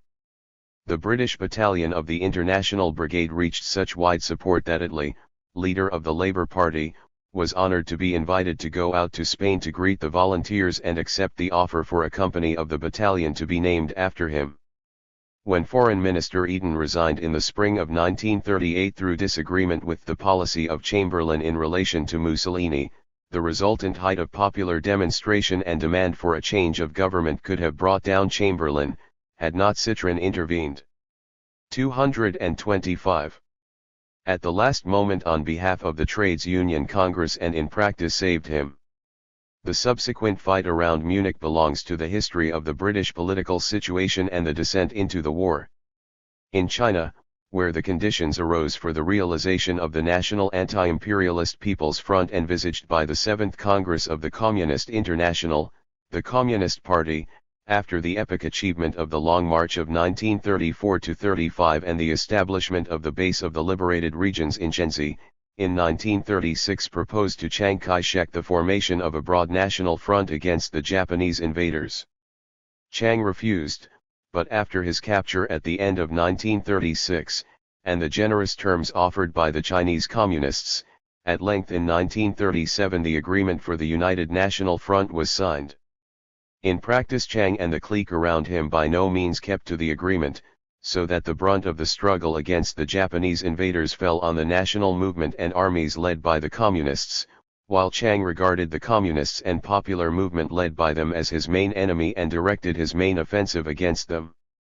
Thus during the succeeding years the Chinese Communists were continually faced with a struggle on two fronts, against the Japanese invaders and against the treacherous attacks of Jiang's forces. Nevertheless, through all the vicissitudes and variations of this complex situation, the Chinese Communist Party became established in the eyes of the people as the true representative of the national interests of the entire people, and the way was thereby prepared for the future victory of the Chinese People's Revolution. The Communist International throughout these years directly took the initiative to approach the Second International for cooperation and joint action against fascism and the fascist war offensive. Such appeals were made in February 1933, after Hitler came to power, in October 1934, in support of the Asturias workers, in September, and again in October 1935, against Mussolini's war on Ethiopia, in October 1936, on behalf of Republican Spain, in June 1937. 226. Again on behalf of Republican Spain. The Second International opposed the United Front and at first banned any agreement by affiliated parties with communist parties. After the official United Front agreement of the French Socialist and Communist parties, the Second International had to lift this ban, and a minority declaration was published on behalf of a section on the executive favoring the United Front. In October 1936, following the appeal of the Communist International for joint action in support of Republican Spain, a meeting of representatives did take place, but no agreement for joint action was reached. After the appeal of June 1937, a meeting of representatives of the two internationals took place in Annemasse, on which the workers placed great hopes, but no agreement for joint action or for mobilization of the peoples for aid to Spain followed. The record of these years thus revealed that, despite the heroic united mass struggles which took place, and the significant partial successes in the fight for the United Front, the campaign for the United Front against fascism and against the fascist war offensive was not able to reach sufficient strength to be capable of preventing the Second World War. But it laid the foundations for the indomitable struggles of the resistance movements of the peoples in the countries overrun by fascism, and for the eventual world alliance of the peoples with the Soviet Union, which made possible the final victory over the war bloc of fascism. Chapter X. N. Problems before the Second World War. The historical dividing line between the forces of fascism, war, and capitalism on the one hand, and the forces of peace, democracy, and socialism on the other hand, is in fact becoming the attitude towards the Soviet Union, and not the formal attitude towards Soviet power and socialism in general, but the attitude to the Soviet Union which has carried on a real existence for 20 years. Georgy Dimitrov, on the 20th anniversary of the USSR, November 6, 1937. The dangerous world situation, following the advent of Nazism to power in Germany and the development of the extending fascist war offensive, which brought so many critical problems for the international working class movement, brought also new and grave problems for the first socialist state, the Soviet Union. The decade of the 1930s was for the Soviet Union at once a period of high achievement and of serious negative features cutting across the proud record of achievement. On the one hand, the decade saw gigantic advances. The building of socialism was completed. For the first time in history a socialist society now existed and functioned over 1/6 of the earth. The strength of the Soviet Union was built up, which was able to withstand and finally defeat the assault of Nazism. 227. 228. On the other hand, the dangerous international situation found reflection in serious negative features. The pace of industrialization and rearmament was forced forward at a harsh and relentless tempo to meet the dangerous international situation, with consequent limitation in gaining the fruits of socialism. Vigilance against foreign agents and fascist penetration was accompanied by ruthless quelling of internal opposition or suspected opposition, to such a degree that large numbers of loyal Soviet citizens and devoted communists suffered unjustly, and in these emergency conditions dangerous violations of socialist legality and democracy took place. Both the positive and the negative features of this period were closely associated with the leading role of Stalin as General Secretary of the Communist Party. Any review of the record of this period and its problems belongs to the history of the Soviet Union. But the problems are inevitably bound up with the history of the international communist movement, since the Soviet Union was the fortress of socialism confronting fascism and the capitalist world, and every section of the international communist movement was engaged in the fight on behalf of the Soviet Union and its party, represented on an international scale by the political leadership of Stalin, against fascism and the pro-fascist appeasers and the apologists of the fascist fifth column, or anti-Soviet slanderers.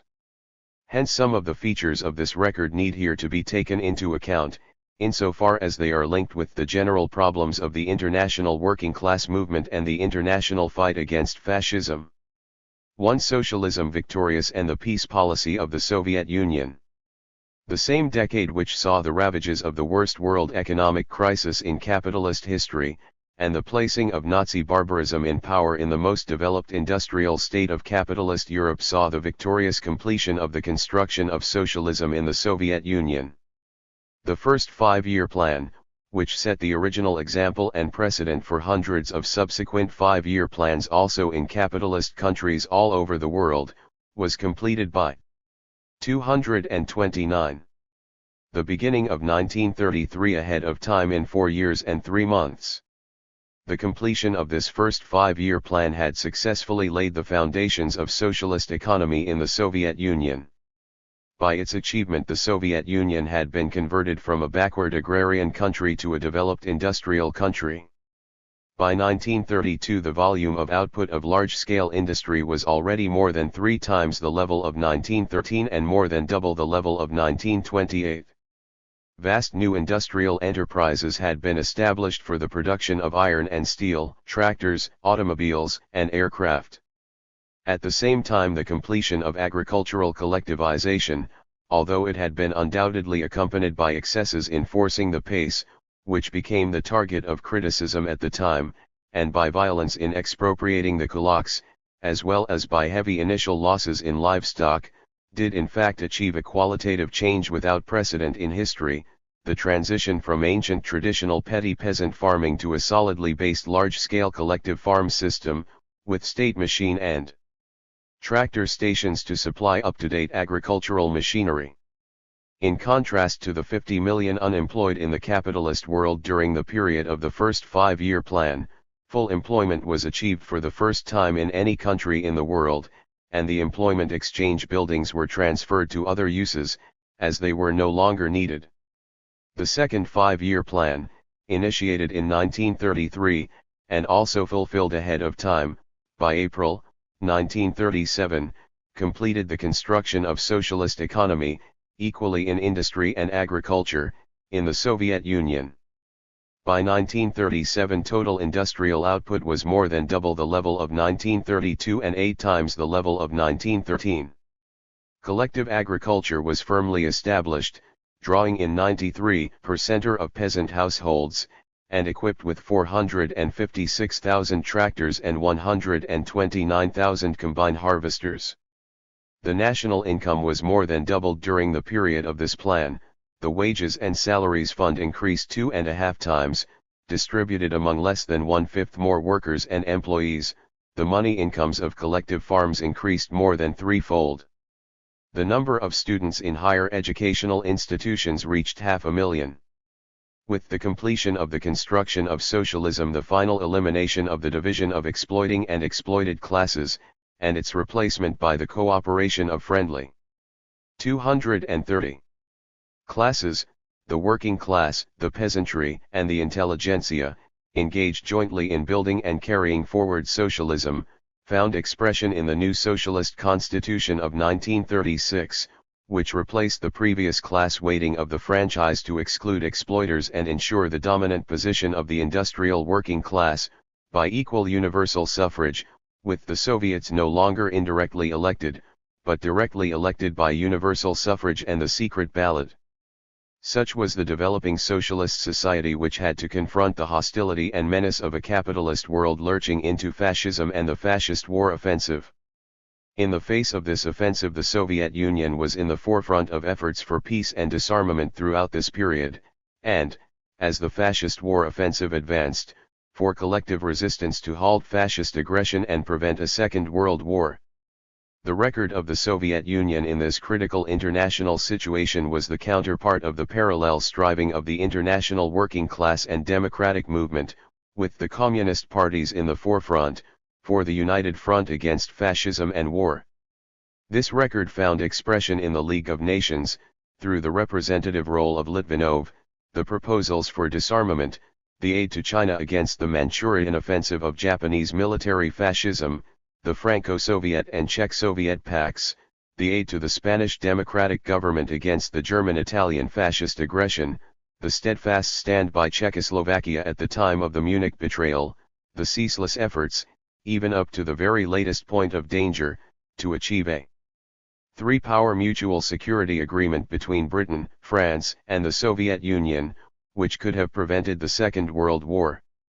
All this has been briefly reviewed in the preceding chapter, and will be examined more fully in considering the prelude to the Second World War. It is against this background of triumphant socialist achievement at home, and of preeminent sponsorship of the cause of peace and collective resistance to fascist aggression in the international field, that need to be seen the parallel unfavorable and unhappy developments in the internal situation which accompanied and marred this record. In the face of the open threats of the fascist war offensive and its backers in the other Western imperialist countries, the 231 Soviet Union was under the necessity, alongside its efforts for peace and for a common front against fascist aggression, to build up its industrial and military strength to meet such an onslaught. This meant a forced pace of industrialization, with special emphasis on military rearmament, and extreme security measures against enemy penetration. It was in this abnormal emergency situation, reflecting the dangerous international situation arising from the reactionary and war trends of the outside capitalist world, that the serious negative features developed in the internal situation in the Soviet Union. To rearmament and the costs of rearmament, the conquest of Central Europe by fascism, with the extension of fascist dictatorships along all the western borders of the Soviet Union, and especially the establishment of the Nazi militarist terrorist dictatorship in Germany, with the openly proclaimed aim of a war of aggression and conquest for the destruction of the Soviet Union, and the unconcealed enthusiasm of reactionary ruling circles in the West for this project, constituted the gravest problem for the Soviet Union since the critical days of the Civil War and wars of intervention. Indeed, the problem and menace was in many respects graver than in those early days. In the wars of intervention, the Western powers, with armies exhausted by 4 years of World War, affected by revolutionary sentiments, and conducting strikes and mutinies for rapid demobilization, had not in fact the forces to be capable of successfully fulfilling their malignant wills. The solidarity of the Western working class, especially of the German working class through the Revolution of 1918, was able to give practical help to the indomitable struggle of the Soviet people. Thus, although the Soviet armed power was at the outset in a condition of breakdown and disorganization, and even after reorganization had to fight with the most inadequate equipment, the revolution prevailed against all the efforts both of the vastly more powerful German imperialism and of the still more powerful Western imperialism. The wheelbarrow, as Lenin said, got by because the formidable high-powered locomotive engines threatening to overrun it were themselves locked in collision. In the new situation, the wheelbarrow would no longer be sufficient. Repeated schemes for renewed Western IM. 232. Imperialist intervention, especially after Locarno and in the open provocation of 1927, came up against the obstacle every time that, so long as the power of the German working class remained unbroken, the base for a decisive war was insecure, since the cordon sanitaire of White Guard dictatorships established on the borders of the Soviet Union could not serve independently for a successful aggressive strategy, as the experiment to use Poland for the purpose in 1920 had shown. Hence the policy of Western reaction became first to smash the power of the German working class, and for this purpose the Nazi dictatorship was established in Germany with the aid of the Western powers, both by direct subsidies from Western finance capital, and by deliberate connivance over the violations of the Versailles Treaty through the building up of illegal reactionary and formations. From this moment the problem confronting the Soviet Union was the prospect of an impending attack, no longer by some dispersed outlying forces of exhausted imperialist powers preoccupied with other problems, but by the full concentrated strength of the most advanced industrial and military power in Europe, with an elaborately organized internal counter-revolutionary discipline, and backed in practice by the ruling classes of Die West.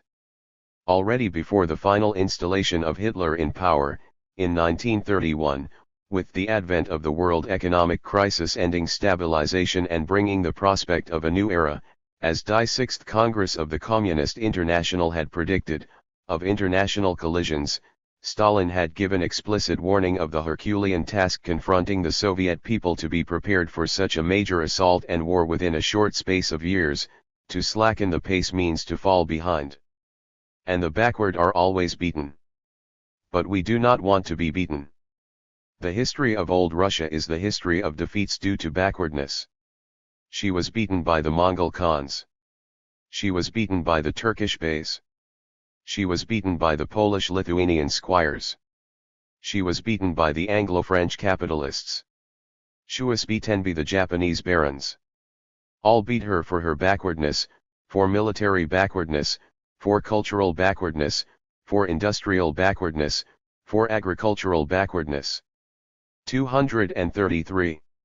She was beaten because to beat her was profitable and could be done with impunity. Such is the law of capitalism, to beat the backward and the weak. The jungle law of capitalism. You are backward, you are weak, so you are wrong, hence you can be beaten and enslaved. You are mighty, so you are right, hence we must be wary of you. We are 50 to 100 years behind the advanced countries. We must cover this distance in 10 years. Either we do this or they will crush us. 10 years. That points forward to 1941. In 1941 the onslaught came of the most powerful military machine yet known, which had swept the French and British armies into headlong rout, an offensive delivered with 190 divisions, backed by all the resources of the whole continental Europe outside the Soviet Union. No wonder the entire capitalist world counted on the collapse of the Soviet Union within a few weeks. Stalin's prediction of the date by which the Soviet Union would require to have accomplished an industrial and military advance with 7 league boots at a rate unparalleled in history during 1 decade, in order to be prepared for the coming onslaught and not be crushed, proved remarkably accurate. The impossible was achieved during that decade even though the cost was heavy.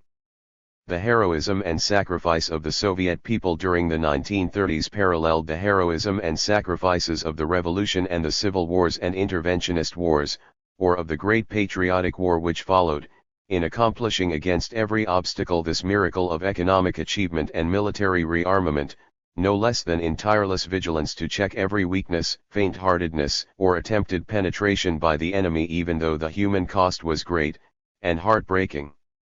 Self-inflicted injuries were also caused in the conditions of strain of this superhuman effort. But the miracle was achieved. Other nations may have slept. The Soviet Union did not sleep. From the moment of Hitler's coming to power the Soviet Union understood the danger signal and more than trebled its arms expenditure during the very next year. 234. Nearly doubled it again in the next year, nearly doubled this increased figure yet again in the following year, and so on right up to the outbreak of war. Here is the table of Soviet rearmament preparation during these critical years. A multiplication by 27 times during these 7 years between 1933 and 1939. The Soviet Union did not sleep. Here was laid the foundation of the strength which was to save the world. This does not mean that the military preparedness was adequate when the final shock of the Nazi assault came in June, 1941. The military higher command had been weakened by the purging of a number of outstanding generals and senior officers during the period of excesses of the security organs before the war. Although military units had been concentrated on the western frontier as a precaution against attack during the period 1939–41, and had been further reinforced after the signing of the neutrality treaty with Japan in April 1941, on the eve of the Nazi offensive, the intelligence reports of Nazi military concentration and manifest preparations for an offensive were discountenanced by Stalin as commander-in-chief on political grounds as a provocation designed to draw the Soviet Union into acts which would serve the Western imperialist aim of a German-Soviet conflict. Further, as often happens when a country after a period of relative absence of hostilities is suddenly launched into major war, there were found to be deficiencies of equipment and insufficient modern tanks and aircraft. It was only following the outbreak of hostilities, after key territories and industrial regions had been lost, that industry was fully mobilized and converted to war production.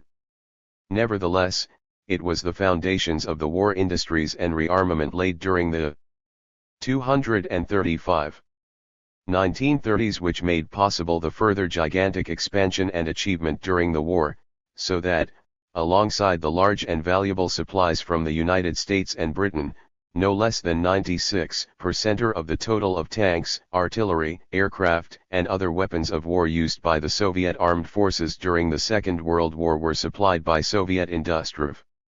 But the cost was heavy. After the years of strain and shortage, after the 7 years of imperialist war and civil wars and interventionist wars, after the painful rebuilding from the shattered foundations of the country's economy, after the back-breaking effort of the first 5-year plan to begin large-scale industrialization without any foreign aid or capital, and the harsh class strains of agricultural collectivization, which ended forever the threat of a clock revival of capitalism, but was pushed through at a forced pace in the ceaseless race against time, it was natural that there should have been a universal desire and expectation for some years of relief and relaxation and opportunity to enjoy the fruits of all these efforts and sacrifices. "Life is becoming more joyous," was the popular theme song which reflected the first signs of the new abundance following from the construction of socialism. In this spirit, too, the preparations had been put in hand for drawing up the new liberalizing constitution, which was actually adopted in 1936, to remove many restrictions of the period of the Battle of Revolution and Counter-Revolution and correspond to the character of the new society without class divisions. Across all these hopeful signs the black shadow of fascism swept from Western Europe. Fascism was not the fault of the Soviet people. Fascism was the guilty consequence of the political weakness, reformist illusions, and spinelessness and direct betrayals by the social democratic leadership of the working class movement in the West, who had not only failed to win power themselves and end capitalism, but had let this hideous monster grow in their midst to threaten the world. But it was the Soviet people who had to pay most heavily, both in the war which followed, when they had to make the main sacrifices to destroy fascism, and in the harsh ordeals of the years of preparedness during the 1930s. In place of relaxation, there had to be new restrictions, forego. 236. Of many otherwise possible immediate material benefits, intensification of effort and sacrifice to be capable of confronting the new foul monster which capitalism had engendered. 3. Emergency regime. Political emergency measures had also to be taken. Fascism boasted of having its fifth column in every country. The experience of the war, with its crop of quislings in every country overrun by fascism, except the Soviet Union, proved the truth of this. In no country was fascism more concerned to build its fifth column than in the Soviet Union, the land of socialism, the main target of fascist aggressive aims and dreams of conquest. But in the Soviet Union alone fascism failed. As Lord Avon, then Anthony Eden, testified. In all the territory that Hitler has overrun there is not one Russian quisling. Similarly Churchill. Hitler had hoped to find quislings, fifth columnists in the wide Soviet regions he overran. He looked for them, he searched for them, but he found none. This does not mean that there were no weaklings, deserters, or traitors in the population of the vast regions overrun by Nazism. But whereas in all the other occupied countries of Europe the Nazis were able to find leading political figures to constitute collaborationist governments to serve them, in the case of the occupied Soviet territories they had to import quislings from white émigré leaders who had taken refuge in Berlin 18 to 20 years earlier, and could only recruit underlings from among Soviet prisoners or dispossessed kulaks. This achievement was also won at a heavy cost. An emergency regime had to be established with some limitation of the normal democratic processes. To deal with the stream of spies and saboteurs and agents from the West, as well as with vulnerable elements of corruption or treachery within the country, the security organs had to be strengthened and their powers increased. Describing this background of the violations of legality which subsequently took place, following the murder of Kirov, alongside the successes of vigilance, the 237. Central Committee of the Communist Party of the Soviet Union declared in its resolution of June, 1956. This complicated international and internal situation demanded an iron discipline, a continuously growing vigilance and the strictest centralization of leadership, which could not help but have a negative effect on the development of certain democratic forms. In the course of a fierce struggle against the whole world of imperialism our country had to submit to certain restrictions of democracy, justified by the logic of our people's struggle for socialism under circumstances of capitalist environment. But these restrictions were at that time regarded by the party and the people as temporary, subject to removal as the Soviet state grew stronger and the forces of democracy and socialism developed the world over. The people consciously assumed these temporary sacrifices, seeing as they did new successes of the Soviet social system every day. In the operation of such an emergency regime, and especially in the operation of security organs with powers, however indispensable for the maintenance of the socialist state in the midst of a hostile capitalist environment and ceaseless attempted penetration, there was always the risk of abuse of such powers by individuals and in particular cases, and therefore the necessity of ceaseless vigilance against such a risk. Lenin well understood this risk and the necessity of vigilance when he said, "It is not at all surprising to hear the activities of the extraordinary commissions attacked, not only by enemies, but often enough by friends too. It is only natural that the mistakes of the extraordinary commissions strike the eye most. People harp on individual mistakes the extraordinary commissions make, and raise a howl and lamentation over them. We, however, say that we learn from our mistakes. In this field, as in all others, we say that we will learn by self-criticism. The root of the matter is not, of course, the personnel of the extraordinary commissions, but the nature of their functions, which demand determined, swift and, above all, unerring action. When I consider their function and see how they are attacked, I say that 238. This is all Philistine and feudal talk. It reminds me of Koskai's homily on the dictatorship, which is tantamount to supporting the bourgeoisie. That alien elements should try to worm their way into the extraordinary commissions is quite natural. With the help of self-criticism we shall get rid of them. The important thing for us is that the extraordinary commissions are directly exercising the dictatorship of the proletariat, and in that respect their services are inestimable. With this understanding, equally of the indispensable importance of the work of the security organs and combating counter-revolution, and of the dangers of mistakes and abuses arising or alien elements trying to worm their way in, Lenin placed in the key position of charge of these functions Dzerzhinsky, one of the noblest-hearted and most selfless of revolutionaries in the records of communism. With the same deep understanding of the dangers inherent in such work Lenin took the initiative to ensure that those who were given the charge of fulfilling the functions of the special political police were simultaneously given the responsibility to look after orphan children. This system worked effectively enough, whatever the faults, until the era of fascism, and subsequently of the initial intense phase of the Cold War. But during this critical period, while the essential task continued to be effectively accomplished, as the outcome showed, much also was done which was grievously harmful and not justified by the emergency, and which reflected an abnormal phase of political functioning during this emergency period.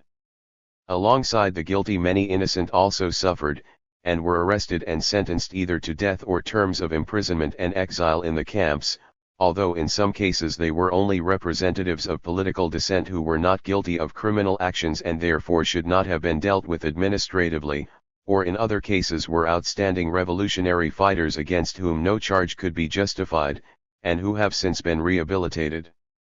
How this state of affairs came about, and 239. Why it was accepted at the time, in the belief that these measures were necessary, by the Soviet people, was examined subsequently in a ruthless analysis and self-criticism by the Communist Party of THIRD Soviet Union at its 20th Congress in 1956 and later, although there is no doubt that much still remains to be cleared on the full record of the developments of this period. For the role of Stalin, it is in the nature of the functioning of security organs and organs of counterespionage, to some extent in all countries, but with sharper executive problems in a revolutionary regime for the protection of the revolution, where powers of immediate action may have to be assumed inappropriate for conditions of peacetime stability, that this functioning has to be in the main secret, and the chain of immediate control has to be narrow. Hence, unless the control is very strict, there is always the danger of misuse of powers by individuals for personal or factional reasons.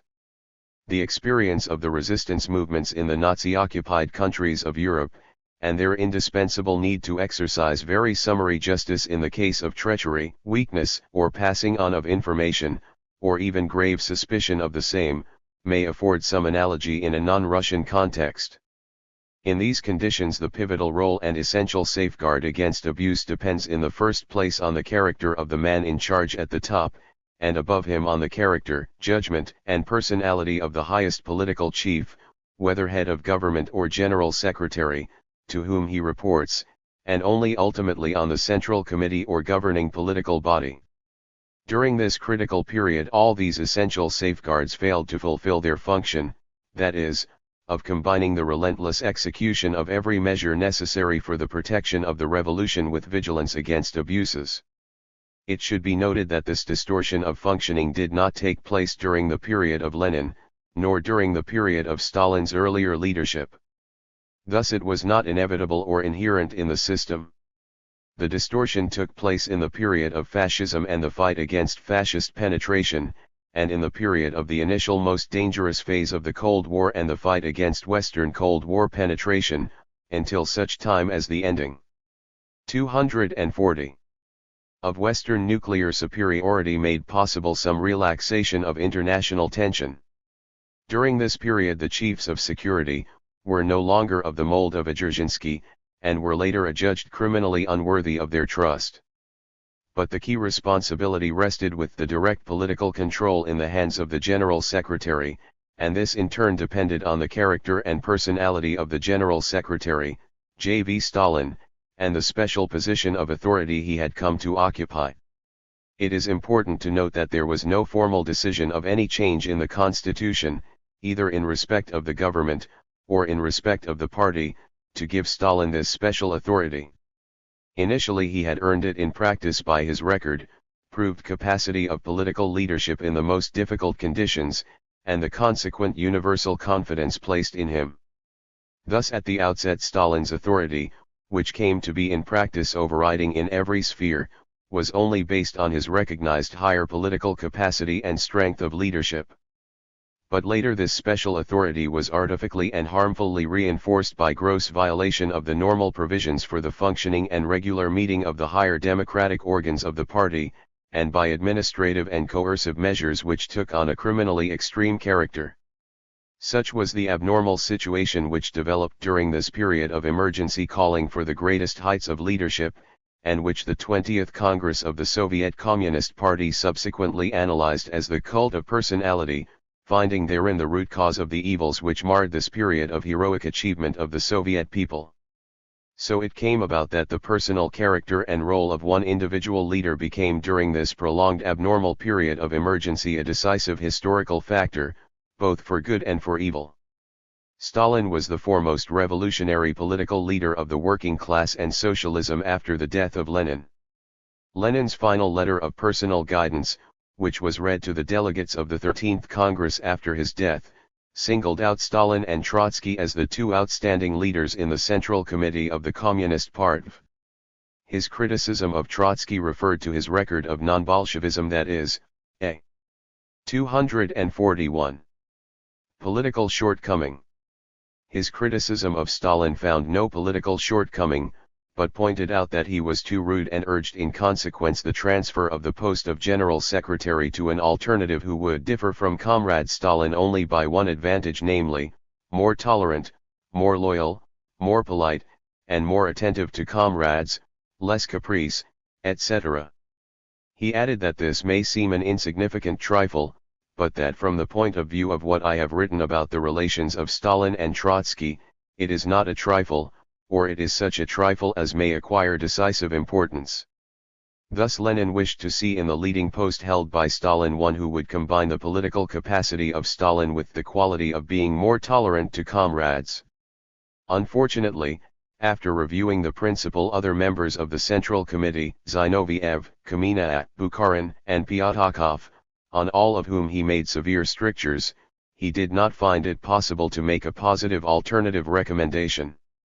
Stalin offered his resignation from his post both to the Congress and to the Central Committee, but the 13th Congress, according to the official account published in Communist in 1956, decided to retain him as secretary, taking it that he would be able to correct his shortcomings, and the Central Committee elected by the 13th Congress voted unanimously, including with the vote of Trotsky, to maintain Stalin as General Secretary.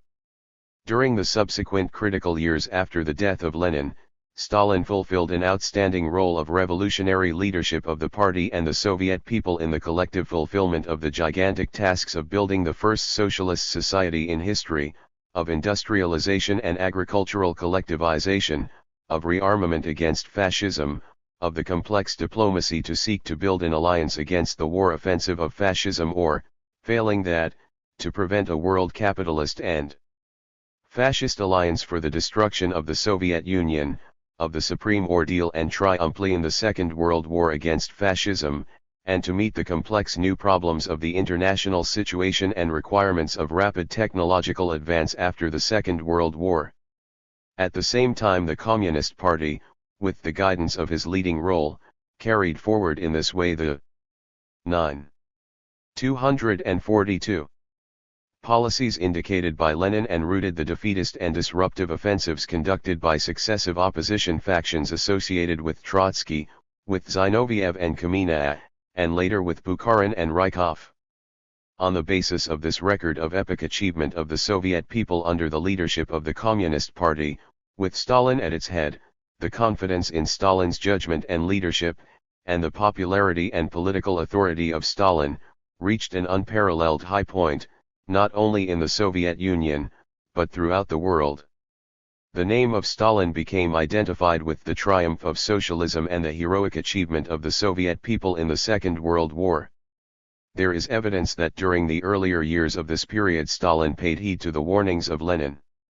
As late as the 15th Congress at the end of 1927, even after Trotsky, Zinoviev, and Kamina had made their ill-fated attempt to incite the masses in the street against the Soviet government, and thereby incurred inevitable expulsion, Stalin came out to resist those who demanded strong measures against supporters of the opposition within the party, and in his report to the Congress warned against introducing administrative methods in the party, and replacing the method of persuasion, which is of decisive importance for the party, by the method of administration.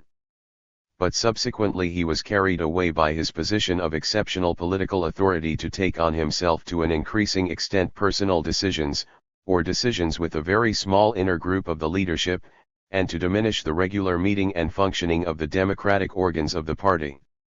As the crisis years grew, and with them the manifest strain of his realization, indicated in his speech of 1931 already quoted, of the superhuman efforts which would have to be made during the coming decade to meet the impending test of 1941, and above all, as the shadow of fascism darkened the horizon, and the investigations after the murder of Kirov began to reveal the extent of attempted enemy penetration real and suspected, all the passionate and ruthless revolutionary intensity of his character, derived from a lifetime of indomitable and for long illegal revolutionary activity, with the consequent training in universal suspicion and vigilance, manifested itself increasingly in relentless harshness to rout out and destroy the hidden enemy, who 243 began to be suspected everywhere.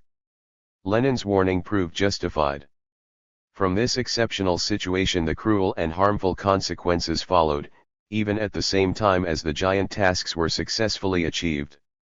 5 trials and purges. The dangers of this combat in the dark against fascist fifth column penetration and real or suspected plots were illustrated in the case of the army leaders, Marshal Tkhachevsky and others, who were executed after secret trials in the summer of 1937, and were alleged to have entered into treasonable communication with the fascist powers. The incriminating evidence had been passed on by President Beneš of Czechoslovakia, who implicitly believed in its authenticity, as made clear in his memoirs written after the war, in which he recorded, "In the middle of January, 1937, I received unofficial news from Berlin that the Prague conferences were considered to have failed.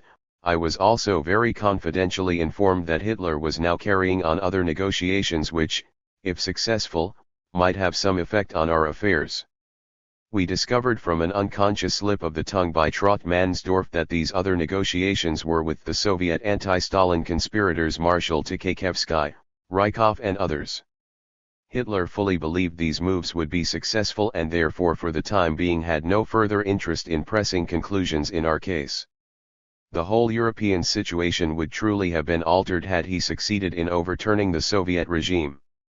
But Stalin acted in time. I immediately informed Alexandrovsky, Soviet minister in Prague, about what I had learned. Similarly, Churchill in his history of the Second World War also believed in the truth of the evidence and the justification of the harsh measures taken. President Beneš, Churchill writes, was advised that if he wished to take advantage of the Führer's offer he had better be quick, because events would shortly take place in Russia rendering any help he could give to Germany insignificant. While Beneš was pondering over this disturbing hint, 244, he became aware that communications were passing through the Soviet embassy in Prague between important personages in Russia and the German government. This was a part of the so-called military and old guard communist conspiracy to overthrow Stalin and introduce a new regime based on a pro-German policy. President Beneš lost no time in communicating all he could find out to Stalin. Thereafter there followed the merciless, but perhaps not needless, military and political purge in Soviet Russia. All this would indicate that the charges of treasonable communications, which might today sound incredible to modern readers unacquainted with the conditions of the 1930s, were not by any means regarded as incredible by leading and well-informed Western statesmen during those dark and dangerous days. Yet in the case of the military chiefs information has since become available, and has been officially announced in the Soviet Union, that the incriminating evidence, whose supposed authenticity convinced Beneš, Churchill, and Stalin, and led to the execution of the military chiefs, was in reality poisoned evidence concocted by the Nazi Secret Service in order to create disruption and disorganize the Soviet Army High Command. The costs of this were felt in 1941. Thus a question mark hangs over the justification or otherwise of all the arrests, purges, trials and sentences of this period.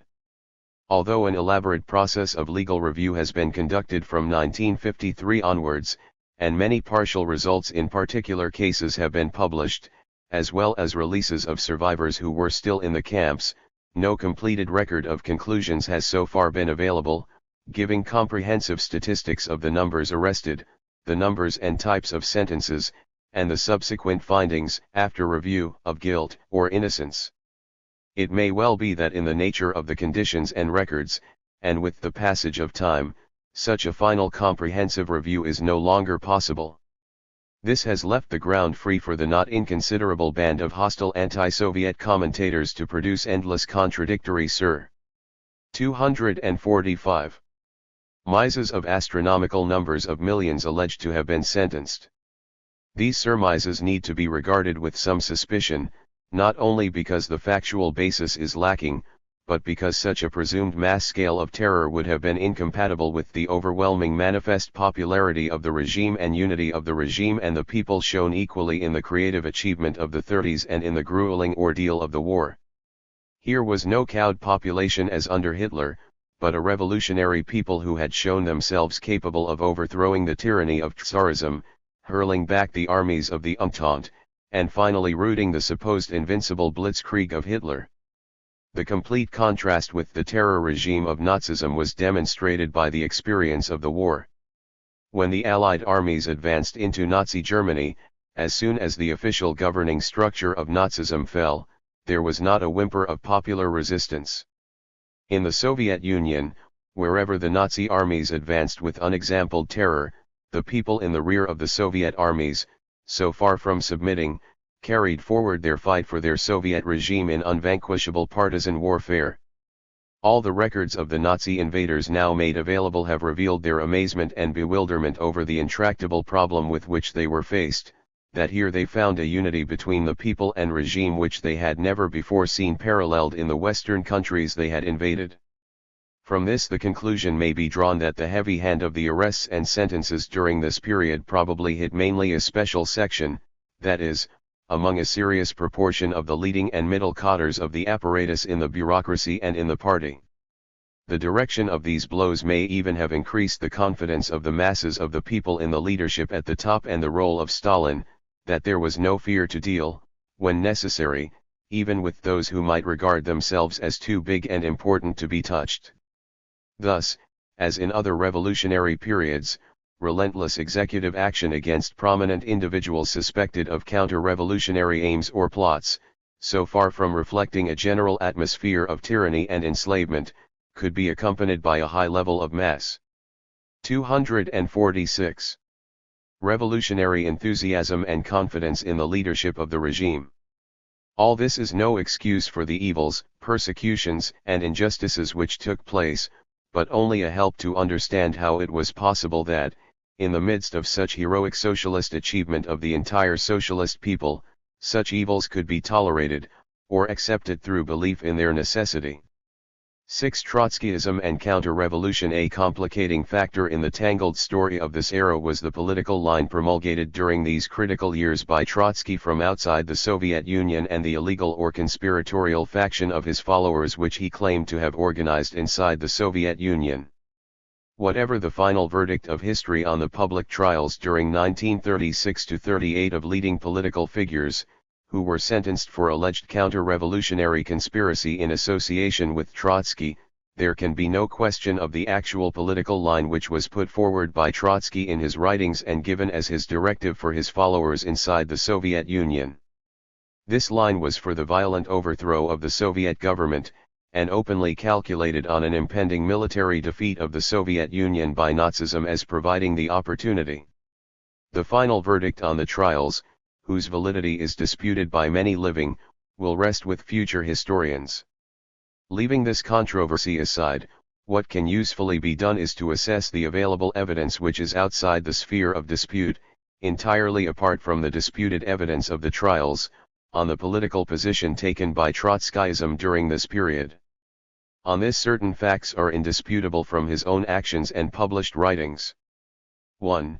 Since 1927, when, as already reported, Trotsky had attempted, after failing to win support in the party, to incite the non-party workers and masses in the street against the party leadership and Soviet government, he had already passed over in principle to counter-revolution, in the same 247 way as the Kronstadt Rising was in fact counter-revolutionary, irrespective of the subjective intentions of the participants, save that in the case of Trotsky's attempt in 1927 there was not even a fragment of mass support. 2. Subsequently, developing his analysis of the Soviet regime which was building socialism as Thermidor or Bonapartism, he adopted the position that the Soviet government would have to be overthrown by force. The bureaucracy can be compelled to yield power into the hands of the proletarian vanguard only by force. This, incidentally, is the same conclusion which Koskai had proclaimed in 1930, when he published a book expressing the extreme anti-Soviet social democratic viewpoint, that Bolshevism had degenerated into Bonapartism, and that the armed overthrow of the Soviet government should be supported by all socialists. 3. Following the victory of Nazism in Germany. Trotsky combined this advocacy of the violent overthrow of the Soviet government with the view that the coming war would lead to the inevitable defeat of the Soviet Union and collapse of the Soviet regime, and that this would create the conditions for the violent overthrow of the Soviet government. Can we expect that the Soviet Union will come out of the coming Great War without defeat? To this frankly posed question we will answer as frankly. If the war should remain only a war, the defeat of the Soviet Union would be inevitable. In a technical, economic, and military sense, imperialism is incomparably more strong. If it is not paralysed by revolution in the West, imperialism will sweep away the regime which issued from the October Revolution. 4. Within the context of this inevitable defeat of the Soviet Union by fascism and Western imperialism, Trotsky looked forward to this as only a short episode to be followed by the victory of his followers over Europe as a whole in accordance with his theory of the permanent revolution.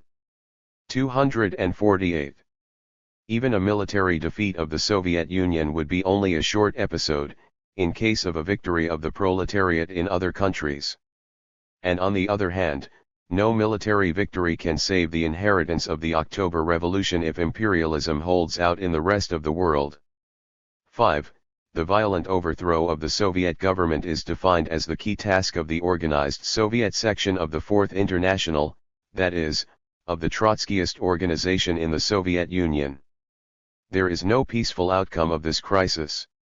No devil ever yet voluntarily cut off his claws. The Soviet bureaucracy will not give up its positions without a fight. The development leads obviously to the road of revolution. The bureaucracy can only be removed by a revolutionary force. And, as always, there will be fewer victims the more bold and decisive is the attack. To prepare this and stand at the head of the masses in a favorable historic situation, that is the task of the Soviet section of the Fourth International. This was written in 1936, the year when the major public trials of the groups associated with Trotsky began. 6. The existence of the illegal Trotskyist organization in the Soviet Union at the time of the trials was testified by Trotsky when he wrote, "The Fourth International possesses already today its strongest, most numerous, and most hardened branch in the U.S.S.R." This was 6 months before the series of the 3 major trials of the leaders of the 3 main Trotskyist groups began.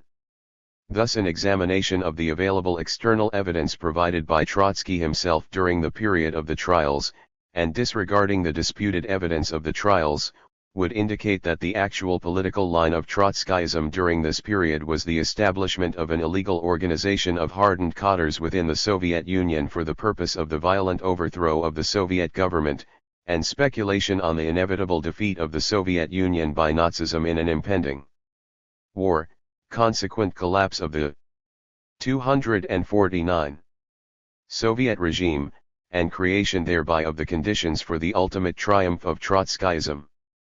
The conclusion accordingly to be drawn from the evidence provided by Trotsky himself in his own published writings does undoubtedly establish that the political line and organized activity of Trotskyism and its supporters inside the Soviet Union during this period did constitute counter-revolutionary conspiracy requiring the vigilance and counteraction of the security organs and courts of revolutionary justice.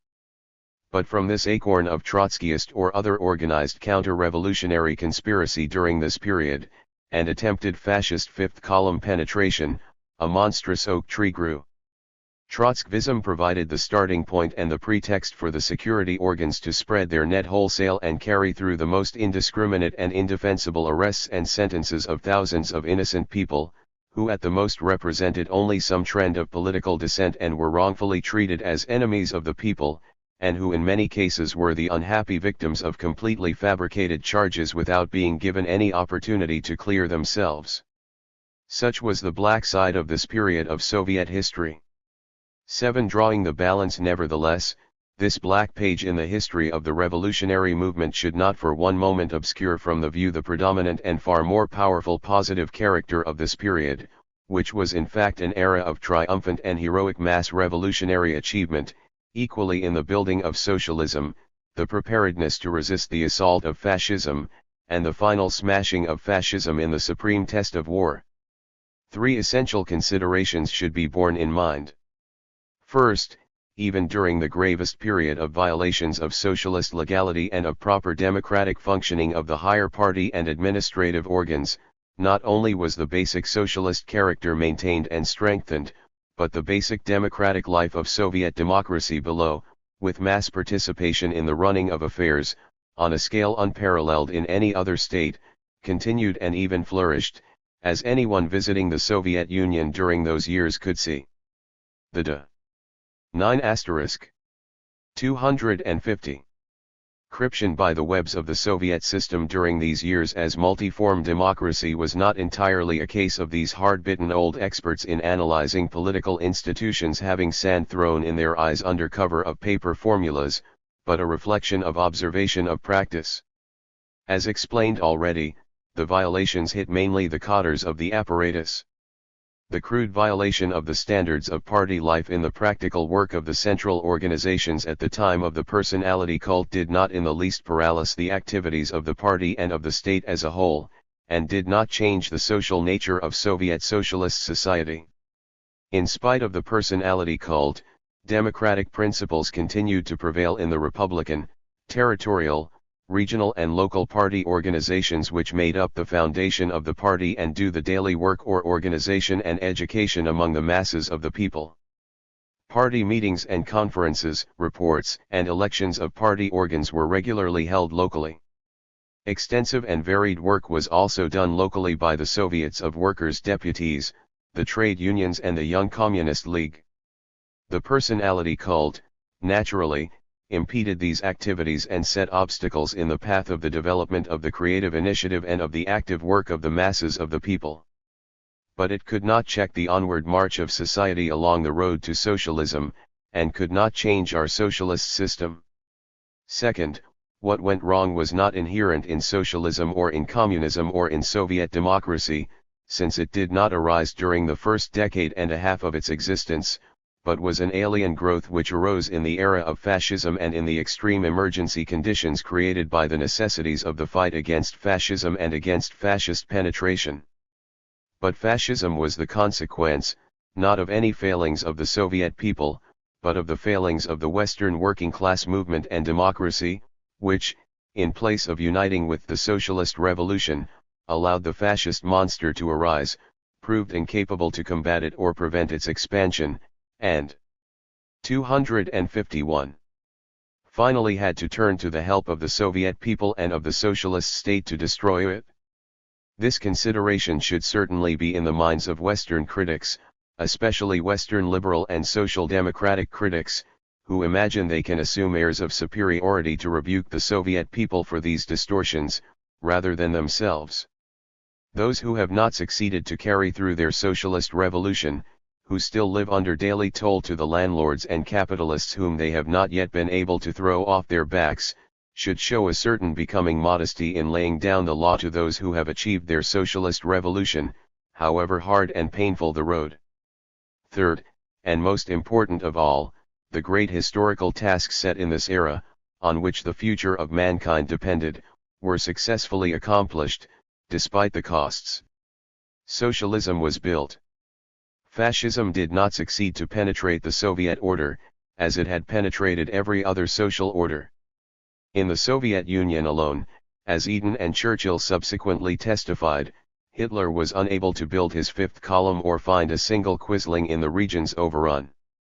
It was the strength and valor and sacrifice of the united socialist people which, by the recognition of all, played the decisive part in the Second World War to destroy the power of fascism and save mankind from fascist slavery. No great revolution has ever yet been a path of roses all the way.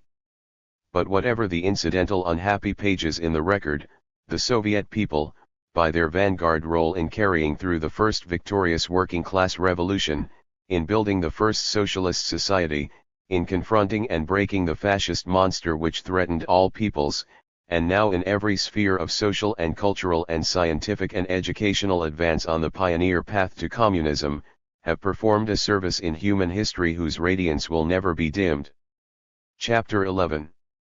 The experiences of the war, as the experiences of every crisis in history, of every great calamity and sudden turn in human life, dull and break one set of people, while they enlighten and harden others. Lenin, The Collapse of the Second International. When did the Second World War begin? Or end? Conventional history, with its still customary West European bias, dates the beginning of the Second World War from the moment when Britain and France declared war on Germany, in September, 1939. In fact, however, the fascist war offensive, which grew into the Second World War, developed continuously from the Japanese assault on Manchuria in 1931.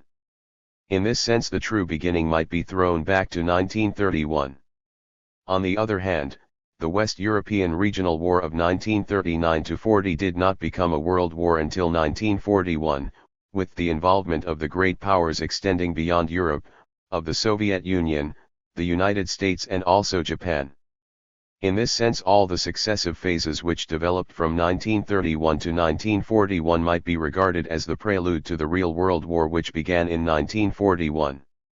Similarly, conventional history is accustomed to date the ending of the war as VE Day in May, 1945, when die fighting ended in Europe. Some supplement is allowed for the continuance of hostilities until VJ Day in August, 1945, when Japan surrendered. Yet even here it might be argued the war in this region did not reach completion until die victory of 252. 253. The Chinese People's Revolution in 1949. Further, from the standpoint of neo-Nazism, as expressed by the West German Defense Minister Strauss in his speech at Santa Rosa in California on July 25, 1961, for us the Second World War is not yet finished. For present purposes we need not concern ourselves with this battle over dates. We can accept for current use the conventional dating of the Second World War from 1939 to 1945, provided it is understood that the fascist war offensive, which developed continuously from the Far East to Africa to Europe on an ascending scale, and the succeeding short-lived phony war conducted by Britain and France in 1939–40, a kind of last fling of imperialist Municism, were all only successive temporary phases in the unfolding of a larger historical conflict which reached its full scope in 1941. One prelude of the Second World War. The First World War was preceded by the Russo-Japanese War in 1905, the Italian War for the conquest of Tripoli in 1910, and the two Balkan Wars of 1912 and 1913. The history of these, as well as the tense imperialist rivalries in Morocco, is bound up with the history of the antecedents of the First World War. But the prelude of the Second World War, expressed in the extending fascist war offensive of Germany, Italy, and Japan in the Far East, Africa and Europe from 1931 to 1939, is far more intimately bound up with the Second World War than in the case of the local wars preceding the First World War. The Second World War differed fundamentally from the first in one essential aspect which governed its whole character and development. This was that it took place in a world already divided between socialism and imperialism, with the first socialist state extending over 1/6 of the globe and constituting a completely independent great power. The contradiction between imperialism and socialism was the governing contradiction of the international situation, and to this basic contradiction all other contradictions, including the ever more fiercely renewed inter-imperialist rivalries, were subordinated. The defeated and prostrate German imperialism, chained and disarmed and sentenced to permanent disarmament by 254. The victor power's Versailles Treaty, was able within 2 decades to climb back to become once more the strongest and most formidably armed imperialist power in Europe and the world, by skillfully exploiting the basic contradiction between imperialism and socialism. From the outset the secret violation of the disarmament clauses of Versailles was winked at by the Anglo-French Commissioners of Inspection and Control on the grounds that this was essential for the battle against the menace of a communist revolution in Germany. Similarly, the draconian imposition of economic spoliation of the already war-devastated Germany in the name of reparations by the terms of the Versailles Treaty was never in practice carried out, but was within a few years transformed into the opposite process of wholesale pouring in of dollar credits to rebuild a booming German capitalist economy once again in the name of combating the menace of communism. When the boom gave place to the crash of the world economic crisis, with mass unemployment and renewed menace of the working class revolution in Germany, finance was once again poured out without limit, not only by German big bankers and industrialists, but also by the Anglo-French-American finance capitalists to build up the national chauvinist demagogy and anti-communist gangster stormtroopers of Hitler as the only salvation against the menace of a communist Germany. Finally, when Hitler was placed in power from above, because his mass support had begun to dissolve, and it had therefore become necessary to place state power in his gangster hands in order to smash the organized working class, the clauses of the Versailles Treaty were torn up by the Western powers in order to clear the way for the rearmament of Hitler, with financial and material support from the West, and diplomatic support to facilitate his extending aggression in Central Europe, because he had publicly pledged himself to lead the Grand Crusade for the destruction of the Soviet Union. Such was the path of development to the Second World War. 2. Mythology of appeasement. The victor powers of the First World War, the Western imperialist powers, Britain, France, and the United States, which had originally dreamed through the Versailles Treaty. 255. To have destroyed forever the challenge of the rival German imperialism, had seized all its colonies and divided them up among themselves as booty, now found themselves also compelled to commit the most humiliating somersault in accordance with the requirements of the new major contradiction of the world's situation, the contradiction between imperialism and socialism. This major contradiction had made outdated their solemnly proclaimed pre-1917 intentions of the First Imperialist World War. They themselves tore up the Versailles Treaty which they had imposed. They themselves led the way for the rearmament of German militarism which they had previously sworn would never again be allowed to raise its helmet. Subsequent apologies and explanations are today offered by the statesmen and publicists of Anglo-French imperialism that this deliberate connivance and encouragement for entire rearmament of German militarism and its aggressive expansion oddly disguised BV them under the phrase the appeasement of fascism, as if the object had been peace was rendered necessary only because German military power was too great, while the peace-loving British and French peoples had foolishly disarmed and were at the mercy of pacifist illusions and unwilling to rearm. Therefore it is argued, time had to be won by the sagacious British and French statesmen to enable their countries to rearm against the German menace. All these explanations are, to put it frankly, balderdash. When Hitler came to power, Germany was disarmed save for the very limited home army permitted by Versailles and the still very weak illegal armed formations connived at by the Entente, but with no major armaments capable of conducting a modern war or confronting the power of the French army and the British navy. Hitler could have had the most megalomaniac dreams in the world, he would have been incapable of carrying them out without the direct connivance and assistance of Britain and France in the initial stages. The destruction of Versailles and rearmament of Germany was the deliberate policy of the leaders of British imperialism, and imposed by them on their weak-kneed colleagues in France, who were also at the mercy of the anti-communist obsession.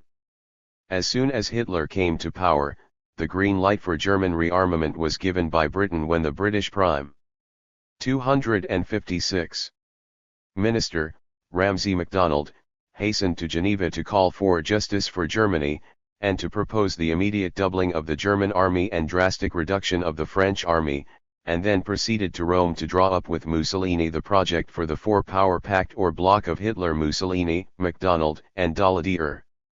Thus the way was prepared for the first open breach of Versailles by the reintroduction of conscription in Germany through the military law of March, 1935. Within 10 days of the adoption of the military law, the British Foreign Secretary, Simon, hastened to Berlin to meet Hitler in the friendliest spirit. There followed immediately the Anglo-German Naval Agreement of June, 1935, which was the first Western official step to tear to shreds the Versailles disarmament provisions, prohibiting a German navy. The Anglo-German Naval Agreement of 1935 provided for the re-establishment of the German Navy at 35% of the strength of the British, then the strongest in the world, and for Germany to have 100% equality with the British Empire in submarines. The special clause with regard to the submarines revealed the placid assumption that the submarines would of course be for use in the Baltic in accordance with Hitler's anti-Soviet plans. In fact, the submarines, so gaily presented by British conservative statesmen to a disarmed Hitler, were used to sink British merchant shipping and kill British sailors all over the world, and brought Britain into mortal danger. Even as late as the armed reoccupation of the Rhineland in 1936, when the German General Staff wrung their hands and declared that, if Britain and France used their superior power to prevent this illegal step, Germany would not stand a chance, Hitler pledged them that in that case he would commit suicide, that is, recognize the game was up, but he reassured his alarmed generals that Britain and France would not use their superior power to resist. He proved correct. The French ministers were bullied by the British imperialist rulers into acceptance, and France from that point disappeared as a power. Thus the myth of appeasement as the supposed explanation. 257. Of the policy of the British Conservative government during the 1930s is a double lie. First, the lie that the connivance at German rearmament and aggression and destruction of Versailles was an unwilling concession to German superior military power, in order to gain time for Britain to rearm. Second, the lie that the object of this policy of rebuilding the monster of German militarism was peace. 3. The fight for the peace front. Naturally, this disastrous policy led to sharp divisions within British ruling circles. A section, while maintaining unchanged their hostility to communism, began eventually to realize that the menace of resurgent German imperialism was becoming the major immediate menace for Britain, outweighing for the moment the long-term contradiction of imperialism and socialism. This section was represented by Churchill in opposition to Baldwin and Neville Chamberlain. Churchill had been the main protagonist of anti-communism and the anti-Soviet interventionist wars. He had expressed ardent admiration both of Mussolini and of Hitler. He did not understand the deeper character of the fascist war offensive, as expressed in the German-Italian aggression in Spain, in relation to which he remained neutral. But he was genuinely hostile to German imperialism, and prepared even for temporary cooperation with the Soviet Union to check the menacing renewed German imperialist advance, which he understood earlier than most conservatives, obsessed by their admiration for Hitler as their champion against communism and the Soviet Union, to be directed also against Britain. The international working class movement during this period had to operate in these conditions. It was necessary to take into account the specific character of the fascist war offensive, entirely different in significance from the local and regional wars preceding the First World War, and requiring to be resisted by full support of the just cause of the victims of fascist aggression. It was also necessary to take advantage of the opportunity provided by the division within the 258 ruling class in the non-fascist countries in order to broaden the front of resistance to fascist aggression. Hence the requirement of the situation of the 1930s was not only to build up the strongest possible united working class front and popular front against the offensive of fascism and reaction within each country. The parallel and no less indispensable requirement was also to build up the broadest peace front, including those sections of the imperialists prepared to participate or campaign for similar objectives, for resistance to the fascist war offensive, and for the aim of a broad peace alliance of states associating Britain and France with the Soviet Union, on the basis of collective security, through the League of Nations and also mutual assistance treaties, to bar the road to fascist aggression, and thus prevent the Second World War.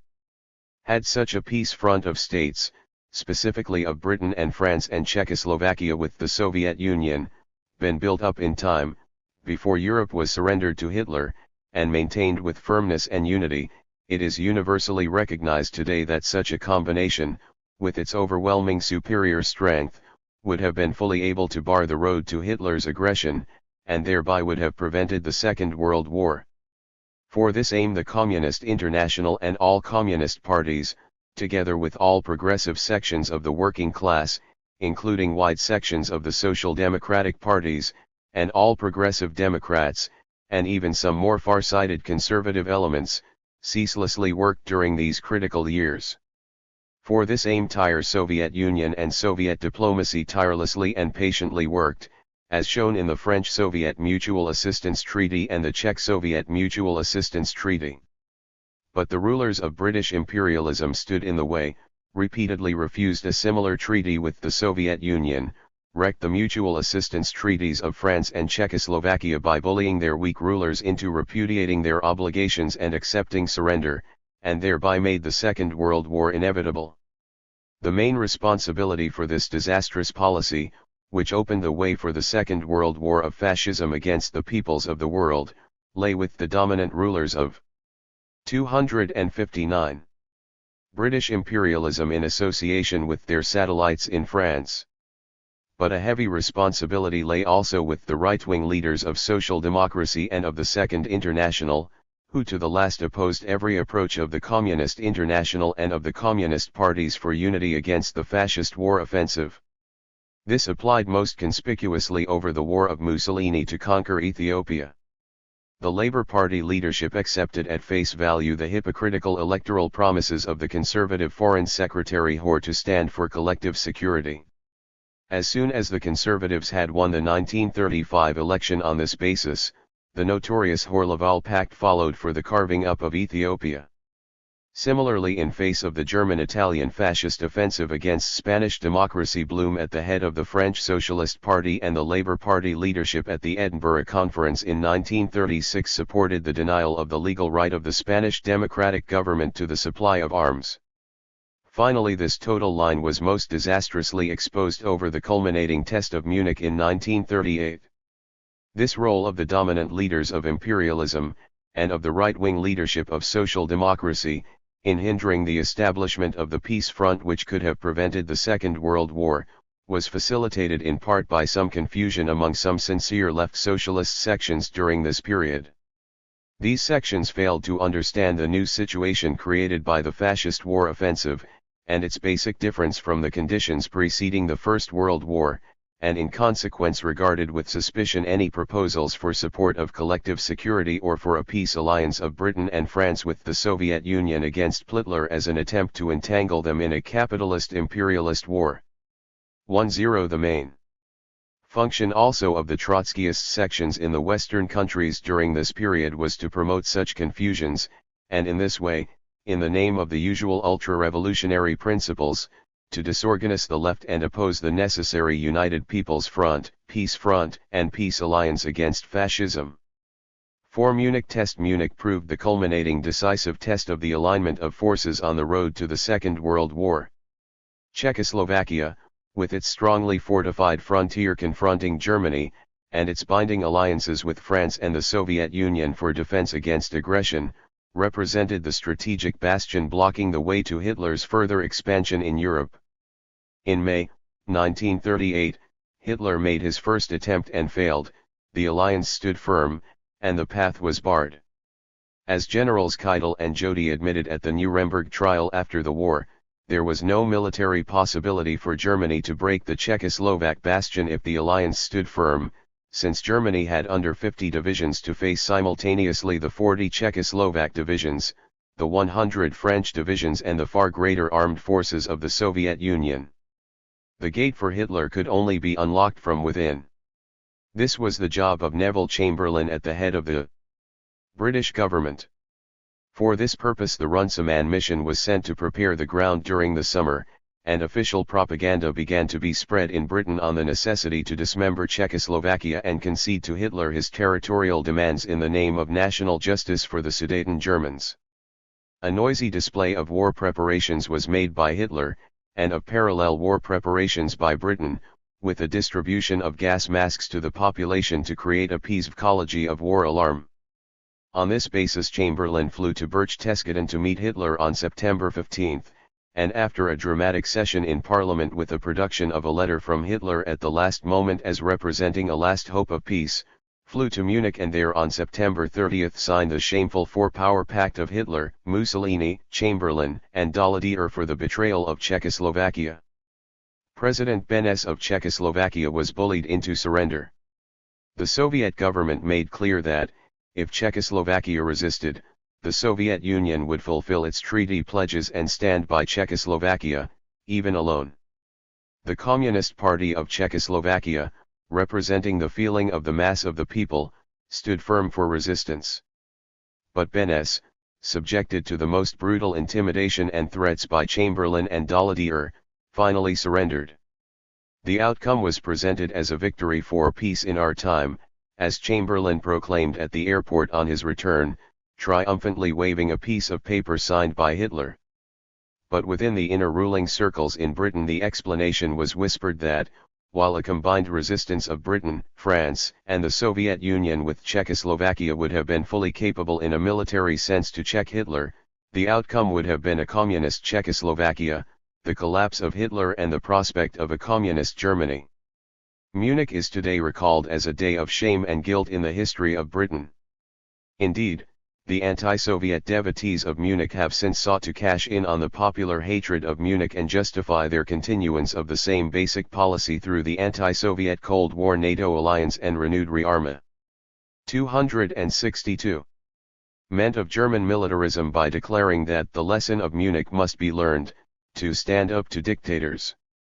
But at the time it was celebrated in the entire official press, including by the Labour Party organ, as by Blum in France, as a triumph of peace, and on October 3 the Labour Party leadership, which had already wished Chamberlain Godspeed on his wave to Munich, refused to accept the proposition of a motion of censure on Chamberlain.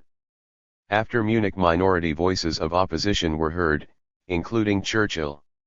Indeed today, to judge from their present statements, all men in public life in Britain were really opposed to Munich, just as in the present West Germany of Adenauer and Erhard all men in public life were in reality secret opponents of Hitler, harbored Jews for protection in their households, and only took part in drafting the racial laws and similar suppressions as a cover for their secret and until now unknown opposition. But at the time of Munich, while there was still time to prevent it, the only voice of opposition was that of the Communist Party.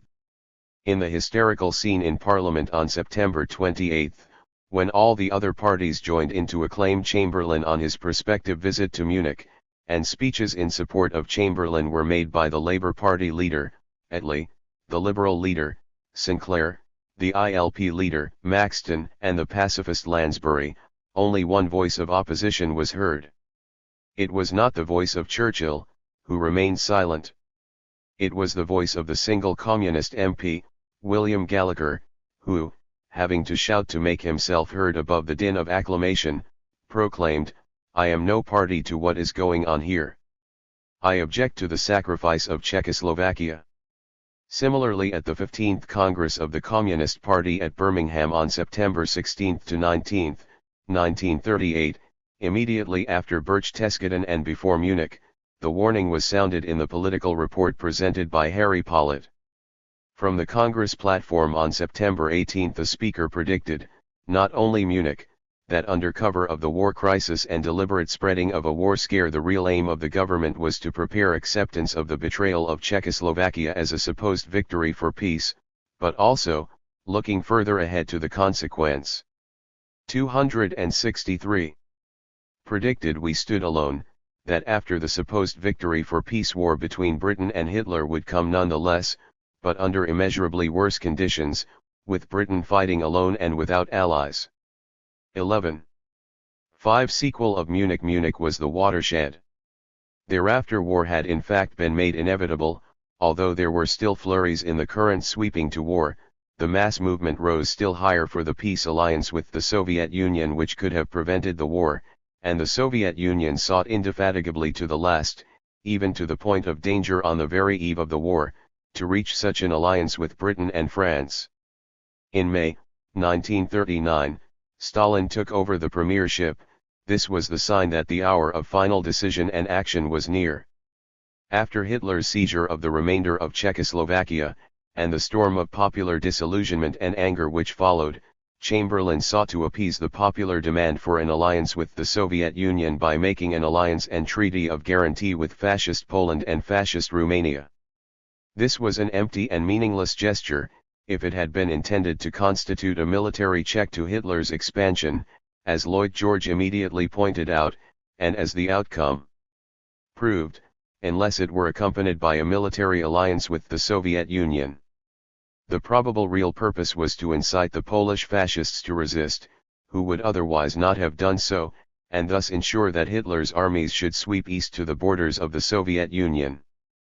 Finally, under overwhelming popular pressure, Chamberlain and Daladier at the last moment sent a very low-powered delegation by the slowest possible route to the Soviet Union to discuss the possibility of an alliance. The Soviet representatives, on the highest military level, pointed out that Hitler's offensive in Poland was now about to take place, that the offensive would be conducted with such and such forces along such and such routes, that the Soviet Union was ready to put such and such forces in the field at such and such points to withstand them. What were the Western powers prepared to do? The unhappy minor officials of the Anglo-French delegations explained that they were not empowered to discuss anything concrete of this nature, and the Polish fascists affirmed that they would never permit Soviet troops to come into Poland to defend Poland. It became evident that there was no serious approach from the Anglo-French side, the attention of whose governments was more concerned with the parallel Anglo-Nazi negotiations in progress, and that the moment of war was at hand, with Hitler's armies about to begin their march to the east, and with the menace of the Munichite four-power bloc against the Soviet Union coming into operation. The Soviet Union, having waited until the last moment of danger in order to strive to achieve the alliance with the Western powers which it would have preferred as the best course for peace, acted promptly to meet the danger and signed the non-aggression pact with Germany, which the German government had been offering for months. The Soviet-German non-aggression pact, the second best alternative after the peace alliance had been refused, smashed the four-power pact combination of Munich. Within 11 days of the signing of the pact, Britain and France, which had tolerated every Nazi aggression until then, declared war on Germany. Not for the sake of Danzig, much more had been 265 given away. Not for the defense of Poland, the sequel showed that no finger was stirred in defense of Poland. But against the great apostasy of Hitler, as Lord Lloyd called it in his official apologia, the British case, who had accepted all their gifts and support on the basis of promises to march against the Soviet Union, and now had bilked them and signed a non-aggression pact with the Soviet Union. Of course, neither signatory to the non-aggression pact was deceived for a moment into the belief that it was permanent. But, since war had been made inevitable by Munich and the refusal of the peace alliance, the pact ensured that there would be no single counter-revolutionary bloc of the imperialist powers, that the war would open first between the imperialist powers, that the Soviet Union would gain further time to prepare for the inevitable onslaught, and that the division of the imperialist powers might then make possible, after the price of Munich had to be paid, and the lesson learned the hard way, upon the bodies of the British and French peoples, the final fulfillment of the alliance of the Western powers and the Soviet Union, which could alone make possible the destruction of the military power of fascism. 6. The Phony War.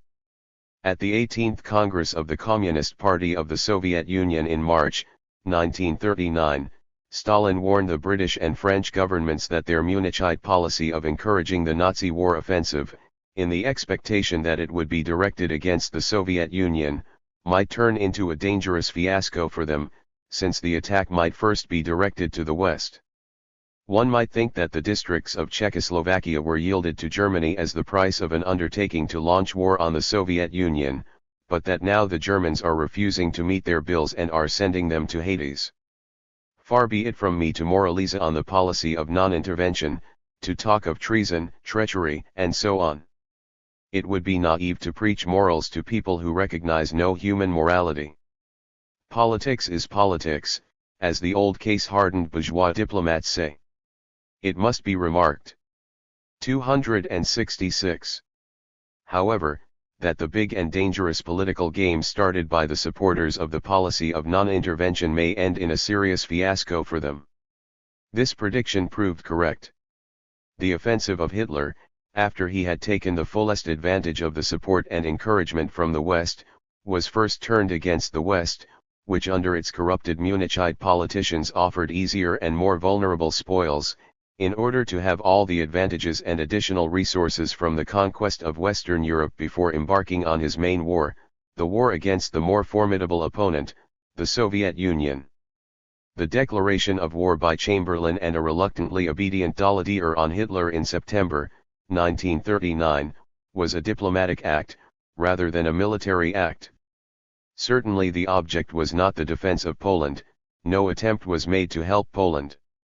The moment when the main German forces were concentrated in Poland, and only very weak German forces were left in the West, with an Anglo-French superiority of 5-1, was the moment of opportunity for a decisive blow against Germany if that has been the objective.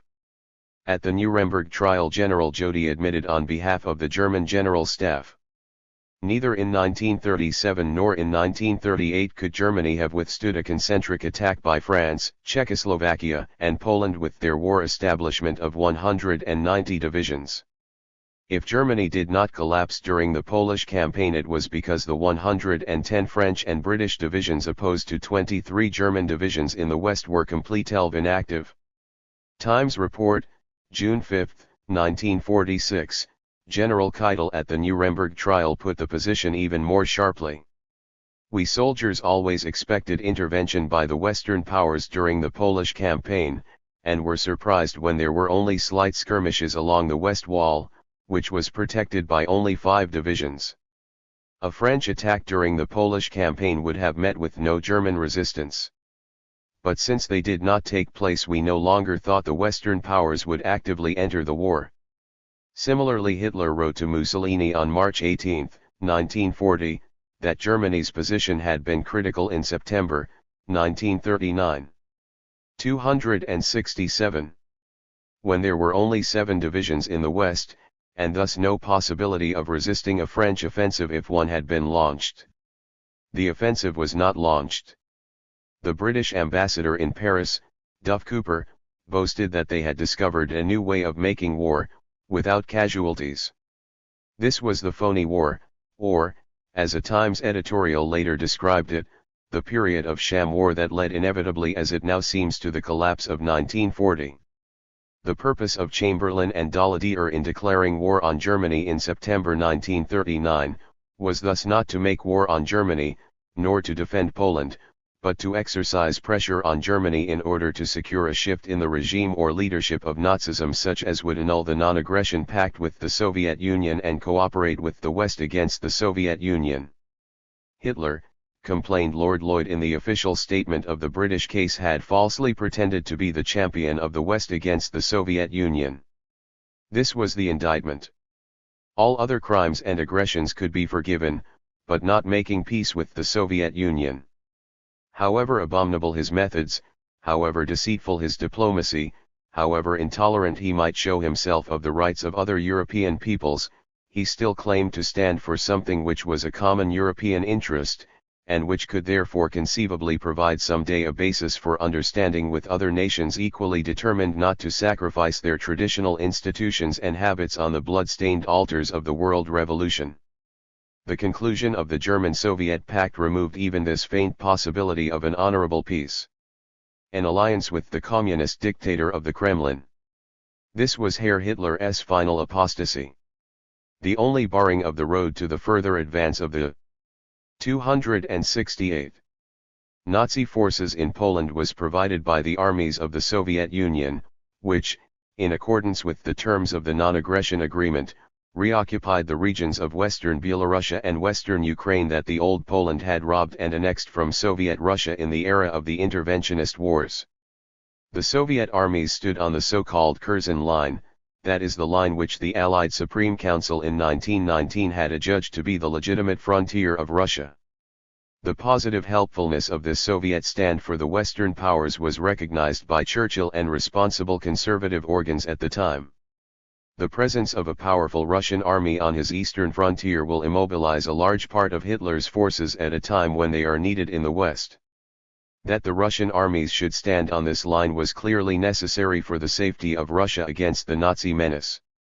At any rate, the line is there, and an eastern front has been created which Nazi Germany does not dare assail.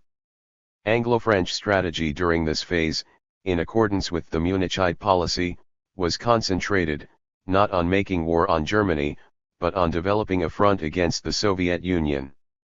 Attempts were made, both in Finland, and through Baku.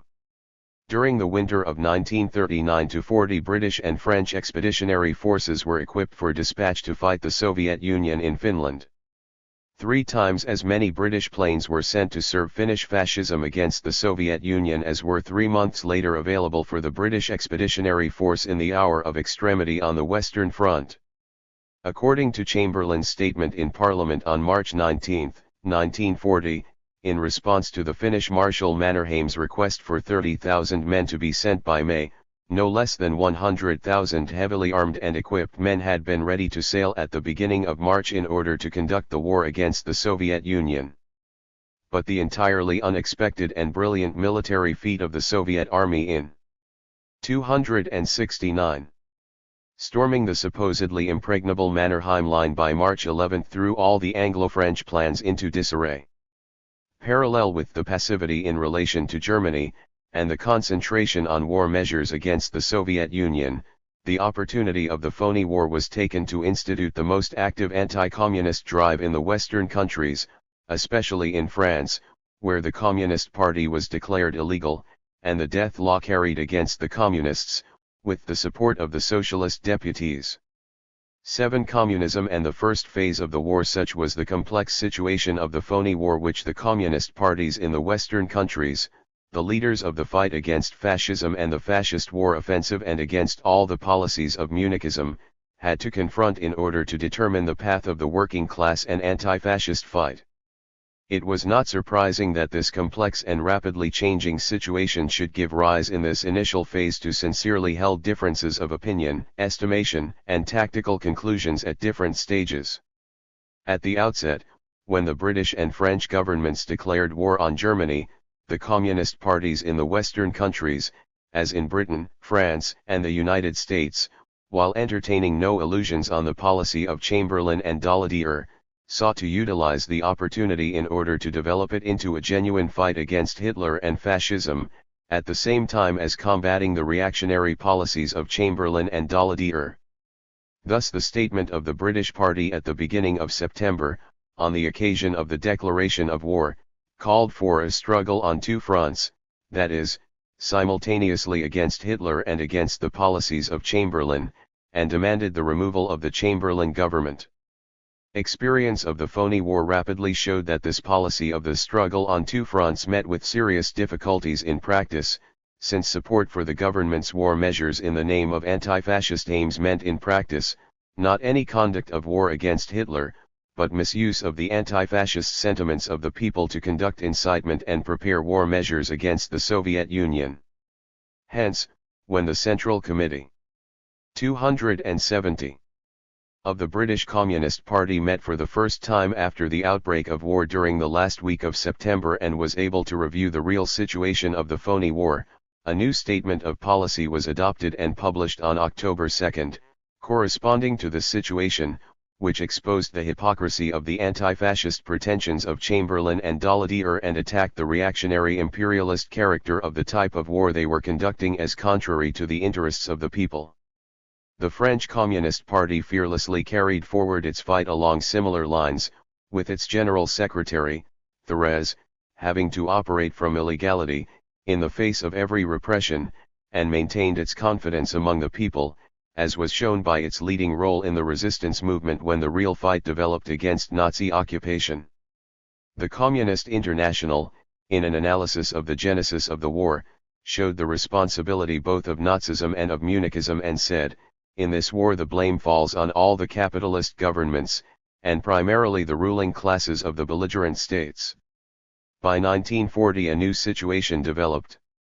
The storming of the Mannerheim Line in March 1940 was a turning point of the war.